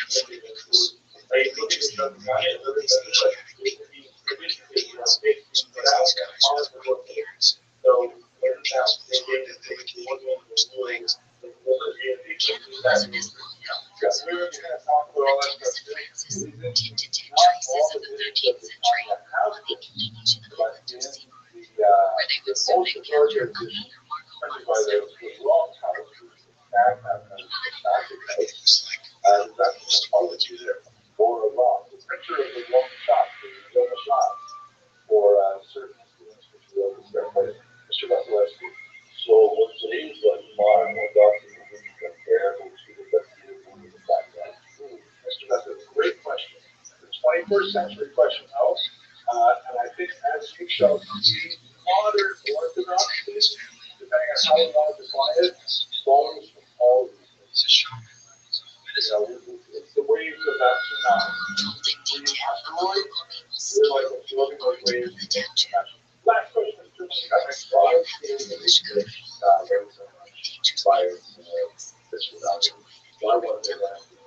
Okay. One of the reasons for something, the reason probably is money, exactly. A working age may also full-time or a study. It's incredible. You guys, 60 years ago, you would have been already earning a pension, working a mine or something. But to imagine this number of men full-time study at age 20, 21, 22, it's virtually unheard of. It's so expensive. So we need a somewhere to and also we want to that security. Don't forget, you guys, I hope you realize that people are moving here. Remember, this will not be about that. It's about 10% of American Jews Orthodox. Out of that 10% that Orthodox, how many are like really devoted to full-time study as young adults? Maybe half. Maybe half of those that should then 5%.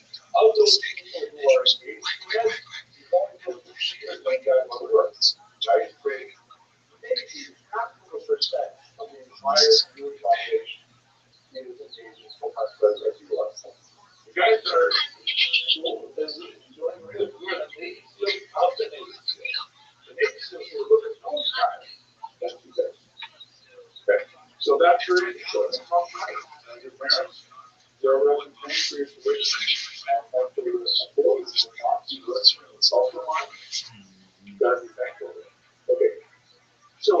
innovation and the rebel suspicion was sometimes perceived, or the innovation of the initial free demonstration was often perceived as being the only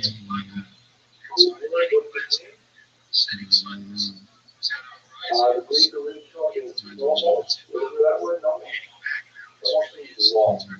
Antinomian means breaking the law.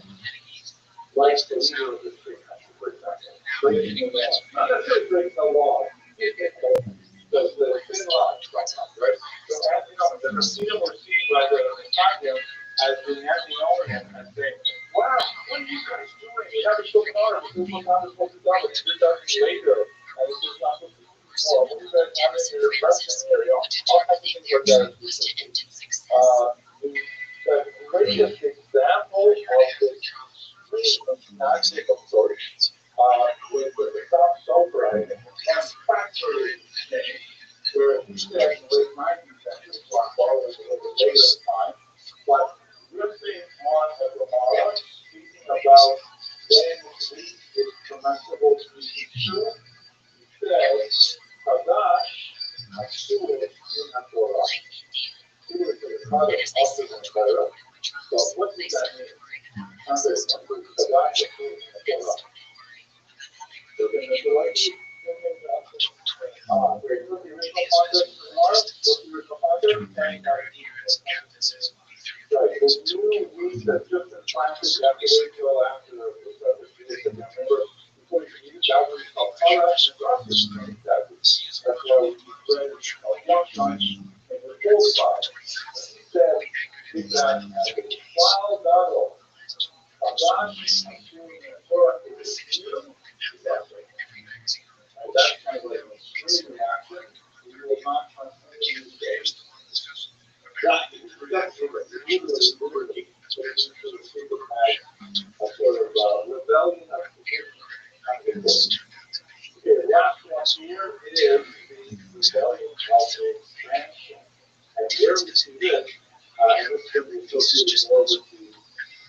story of Shabbat this narrowly is really a story of an individual who has significant talents and learning.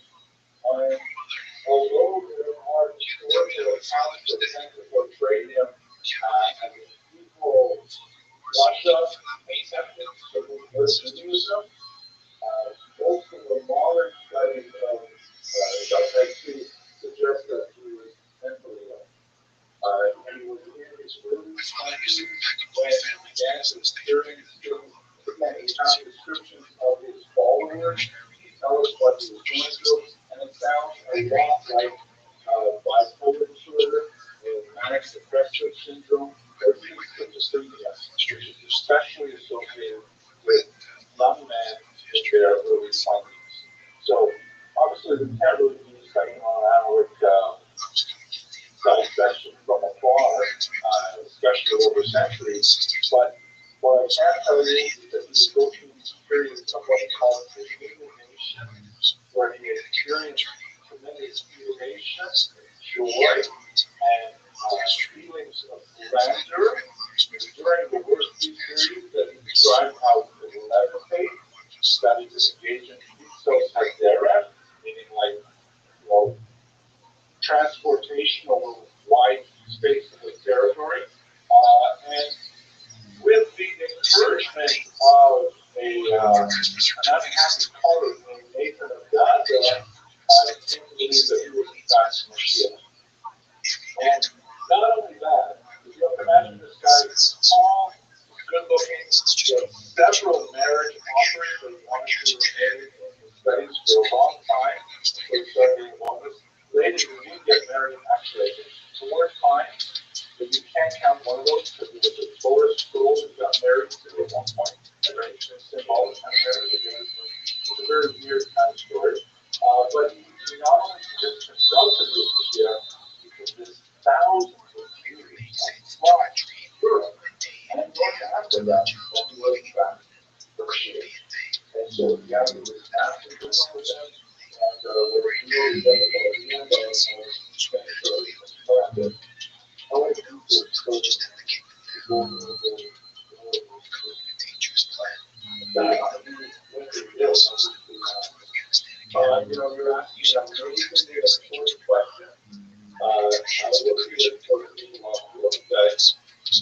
people stay back and how did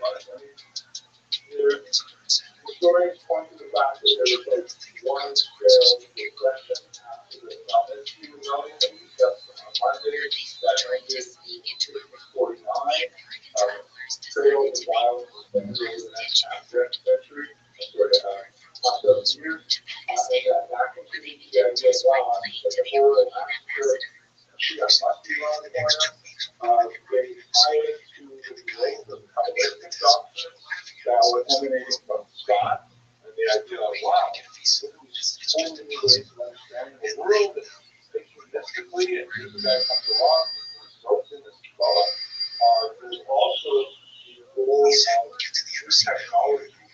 Printing was really going to catch fire among Jews. Jews were circulating a lot more literature. Jews were actually seeing more artistic representations of Shabtai Tzvi as a lot of them took it seriously. And so they're selling their belongings, leaving Amsterdam in particular, and making their way to Israel, thinking it's going to actually work. So you say that it's the whole leaders, or even these horrible dictators who call us the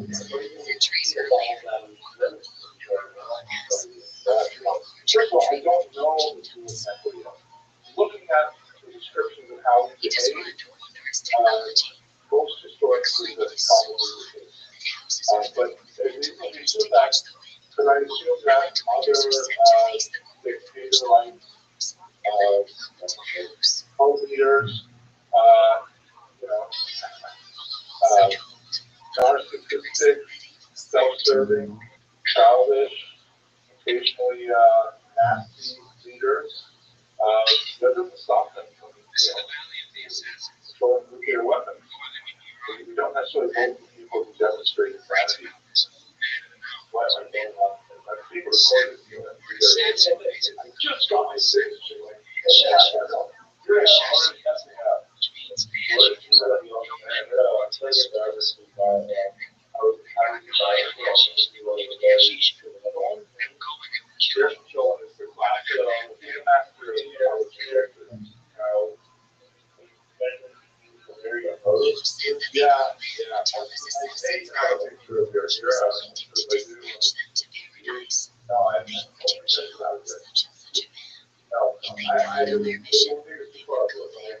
Yeah, he did a lot of things that were designed to kind of make it look like a copy. Maybe having a suggestion of making a job that was definitely not a good influence from because he was he married a woman who was a woman when she was also Sarah, and she was not a particularly faithful partner to him.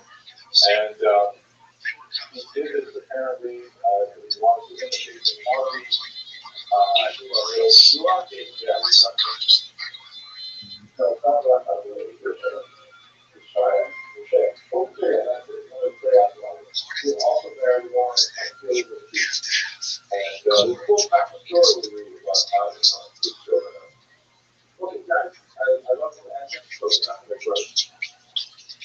Let's just go back a little bit to things that come to see the kind of going on 1490 to the full of the today's day.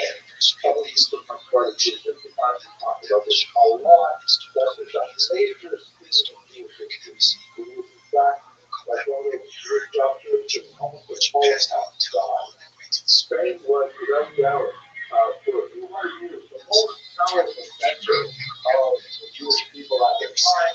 Centuries upon centuries of scholarship, large communities of wealth, basically like America, North that's what Spain was like, and all of a sudden just collapsed. So the energy of the economy, the force converting, the position, and finally the focus, and all of these find themselves scattered to the wind, taking away from the transportation, up into Europe, and Atlantic countries, other times to find a way to reconstruct itself.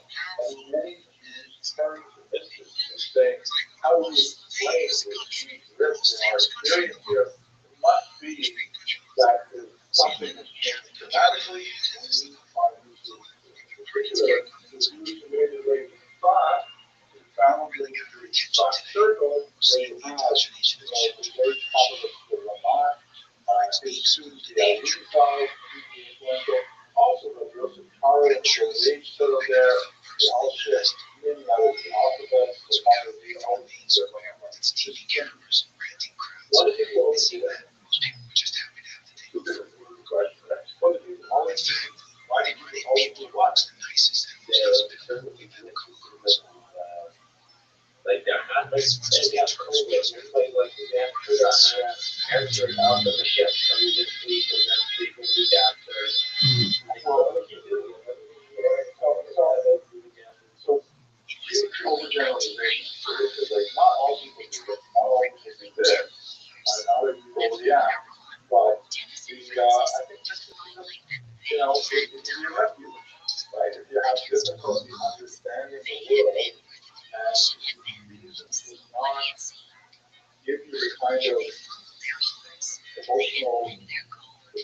support you need, you may find this. You may find this poetry, you may find it in saying, but mysticism is the refuge. If you study my book on the sanctuary, or the discussion there, that's you go from the Holocaust. Let's go through this very there was also during this time we were told the Libyan Sarcon that was a brand new kind of possibility for you after the expulsion of Spain. And that is something we have not seen before in African history, the possibility of identifying an experience while disassociating from the community. The idea that you could be kind of like ethnically Jewish, but do not have to be under the authority of the David. Some of the Oil Alfonso, pictured here in this dark kind of gloomy, straw-like stuff like that. An individual who, maybe I'm going to tell you a story because it's a really terrifying story that I think about quite often. He was one fortunate 1500 living on the Christian Jew. Like most Jews, his parents didn't tell him he was actually Jewish because they've always concerned that maybe they were playing and I would have to mention that my mom, like the camera quite nice, and the physician would come and he was active. He went to the University of Edinburgh, he earned a degree in theology. He was actually a lay priest. He was a theologian. And then when he was in his early 20s, his mom said to him, Julio, I'm telling you the truth, we're actually Jewish and are moving to Amsterdam. That was just a three city where Jesus was. Julio said, Jewish? Oh my gosh. I've always wondered what Jews are really like. I always enjoyed reading the Old Testament or the New Testament. And I wanted to be like the forefathers, Abraham, Isaac, Jacob. He was so excited. He goes to Amsterdam. He was a smart guy. Very intelligent. He read several books. But what happened when he actually joined a live 4-wheel community is that he's too strong for him. And he says he's trying to understand a lot, but you're saying, I typically you guys are talking, but I'm trying to let you realize it's not just going to answer says, like, did you really think? I don't really think that. But you guys are very nice. So I think that's all they do. And you probably had some time in that book. He like come to the gas line and saying, I can't believe this. There's two of them. They have to be among the two. I expressed myself as a Jew.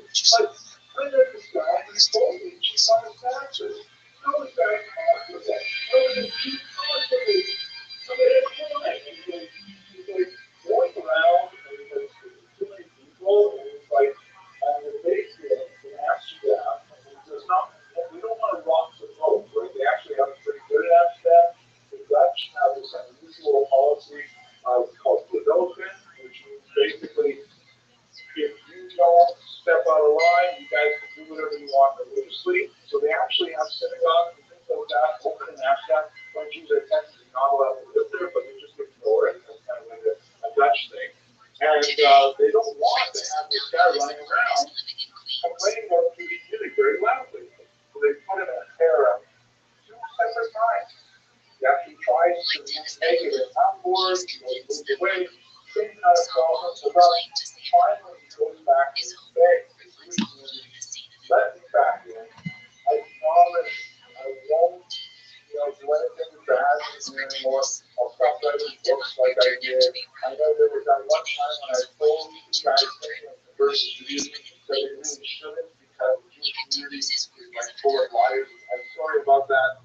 And so they take it out. And I made it a joke with it, but it was a really sad story. They told me fine. We've always done this twice before. The third time was going to be the last time.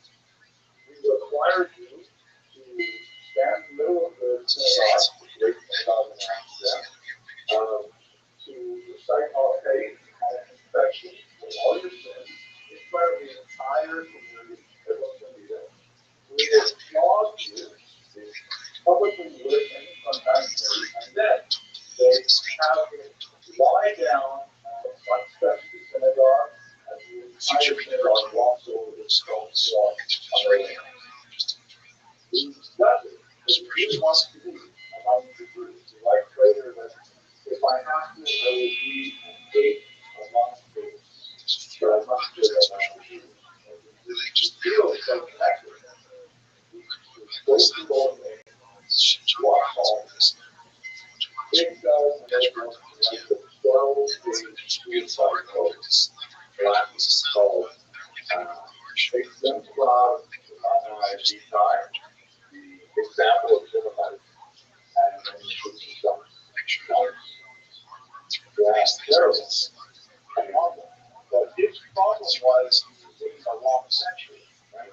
His problem was love the idea of Jewish ethnicity, Jewish ideas, stuff like that, but he could not handle the part of it of how we perceive Jews should be from reading the Old Testament as a Catholic, and how we see the actual Jews.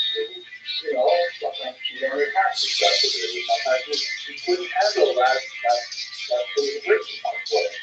And there's definitely more going on with Patrick than we can talk about here, including probably a mental illness, but he represented a great grace in that community of being within the community and being under the auspices and for the patient, but being completely outside. He did not want to convert himself. He already was a Catholic. He did that. He didn't want to do it again. He wants to be attached to the Jewish community without the requirements of the Jews. So this is an amazing portrait by Rothschild. He's portrayed as a dark blue professor type.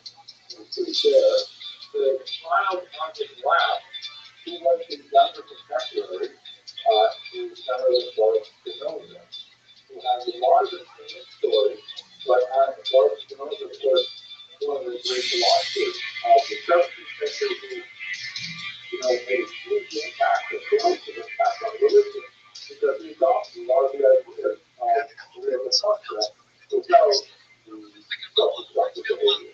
And so, those who show language in these measures, hands, flowers, pearls, bright colors, that shows an intellectual evolution of the Jewish community in certain years.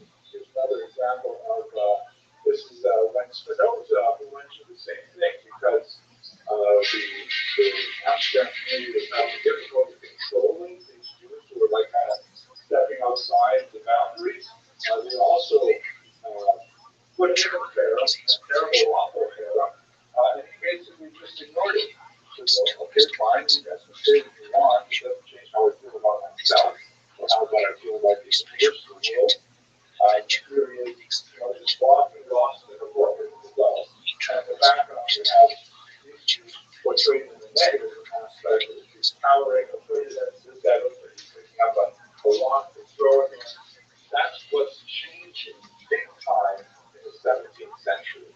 Judaism, having experienced that stress by Jews, is suddenly seeing kind of like a different way of existing that's radically changed from what previous generations have done. And that builds on the horrible massacres of history that we talked about, and the crisis of Shabbat Tzvi that we're talking about now. Okay, questions, arguments, discussions? This is a great idea, so we'll just like, let's all talk about it here, we'll do the actual, we'll do that, like, people trying to move back, people trying to move over daily life, and like, what we got is having our stuff. So I don't want to use modern terms like hodons to characterize these people, but it was a legitimate basis in the sense that it's a form of legitimate basis. None of the people involved in the basis were like famous people. You might lose their words in those measures, but they're like big cities, and they do not find the right formula for how to control the value of the culture, and they also couldn't control Spinoza at all. Although it's interesting to mention that context a little while ago, there was an incident where an Israeli historian wanted to get access to the famous East Science answer there, but he had written some nasty things about some critical things about the basic handling of Spinoza.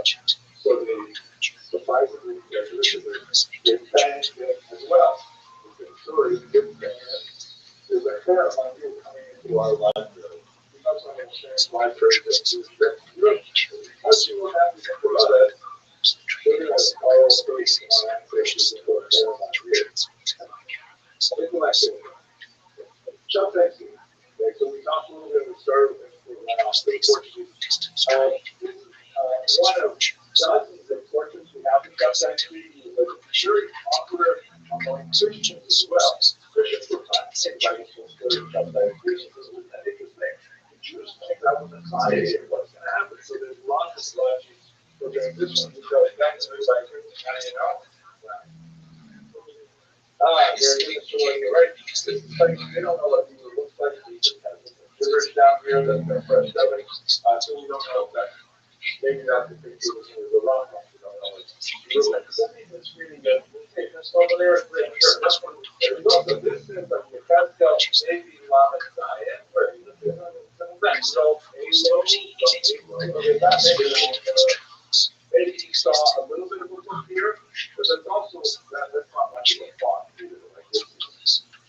Well, something. But it looks like there was more maybe had some kind of book. It has to do with it. That's nice.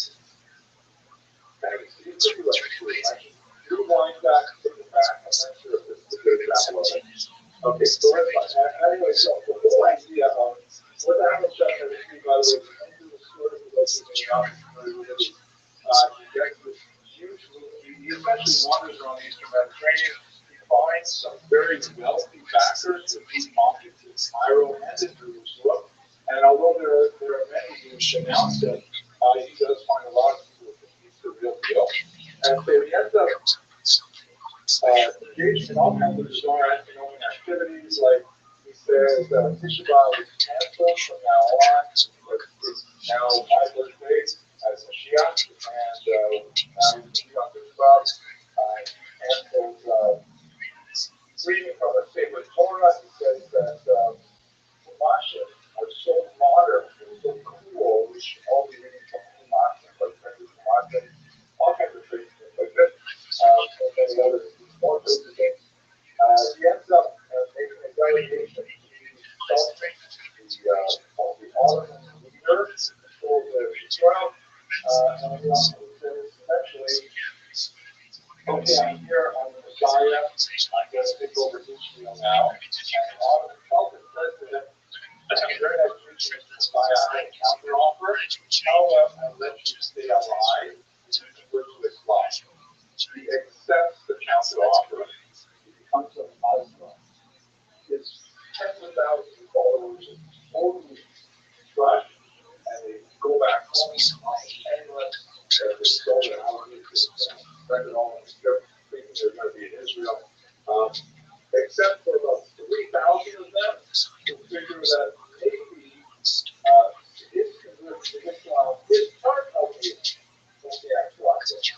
That we've got to go from Jesus to Islam in order to move out of Shia. And so they convert as well. They call it Jizya, and they're actually active in Turkish politics right now in the 13th century. So some politics have been asserted. I'm not entirely clear on whether it's really true, but definitely the Turkish Revolution had some good revolution to it. So they're really quite active. So while they still have been in synagogues, they were taught in Martin Turkish theory.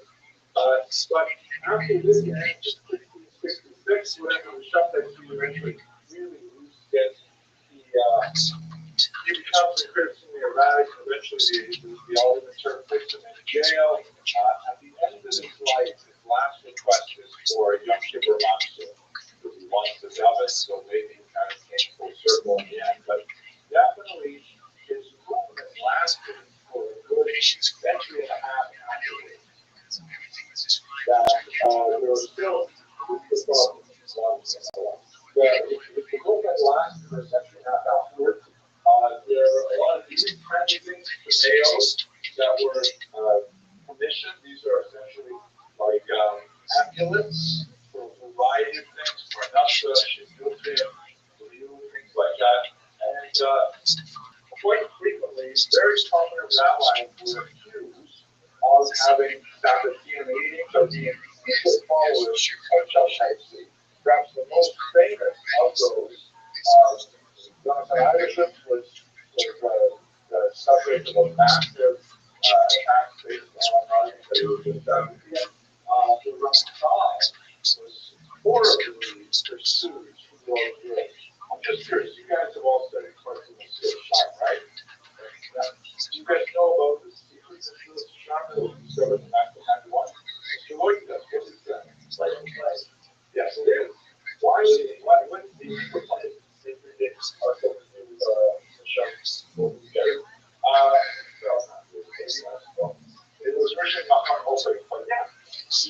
shows an earlier version of Rothschild's discovery in the Soviet archives, and it's brilliant.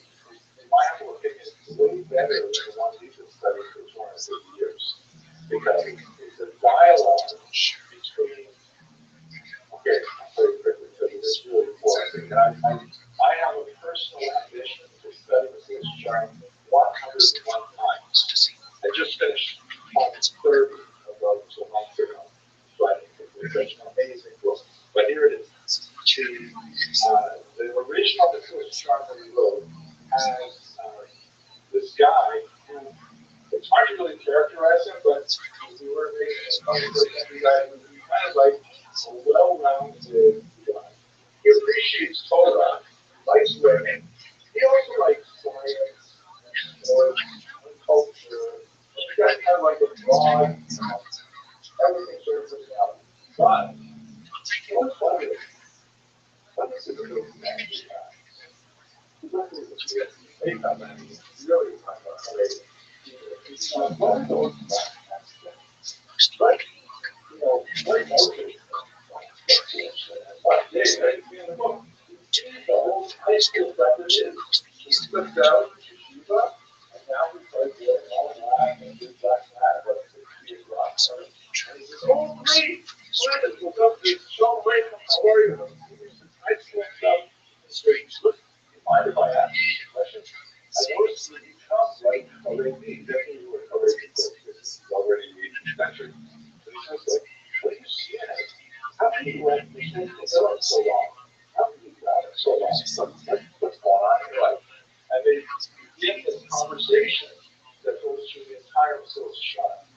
And of course, within a few chapters, by the time you get to use, the regular guy, called the couple, is completely blown away by the custard, and he just says, well, you can take the wheel and run it anywhere you want. I really need to hear while I really appreciate the wood. And that's what this different original version of Swiss chart is. Now, why do they publish the first version? You have it written in his own handwriting. Why did he publish the second version? Yes, Mr. Rushman. I'm sorry. Justibility. By justibility, good argument, good argument. I'm afraid that you want to know the character the way it's one savior style. That savior style, but you're not calling it with that. You don't play. You don't actually dramatic play. You know, like the characters, the raps, but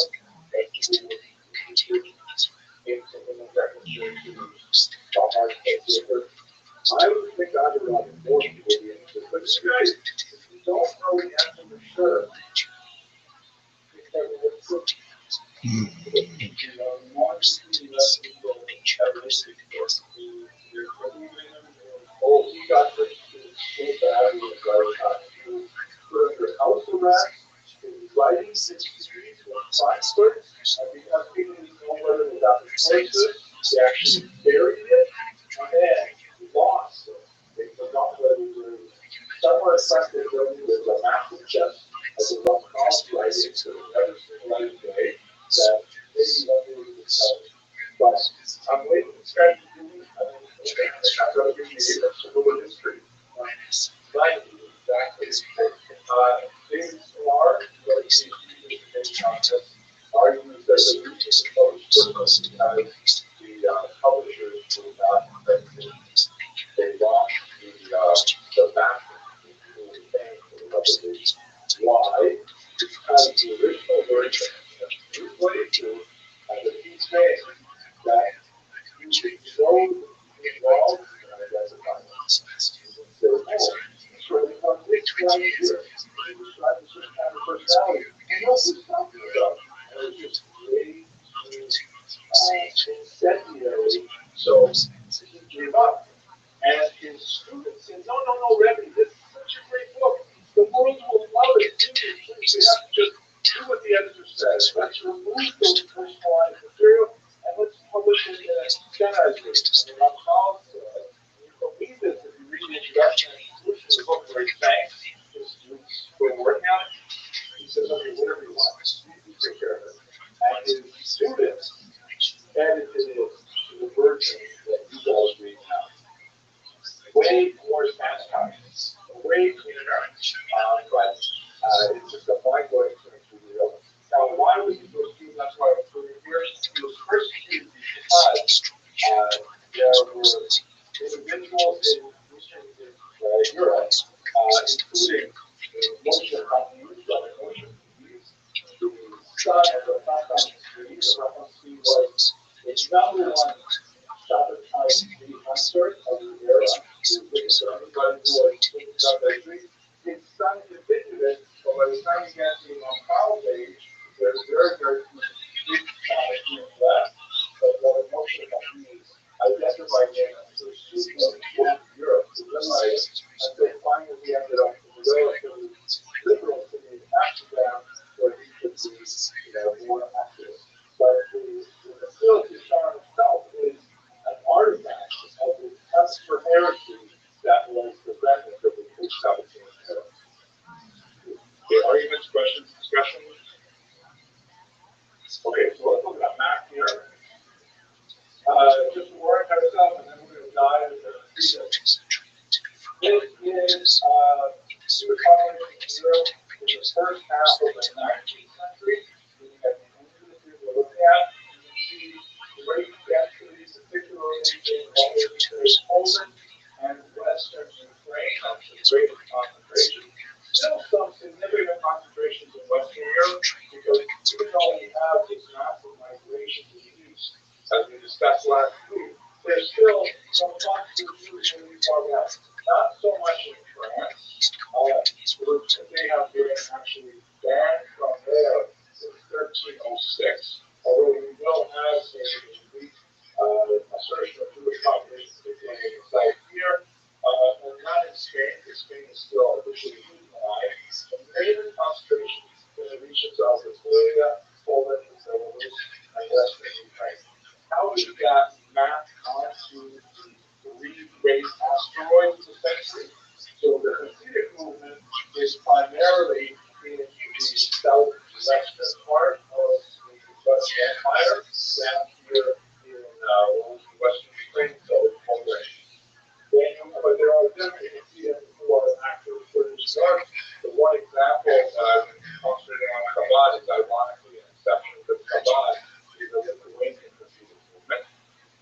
Then you have the Misnagdim, the opponents, who are definitely much more concentrated on the Balkan coast, in the regions of Prussia, and of course the homeland, Lithuania itself, so the epicenter at Vilna. And then finally you have the Haskidim, the adherents of the Haskalah, and most Semitism, who are much more associated with Germany into the third west.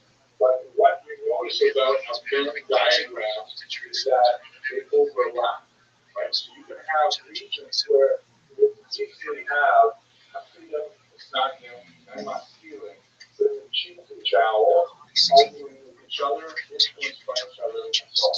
Mr. Brandon. But the rest of us, the religion,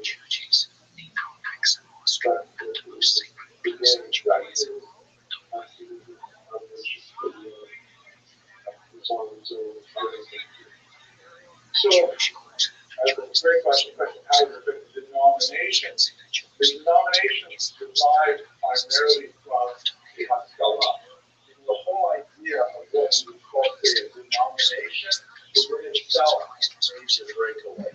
Because even when they are fighting and trying to strangle each other with the most violence, none of them see them on the side of the same as the other ones Jewish. And none of them are arguing that we don't have to follow cardiac rituals. The Maskilim were the ones that kind of broke that open and said, well, wait a second. And so the denominations really are an option of Haskalah. Of course, once the denominations were really created in the 19th century, then they might get back in and say, oh, let's see, Hasidic flavor, or let's see, Masonic flavor, but that's a much later phenomenon. Mr. Kraft,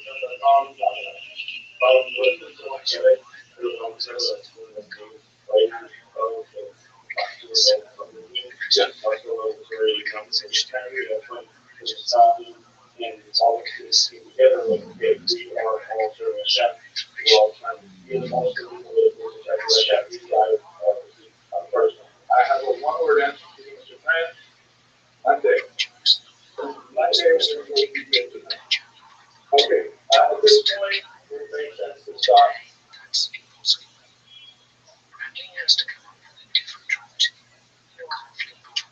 Here we are looking at last week, last century, we were talking about the negative structures that security checks out of Western Europe, right? We'll have pressure,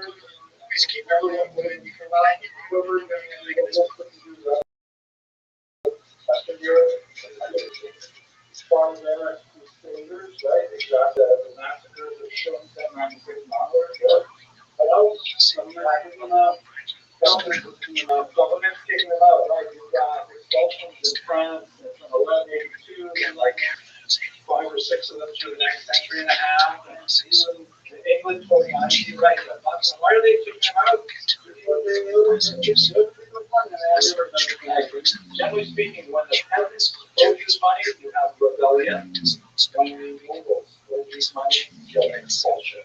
Right? That's just because that's how they'll deal with it. And of course, they end up inviting them back. Right?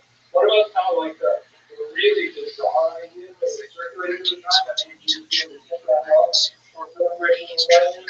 One Bible looked at ritual murder. Close. That's a month. That's why they kind of fully backers. Now, most desecrations, most of the name of the backers. Okay, and original murder is technically still the issue with blood violence. Original murder time begins in 1144 in Northern Kingdom. It's the idea that Jews must for some reason reenact the crucifixion, and so they ritually murder the child. God forbid, that's the argument. Later, they added to that the blood aspect of it. Okay, so we've definitely got an environment where Jews are particularly uncomfortable in Western Europe. At the same time, we're going to have this whole, this actual invitation for Jews to please come to Eastern Europe. So one door is shutting, other door is opening at the same time, and this is going to be the basis of the great Eastern European Ashkenazic center. Because even though, as we saw in our very first class, looking at the genetic history of Ashkenazim, even though the vast majority of Ashkenazim descend from the Eastern regions of Poland, Lithuania, Ukraine, and Belarus, to a certain degree Russia, they really act phenomenon in the 13th century. In particular, they moved from Western Europe. Okay. And so let's just think for a second about this story. We've already seen Salazar, right? We talked about him a few weeks ago. He was a very important 20th century historian. I think he died in 2008, something like that. He was especially known for his conception of the lachrymose Jewish history, meaning that he's criticizing the tear-filled definition of Jewish history that, it's all persecution, and yet we overcome persecution with great things and stuff like that. So we're talking about that, and I'm going to come back to it in just one second, but I want to introduce you to two other great historians who made a huge impact on the way you think about history. This man, von Ranke was one of the first people to really try and figure out what do we mean by different we call history. Notice the years, right? These are quite like 19th century. That means that all those people who wrote history centuries and centuries beforehand were not necessarily writing history the way modern historians write history. One thing is different about history written in the year 1000 and history written in the year 2000. What's different? Okay, good, more sources, but even more basic than what sources do we use? What's the difference? What do you mean by that direct fact? What is direct fact? It's things that actually happen later than so glad that you said that. Can you repeat that? No, before you said that, you said exactly what you were Mohammed, you were very talking when you said things that actually happen. Remember you said that? Right? You said history is not against created by translation, what actually happened. History is what actually happened. And that's what his big deal. When Rothschild said, you know what? Too much of this all is history that's been written on now. It's not. What I think the great sometimes what actually happened. What are people writing? They're writing stories, edification. They're writing like narratives. And the purpose of these earlier histories are not to chronicle the facts, what actually happened, but trying to make people feel a certain feel patriotic, to feel religious, to feel why. Whatever it is, they're more an art form than a science, to be sure. And from Rothschild says, yeah, really think about what we're doing, because history is not supposed to be fiction. There's supposed to be a big, line in the shelf in the library on the left is fiction, on the right is history. But in reality, until a lot of history was still pretty fictionalized. Like there's no problem. Mythology straight into wars and stuff like that. So this is a huge step forward in history. You would later be really criticized in the 20th century, saying, well, but that's a very important sort of turning point in how we understand history. Is history supposed to be for something, like to inculcate certain values? Chances are when you went to study history in high school, particularly if you studied Jewish history in high school, they were trying to teach you a certain value set rather than teach you a bunch of facts. And that was, associated with we want to know about people's identity in one way or another, but it's not necessarily the kind of history that one Rothschild would be happy with. Another really important point to remember here is this guy about house. Wellhausen is not a friend of Jewish faith. Everybody else wants. Definitely not a friend of Jewish faith. He is the founder of modern biblical religion. As distinct from some precursors like Spinoza, but Wellhausen was the first person to really try and use history to undermine the way in which they and so it has an incredibly corrosive impact on how everybody appreciates the great coach. So we're not going to go into his theories, but one of them is so important for us that we can't avoid putting him on the board here. And that is a very, very valuable insight that history tends to reveal more about the period in which it is written than the period in which it is writing about it. What could that possibly mean? History reveals more about the period in which it was written than the period in which it is writing about it. The people who are writing this year are people who were living during those times, and they are finding easy and partial witness to what's going on. It feels more about their personal needs for matters than what actually is. Nice take if you're talking about primary sources. But for example, I wrote my dissertation on the period 1917 to 1920. Contrary to my notes, I'm not that old. I was not around 1970, right? But I was writing history in the 1990s. So how could what I'm doing in the 1990s be more reflective of my book on 1917 than what actually the whole book is about? I definitely wrote this. So goodbye. There's reality. Very good. Because obviously I'm using sources from newspapers, I'm reading diaries,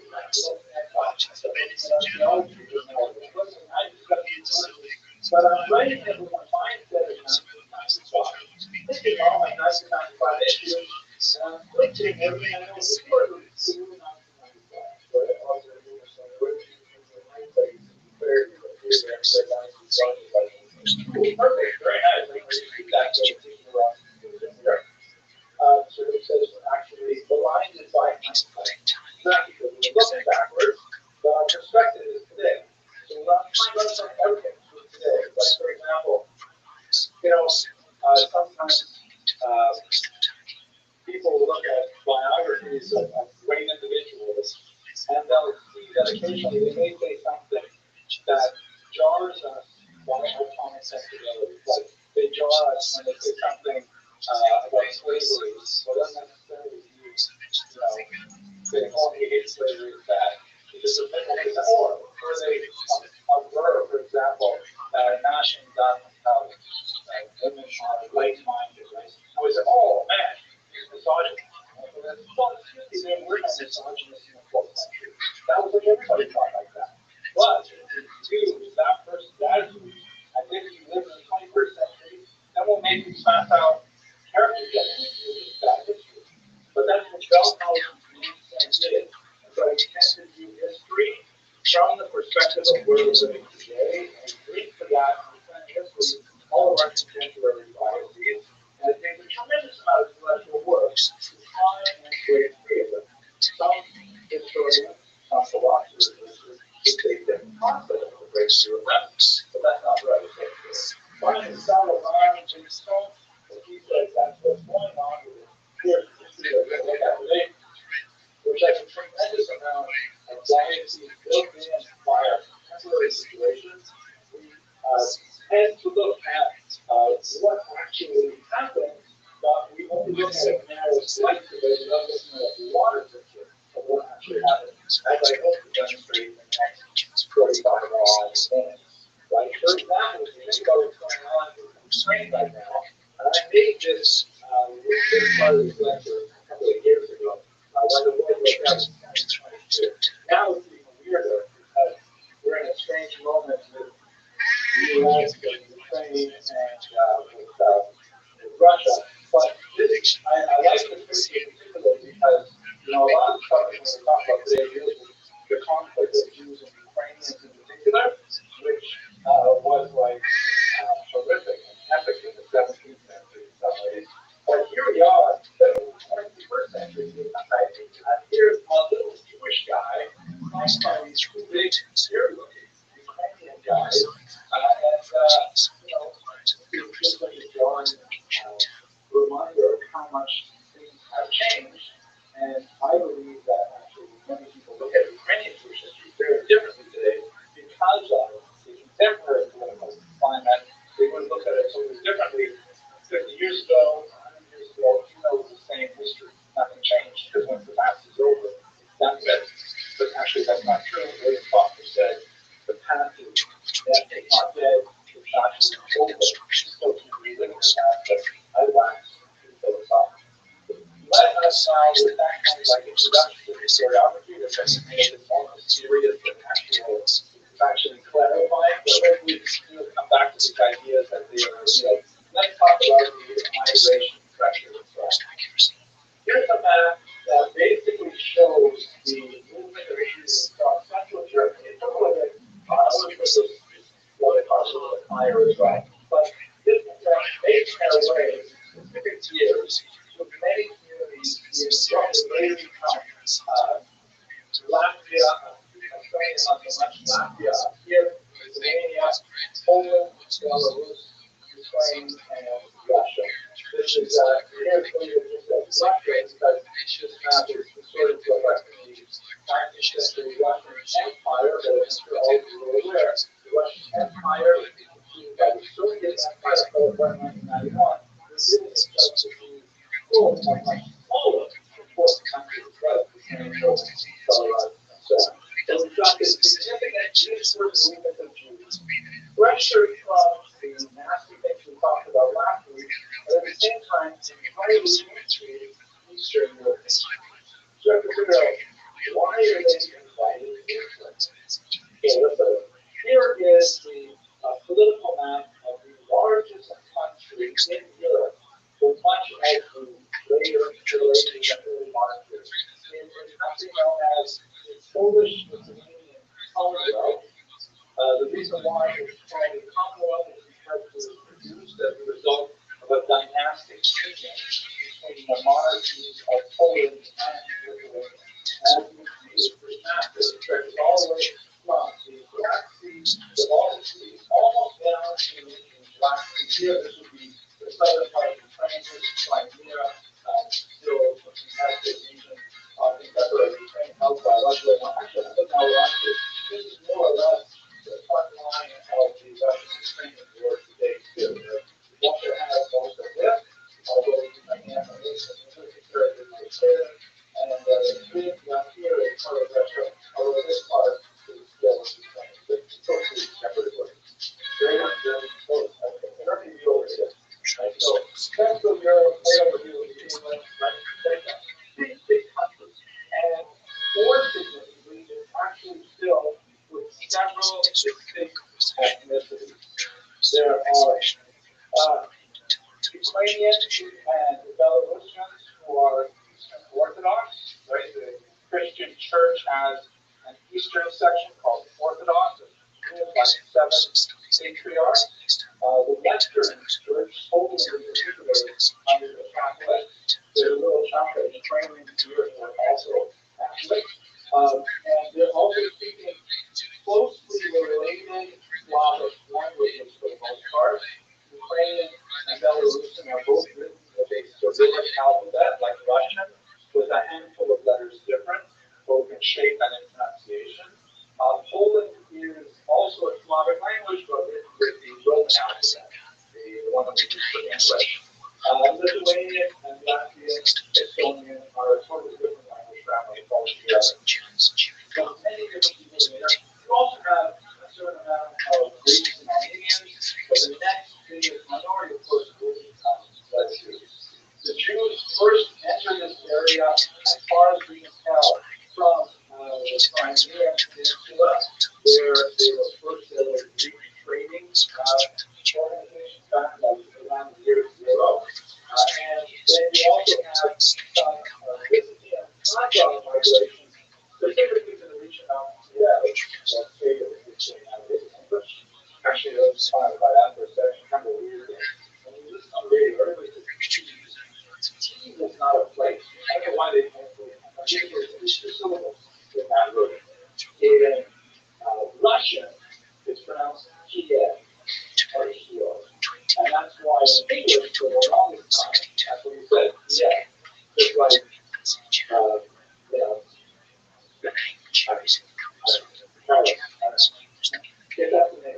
but in Lithuania, they have slightly different vowel combinations. The sounds are done differently, and it's pronounced K-E. So two syllables. I don't know why people say T, but it's K-E. So, Kiev, the city right about here, was actually essentially integrated like a massive princedom, a kingdom that was later divided by Russian, Ukrainian, and Polish and Belarusian people as their kingdom. But in many ways, they're totally separate. And in fact, after the Long War days in 1240, they were literally separate because that was it for the we do know that there's lots of Jews actually in Poland from the year 1000 on. There's lots of evidence. There's topographical evidence, places like the Khazarian caves and so on. And I believe we discussed, we did the famous Moses Lamentative Besh, the Chronicle of Blind Bygone Years, where things were way near and the science of religion. So that dates from about the year 999. So we definitely know that Jews are very active in this region for a very, very long time ago. Then you've got this massive influx that comes in from Germany. And this is really where there's a huge bulk of Jewish population. So much so that they're really involved, among other things, in the very first myth in Poland, making money, literally making money. There's a whole pile of very early Polish coins, and you notice anything unusual about them? They have Hebrew all over them. They are like totally Hebrew. Why are the Poles mixing money with Hebrew letters? Nobody else can say anyway. Polish jokes are written on them or something. Yeah, exactly. Poles are knowledgeable, right? And the only people who are really producing these things are the Jews. The Jews are the ones who know how to handle them, know what their value is, and so on. And they're, I mean, we don't know the Latin alphabet. They're making money in Hebrew letters. Why are Jews doing this? Why do they think that Polish people do this?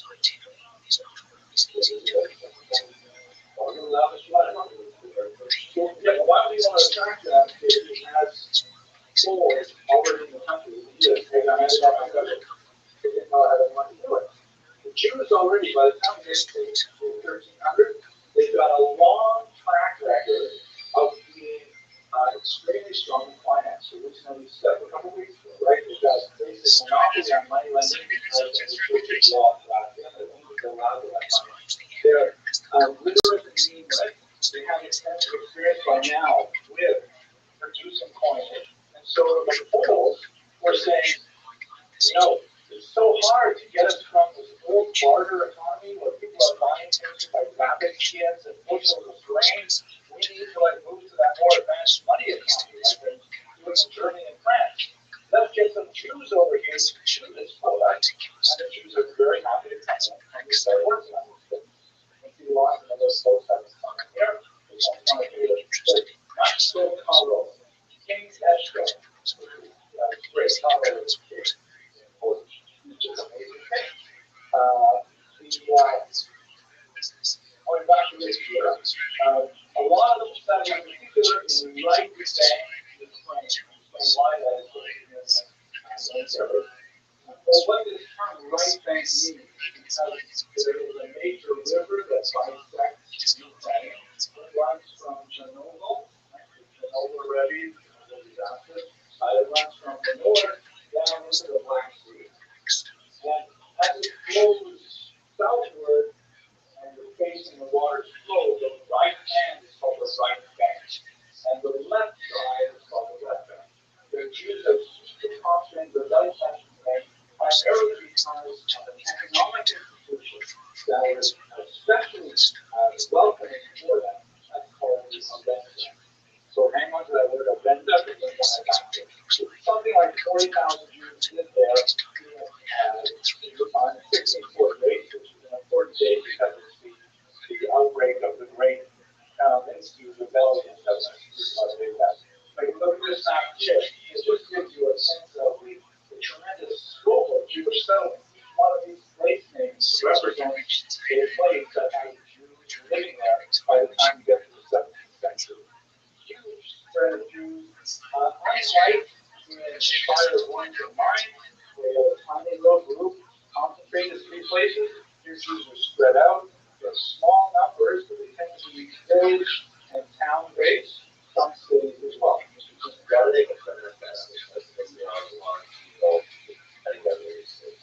looks like a good question, or the neighbors will answer. Why do they prefer this setup rather than a really concentrated urban environment? Money, thank you, right? Money, that's where your neighbors are from. Why money? Economic opportunity. Yeah, exactly. As we shall see, the kinds of economic opportunity that this environment afforded is especially good for much smaller pockets of Jews rather than the massive concentration.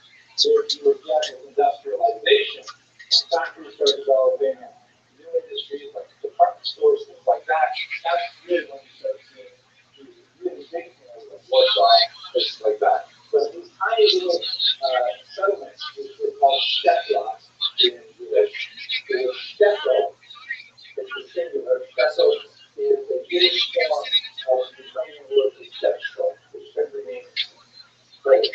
So shtetl is like a little village, now at the end of the Yiddish word is diminutive, making it smaller, and so shtetl is the plural of shtetl. So they're setting up all these shetlands all over. Here is the river, so this is all right bank over here. going to talk about the specific environment. The invitation of the Jews, to come in and please do this stuff for us, initially turned out to be fairly short-lived, but the language, I was much larger. This happens to be a 19th century depiction of the Jews coming to the king, and the king said, "Well, how come the Jews are getting beat up like this? These guys fight them here." The Jews are like, "Oh, this guy looks rather Mosaic, like unusual to see him, but I'm sure that's how the 19th century adaptation." It was so good for the Jews for hundreds of years in Poland that the tradition arose that Poland, or Poland in Jewish, was really an acronym for the Hebrew words "O," here, "Lin," we will rest. Lina. O, Lin, here we will rest. After all our wandering to Western Europe and North Africa, and stayed in the flood Bibles, fine, I was fine, but here, Lin, here at Poland, we will rest. And we talked about that. I think those pushing them over there. One of the most important things that brought them there was a thing called Magdeburg rest. This is really important. Magdeburg is the name of a town in Germany that was one of the first to codify the rules of being citizens of that town. These are those citizens that women apply like equal rights to that contract. But if you were like an authorized resident of Magdeburg, you had certain rights that were part of the you and your community group. And the Jews in particular have this Magdeburg Recht, which gave them, when they came into a specific town, gave them specific rights and responsibilities. We spoke about it briefly when we were talking about the ability to recognize, but the kinds of things that we could insist on, for example, was that they should be given monopolies in certain industries, such as, for example, alcohol distillation and sale. They could be allowed to be the only people allowed to sell alcohol. They could be allowed to be the only people who engage in taxation, coal, things like coal, whatever industry. Sometimes like shooting in your driving last year, everywhere in North America, I think. 9 out of 10 times you're going to be dealing with Koreans. Why that is, I don't know. But like a lot of Koreans that just gravitate to that industry to do it. If you get your car stuck in between, for sure it's going to be a quality guy. Like every barber in a 50-mile radius of agriculture now is a quality guy. If there's some kind of like sort of, say, what am I going to do with myself? I have to make a little boring. I should be a barber. I'm not going to be a barber. It will turn out. So there's one of those industries that was really big for Jews was alcohol production, as you shall see that more seriously. Magdeburg Recht also reinforced a lot of the takanos that the tequila had imposed, including the Keren Hayeshu. You may remember what the Keren Hayeshu was? Exactly. The Keren Hayeshu was literally the ban on settlement. You can only move into town if you have permission of the town. You can't come in here and open up a competing Asian restaurant. Even if your egg rolls are way better, doesn't matter if you control how many people will engage in whatever. So Magdeburg Recht is more like, these are pretty modern societies. They don't have extensive bureaucracies. This is pre-Doge, right? Nobody was downsizing with massive bureaucracies. And so the government essentially hands over a lot of the self-governing tasks to the cities, and the cities will set these things up. Why would they want to give these tariff rights to you? Glasses.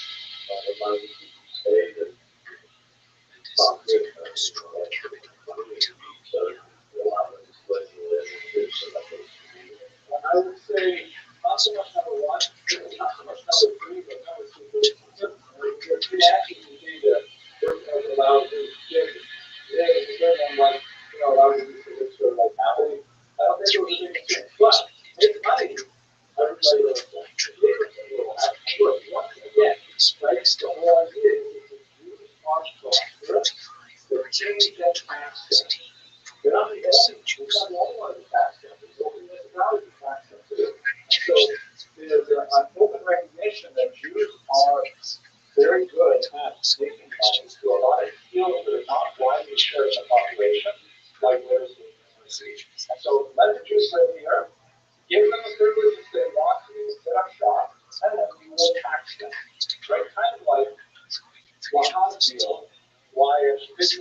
you might want to open up a gambling casino.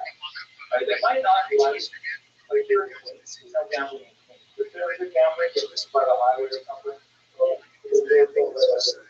Okay, my gist is, yeah, so people, why would you want to have a gambling casino? You think it's going to attract people with maybe lots of nostalgia, maybe a lot of despair. Why would you want to have that in your neighborhood? Money, thank you, right? Because you can tax it. It's a vice. People are willing to pay taxes on vices. That's why it's just so expensive. But you don't want to put it in the center of the residential area. That's too much pushback. So the Jews were a little bit like that. Some of the Jews really wanted the Jews to live there. Somebody is not Christian. They don't believe like that. But you know what? We make a lot of money. So as long as we can make it to themselves, we'll be happy with them.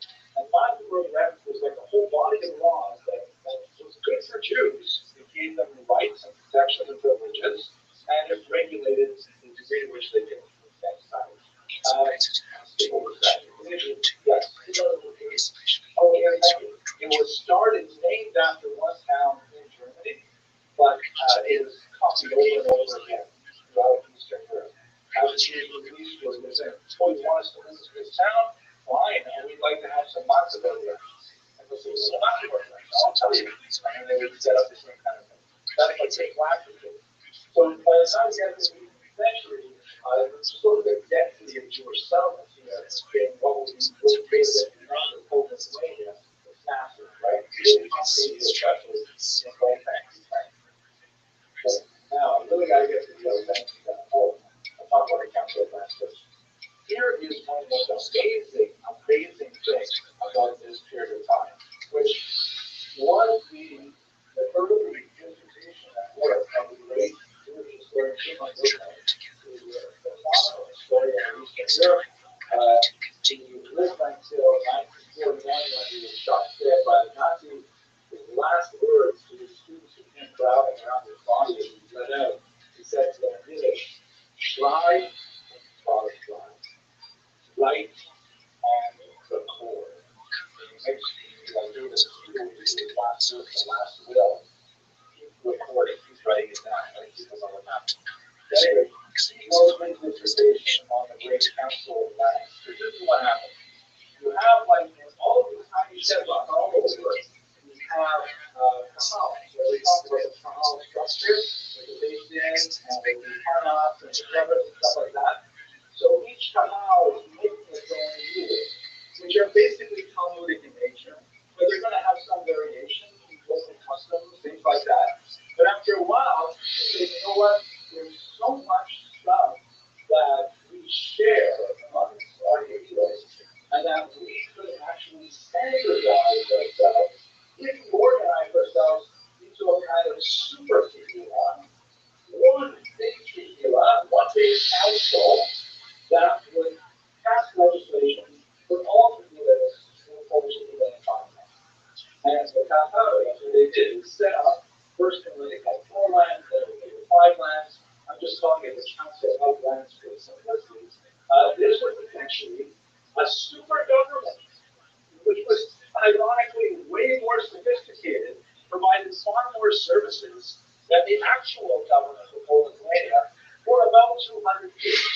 This is like an incredible high point of Jewish self-government, where every single kehillah was operating under the same legal system, same kind of avenues of appeal, and allowed for tremendous expansion of the Jewish. So, like, exactly, so the council of the 4 lands. It's really an amazing institution. I'm just curious, what kind of things do you think that they were involved in? What did they pass legislation on? That's great. Taxes are good. Internal taxes, definitely good call. What else? Help to deal with people who are out of line. For example, someone good point. Right? How to deal with people who refuse to recognize authority. Like, let's say you're living in a pit, and the basin sends you a serial, you got to show up to court, and you say, I'm not going to leave the court. I'm going to go over and move the pits. Right? So if there's no central government,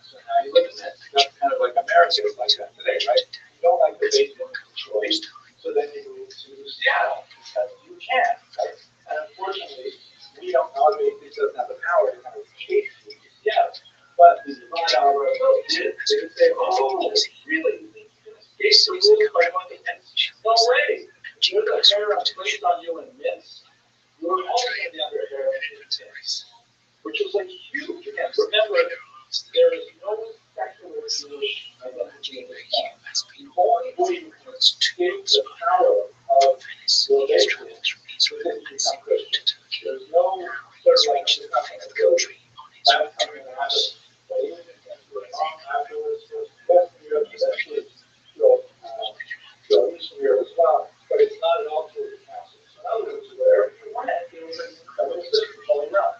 One other area that you might go, like where you don't see a lot, for example, is in Egypt. The guy wants to not give his wife a cat, and he says, I want to punish my wife, I'm going to move to this. And his wife is stuck in this. Well, if you send the body to bring him up, bring him back to this, and so to give him a cat. That's the power. To stretch again. Here you go in today. Yes. I know in Bohemia they had prisons for Jewish people who look better, they said they're only Jewish than being treated in other churches. Well, we can bring up our it was absolutely applicable, although law is more complicated. The tradition involves a great extent. Right? You've got to keep CPFD done, all kinds of things. But if you flog them once and it's done, and it's a physical pain, people are afraid of it, so flogging is far more common. You go through these years, you find like flogging villages where we actually where we flog. One way flog. Okay, one other thing you might find surprising, but I guarantee you see it every single day, is an innovation of the space. I can't give you a hint. I don't know if I can give you a hint. What do you see when you first open up a book that you look? Taste the coffee, right? Yeah, well, what is it called? Now, what is it certified?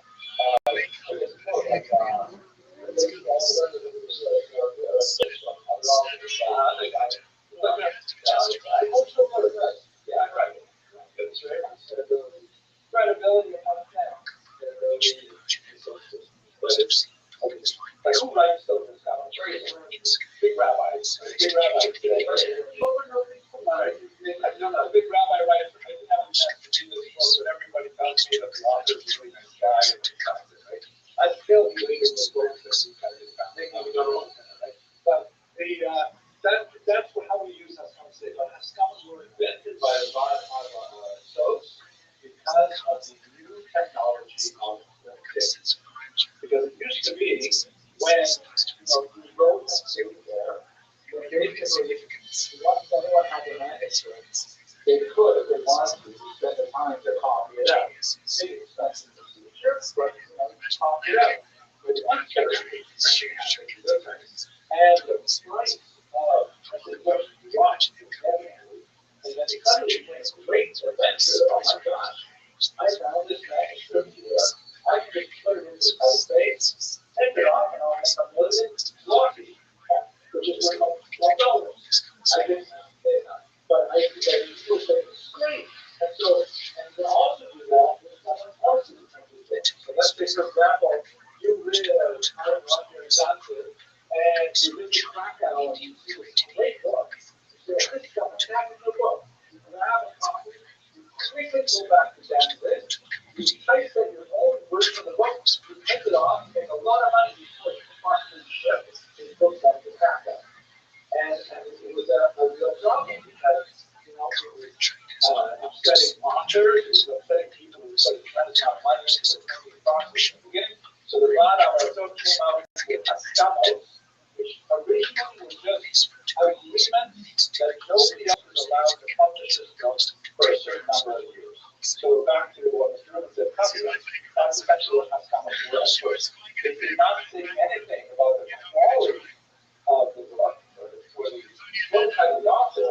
They basically said nobody else is allowed to publish this book for 5 years, 10 years, whatever it might be. And that was how we got evolved into what ironically, the Haskell that we have today is what the Catholic churches called the which is basically the sign that the Catholic Church is located, which you've probably never seen in any of the books, but sometimes you see a capture. these are the kind of things the bottom of our did, and they still is function at various levels, really up until 1834, and the Kahal was finally abolished by the Russian Empire. But very, very active, and really up until the late 1700s. There are questions. Just the way that was strong, and then their Christianity. That was a typical thing. That might be one way for them to be focused on. And it was an ongoing problem of some significance. And it's a weird thing. I think on a psychological level, it's so bizarre. Over and over in history. Sometimes when people get divorced, amazing things, they hate each other so much that they will punish themselves in order to put their former spouse. By saying, like this guy in Israel who went to jail. So in Israel, they put him in jail at the end of the day. And he went to jail for like 20 years. Rather than just like again. It's incredible how this happens. But that's true. The only way to really escape it is to reach an agent was to break. And that works. Okay, now we got to talk about the different stuff we ready. Okay, so here's the thing. Why were you invited so much? It's not really about anything that was kind of clear that we had a plan. Far more significant, something that you became the backbone of the Eastern European Jewish economy was the system known as the Renaissance. It's a Latin word, it's incorporated into the Polish language, and it basically means half farming. How does this work? If we look at the map, if you look at the map of this country, you have a tremendous number of noblemen from Slovakia that are in the country, that have been primarily Polish.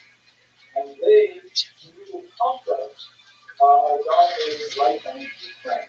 Ukraine is dominated in the country until the 20th century, and I guess 20th part of the Polish. When you talk about particularly Polish land, all of these massive farmsteads called Latvia. I guess that's the last word, but they've got all these Ukrainians living there as peasants or other kinds of contact with serfs. S-E-R-S. This is a version of feudalism that lasted up until 1860, something like 1855, serfs are sort of like slaves, except they have certain degrees of freedom of movement. They may not leave the land that they were born into, they need to village area, and they're required to either pay a tax in goods, like a certain amount of dollars, or in wages, money, cash money, which is very hard to find, or in labor, something like auction, which is basically they would have to spend 1-2 days a week farming for the world, and the rest of the time they were living like guns. And so you imagine the actual divide is really crucial. Poles are Catholic and Western facing. The Ukrainians are Orthodox and Eastern facing. They regard each other as aliens to each other, and the Ukrainians are dominated by the Poles. But the thing is, the Poles are far away, and they have these massive farms. How do they regulate those farms? How do they actually derive benefit from it? The way they do it is they bring the Jews in as so-called Aryan Godholders, which means masters of the Avenda, where they are the official tax collectors for the Poles. And it works as a kind of community system.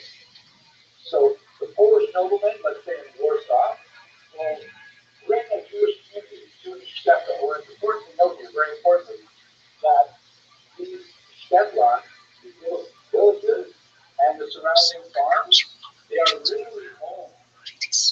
Soil, buildings, everything, owned by the noblemen. Even to a certain the serfs, the people, are owned by the nobles. But he doesn't want to go there and like be driving around in the buggy all day making sure that the serfs are working. So what he does is he says to the Jewish community that's planted there, okay, you guys are my tax collectors. I want you to collect 10,000 losses for me next year. I want you to collect that money. And the Jews say, we will accept this contract to collect 10,000 losses for you. And the Roman says, fine, go ahead and do it. He does not want to get involved in this dream of how exactly they collected, and this is not a modern bureaucracy. There's no IRS plan here. And the Jews have to go back and they have to collect that money from the peasants. Now, two things are important. The first is that who's paying the Jews? The government is not paying the Jews. The Jews are paid by the amount that they collect minus the amount they have to give to the government. In other words, if they agree that this year we're going to provide 10,000 zloty, then the government says, here, that's your contract, come back to me next first of Elul, we're 10,000 zloty. The Jews go back, they've got to collect 12,000 zloty, and the 2,000 they collect is for the Jewish community. That becomes their mainstay on their economy. And the government doesn't care how we do it. He doesn't even want to get involved. So they involve all kinds of tax collecting devices, such as most commonly a tax on frauders. Meaning you bring in 10,000 a week, you've got to do once a month. You trap 100 rabbits in the government forest, you've got to do over 10 of them. You want to cross the bridge over the lake. The nobles that built this bridge, you've got to pay a toll. And in some extreme cases, the doctor must be just. If you want to leave the nobleman's church, want to baptize your child, want to marry, you have to pay a tax to the Jewish church. And as you can imagine, they have to go incredibly dollars. We don't know how it's specific. So the tax to get the Jews to the church really was. It is something historical reality. But in terms of Ukrainian perception, it's massive. They have these popular folk songs that were memorized by royalty artists by the Jews. And they all go on and on about the cool Jews who were charging huge amounts in order to get into the church to get married and stuff like that. And you can imagine that this would give a tremendous amount of system. The person of the Jews, what we percent of the time, they were really operating here in the lowest class as well because they were such a whole money and money and well, there's always human, that's like Salaveras, right? There are elements of what you're saying. First of all, we should understand that our tradition of Shtetl life, we're talking about something that lasted for about 700 years. And there are definitely good times and bad times.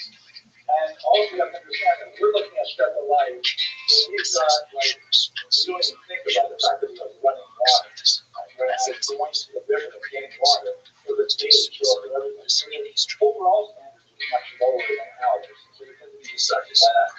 But generally speaking, if you were like a Martian coming to the planet and you went to Eastern Europe and let's say the year 1600 and you had to choose, do I want to impersonate, do I want to, like, engage in the body tax, do I want to impersonate the Ukrainian peasants or a Jewish tax collector or a Polish nobleman? You probably choose Polish noblemen, but the choice would definitely be to be a tax collector. They were definitely far wealthier than the typical Ukrainian peasants. There are also the scapegoats that Ukrainians think that there was actually the other days are Jews. They would be impersonated and doing that until 626. You are absolutely right. I mentioned the year 1600 because in 1648 is all go on. As you can imagine, huge peasant rebellion, all kinds of anger directed at the Catholic Polish lords and their Jewish representatives right here in Ukraine. But you can understand the economics behind that, huge explosion of anger. And in fact, I'm not like, being really counter like a vision, like you saw the Bell House. We have a vision that's sort of colored by Fiddler on the Roof, and never seen that movie from the roof. Fiddler on the Roof presents a certain kind of image. A lot of it is true, but that presenting, let's say, a 1905 image, which is very different from 1600s. We can't take it back to the 1600s in the same way. And it's a rosy picture. If you look, however, at a really important source, which I recommend you read, it's a serious level of research, and get them to run. Very, very powerful book by Nathan Hanover, a historian who records the American uprising of 1648. And he just goes to town on how evil it was and how stupid it was for the Jews to get themselves in that kind of economic position. Anyone with eyes in their head could have seen that this headed towards disaster. That eventually was the and they did. And that's it. But you from the 17th century, you self-critical about, wow, that choice was really based on people. 17th century. Primary source, absolutely. But, primary win. Another example might be, like, if you look at it's a terrible scandal, such a terrible scandal. We look at the newspaper and see there's a financial scandal. Like someone cheating government, someone cheating Medicare, something like that. And you see the whole community credit not be a Jewish name. And then you see a famine or a third in society. But that's the same kind of thing. But unfortunately, you have this idea that everybody in the 1500s get a last hat and they believe in the dollars. It's unfortunately not true. And even if it's more last hats, and we're talking about this. Sometimes unfortunately involved in very shady and exposed that concept. That was very interesting. People were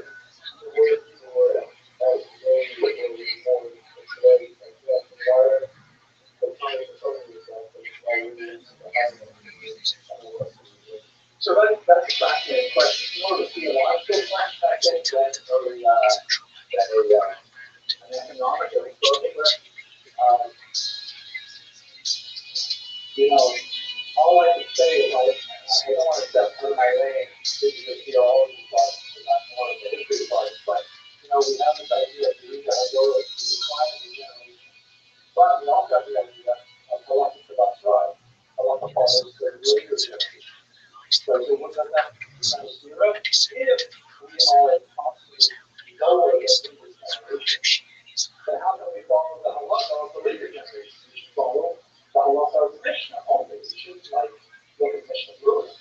And so the answer to that is that this is my homework. The right time. The Yuga has been refers to the spiritual capacity, the ability to empathize, something different. But not their scientific intelligence, not their grasp of advanced math. Those things we follow where we are today. So we can become smarter without becoming better. I think if you want to go like that, too, of course, if you want to go like max out all of the others,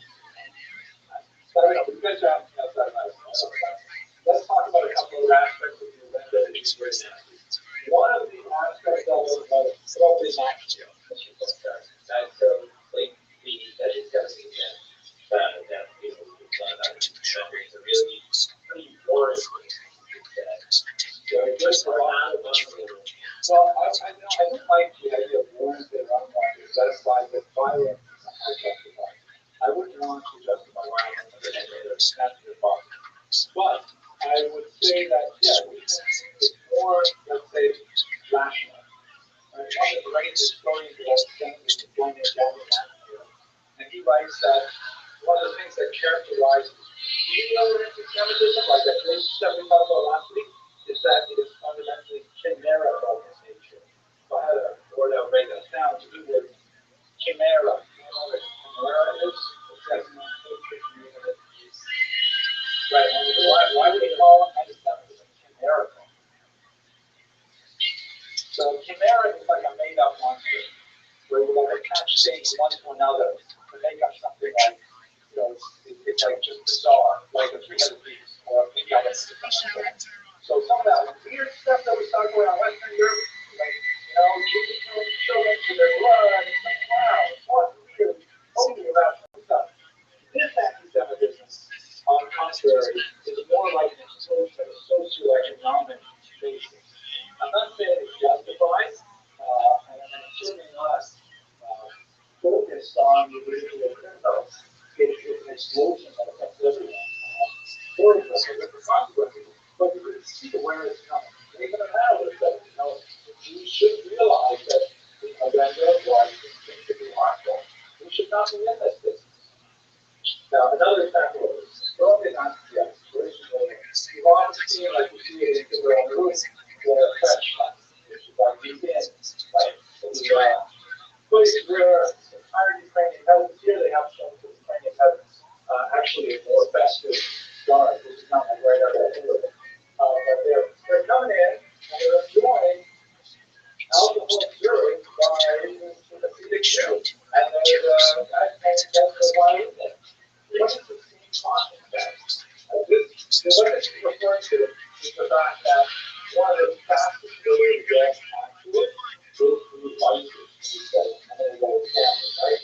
Alcohol is also a huge cleanliness. Why it's so hard to ban alcohol is because it has an action amendment. Yeah, I think the amendment to ban alcohol was one that the short-lived amendment. Every amendment doesn't go to the field, right? Yeah, so they tried to ban it here. Thank you. 18th amendment. I think the 19th was pretty bad, right? Forget about the 18th. But alcohol, everybody loves alcohol. The reality of it, people will drink alcohol, so you can tax it. It's not something where people say, what's the actual tax? I'm not going to drink alcohol. People will drink. So the Jews were frequently given a thing called propaganda, which is part of the agenda. The Jews are the only people allowed to drink alcohol. You are the only people allowed to sell it. And people have to come to your inn in order to drink it. And you can tax people on it. Just add one more layer to it. One more layer is these are all still small, they're still small time money lenders. There's the ban on Christians engaging in money lending has disappeared by now, right? We've already knocked out 14th, 15th century religions. So Christians are still spending money now, one thing, money and so on. But in this really backwards part of the whole system we talk about, the only way you can borrow tiny little amounts of money for small things, like, school or whatever, is really going to use any money to borrow money. And you pay a significant interest. It's the only place where you get it. It's not regulated. The Jews are still protected by the government. Just like the king and Western Europe, if he wants to use the tax, you can't use the Jews because they're external to the government. So, Roman Austria is added to the money lending in a way that they work hard in the fields all day, they just want to come back and have a glass of kettle or a glass of scotch, they show up at the inn, they drink that food, they think they're using people at the restaurant, put it on my pad. There's no problem, there's worth watching. And then at the end of the harvest season, the guy has all kinds of money because he's taking all his meat, and he says, okay, I want to settle my pad, and what is lucky, like with interest, become like 6, 7 dollars. And that's not the only night you're reaching on his map. You all of a sudden like, we just saw a bill for alcohol over here. What is this? This is a especially obnoxious form of the agenda that was ultimately very, very interesting. Yeah, this was interesting. So they would tax them just for the produce and most of the other things so that nice to see. They're like, what that relationship? How do they truly do this right? They couldn't make their own alcohol, but these are the bad guys. Well, there's, I think the question is backwards because there's no bad guys. There are people trying to live their lives. And I'm sure they've had them. Yeah. I'm going to day on that. Oh, why would we hang out with them? So the Jews weren't stealing their money at all. This was just reality that, like, there's only two things which are inevitable, right? That and taxes. These are non-chargeable debts. But the taxes, they must charge it. And the reality is, you have to work for the nobleman. Everybody knows this money goes to the nobleman. And the Jew happens to be the tax collector. It's also collected a little breath at a time. You cross this bridge, fishing this pond, whatever. That was reality. Nobody likes taxes, but it's rare you have tax control, right? People maybe are dropping more in late March when they have to pay their taxes. But, we don't have that many going in the capital. Maybe once every how often. So, they basically may not have always liked that, but it's not like a wartime security. Also, let us not forget, and I so far teach this properly to back it, both these in mind. The Jews and Poles and Ukrainians lived together in great peace and prosperity for about 1,000 years. 1,000 years with only a few very memorable moments of violence in that time. And some of those moments were incredible explosions, like 1648, and they're also accelerated when you get to the modern era, and they'll go on to 1881, 1903, 1905. 1919 was terrific, and that's all about. But in most of those centuries, they lived with each other. And this is point so much of what we do in astronomical culture is basically you cannot take it out to a deal in astronomical house without having, for example, Rothschild silver. Right? What is Rothschild? What do you know is Rothschild? Which is French for or you can have, some other examples, divorce, for sure, children, or someone's actually French, very hot, for a long time. But, so much of the stuff we do, the rituals we do are basically things that we sort of borrowed from them, they borrowed from us. Oh, this is kind of Ukrainian, that's what they call the Jewish, which they use by the other. The Jewish Gareva, Jewish. This stuff has some of the Jewish. So our cultures are so closely related. That is one of the best things that do on the roof is when they're in the restaurant. And they're kind of all drinking together. And when the Ukrainian guy walks over to Russia, it was a mountain dog, There's a non-Dorog here. So we got help. And there's probably a little bit intimidated. And they end up dancing together. And it's like, wow. It's like, well, and that is true. There's hostility, there's separation, but there's also a tremendous degree of cultural borrowing. Where that especially happens, gentlemen, and I know I go too far on this, but it's basically how they probably do it. The women. The women talk to each other. Recipes are exchanged. They're picking up fashion things. All kinds of women are much more the glue of society than men. Men may have a story, things like that, but the women will talk to each other. Okay, Mr. Ellison. You say that Jews with the tax collectors and tax for reality of life and those things people with that, but They're not like Muslims who are trying to kidnap our children. especially those Americans wouldn't feel about the IRS. People those veterans right? As the IRS watches everything, that's all their everything. And they would also people that also have very strong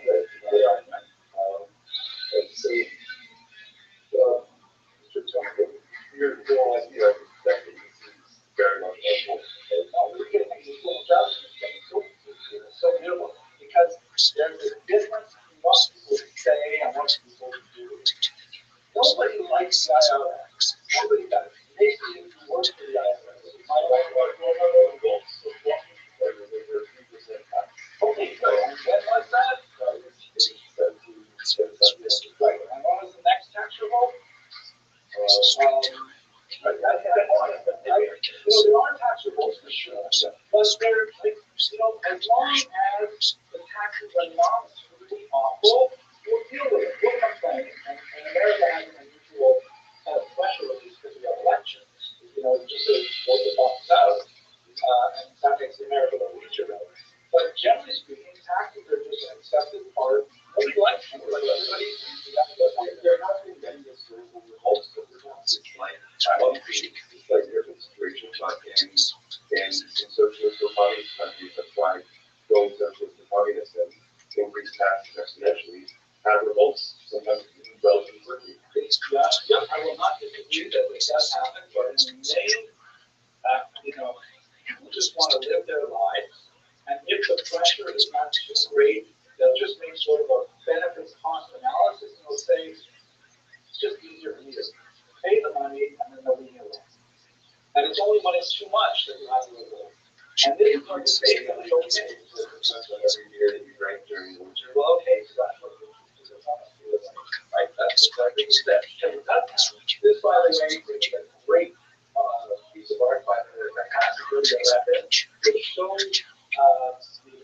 provide this declaration, or to provide out of the declaration to children. These are the lists of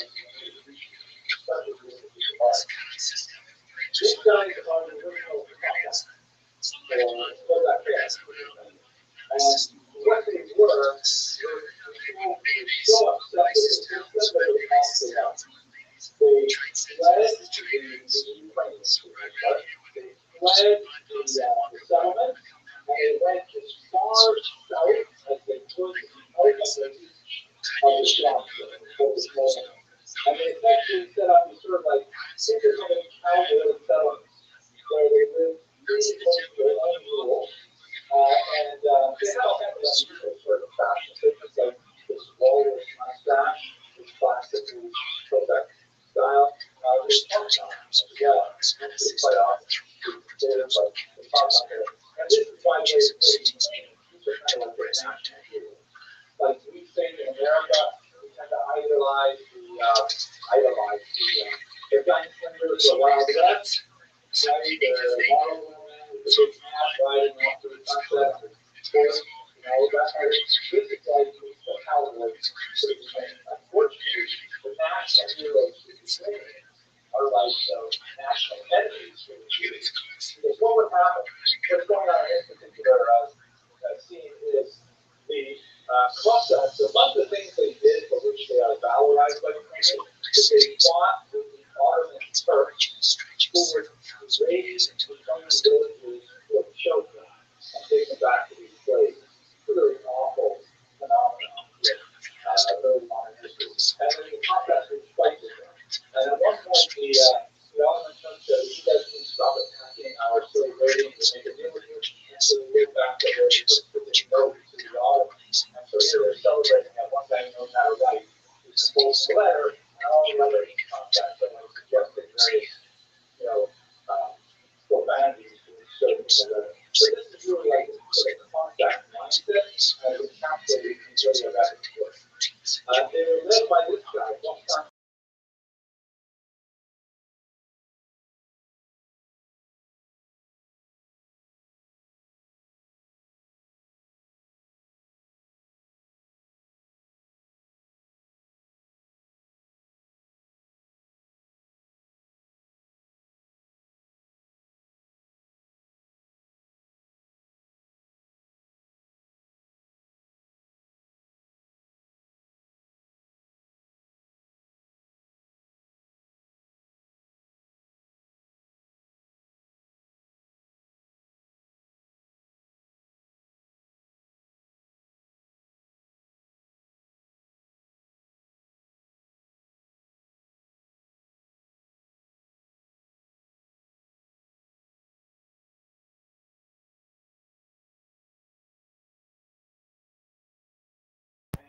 At the Polish noblemen who were instead also sort of culturally trying to dominate them, trying to get this conversion to Catholicism and use their Orthodoxy. So there's also a religious element to it. They came shooting into these Jewish Denmark, and the massacres were horrific.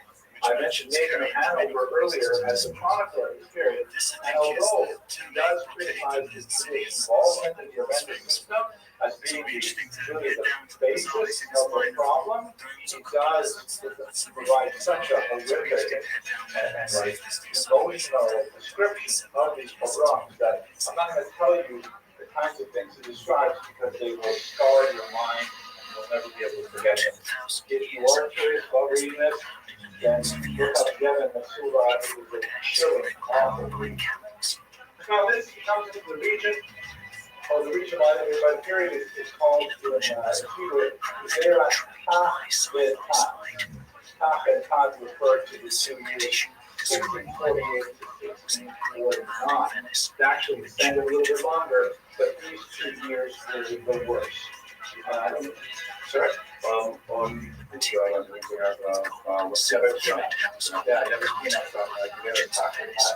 absolutely horrific. The violence perpetrated on Jews. And again, let's not forget that if you had 1,000 people working in the shelter, let's say, 1,000 working individuals who include men and women, then chances are maybe 40 of them would be directly involved in the agenda out of 1,000, maybe 100, and the others would be involved in all kinds of other things that were supported by the event, kind of like Las Vegas.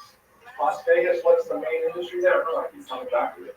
Gambling, right? So gambling out of Las Vegas, over half of Las Vegas, it's part of the, yeah, it was literally dry up, because all that water is important, right?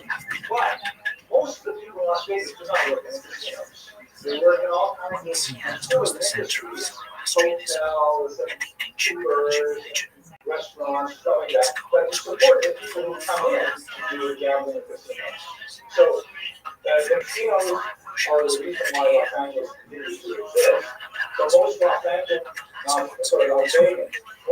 Vegans are not working in a casino. So the same thing with the Alenda. The Alenda was what really allowed the basically to use the backbone of the economy. But the vast majority of people doing all kinds of other things. Silversmithing and tinsmithing and small development educational scholars. The new phase is actually especially good comparison because there's all the qualifications and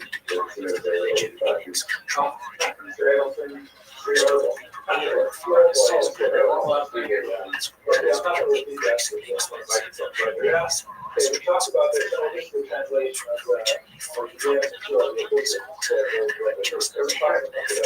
the Sherman's book, Investigative Studies. Oh, very good.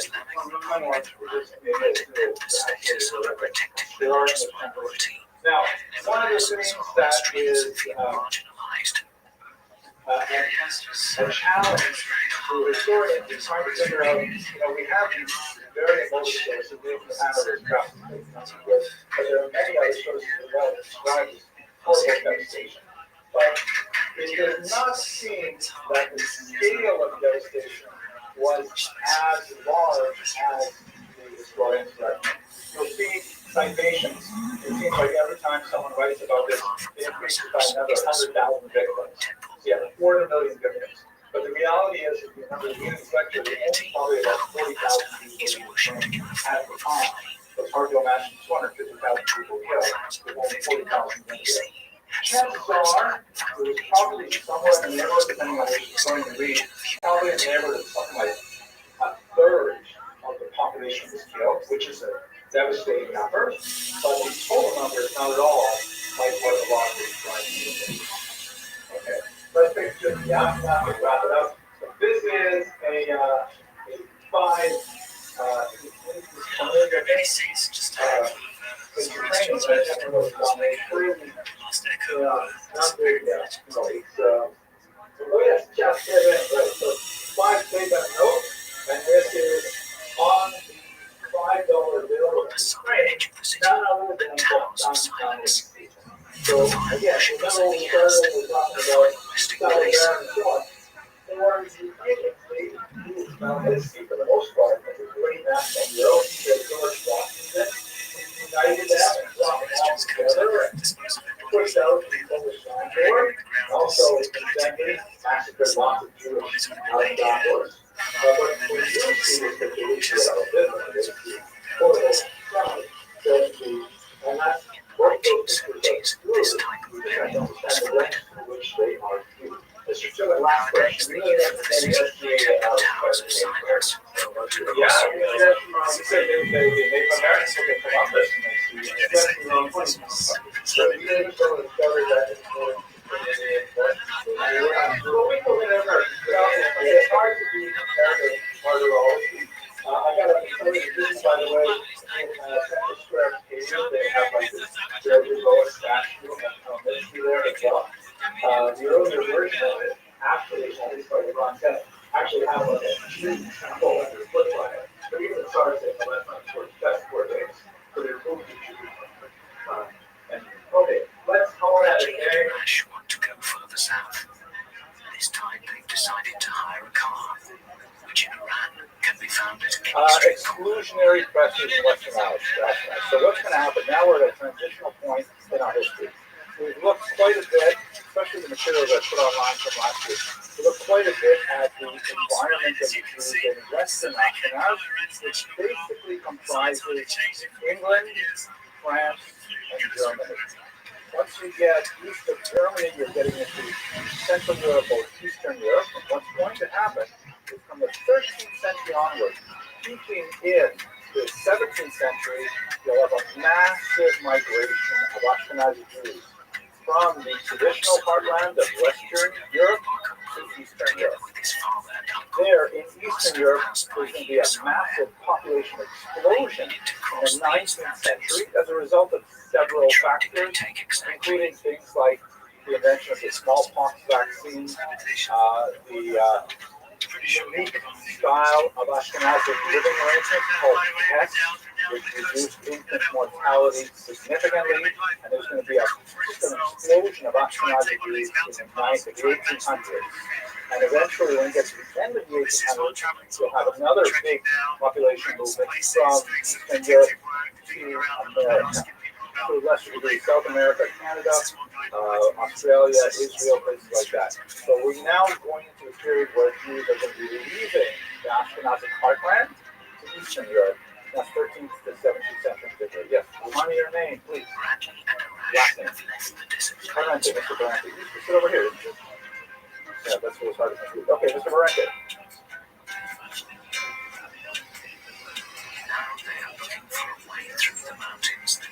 So that's a good question. The question is, I will repeat that people who are watching a video sometimes ask me to repeat the question. Does the word Ashkenaz refer to a people or a country or a region? So if you can have a look at the very first lecture, we went over the terminology. It is associated with I think it's a grandson of Noah from the biblical period. I think Noah. Anyways, he's one of the grandsons, maybe great-grandsons. And over the Middle Ages, various regions were associated with the land of that particular individual and his descendants. For reasons that we don't totally understand, this was eventually associated with the region of the Rhineland in northern Germany, and the Jews who moved to that area were known as the Jews who moved to the land of Ashkenaz, and then they were called Ashkenazi Jews. So we have no real good reason to associate specifically that region with the place Ashkenaz. It's kind of arbitrary in some terms. So now it really only takes two people, and the Ashkenazim are only Jews now, obviously, because only Jews use that terminology. Okay, have a look at the first lecture online. Okay, shall we go on? Okay, so now looking at the reason why Jews moved from Western Europe to Eastern Europe, twofold. First, there was a push for Jews to leave that will culminate in expulsion. Really strong push that Jews felt unwelcome in Western Europe. And at the same time, not for a discussion today, but probably next week, there was an economic vacuum in Eastern Europe inviting Jews in. Literally, leaders of municipalities, of kingdoms, saying, please, Jews, come here. We will give you privileges. We will give you tax breaks. We will give you specific, legislation that you will want, like the right to build a wall around your community or the right to have a monopoly on X, Y, or Z.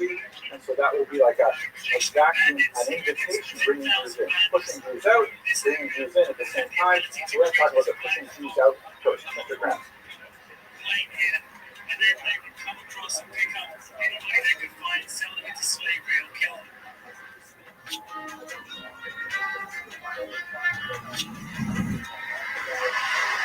Well, you're right, Mr. Kranz. The first Jews were allowed to be full citizens.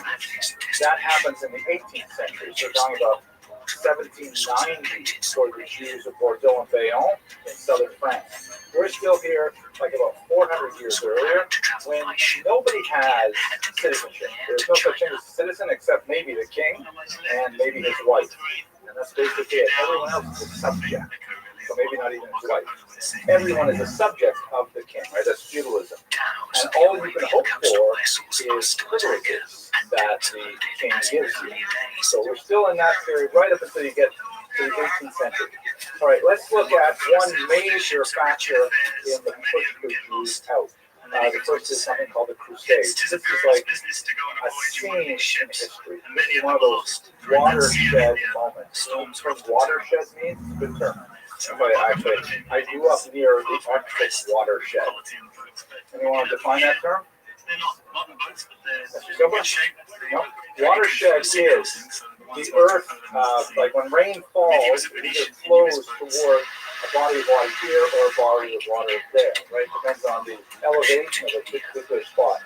And, like where we are right now, we're in, I guess, probably the Atlantic watershed, where every drop of rain that falls here in New York will eventually flow towards the east into the Atlantic Ocean, right? Like in the beginning of Kohelet. So all the rivers flow to the sea, and the sea is never filled.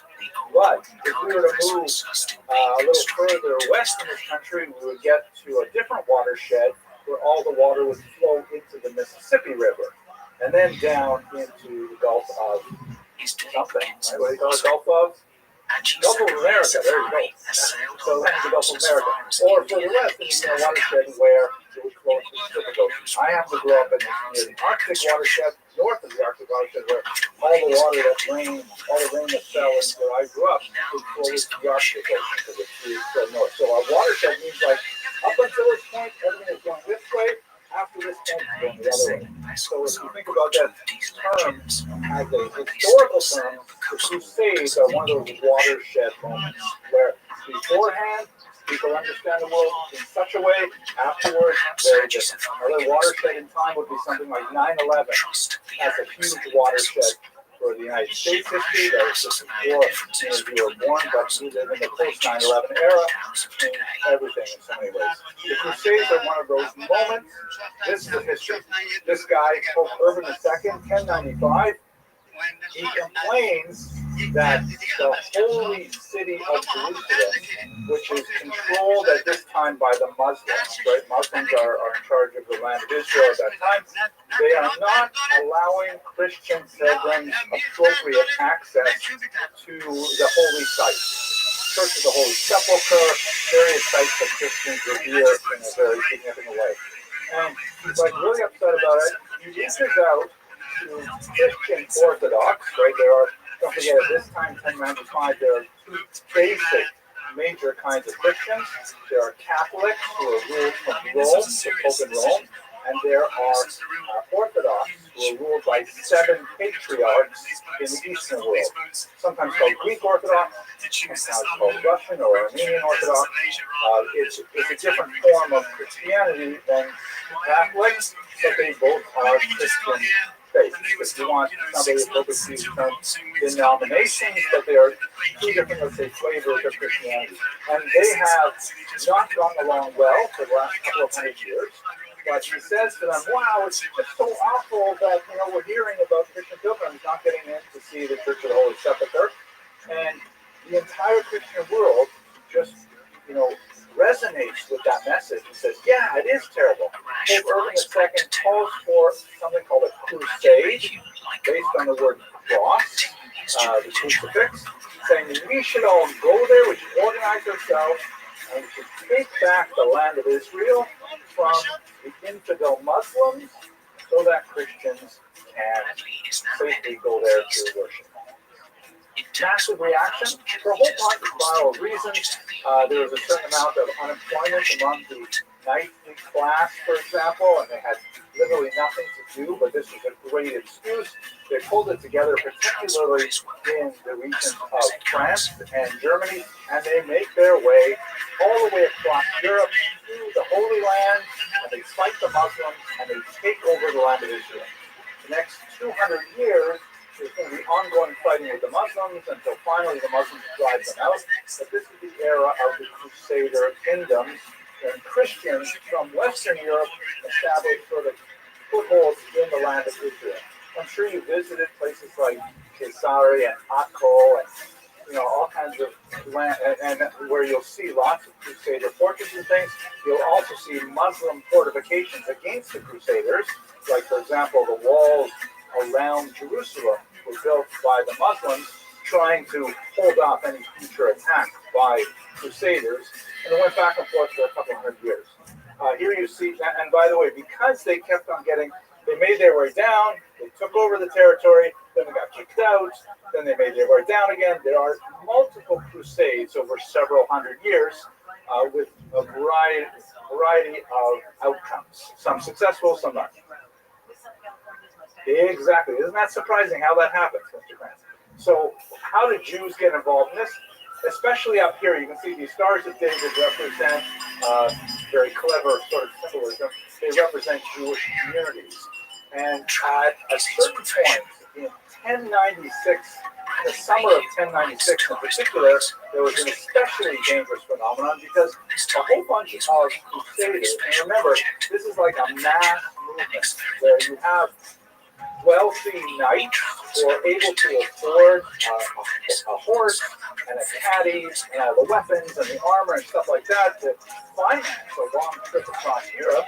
And then you have hoi polloi, you have the dark, unwashed masses who say, yeah, we want to do this too, we want to get involved in it, and they come along for the ride.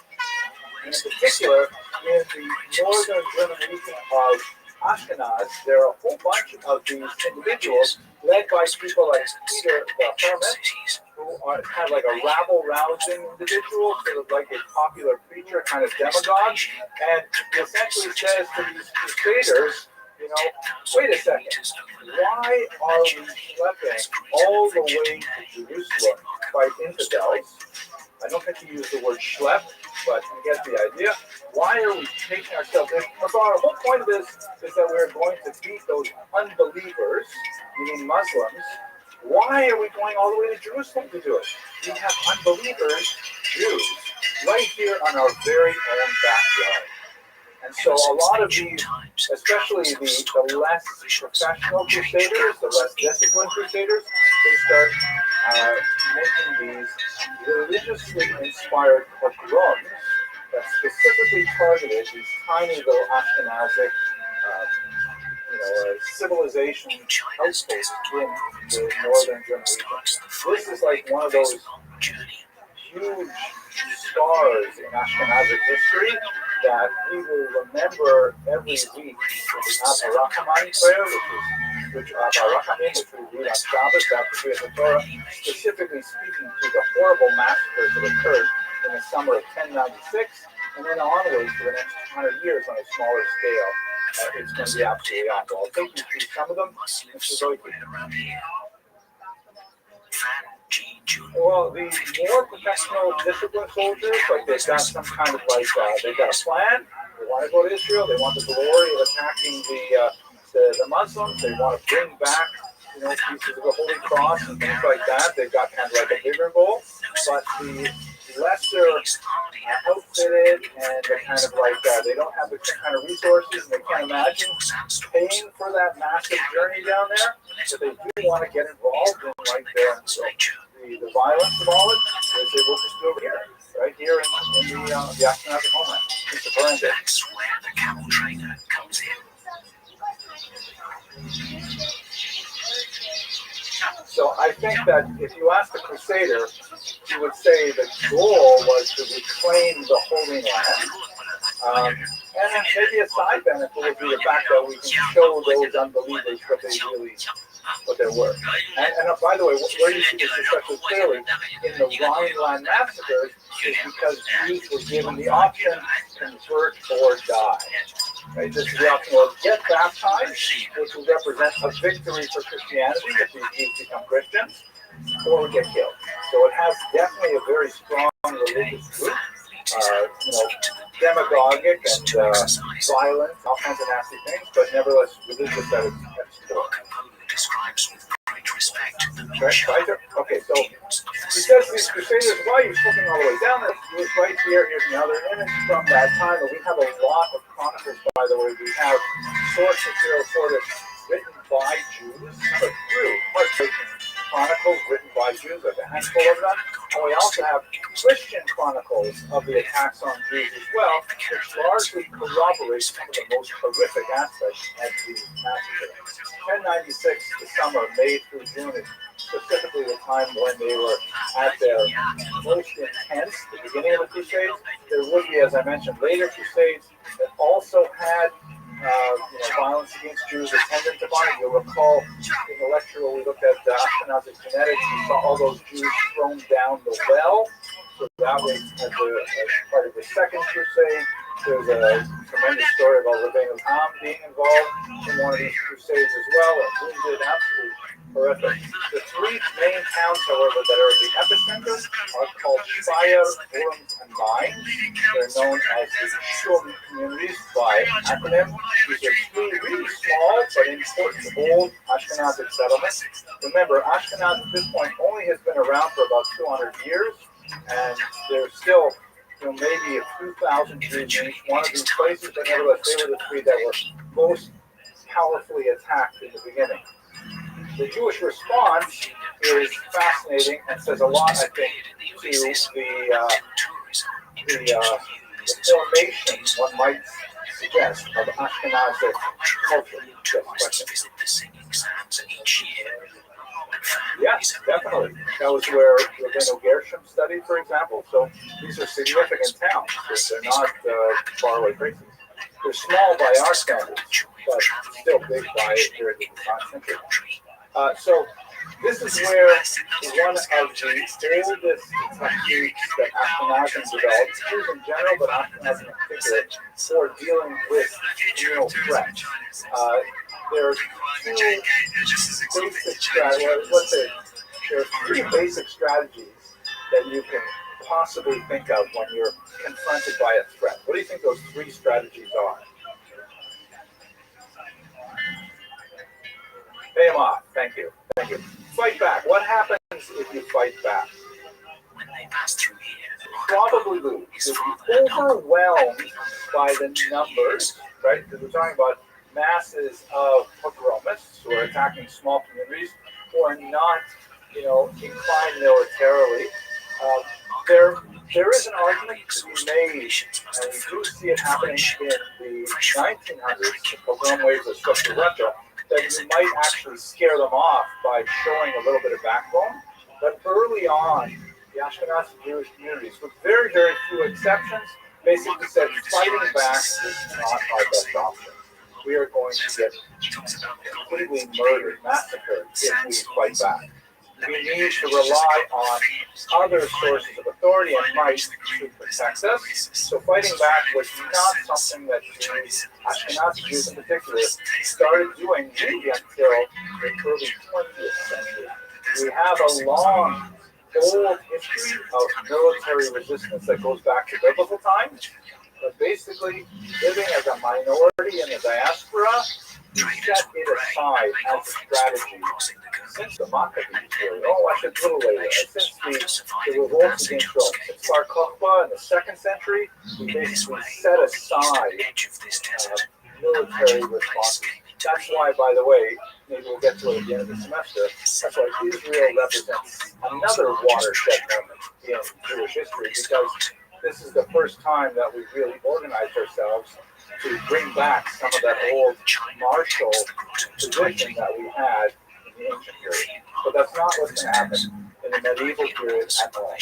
The other possibilities are you run away, and yes, we have lots of life of Jews. It's not always possible, though, We're talking about your family, talking about your children. Are you going to run away with all of them? They're going to catch up with you. It may not be a very viable option.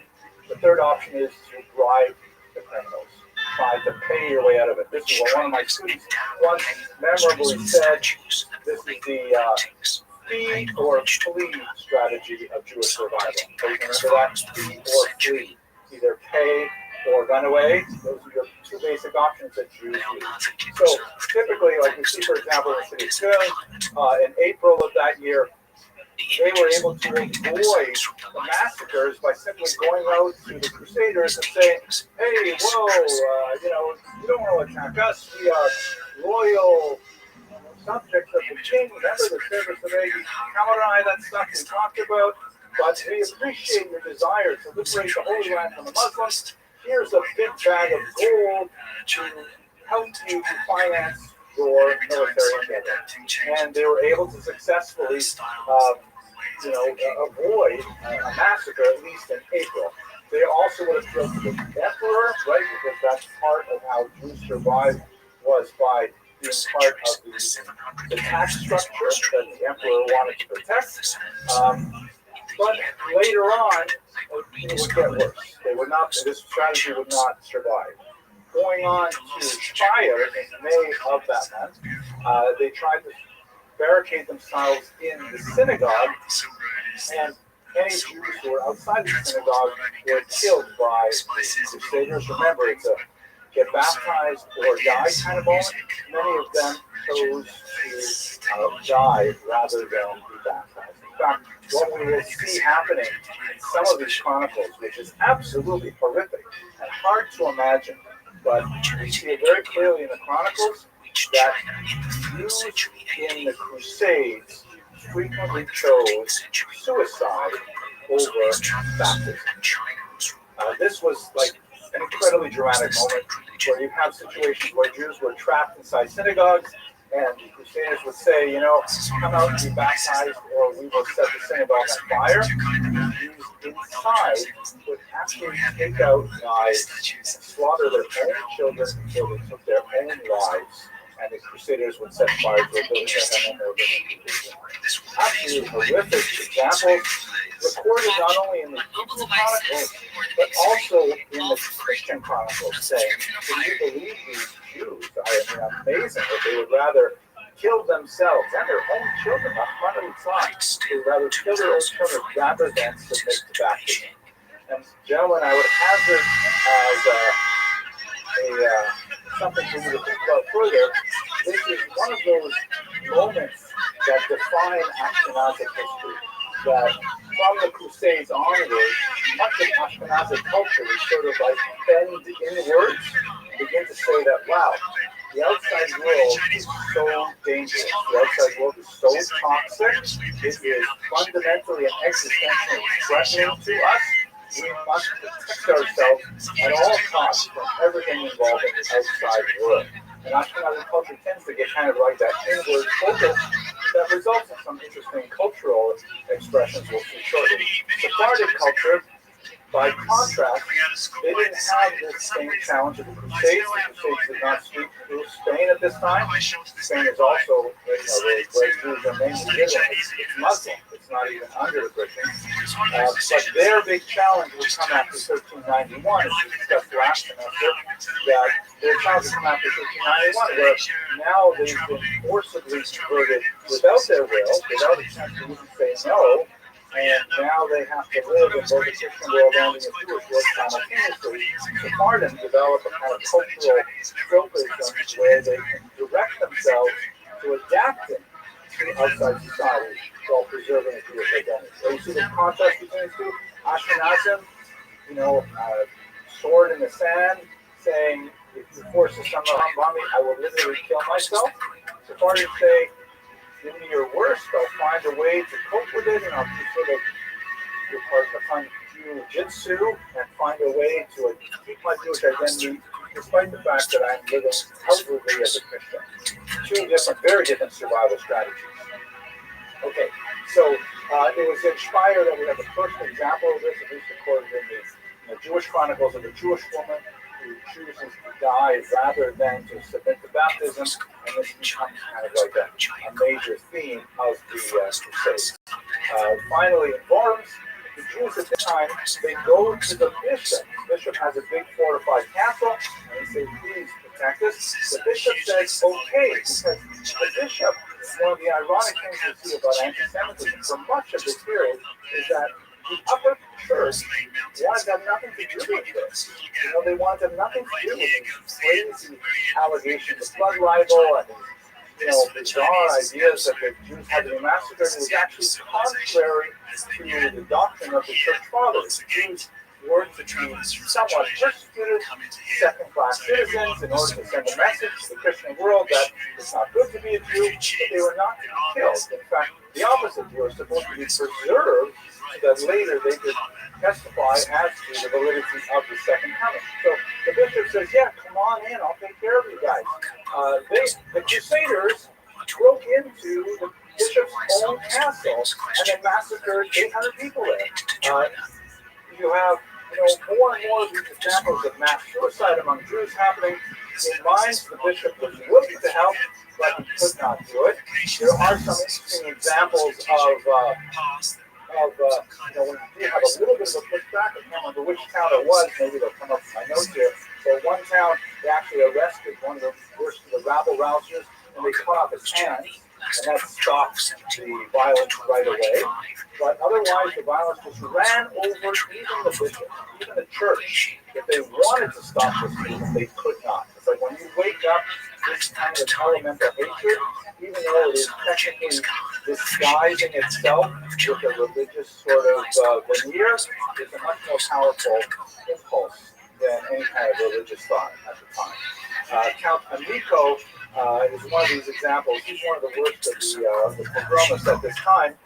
They eventually leave and then make their all the way down to Hungary, and they're considered such a disaster that Hungarian Christians fight against the Crusaders, saying, "You're not coming into our land. This is crazy. You come in here, you rape, you pillage, all in the name of the Christianity, and it's totally not okay." So that's basically the kind of situation that's going on. One last detail that's kind of interesting is what happens to those Jews who accepted baptism rather than submit to be killed, or certainly then decide to commit suicide. There is a significant debate in both the Christian world and in the Jewish world. What do we do with these people? I mean, Christians, as those of you who are in the Spartan class remember well, are sort of trapped in this ideology that once a person is baptized, even if it was done without his or her consent, they are now magically Christian.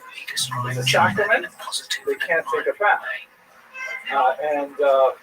So the church was kind of like, well, they're not allowed to forcibly baptize these Jews, but now that they did it, they're Christians.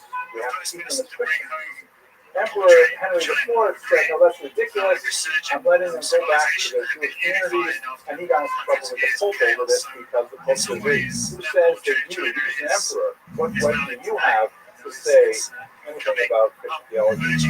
But even on the Jewish side, there were many prominent Jews of the time, largely overruled by the Rothschild'S that you're familiar with, Rothschild, perhaps the most important of them. He died in 1104, so the Crusades, the First Crusade was probably the last, thing that he had to deal with in his life. There were significant debates. Maybe once they're baptized, especially if they volunteer to be baptized rather than be killed, maybe now they are Christians. Maybe we should accept them back.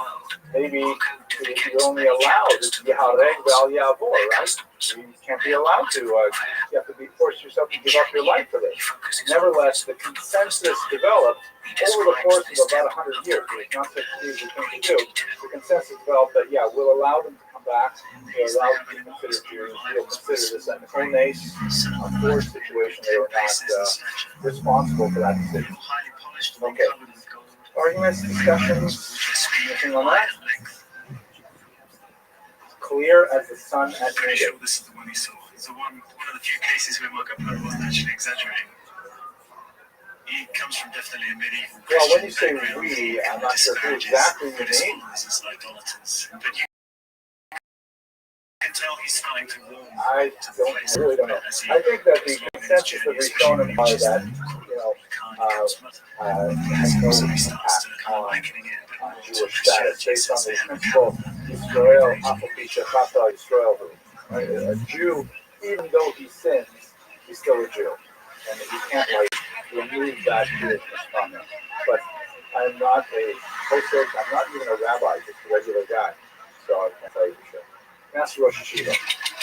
Okay, so what about Jerusalem? Jerusalem, of course, deals with the Crusaders in 1099. They finally get there. There's a huge battle in Jerusalem, which is kind of like in the First Crusade, it was the peak of the crusading story and became like myth. You have guys like Richard the Lionheart who make their reputations in the huge battles of Jerusalem. Ultimately, Jews and Muslims in Jerusalem fight shoulder to shoulder against Christians, but they lose. There's going to be a massacre and the Jews are sold to slavery. And it is ironic. We should remember that right now, Muslims and Jews are at loggerheads primarily over politics in the Middle East. It's been like that for the last century and a half, more or less. But prior to this, there are many points in time where Jews and Muslims were actually on the same side against Christians. The Crusades is one of those examples. Also, one more thing to point out. We should bear in mind that for much of the Middle East, if we go to the 21st century, the Middle East has not let go of this history, right? Like when America invaded Iraq, Operation Desert Storm, I think it was, right? The Iraqis referred to Americans as crusaders. They're thinking of Americans as these guys. You know, here are Muslims minding their own business in Jerusalem. It's not even clear how much they were really interfering with Christian pilgrims, but all of a sudden they get like all of Europe comes down here in their big metal armor and their horses and stuff like that, and like they're making war with us.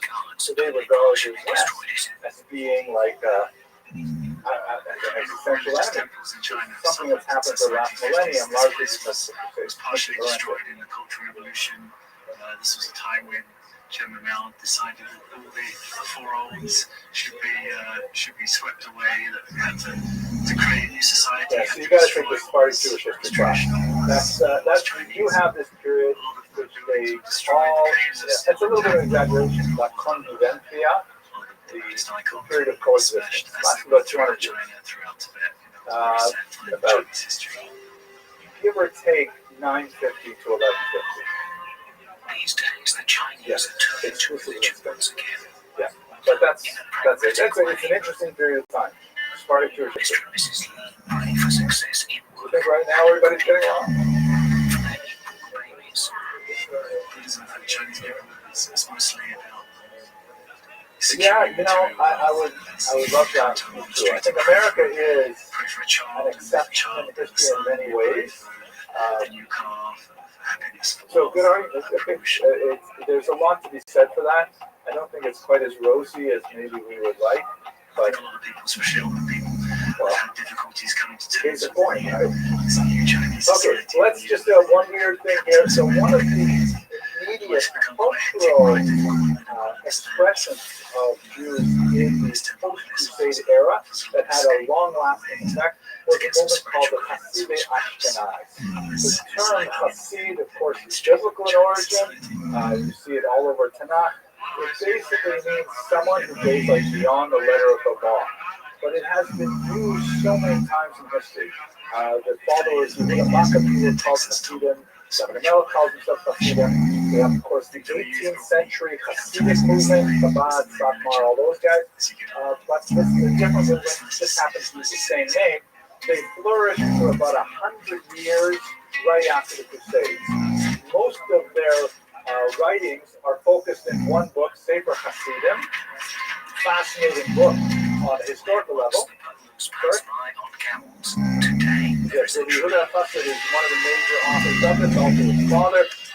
This is a fascinating book on a historical level as well, because it includes all kinds of interesting stories about things that happened in Ashkenaz at the time. The fascinating religious work is basically sort of a mixture of Musar and Halakha about how you should behave, and all kinds of like stuff that didn't make it into Halakha, but nevertheless kind of like advice given by the followers of the Ashkenaz. What is especially unique about it, though, what distinguishes it from a lot of other trends, and is not something that really lasted in the Ashkenaz tradition. It's very, very sharp. At this time, though, is that the Hasidic Ashkenaz were really big into self-blame, self-denial, martyrdom, all kinds of like, we have to do more tshuva. It's so different from much of the modern day Hasidus. When we talk about Chabad, for example, which is, and all the Hasidus is really much more about joy and about camaraderie and singing. No way. These Hasidic Ashkenaz were really into like self-mortification, like literally rolling in snow. Fasting was a big deal, lots and lots of fasting. And even like after death, customs like putting in your will that you want your coffin dragged along the street to a burial as a last chance to atone for any of your sins. those kinds of things show up in the Hasidic Ashkenaz movement. It is a kind of like a cold, dark period in many ways culturally, but the Sefer Hasidim is absolutely quite fascinating when you look at it. It's short-lived, but certain ideas definitely do find their echoes later on in the Hasidic world. I think I have here, no, I don't have the images. It is at this point, by the way, where the Hasidic Ashkenaz have this influence on not portraying women's faces in particular. That in the artwork that we have from the time, a lot of I have them, I think, later on in the lecture, maybe I'll put it in the videos. A lot of the artwork will show women with animal heads rather than with human heads. If I'm not, I'll try and find a little bit. Sometimes all people, not just women, but especially women. And that also happens today too. The idea is like we're not sure exactly what the idea is, but most theorists say it has to be the idea of like more sneers, not right to look at the faces of women, stuff like that. Okay. Yes, question. I wouldn't tell an Italian that his noodles came from China. I wouldn't tell a Chinese person that his noodles came Well, it's kind of like an intellectual religious movement, and there were several prominent rabbis who were deeply involved in it and influential. And so people followed it, you know. People thought like that's how you express your Judaism. Nowadays we express our Judaism by like, you know, having lots of Sufjaniyot and Hamakash. Back then they would say, oh man, I gotta go like roll in the snow a little bit, I should like stop eating for 2 days. It was just, that was the style. Wear dark clothes, don't wear bright clothes. Well, that's, I think, precisely what a lot of historians would say. The Crusades maybe were seen as like a divine punishment because we were having too much levity. Yeah. Correct. So it stands to reason that they were influenced by the environment. We'll see the same kind of thing to certainly happening in the Black Death. Still quite a rarity for him. He couldn't believe you could just print money. No way to know for sure. But I would think it did survive. I mean, you saw their writing, which indicated they were circulated. One of many things in China that's not been covered in food. You didn't bother mentioning You'd have to find a way to measure that. I don't think anyone knows. Just depends.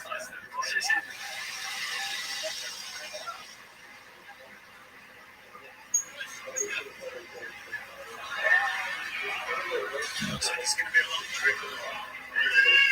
Road to Mongol edges there an easy one. Yeah. About a particular did not like that, yeah.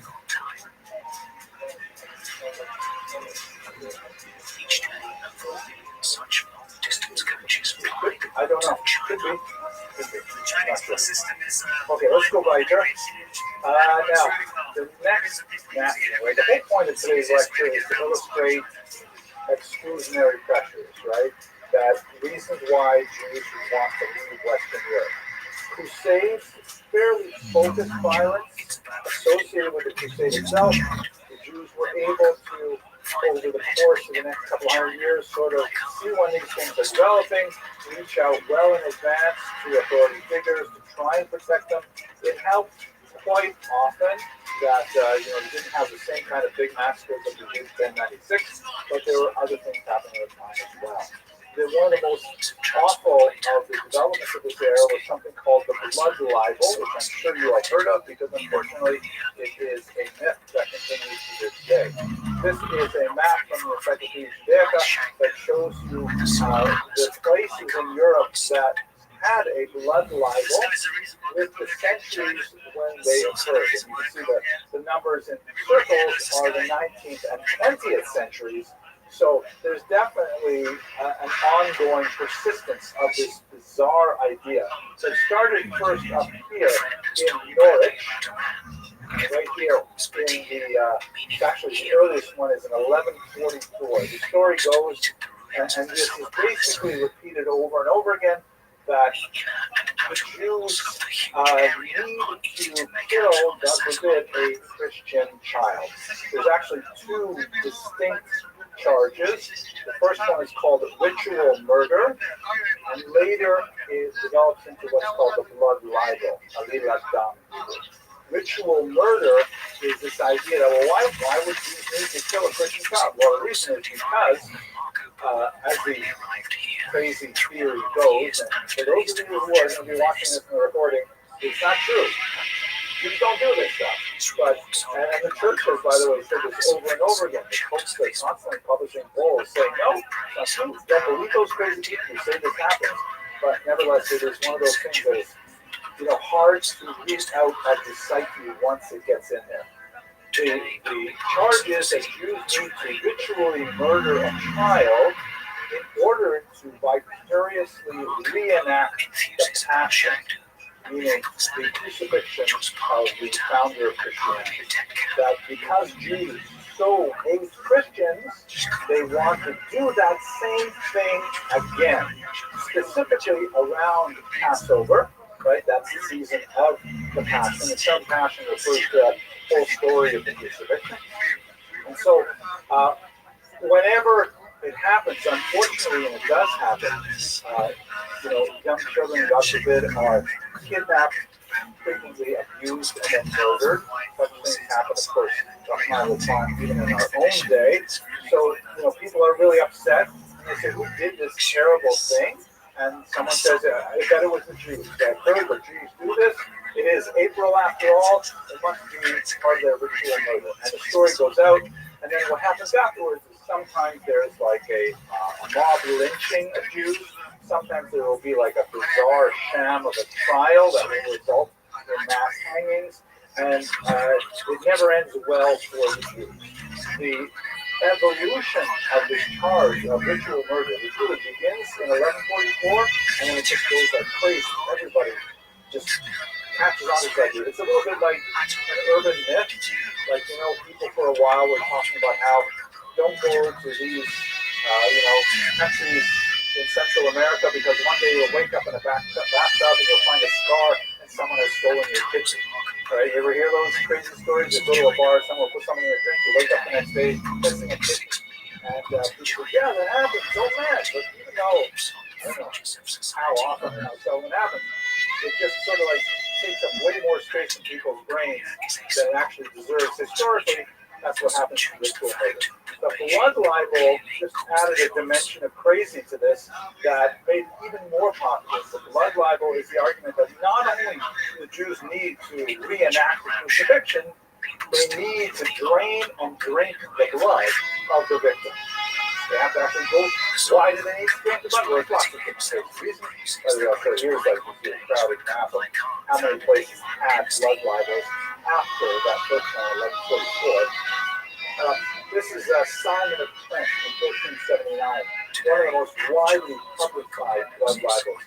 You can see all of the Jews gathered around here. This is like it's part of a large plot. Like one of the ways one of the reasons why it's so popular in the 15th century is because that's when the printing press comes out, and public announcements were often made on these large sheets of what would look like newsprint, and then they would like post them on walls. Sometimes they would actually make, you've been to Europe, which would go like round pillars in public spaces, and they post these big things. In Israel, you see them touch the demon, same kind of idea, like don't go to Toledo College kind of messages that you see in some places.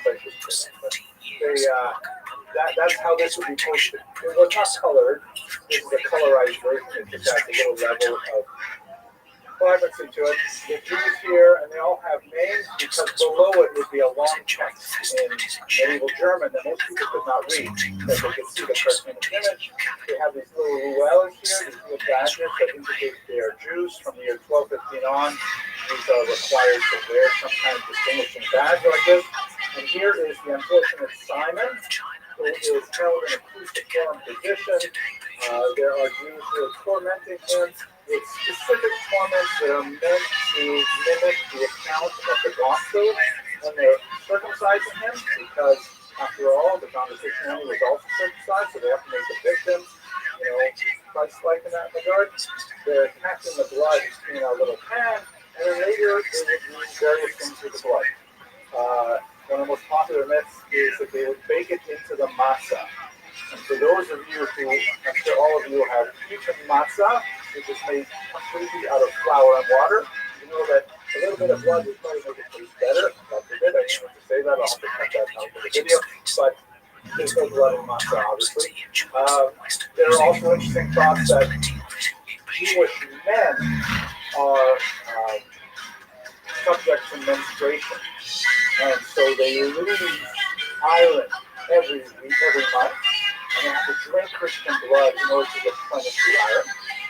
Other stories that say that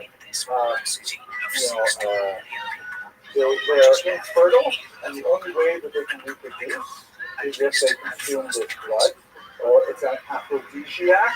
And when they're talking this absolutely bizarre story, if you're curious about this really weird aspect of medieval history, I recommend you look at Joshua Trachtenberg's remarkable work written right during the Holocaust, trying to wake people up as to how long this has been going on, called The Devil and the Jews. Very powerful work.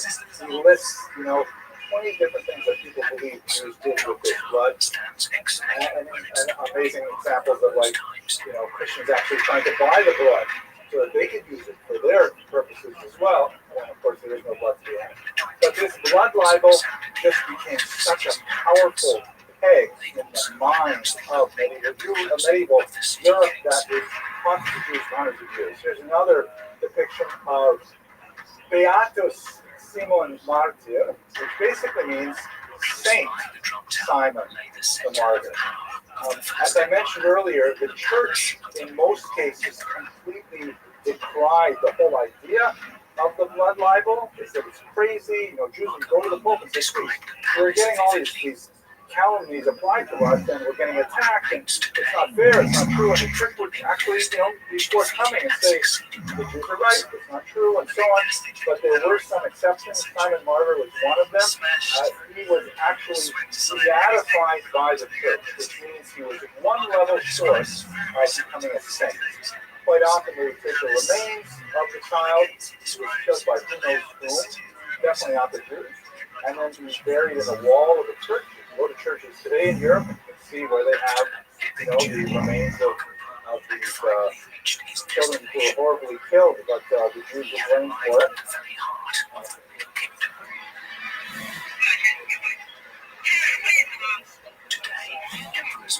Well, I don't think you'll find too many people who are willing to go along with that, but historians recognize that they are really the best you can. And here's another one from the 18th century in Poland. We often have these kinds of horrific images of Jews, it relates to the whole idea of pedophilia and things like that. The Nazis made tremendous use of this entire story in their propaganda. It was one of the horrific attacks on Jews, but there's another really good reason to start leaving Western Europe. It would follow them to Eastern Europe, but the idea was you got to get away from crazy. Was where the emperor made his decisions. This is the heart of the imperial city where the emperor gave his audiences. Surrounding here was the imperial city, forbidden to everyone except the emperor's court. So the question is currently asking, it's kind of like an iconographic standard for the ugly Jew.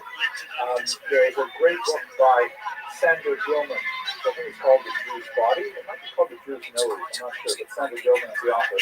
And he argues that it comes from the late 19th century with the discovery of the Venus de Milo, the very famous Greek statue of a woman. And it was considered in the late 19th century, and it was displayed in the Louvre as like the ideal human form. And so a lot of anti-Semitic caricaturists started saying, well, if this is the ideal, with the aquiline nose and the right body proportion, then the Jew must be the opposite. And that's when the kind of capitalist image, the large, it's late 19th century. So this is Tiananmen Gate.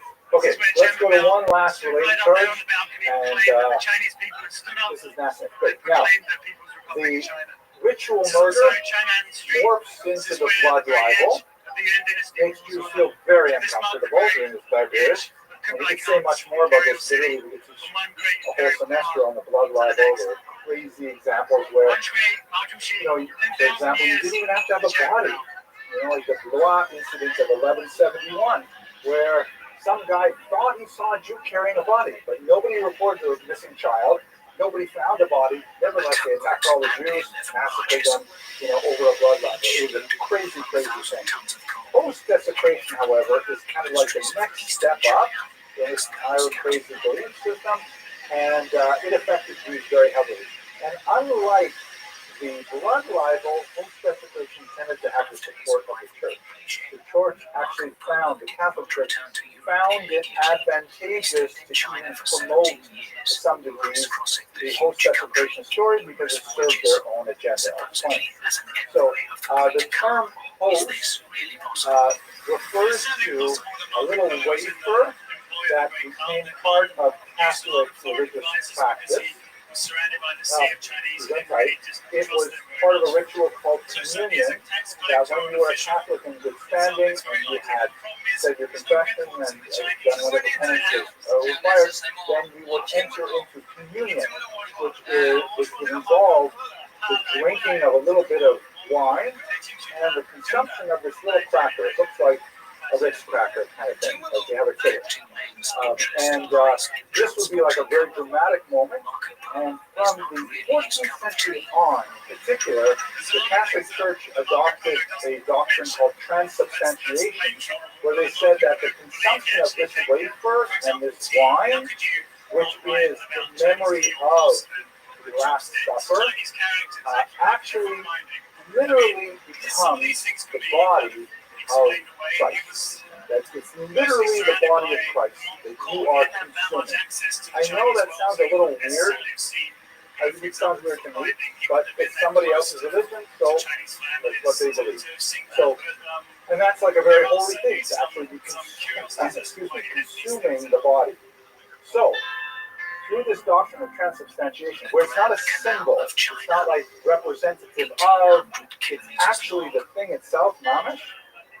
So, if it is the thing itself, then it stands to reason that Jews would want to torture it. Right? If they're killing Christian children, as the argument goes, in order to reenact the passion, certainly they're going to do it with the wafer itself, which represents Jesus literally. That's the argument. So the church, whereas they thought the blood libel was really dangerous and put it down, post-desecration actually supported the argument for transubstantiation as a doctrine. This was not an easy sell. So here's a post-desecration story that is described from the German city of Passau, also 14th century, and it's basically, again, written with cartoons, because most people were illiterate, even though it does have the German text above it, kind of like a graphic novel. And the stories are almost all the same. Here is a Christian accomplice. Typically, there will be like a renegade Christian in these stories. There's also a renegade Christian in a lot of the blood Bible stories. A renegade Christian who, helps the Jews find the child, that kind of thing. Here's a renegade Christian, goes into the church, and you can see he's looking over his shoulder as he steals the host. So here's the host with the wafers. Jumps ahead. And then he goes and he takes them to the Jews. You can tell they're Jews because they have the luel on their shirts there, their tunics. And he accepts money for the host. The host is then brought back to the synagogue by the Jews. They got it in a little box here. And in their synagogue, they torture the host. You see they're stabbing it with knives. Miraculously, it bleeds. That starts to bleed. That's again, demonstrating the miraculous properties of the host. You can see that the Christian artist has never actually been in a synagogue or has to look carefully because he's trying to reproduce the Maybe we'll the Brit here in Hebrew, but he doesn't know how to write Hebrew, so he's going to write gibberish up there. And then what happens is, like the police come to the door and say, hey, what's going on in here? We hear like some screaming, right? Like the host is screaming afterwards. The police say, quick, get rid of the evidence. They collect it up. They throw it into the furnace, and miraculously the form of a small child appears in the flames. And they'll just fly out of the flames to be caught by waiting angels, right? Like all these miracles are attached to it to sort of reinforce the idea of transubstantiation. all of this stuff is nourish type overnight is not true at all. The next part, unfortunately, is typically what actually happened. There's a mob, burst into the synagogue, they arrest all the Jews, they behead them, which is also a typical Jewish hat from the 13th century. They torture them over the flames, they set them on fire, the Christian is taken away for other punishments, and the synagogue is rededicated as a church. The body parts up here from blood libel, things like that. So host desecration, also hugely popular from the 13th century onwards. There's ritual murder, the blood libel, the host desecration, where it just gets crazier and crazier. This is a map that shows the spread of the host desecration. This also spreads into Spain quite heavily as well. Okay. Oof, that's so exhausting and nasty. Questions, yes, Mr. Lorenzo?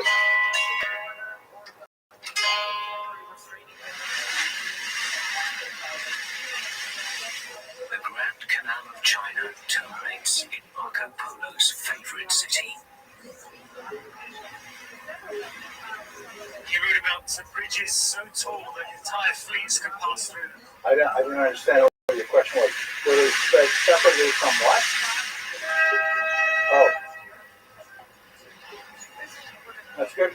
It would be interesting to try to correlate this stuff with the witch hunt, which happens quite a bit later for the most part. I think there has been a lot of stuff written on the spread of superstition connected with mass media. Like, when it's one thing for two guys sitting in an inn telling a story, there's only a certain degree of impact you can have when it's one-to-one or one-to-a-few. But once you start getting broadsheets, and once you start getting you won't have newspapers at this time, but once you have more technologies of dissemination, then it just goes crazy. But, we live in the same time. We live in the era of the internet, right? Where someone can have a super crazy idea, like QAnon, right? And within weeks, all of a sudden, QAnon is like a real thing. People start saying, "Oh my God, is this true? Who is Q, anyways?" You guys know what I'm talking about, by the way? Or what else? I'm sorry. Yeah, stay away from social media. It's really unhealthy. QAnon is a bizarre, sort of super crazy idea that involved the most weird ideas. Like, for example, back in the 2016, it was especially got huge during COVID. But it goes back to the 2016. One of the weirdest aspects of it was the idea that Democrats were actually lizards from outer space. I'm not making this up. Lizards from outer space were bent on kidnapping children and committing pedophilic acts. It got so bad that for some reason there were people who identified a particular pizzeria in Washington, saying that this was like a QAnon belief that this pizzeria had a basement where they were doing this, and some guy brought a gun to the pizzeria and shot it up. Looking for the basement, but it just, it's blood libel between the psychology.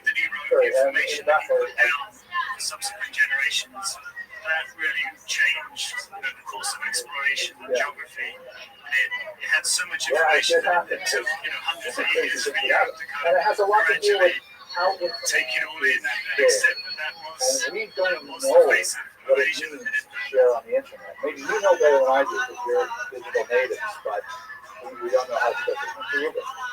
3 Venetian travelers stayed in China for 17 years. Not really by choice.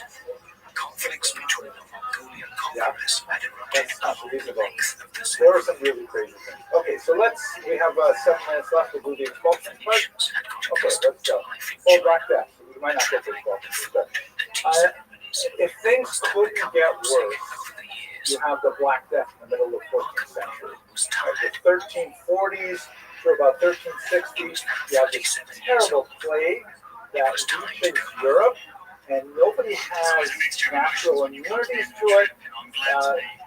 The contemporary opinion is that it's based on a particular bacteria that's on a particular kind of flea that was on a particular the kind of rat that made it from Asia on some of the boats, landing probably in Italy or maybe in Sicily, and it just like carves a swath of death for all of Europe, with mortality rates reaching like 40-50% in some places. Horrible bleeding death with these big ulcers called buboes that would blow up in, with lymph glands and things like that.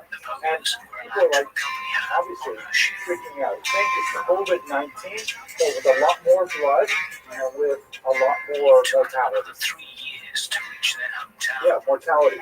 A quarter of a century had passed. Yeah, it was happening really fast. And also, people don't have any good idea about how germs spread, right?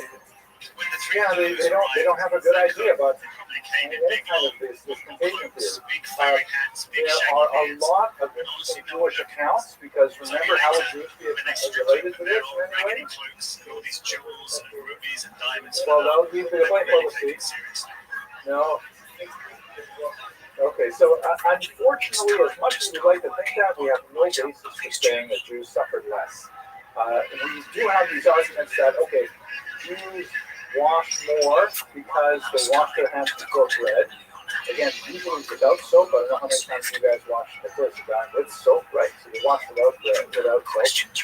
And we would bathe more often, like, not so weak. Right? So that's not exactly bathing so much. There's another argument that says that it's kind of crazy, but Jews didn't like dogs. There is some stuff in the Gemara about owning a bad dog. So Jews own cats instead. Cats chase rats. Rats run away. No rats, no fleas, no bubonic plague. But all of that is just supposition. In fact, more likely Jews probably died at a higher rate because of the pagan penalty. They're living in close contact with each other. When you have a contagious disease like this, you're much better off living isolated in a farm than you are living in an urban setting. We simply don't know if there's a Jewish death rate different from Christians during the Black Death. Well, the reason we do know a lot about the Black Death in Jews, though, is because a lot of Jews were doctors. And Jewish doctors are writing down, hey, I tried this, it worked, it didn't work, I tried that. And then we have a lot of fascinating accounts, specifically from Jewish doctors describing the progression of the disease. How this affects Jewish history specifically, though, is that, at the time, like this is the 16th century, and the triumph of the of death, right? These horrific kind of scenes, it's really like looking at when you watch the videos and look at it closely, with skeletons riding all over the place, big, like hurting people into coffins like this, and it was just a period of tremendous fear, and nobody knew what exactly was going on. One of the versions of explaining the Black Death that circulated, became very popular, is that Jews were poisoning the wells of Europe. And what they were doing is they made a pact with lepers, and they were taking bits of their flesh that fell off and poisoning the well. So here's an example. This is actually from England that shows a Jew at the time was resigned. They didn't know what Jews dressed like because Jews had already been expelled from England at the time. But he's wearing like kind of their impression of what Jews must wear, the special hat, things like that. And he's holding this leather pouch that has, the flesh with lepers in it, and he's dumping it into the well, and coming spinning out of the well is a kind of a demon that urinates back into the well and poisons it. In the background, just for good measure, is a ritual murder victim as well. And since this is in English, I'll show you a little close-up of the text to look at. And here it says, in the little shoulder notes, a great infection throughout all Europe by reason the water in the wells was poisoned. Right? The allies that fed near the Jews allied themselves in concert with their diverse lepers. By a whole sequence, they made an appointment with the confection of the blood of man, being composed with certain venomous herbs wrapped with in a little linen cloth, applying a stone to the same to make it sink to the bottom. They nightly cast in the shed infection of all the flatmates and wells with the city. And it was bizarre kind of idea associating all of these things together makes this is like why Jews felt not welcome any of their own ethnic guilt. Ritual murder, blood libel, black death, this is a German Stockport in the 14th century. Lots of reasons to leave Western Europe. And again, as we see gone wrong on Monday when we again, Eastern Europe was saying, hey, please, you just come here. You don't have a very advanced economy. You guys are great at developing economies. Please come, we'll let you settle, we'll give you all kinds of permissions and so on.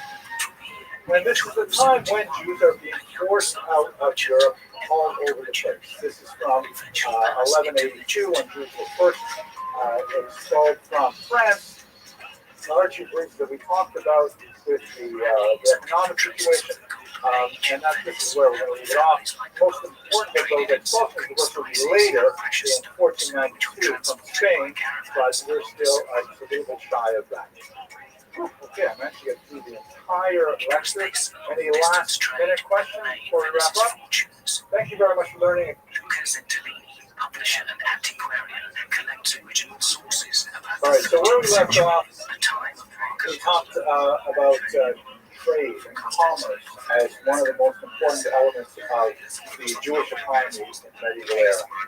Another extremely important element, and in fact probably the most important element for much of medieval history, was specifically money lending. Using the nasty term as usury.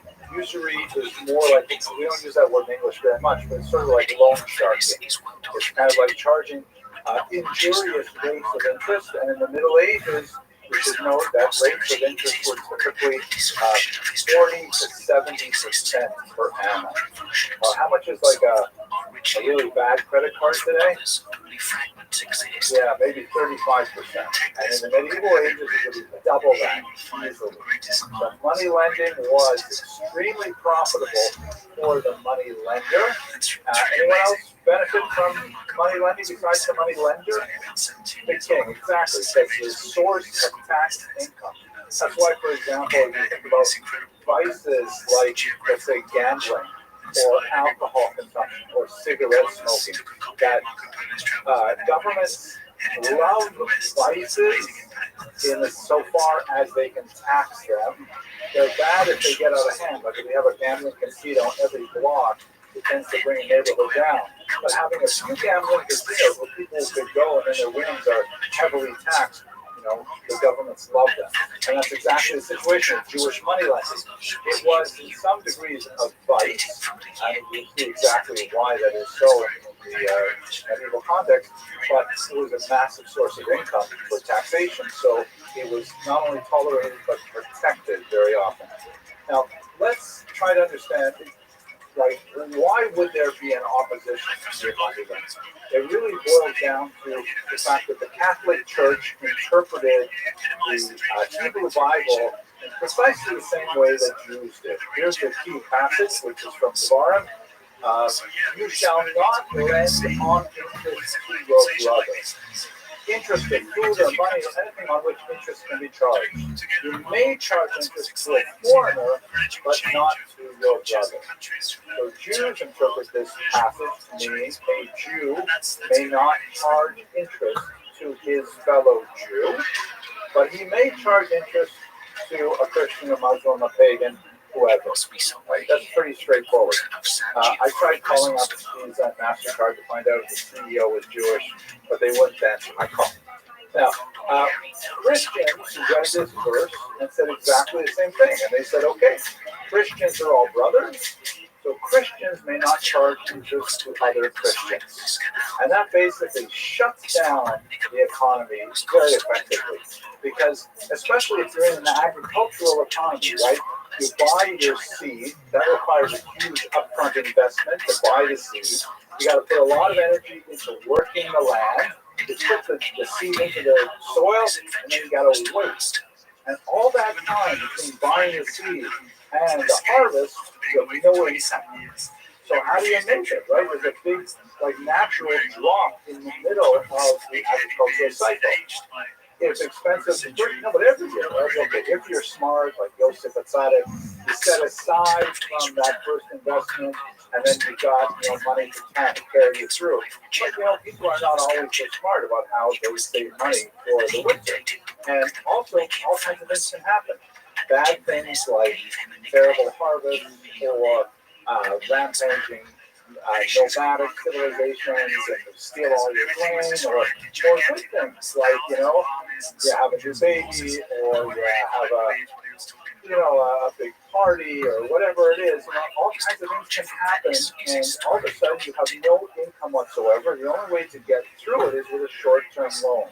Think like people have these payday loans with really high levels of interest, but if you're living paycheck to paycheck, and all of a sudden your car breaks down and you got to invest money in fixing it, you need money, so you're in paycheck. So you go to the Jew, go to the money lender, and he'll say, no problem, I'm happy to lend you money. It'll cost you 70% interest, and just make sure you pay it back. Tends to be very small amounts, but very good. Stefano explains, like this coat, for instance. Okay, really? Precisely. This is where the stereotype comes from. It does not come from thin air. The big nose thing probably comes from thin air.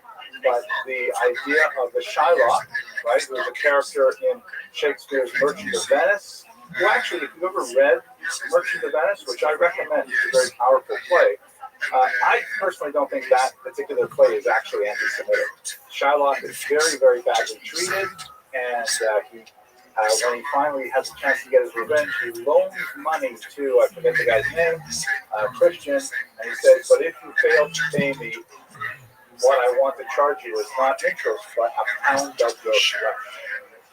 I'll choose a pound of your flesh as my payment.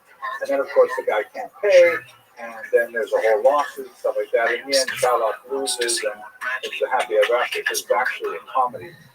But Shylock comes across, I think, when you read it, as a very human character, because he's deeply wronged by whatever his name is. Antonio, what is it? Antonio, there you go. So that's where you get the phrase, though, the pound of flesh, meaning that it's a usurious, extreme rate of interest. So here, but think about it economically, right? The Jews are living this very precarious kind of existence. Farming is not a good option for them because they can be kicked off their land, or they can be evicted, or they can be chased out by pogroms and things like that. They can make a small amount of living in small crafts and things like that, but quite often advancement requires membership in a guild, which is closed to Jews, just like we talked about the Federman Yishuv, where Jews would actually regulate how many Jews come into a town. They also were regulated against by the various guilds. It said only so many, leather workers and things like that. So this is like a field that's open to them, and they have a monopoly on it because there's nobody else who can charge interest legally in Christian countries. A lot of Christians do instead. There's lots of examples of Christians who are also lending money and charging interest. And usually when they repent after they made a lot of money, they build a church to atone for their previous sins. But Jews are the only official sanctioned money lenders. Mr. Rothschild'S. Retracing the route of Marco Polo ought to be an easy task. No. Basically, we see in this lecture, by the 15th century, the Italians said, this is stupid. And we are going to charge interest because there's so much money to be made here. Lots of people want to borrow money. And once the Italians got involved, the Jewish monopoly ended. And it's tragic.